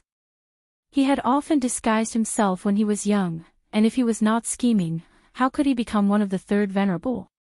This person was able to capture spies, so he must be very scheming. On the central floating island, Lu Yin watched the wooden carving leave. This person had not looked at him from beginning to end, but Lu Yin was uneasy. Was it him? Was that Dao Feng from that night? It was very likely that he also used a knife, but why? He should have seen through his disguise, but he did not say anything. He even slashed Lu Yin 81 times and left the knife to Lu Yin. Why? Was this person good or bad to Lu Yin? As the wooden carving disappeared, Lu Yin stopped thinking about it. No matter what, that person had not shown up, and he could not find out who it was. He could only take one step at a time. He looked outside the floating island and wondered if any masters of the lost clan had seen him. If there was someone comparable to Senior Su Wu Wei, they might be able to see through his disguise. He did not know that the Shaoyin divinity had seen through his disguise but did not pursue it because of Su Wu Wei's attitude. Coincidentally, the Shaoyin divinity had not seen Lu Yin's true face. Otherwise, he would definitely have recognized him. It could only be said that although Lu Yin had offended the Six Paths Guild and ridiculed a Yuan sage, he had not directly confronted the Shaoyin divinity. Those who could recognize Lu Yin would not be able to see through his disguise, and those who could see through his disguise would not be able to recognize him. However, as he climbed higher and higher, the day would come when he would be recognized would come sooner or later. Lu Yin was ready to start. He wanted to try to attract cards, which was his purpose for coming here. He did not expect to attract an immemorial card, but at least an ancient card would be good. First of all, strength. He had many advantages, and his strength was especially outstanding. Far away, the little carnivore saint was currently displaying his strength. He ate while bombarding the void, displaying his strength to his heart's content. No one dared to approach him, and his strength formed visible ripples. Lu Yin clenched his fists and suddenly exerted force. He did not bombard anything, but the surrounding void shook and turned into ripples that spread out. Soon, he released his hands. It was useless. Was his strength not enough? Then, he could use his domain, spiritual force, and so on. As long as it did not attract the attention of those extreme powerhouses, he could use it. There had to be one that could attract a card. Unfortunately, Lu Yin had thought too much. A card was not Mr. Mu and would not be attracted by his innate strength. Some people could attract cards by showing off their muscles, and some people could also attract cards if they sang badly. Cards paid more attention to oneself. After trying for several hours, Lu Yin still could not find a way to attract a card. At the same time, someone had already attracted a card. It was a child who looked to be about 7 or 8 years old. His innocent eyes looked at the card descending from the void, and he was somewhat at a loss. Luin had noticed before that most of the people who came to exchange cards were adults who had their own ideas. Children were rare. He did not know how this child had managed to get a card, but it seemed like he had not done anything. Outside Levitating Island, Danjing smiled. Sure enough, putting little six in had been useful. This child was a descendant of his bloodline and had a unique innate gift. He had thought that the card would be attracted by this child's innate gift, and he had been right. Someone else immediately got a card, but when that person saw the card clearly, his face was filled with despair. Changing cards did not mean that one would become stronger. They could also become weaker, as no one had ever said that a new card would definitely be stronger than one's original card. Of course, one could choose not to change. This person immediately gave up on changing cards, but at the same time, he lost the right to continue. There was only one chance to change cards. On the day of the upper three festivals, half the day was for the Lost Clan celebration, and the other half was for changing cards. In fact, they did not have much time left. Luin used all sorts of methods, but they were all useless. He did not dare to use some of them for fear of attracting the Lost Clan's attention, such as the primogenitor scripture and the power of his heart. There was no doubt that once these powers were used, they would attract the attention of extreme powerhouses. Although the Lost Clan was xenophobic, they were still one of the 6 directional societies. Luin looked up at the sky. Forget it, there was no need to use these powers. When Sansi, Luozong, and the others were all talking, so it was time for him to talk as well. Where should he start? Luin sat down and looked up at the sky. He was silent for a long time before he opened his mouth. He controlled his voice to only be heard within a 10-meter radius. Whether the card could hear him or whether it would be attracted was up to fate. He took out the 7-star Hidden Mountain card. I am Luin, the young master of the 5th mainland's Lu clan. I was framed and left stranded, lost my memories and cultivation, and became an ordinary person. I started from scratch, and ever since I stepped onto the path of cultivation, I entered the combat academy, became the champion, and battled the 10 arbiters. I have never been defeated. I have controlled the heavens from the outerverse, led a war against the astral beast domain, resisted the 6th mainland, schemed against the 4 directions balance, and was the Tao master of the Ascension sect. Sirius Palm borrowed the power of the invincible progenitor Chin, stepped on the stars, and used the Grim Reaper's transformation, obtained from one of the 6 Taos of the 3 realms during the era of the Ascension sect, the power of the human Grim Reaper. Luin continued to speak, but his voice was annihilated within a 10-meter radius, but there was no response. He recounted all of his accomplishments, but unfortunately, it was useless. In the distance, a card appeared in front of Luozong. He was overjoyed, as being able to attract the card was not important to him. What he cared about was being noticed by the Lost Clan and the overall situation. He hoped to use this card to contact the Lost Clan. However, when he saw the card, his entire body felt unwell. The 1-star era card, the Lost Clan's worst card. It was without a doubt the worst card. He looked at the card speechlessly, as if it wanted to jump into his hands. He resisted the urge to shatter the card and walked out of Levitating Island. Elsewhere, someone was ecstatic that he had obtained a satisfactory card. This scene would be recorded by the Lost Clan. 2 hours passed, and Luin continued to speak, but there was no response. None of the cards were attracted to him. He was helpless. Is it because you don't understand what I said? Then let's talk about what you understand. Following that, Luin forcefully recounted everything he knew about progenitor Chin, the Grim Reaper, and the others. Another hour passed, but there was still no response. Ha ha ha ha, I got it. I got a card. My dream was right. My dream has succeeded. Someone shouted excitedly in the distance. Lu Yin looked over. Dream? Life dream? Was that even possible?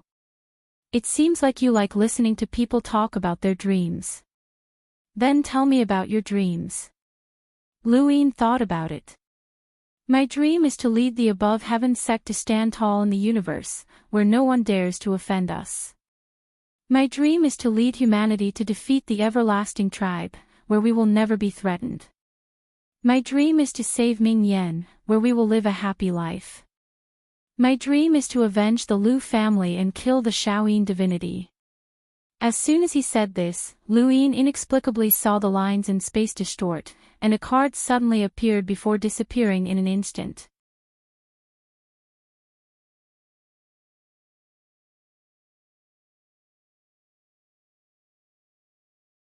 Welcome aboard. Stay tuned and subscribe to Han Li's Wuxia Adventures for more thrilling content. Chapter 2720. Lu Yin was stunned. What was the meaning of this? No matter what he said earlier, the cards had not reacted, and he could not find any trace of them. Why did they suddenly become excited when he mentioned that he wanted to kill the Shaoyin god? Did these cards hate the Shaoyin god? No. His eyes flickered. They did not hate the Shaoyin god, they had seen his true self. This was his true self. The people who had attracted the cards had all revealed their true selves, and he truly wanted revenge. He wanted to kill the culprit, the Shaoyin god. This was his true self, but it was still not enough. He stood up, sensing a problem. He had been in disguise for so long and was used to hiding his true self. It would not be easy for him to open his heart now. What the cards needed was his most authentic self. In the distance, a card appeared in front of Saruzin, emitting a dazzling light that illuminated the entire island. Everyone looked over in shock. What card was that? Why was it causing such a commotion? Outside the island, Danjing exclaimed, 7-star ancient card, Radiance. The Shaoyin god was astonished, 7-star ancient card. This kid is not bad. Although it's only an ancient card, it's a 7-star card. If used well, it can rival a primordial card. Lord Gon praised, it's Saruzin. Ha, I knew he wouldn't disappoint. Danjing was shocked, he's Saruzin. The junior who left his name behind in the wood humanoid scripture. Lord Gon nodded, that's right. Danjing was envious, he actually got a 7-star ancient radiance card. This card will allow him to use it until he reaches the extreme realm. The power of light is quite powerful, second only to the primordial card, Aurora. He seemed to be conflicted about something as he spoke, but after some thought, he gritted his teeth and took a step forward. Su Wuwei sensed something strange and asked, Danjing, what are you doing? Everyone looked at Danjing. Danjing gritted his teeth, I want to give it a try too. Su Wuwei felt strange, you want to exchange cards? Danjing nodded and was about to take another step forward. Get lost. A stern voice rang out. Danjing hurriedly retreated in fear, Grand Elder, I want to give it a try too. He had been scolded by the Grand Elder. Su Wuwei laughed, stop fooling around. You already have the best card. If you try again, you'll be the Grand Elder. Danjing was bitter, I just want to improve. How do you want to exchange cards? Empty words. The Shaoyin divinity said, as far as I know, your lost clan card can see through one's heart. Showing your true self can only attract its attention.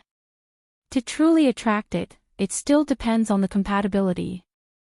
The compatibility between your external performance and the truth of your heart is the key to attracting the card.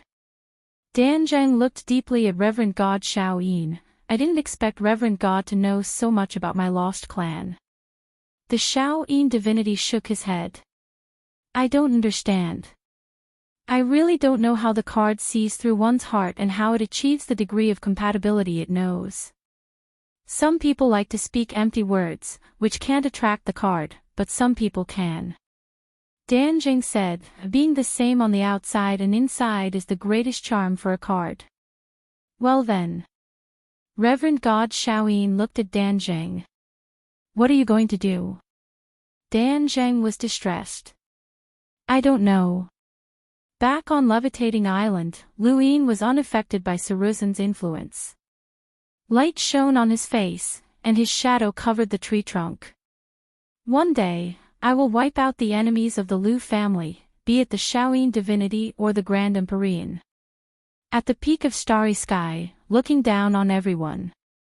Following his words, a card quietly appeared and slowly descended in front of Luyin. Luyin looked at it. It was a 3 stars archaic card, which corresponded to the progenitor realm. It was not bad, even if it was not 7 stars. Luyin did not cause much of a commotion when he attracted the card, and no one paid attention. Only Su Hing kept staring at him. When he saw that Luyin had attracted a card, his face lit up. He did not know what card it was, but if Luyin had changed it, then it must be an ancient or even a primeval card. After all, Luyin's 7-star Hidden Mountain card was already the best ancient card.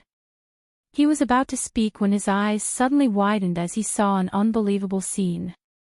The card that had just appeared in front of Luyin was pushed away by another card.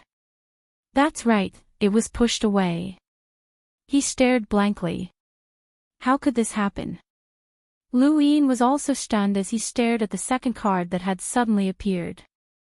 The moment this card appeared, it pushed away the first card.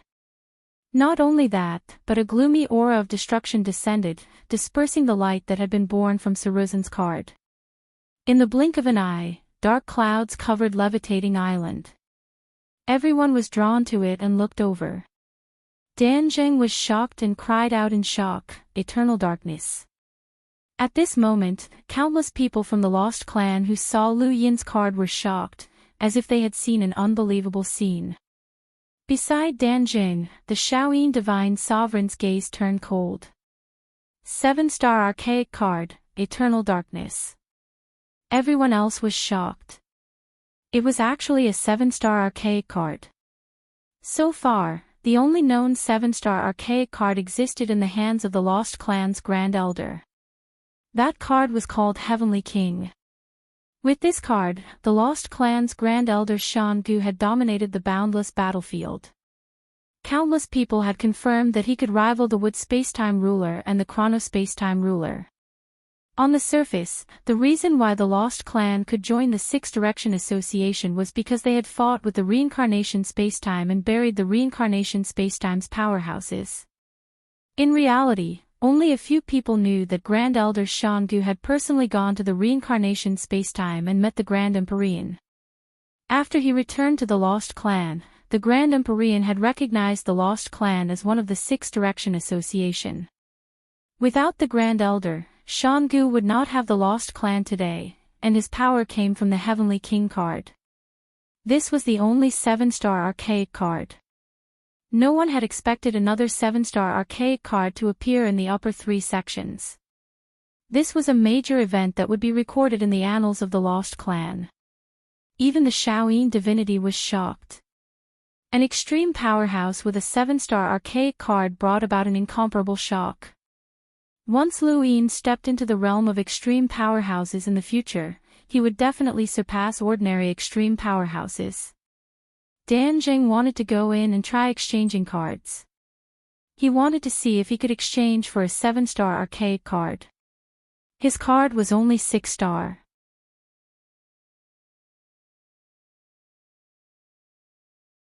Six stars and 7 stars seemed to be only one step apart, but the difference between them was like heaven and earth. 6 stars were nameless, while 7 stars were famous. The surroundings of Levitating Island were silent as everyone stared blankly at the card in front of Luyin. Luyin also looked at the card. When it appeared, the surroundings turned dark, and he felt as if he had fallen into an ice cellar. He was clearly a cultivator who could fight against a progenitor, but he still felt cold. This card gave him a sense of crisis. It was a terrifying card. Whether it was a seasonal card, an archaic card, or an archaic card, any 7-star card would have its own traps. Luin felt a sense of crisis. The trigger came from the card itself. It was called Eternal Darkness. How did this kid attract this card? Shanzheng was shocked and filled with envy. He wanted this card. No one could answer him, as Luin had not done anything earth-shattering. Luin himself did not know how he had attracted such a terrifying card. This card had forcefully pushed away the archaic card from before, as if it could not wait to belong to him. What had he done? He had only said a few words that sounded exaggerated, but no one would believe him. Who would believe that he was above the 6 Paths Society? Who would believe that he had reconstructed the heaven above earth's sex glory? No matter how one looked at it, he was just bragging. If bragging could attract cards, then he would have obtained all of the Lost Clan's cards. It was not that simple. The appearance of the 7-star archaic card, Eternal Darkness, attracted the Lost Clan's Grand Elder. As a strange pressure descended, the Shaoyin Divine Sovereign's gaze turned cold as he looked in one direction. Su Wuwei also looked over at the same time. Chen Lo and the others were a step slower, but after a few breaths, they also looked over and saw an old man in a plain white robe. He had a white beard and eyebrows, like an otherworldly expert. Shanjing quickly stepped forward and bowed, Grand Elder. This person was the Lost Clan's Grand Elder, Shan Gu, an existence comparable to the Master of Wood, Master Dimensional, and other spacetime masters. Shan Gu turned around and looked past Shanzheng and the Shaoyin Divine Sovereign to Su Wuwei. This is Xian Qi, your prospective disciple. Can you let him join my Lost Clan? Su Wuwei's attitude towards Shan Gu was completely different. Shan Gu's seniority was too high, and he was an existence who could sit and chat with the Void Master. Su Wuwei answered Shan Gu with respect, you have to ask the Void Master. The reason Xian Qi can join my Void God universe is because he passed the Void Gate and met the Void Master. Shan Gu stroked his long white beard. It seems like it's time to meet an old friend. Eternal darkness cannot be left outside. Su Wuwei looked at Levitating Island. He did not care whether Lu Yin stayed or left. Back then, he had forbidden Lu Yin from joining the Void God universe. If he had not passed the Void Gate, Lu Yin would not have joined. Now that Shan Gu wanted to take him away, it was exactly what he wanted. The matter of hyperspace was a thorn in his heart. On Levitating Island, Lu Yin stretched out his hand, and the Eternal Darkness card slowly floated over. He knew that this was an extraordinary card, and he had exposed his true self to these cards to attract this card. However, he did not finish speaking. Since he had exposed himself, he might as well say everything that was on his mind. His trip to the 6th mainland had given him an almost impossible but depressing idea. Is the universe we're looking at real? Perhaps there's a pair of eyes watching us from an unimaginable height, or a hand controlling this spacetime and setting the rules. Actually, I want to reach that height. If there's a fake sky, I hope to restore the original reality of this universe, just like how the 5th mainland was replaced by the 6th mainland. This was Lu Yin's thought, and he had had this idea for a long time.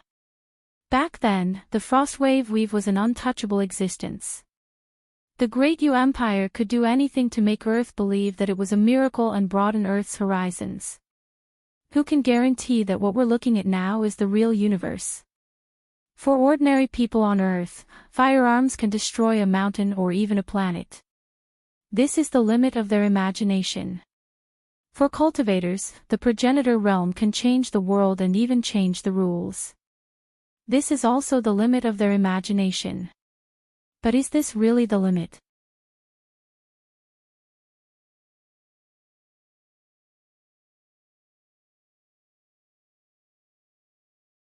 Welcome aboard. Stay tuned and subscribe to Han Li's Wuxia Adventures for more thrilling content. Chapter 27-21. Lu Yin watched as the perpetual darkness card slowly fell into his palm. If what I think is true, then I hope that one day, I can lead humanity to break through this false sky and see the true starry sky and the true existence of space. I hope that one day, I can let everyone set their own rules and restore their true freedom. With a cautious sound, the sky opened. A streak of darkness appeared, extending into the endless distance in everyone's line of sight. This was the void realm, and it had inexplicably appeared to split open the sky and the earth. It had exploded everyone's imaginations, as if the world had been split in two. Shan Gu, Divine Shaoyin, Su Wuwei, and the others all looked up in shock, not understanding what was happening. There was no enemy attack, and there was no attack, but the sky had split open. More accurately, the space that they could see was neither the sky nor the universe. It was the firmament that everyone saw, the objective existence that they recognized, that had split open. On Levitating Island, Lu Yin was startled. That thunderous sound seemed to have exploded in his mind, and his hand trembled as he almost dropped the card. He looked up. Was the Eternals attacking? Everyone was stunned as they stared blankly at the sky. The black crack was like a giant mouth that stretched across the entire universe, about to swallow the entire region. At that moment, a white light flashed out from the black crack. Was that a corner of the card? If this had happened elsewhere, no one would have thought of the card. But here, everyone recognized that it was a corner of the card. A corner of the card had appeared in the void realm, and when it appeared, the perpetual darkness card in Lu Yin's palm suddenly trembled and then disappeared. It had slipped away. Lu Yin looked over. Had the card slipped away? Above the firmament, within the void realm, cards continued to descend, as if they were about to appear in this region of space. On Levitating Island, cards that had originally been hidden and invisible appeared from time to time, as if they were worshipping something. This scene left everyone at a loss. Why would a card appear from the void realm? It seemed to be struggling to break free from something and was difficult to descend. It was like the king of all cards, accepting worship. No one could understand it. Only Shan Gu looked at the card with an extremely sharp gaze. He was also extremely excited, and his entire body trembled. It was true. The legends were true, and such a card really existed. The Lost Clan definitely did not have such a card. Shan Gu suddenly stared at Lu Yin and saw that the perpetual darkness that should have been in Lu Yin's palm had disappeared without a trace. It was Lu Yin. He was the one who had attracted the card. It was him. Just as everyone thought the card in the firmament would descend, it suddenly retreated and disappeared. The void realm that had split the universe slowly disappeared as well, as if it had never appeared. Space returned to normal. Everyone looked at each other in confusion. They all looked at Shan Gu. They didn't see wrongly, that was a card that came from the world of nothingness.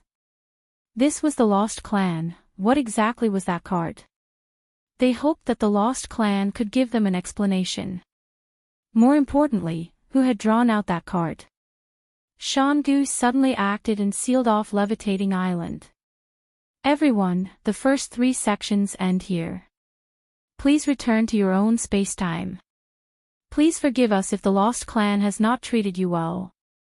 As soon as he finished speaking, everyone on Levitating Island was forced to fly out.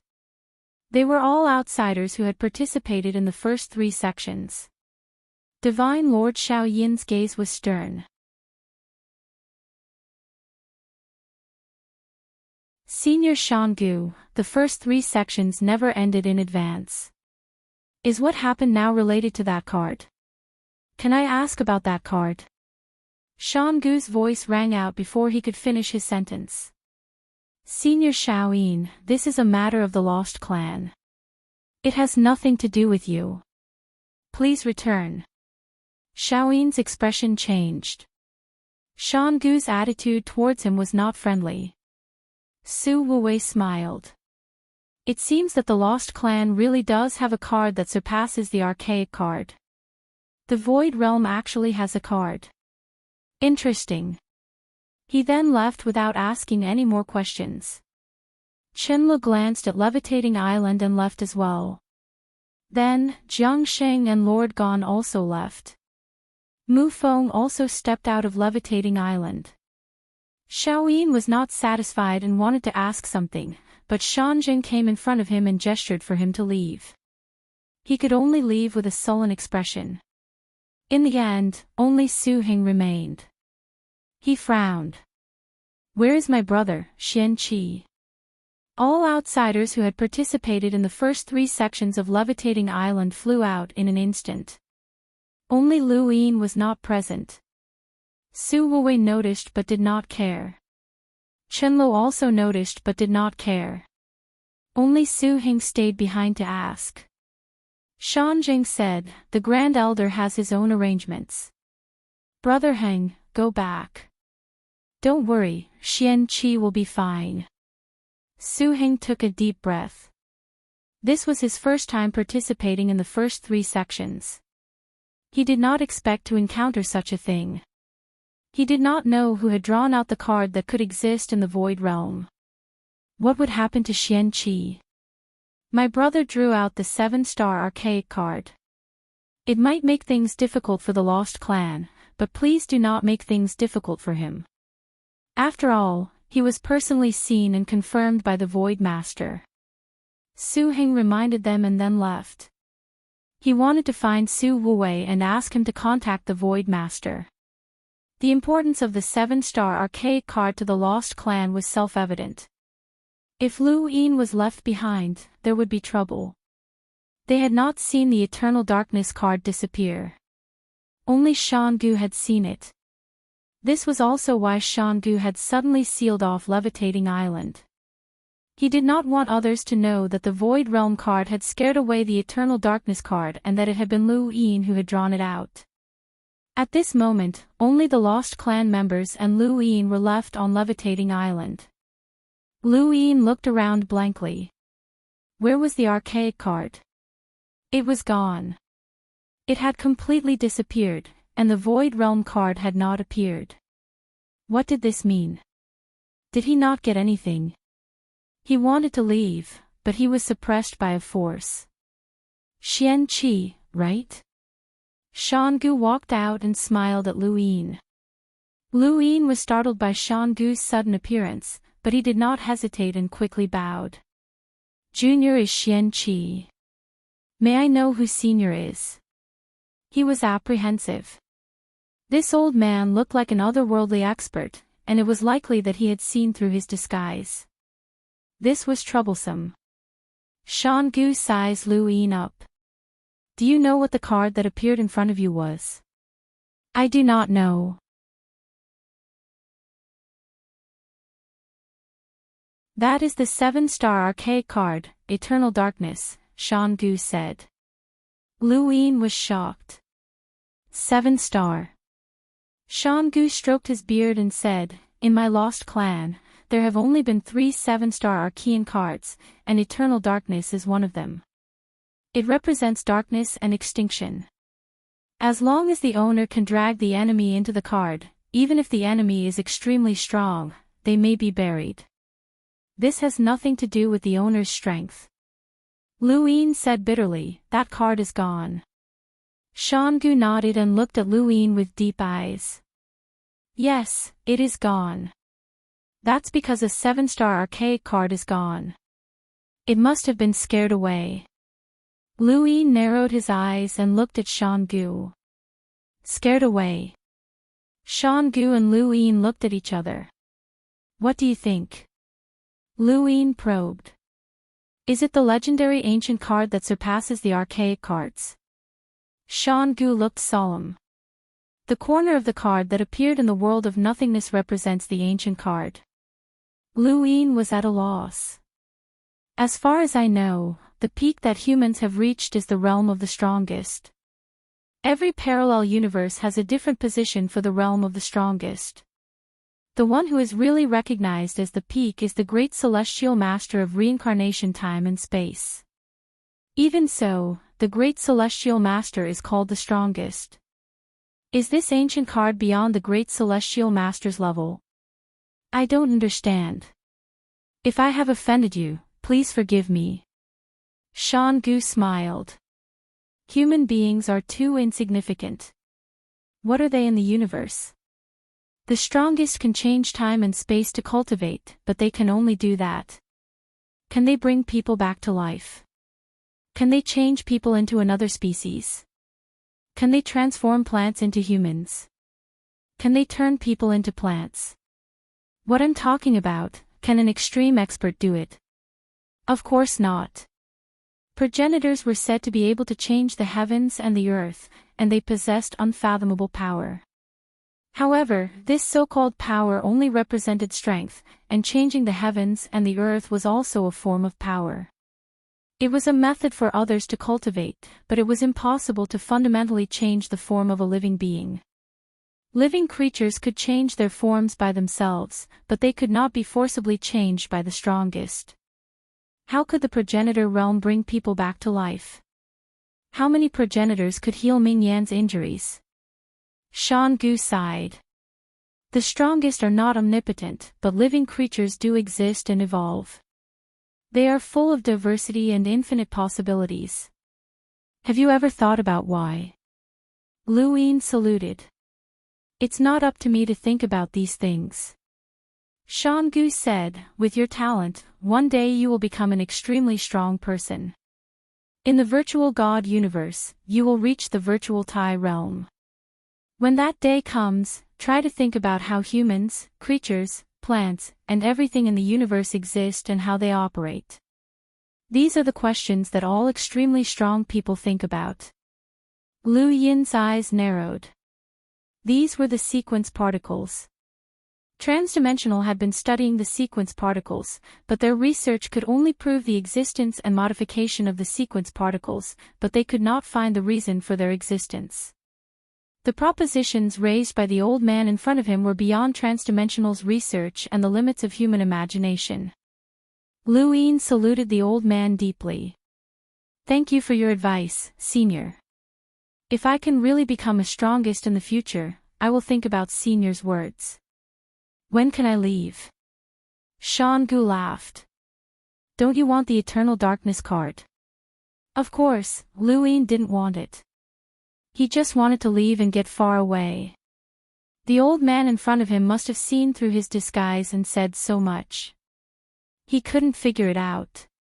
The disappearance of the card means that I failed to attract it.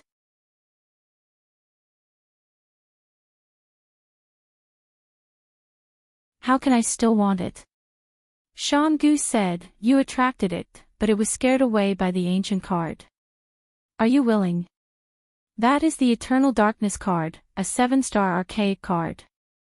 Lu Yin said bitterly, this is my fate, and I will follow it. Shangu shook his head. Do you want to leave? Lu Yin hesitated and didn't know how to answer. Join my lost clan. Shangu suddenly said, startling Lu Yin. He looked at Shangu blankly. Join the lost clan.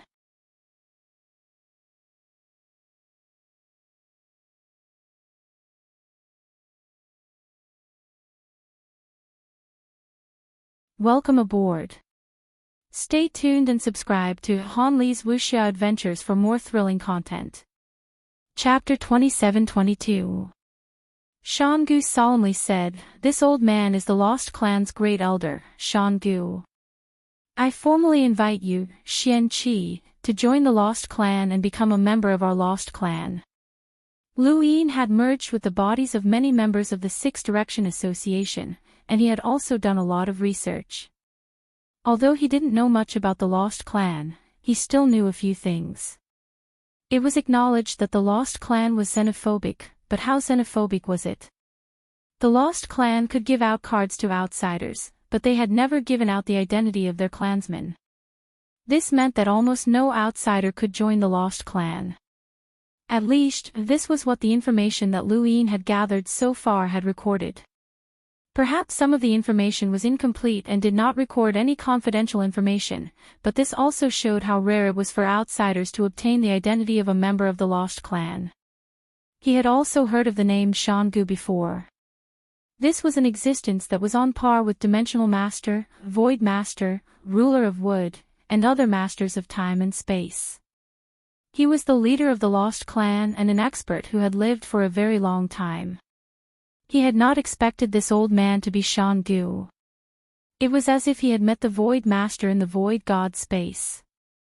Dan Gu smiled when he saw Lu Yin's stunned expression. What's wrong? Surprised. Lu Yin laughed dryly. So it's Great Elder Shangu. Of course, I'm surprised. I'm just a junior, and I never thought that I would be able to meet the Great Elder one day. Ha, since you were able to draw out the ancient card, this old man naturally wants to meet you. How about it, Xian Qi, join my lost clan. This is much better than staying in the Void God universe. My lost clan will treat you as a distinguished guest. Whatever you want, just tell me. Shanguyu's tone was very gentle. Lu Yin was curious, how can I join the lost clan? Shangu pointed to the sky and said, based on the fact that you can attract the ancient card, this is enough. Lu Yin smiled bitterly, that ancient card appeared suddenly and did not descend. How can Senior be sure that it was me who led it here? Shangu said, if it wasn't you who led him here, why did Yong Dark run away? Lu Yin had no rebuttal. Senior, since Junior has joined the Void God universe with the Void Master's permission, I can't leave at will. Otherwise, how is it different from betrayal? Please forgive me, Senior. Shangu asked, if Su Jia agrees, will you be able to join my lost clan? Lu Yin was confused. Fake. Jia from Jia and Su Jia, is the master Su you speak of. He didn't even tell you his name. That's right, this name is taboo for him, and very few people know about it. Shangu suddenly raised his hand and placed it on Lu Yin's shoulder. Lu Yin subconsciously wanted to resist, but he forced himself to restrain himself. The person in front of him was on par with the Void Master, and facing someone like this was even more terrifying than facing the three sovereigns. How could he possibly escape? They could only let Shangu do whatever he wanted. An ancient hand pressed down on Lu Yin's shoulder and tore through the void. It didn't take long for him to clearly see his surroundings. Was this the Void God spacetime? However, he had never been to this place before. The richness of the surrounding virtual God power shocked him. The virtual God power took on various forms, similar to the symbol ancestor's ability to create something out of nothing. Su Jia, an old friend is here. Come out and meet him. Shangu shouted. Lu Yin's expression changed. Senior, are we going to meet the Void Master? Shangu said, don't you need Su Jia's permission to join my lost clan? Then ask him for him face to face. Lu Yin's heart continued to sink.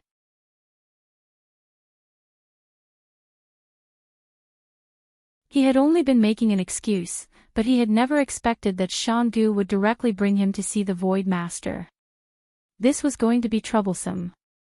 The Void Master knew that Lu Yin had come from the origin space and had come into contact with the Wutian stone tablet. However, he had not asked much at the Void Gate. Now that they were meeting again in front of Shangu, what would Lu Yin do? For a moment, Lu Yin's thoughts were complicated. Shangu. Why are you here, old man? A familiar voice rang out. It was a man whom Lu Yin had met at the Void Gate. The man was the Void Master. The Void Master appeared and saw Shangu and Lu Yin. He was surprised. Why did you bring this little guy here? Did he get into trouble? Shangu put down his hand and stroked his beard. You and I are friends. Let's not talk nonsense. How about you hand this little guy over to my lost clan? The Void Master looked at Shangu. What's the reason? Gu looked pensive. It's just a little guy. I came here personally, and you still want to ask for a reason. It seems like this little guy is really important to you. The Void Master smiled. He's not that important. He's the descendant of an old friend of mine. I have to take care of him. Gu was curious. Which old friend? First, tell me why you want him. Did he offend the Lost Clan or something else? The Void Master was curious. Gu stared at the Void Master and slowly said, "This kid drew out an ancient card from the upper 3 fragments." The Void Master's expression changed, and then he was shocked. An ancient card? You really have an ancient card?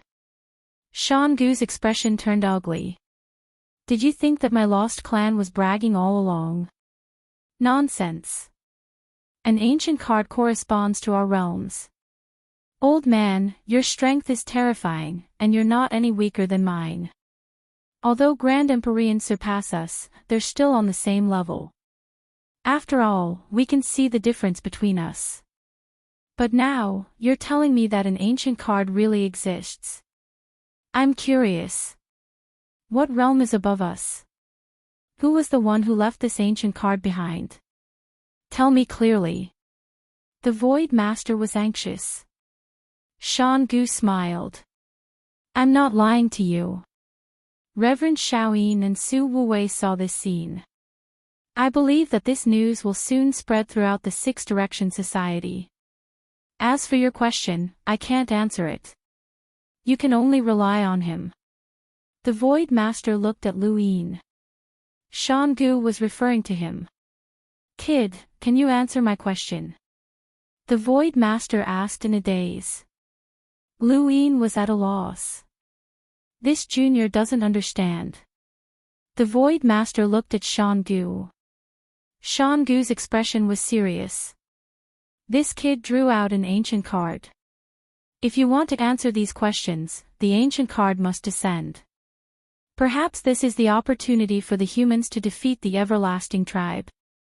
After so many years, no one from your lost clan has drawn out an ancient card. If there is, do you think it won't appear? Do you think that Kid Reverend Shaoyin can give my lost clan any face?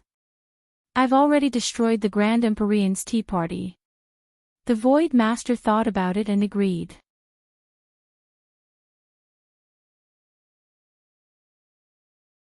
But this kid isn't from your lost clan. How can he draw out a card? Gu shook his head. I don't know. He then looked at Lu Yin. This kid has always insisted that the card wasn't drawn out by him, but I'm sure it has something to do with him. The Void Master stepped forward and stared at Lu Yin. Kid, tell me. What happened? Being stared at by the Lost Clan and the Void God Spacetime, Lu Yin was under a lot of pressure. He had expected this day to come, but he had not expected it to come so quickly. He had only participated in the upper 3 sections and said a few words, so how had he managed to draw out an ancient card? Under the pressure of the two, he could only tell them what he had said. Of course, he hid the part about killing Reverend Shaoyin and other things that would expose his identity. He focused on his experience and the last inexplicable sentence.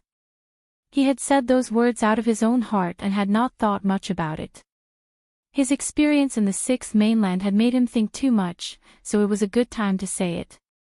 The Void Master was puzzled by Lu Yin's words.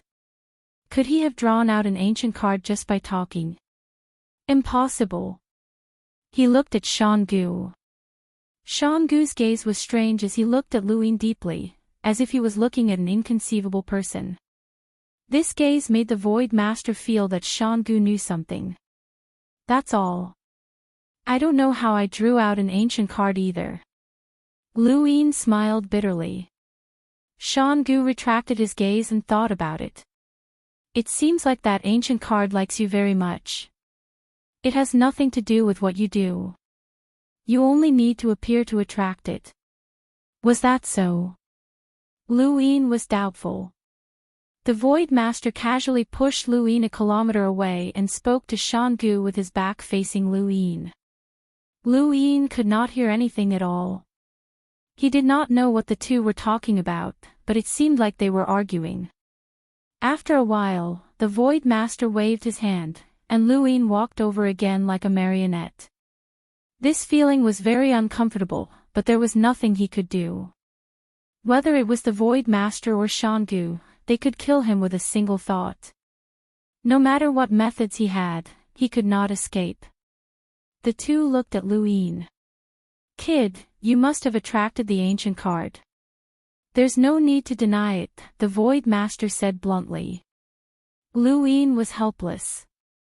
"But I don't know how. Even if you give me another chance, I can't guarantee that I'll be able to attract it." Shangu said, "You really can't attract it." He paused and then added, "At least for now, you can only attract a small part of it at most. Once you break through to the extreme realm, you will be able to bring down the complete card. So, are you willing to join my lost clan?" Su Jia has already agreed. The Void Master stared at Shangu. "Don't call me by my name. I'm the Void Master." Shangu shook his head. "It's sad that you don't dare to face your own name." The Void Master narrowed his eyes. "Xian Qi, you can choose not to join." Shangu smiled. "Void Master, your name is actually not bad." The Void Master's expression softened. Lu Yin looked at the two's conversation. They had reached an agreement, so what should he do? His biggest concern now was his identity. However, what Shangu said just now caught his attention. Both Shaoyin deity and Su Wuwei saw it. This meant that both Shaoyin deity and Su Wuwei were present when the Eternal Darkness card was changed. Did this mean that both of them were staring at him when the Eternal Darkness card fell in front of him? There was a period of time between the appearance of the Ancient card and the appearance of the Eternal Darkness card. During this time, everyone's eyes would be attracted by the Eternal Darkness card and would be staring at him. Then, his disguise would definitely be seen through by the Shaoyin divinity. Would the Shaoyin divinity recognize Lu Yin's appearance? Lu Yin kept thinking.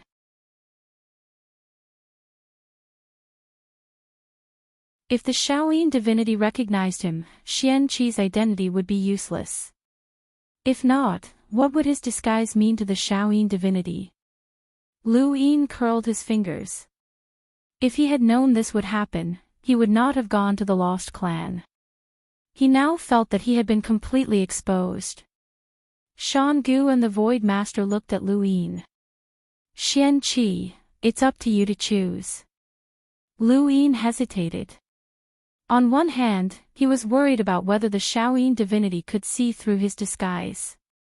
On the other hand, he was considering the situation in front of him. If the Shaoyin divinity saw through his disguise, joining the Lost Clan could be a way to restrain him.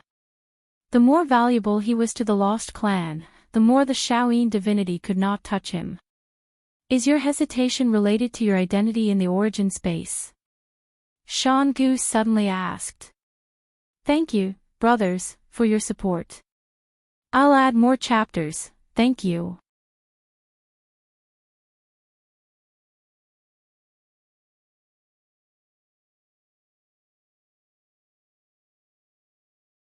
Welcome aboard. Stay tuned and subscribe to Han Li's Wuxia Adventures for more thrilling content. Chapter 27-23. Lu Yin suddenly raised his head and looked at Shangu.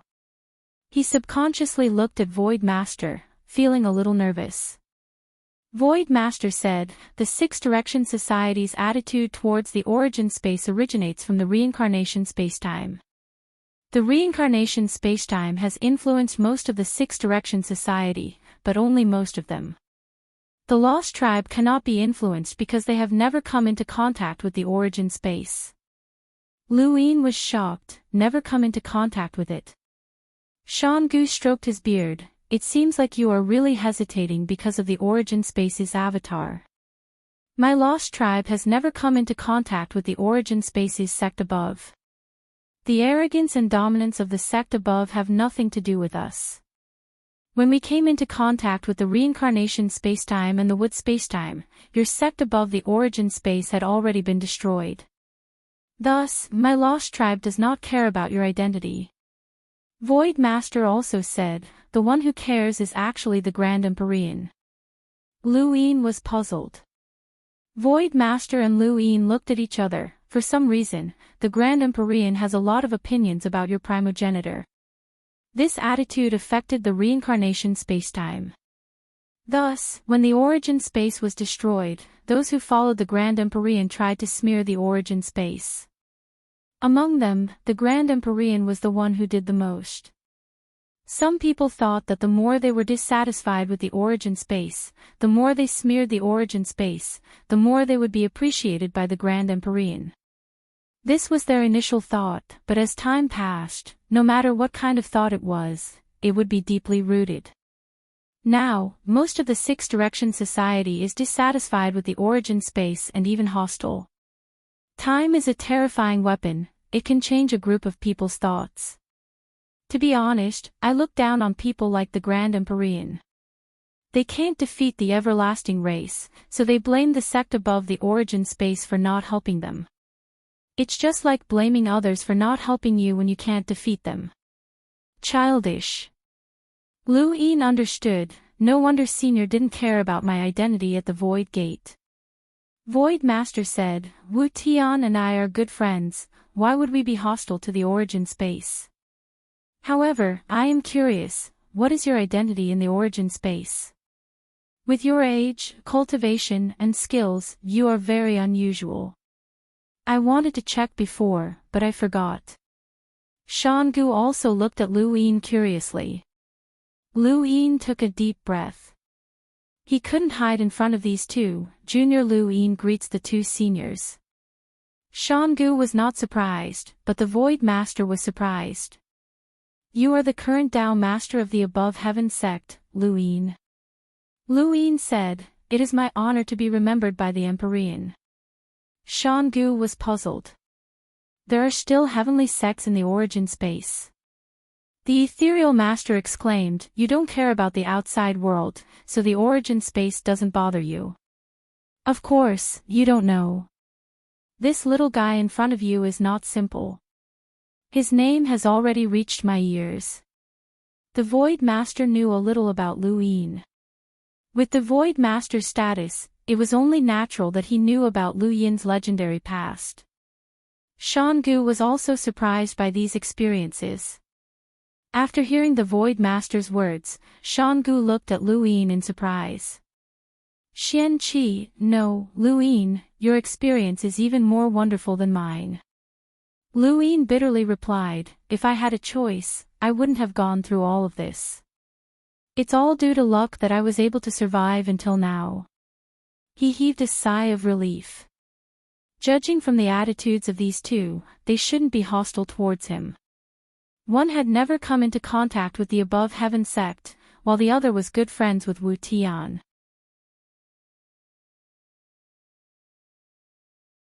Not everyone in the Six Directions sect viewed them as enemies. If it were God Shaoyin, Lord Luo, and even Master Wei, they would have attacked him directly. In that case, only the God of Wood's attitude was unclear. Void Master stared at Luin. You are the Path Master of the Above Heaven sect.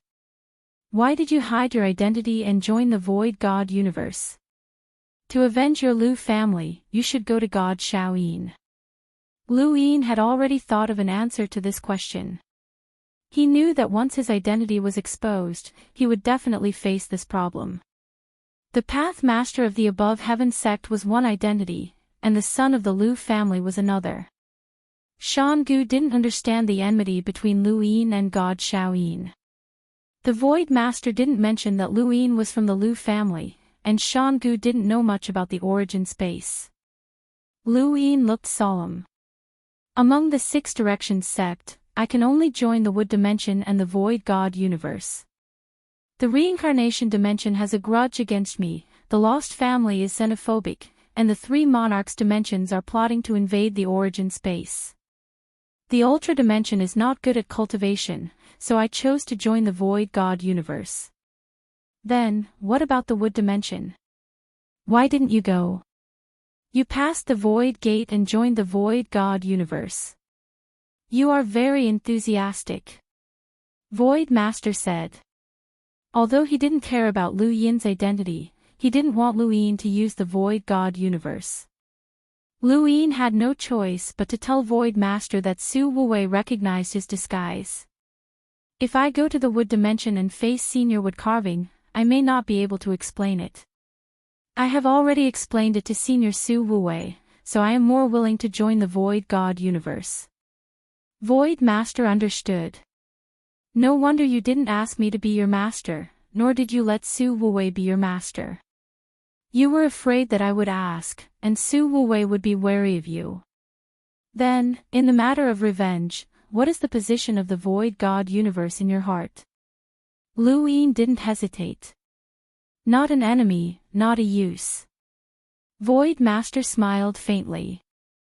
Obviously, he didn't believe it, but he didn't pursue it. Senior, why does the great heavenly venerable have a problem with the ancestor? Lu Yin asked Void Master, not only to change the topic, but also to know the contradiction between the two. Was it a deadly hatred or just a dispute of ideas? If it was a deadly hatred, his attitude towards the reincarnation dimension would change. In the past, he hated the reincarnation dimension for helping the four-way balance to banish the Lu family, and the real source was Divine Master Shaoyin. Now, he wanted to see if the source was Divine Master Shaoyin. Void Master shook his head. I don't know. Would God should know.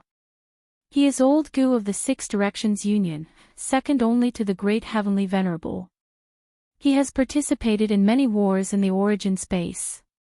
He must know. Wood God was the master of wood. Lu Yin asked, what is Senior Wood God's attitude towards the origin space? Void Master and Shan Gu looked at each other. We used to be friends, but now, I don't know. Void Master replied. Lu Yin saluted. Thank you for telling me. Shan Gu said, since the identity problem is solved, now. He was about to ask Lu Yin to join the Lost Clan, but suddenly remembered that Lu Yin was now the Taoist master of the origin space. Regardless of cultivation, Lu Yin was comparable to them in status.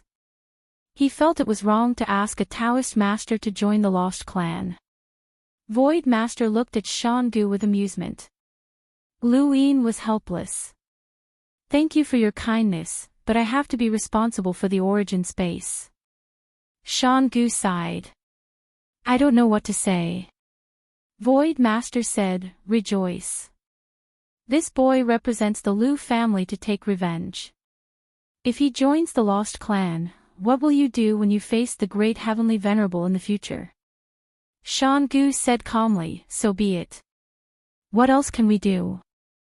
You are very confident. Void Master praised. Lu Yin said seriously, don't worry, Void Master. If I really face the reincarnation spacetime one day, I will not implicate the Void Master. Spacetime. Void Master laughed. Do you really think I'm afraid of the reincarnation spacetime? Not afraid. Shan Gu asked. Void Master pointed at Lu Yin.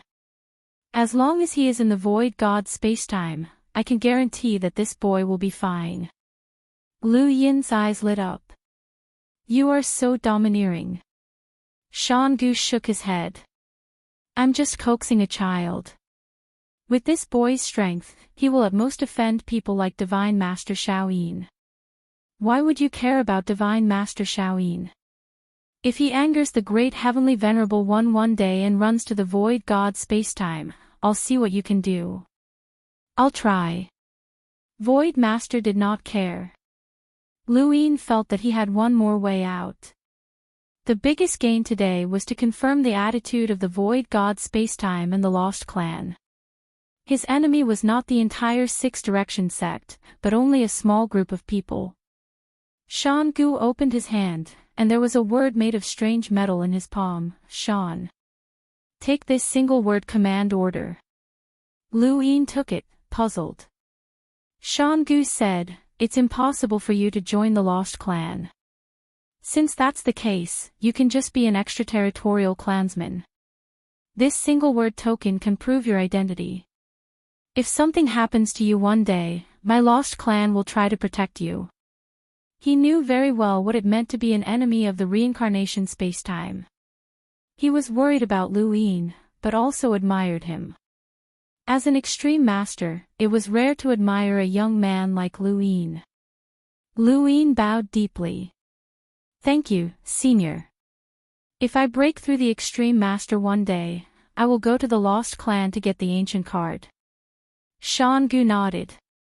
"It's good that you have this intention. The help brought by the ancient card is not only for the Lost Clan, but also for all the humans in this universe. When an existence beyond the extreme master realm appears, the eternal clan is nothing." Lu Yin's eyes widened. Yes, if there was such a person, how different was he from the Creator? What was the eternal clan? And this?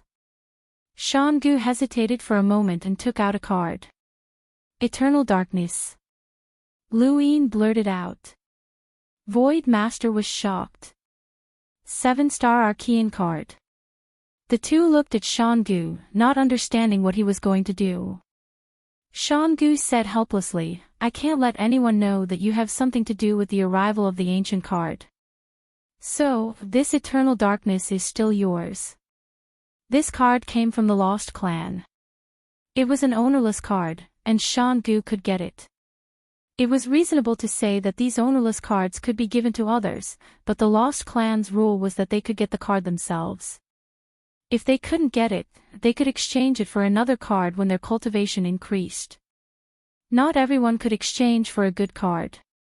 For example, Danjing wanted a 7-star Archean card, but he couldn't get it.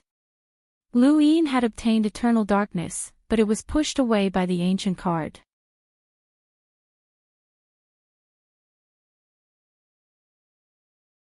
Now that the ancient card had not appeared, the Lost Clan could give him Eternal Darkness or not. Now, they gave it to him to prevent others from knowing that he had something to do with the arrival of the ancient card. Lu Yin took the card excitedly. No matter what the reason was, the value of this card was endless. A 7-star Archean card was equivalent to Shan Gu's realm, and Shan Gu was comparable to Void Master. This meant that as long as he became the owner of this card, even if a progenitor was dragged in, the possibility of him coming out alive was not high. The Lost Clan was really a mysterious clan. The Eternal Darkness card felt no different from the Hidden Mountain card, but it could kill a progenitor. Shan Gu could tell Void Master that he was the one who pulled out the ancient card. Their friendship was not ordinary.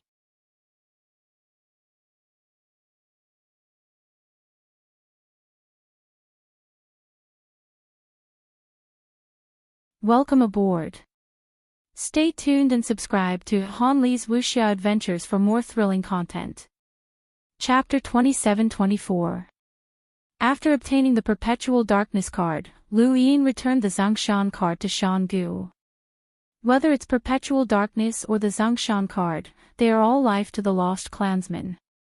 "Xian Qi, I hope you can respect this card," Shan Gu said seriously. Lu Yin replied solemnly, "Rest assured, Senior, I will definitely do it." Void Master was envious. "You're really lucky, kid." The power of a 7-star archaic card should not be inferior to Shan Gu's Heavenly King card. Once you use it, there won't be many people in the Six Direction Society who can match you. Lu Yin asked, "How can I use it?" The Zhongshan card only corresponded to the emissary level, so he could use it as soon as he obtained it. However, this Perpetual Darkness card obviously could not be used casually. Shan Gu replied seriously, "If you want to use Perpetual Darkness, you'd better raise your cultivation to a higher level. Even if you don't reach the level of an ultimate powerhouse, you should at least reach the level of an ultimate powerhouse.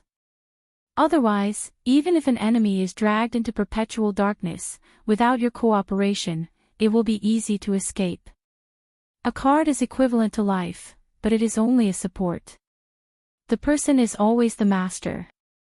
No matter how strong a card is, it must be coordinated by its master, and perpetual darkness is the same. Try it yourself. The first person who enters the card is its master. It won't do anything to you, but it won't be easy to use it. Lu Yin nodded and solemnly put away the perpetual darkness card. From now on, he would have another trump card, but he really needed to find time to familiarize himself with it. Alright, we've finished our discussion. You can leave now.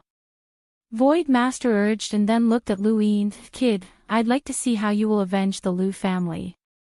Although the Void God universe does not hate the Genesis space, we will not help you against the Six Direction Society. Humans cannot have civil wars anymore. Many people had said this before. Civil wars would only benefit the Eternals. I understand, Lu Yin replied. Wait, there's something I forgot. Void Master seemed to remember something and looked at Shan Gu. Do you remember Xiaoyin's suggestion? Shan Gu frowned. Let the Genesis space become one of the endless battlefields. Lu Yin was shocked. What? The Void Master looked at him and said, you didn't hear wrongly. The Xiaoyin Supreme God suggested to make the origin space one of the endless battlefields. Once this suggestion succeeds, you will be in deep trouble. Think of a way to solve this problem. Lu Yin's eyes flashed with murderous intent, as he had never expected Xiaoyin divinity to be so vicious. Lu Yin was well aware of how terrifying the endless battlefield was, as it had used a special method to connect 62 parallel spacetime continuums with the Eternals. This had forced the Eternals to focus most of their forces on this battlefield. The Hexagon Society and the Everlasting Race were fighting in the boundless battlefield. The parallel universes here were all battlefields, and it was hard to survive. Once the primordial space became one of the boundless battlefields, the Everlasting Race would swarm in, and so would the Hexagon Society. When that happened, the fifth mainland and the starry sky tree would become a battlefield. How would the people there survive? Fighting would make the entire origin space the most unsuitable place for living. The Xiaoyin Supreme God is so vicious. Lu Yin clenched his fists, his eyes filled with murderous intent. He rarely wanted to kill someone so badly. The endless battlefield needs to be expanded, or else it will be difficult to fight against the Everlasting Race. This is for the sake of the Hexagon Society's 6 parallel universes. It is selfish, but this is how the universe works. Only the fittest survive.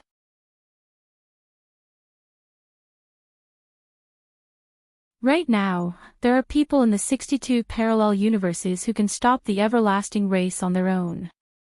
If any of our Hexagon Society's parallel universes have a problem, we will find the strongest person in the endless battlefield to come out. Fill in the gaps.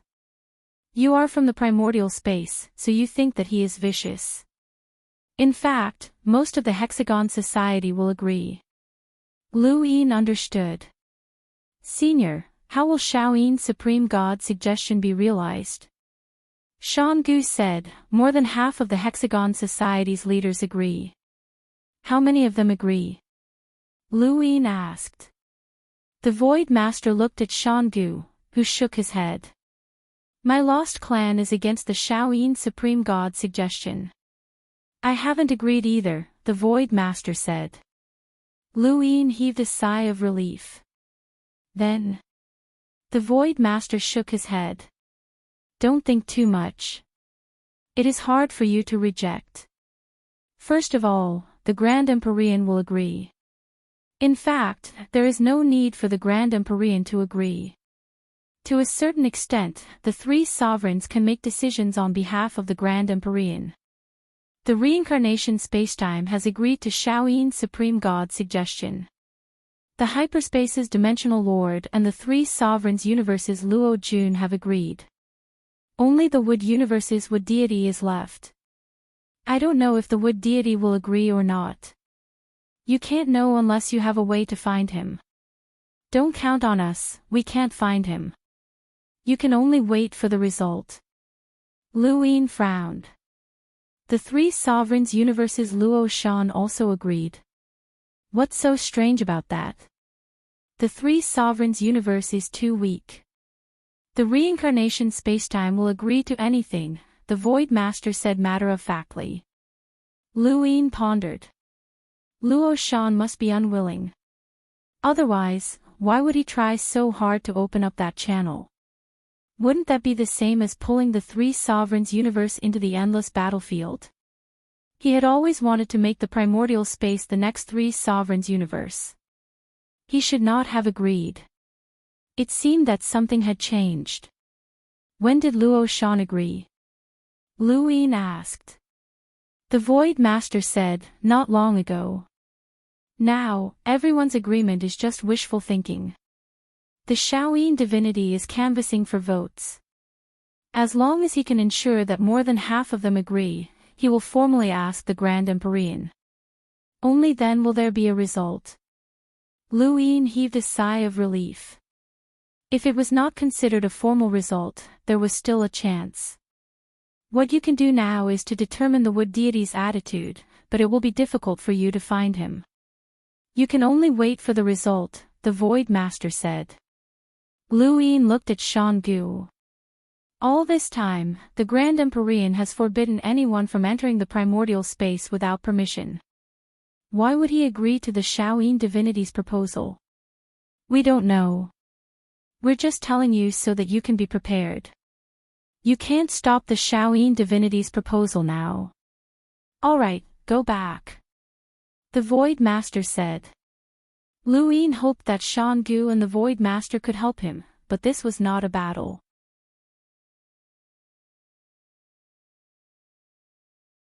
For other parallel universes, the reincarnation universe was obviously more valuable. Lu Yin left and was thrown to the Red Domain by the Void Master.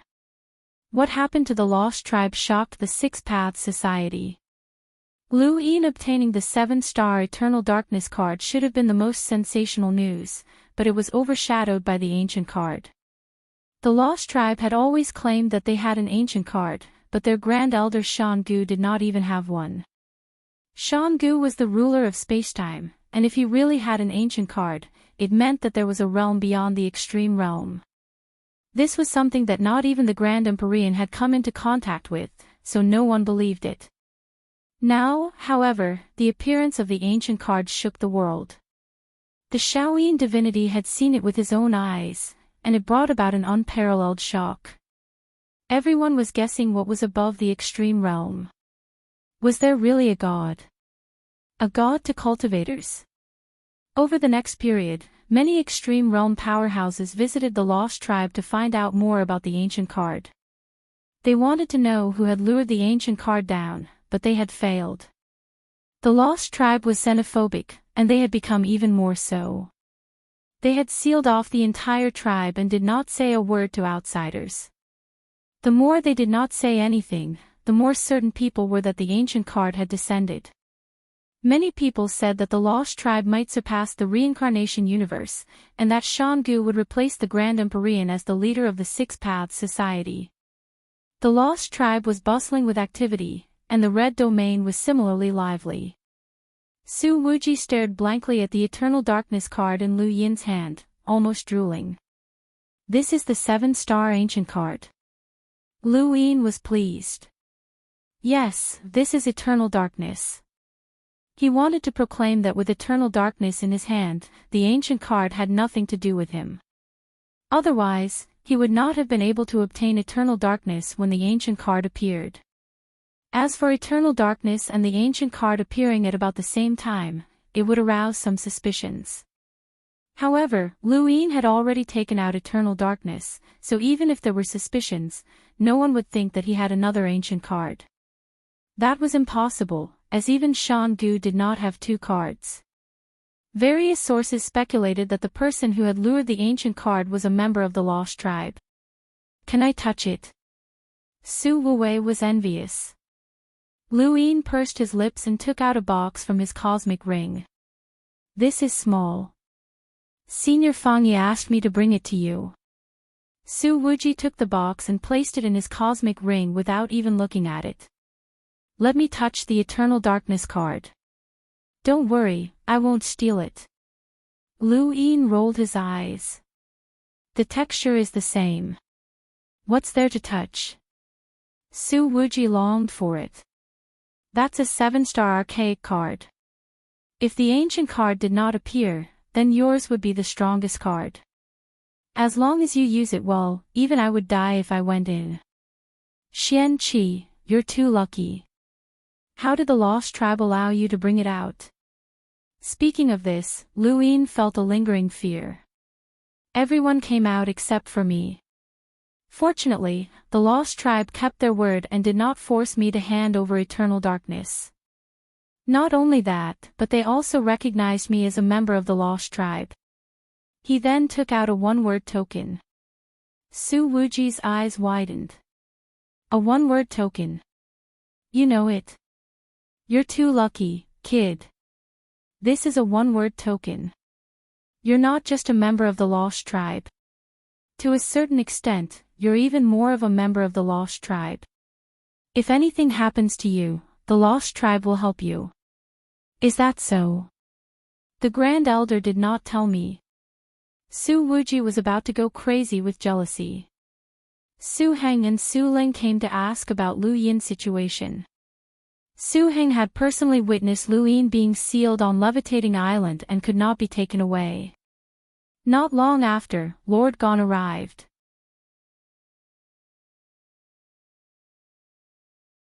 This was Lu Yin's biggest headache. Fortunately, Lord Gon did not continue to invite Lu Yin to the wood dimension. Instead, he asked about the Eternal Darkness card. Many people wanted to get clues about the ancient card from Lu Yin, but Lu Yin said that he did not know anything. Right now, Xian Qi's status in the Six Directions Society was growing higher and higher. Putting aside the fact that he had the backing of several extreme experts, just the Eternal Darkness card alone was enough to put him on par with any extreme expert. Everyone knew that once he reached the level of an extreme expert, with the help of the Eternal Darkness card, he would be able to look down on everyone else. Even if he was also an extreme expert, there weren't many who could fight him. Even if Xian Qi was slightly weaker than Shan Du, he would not be too far off. More importantly, he was exceptionally talented in the cultivation of Void God's force. No one knew what Xian Qi's peak would be, but it was certain that he would reach the level of an extreme powerhouse. At this point, he already had the influence of an extreme powerhouse. You're tuning in to the Journey of the Soul YouTube channel. Don't forget to subscribe and join us on this journey to catch the most captivating stories.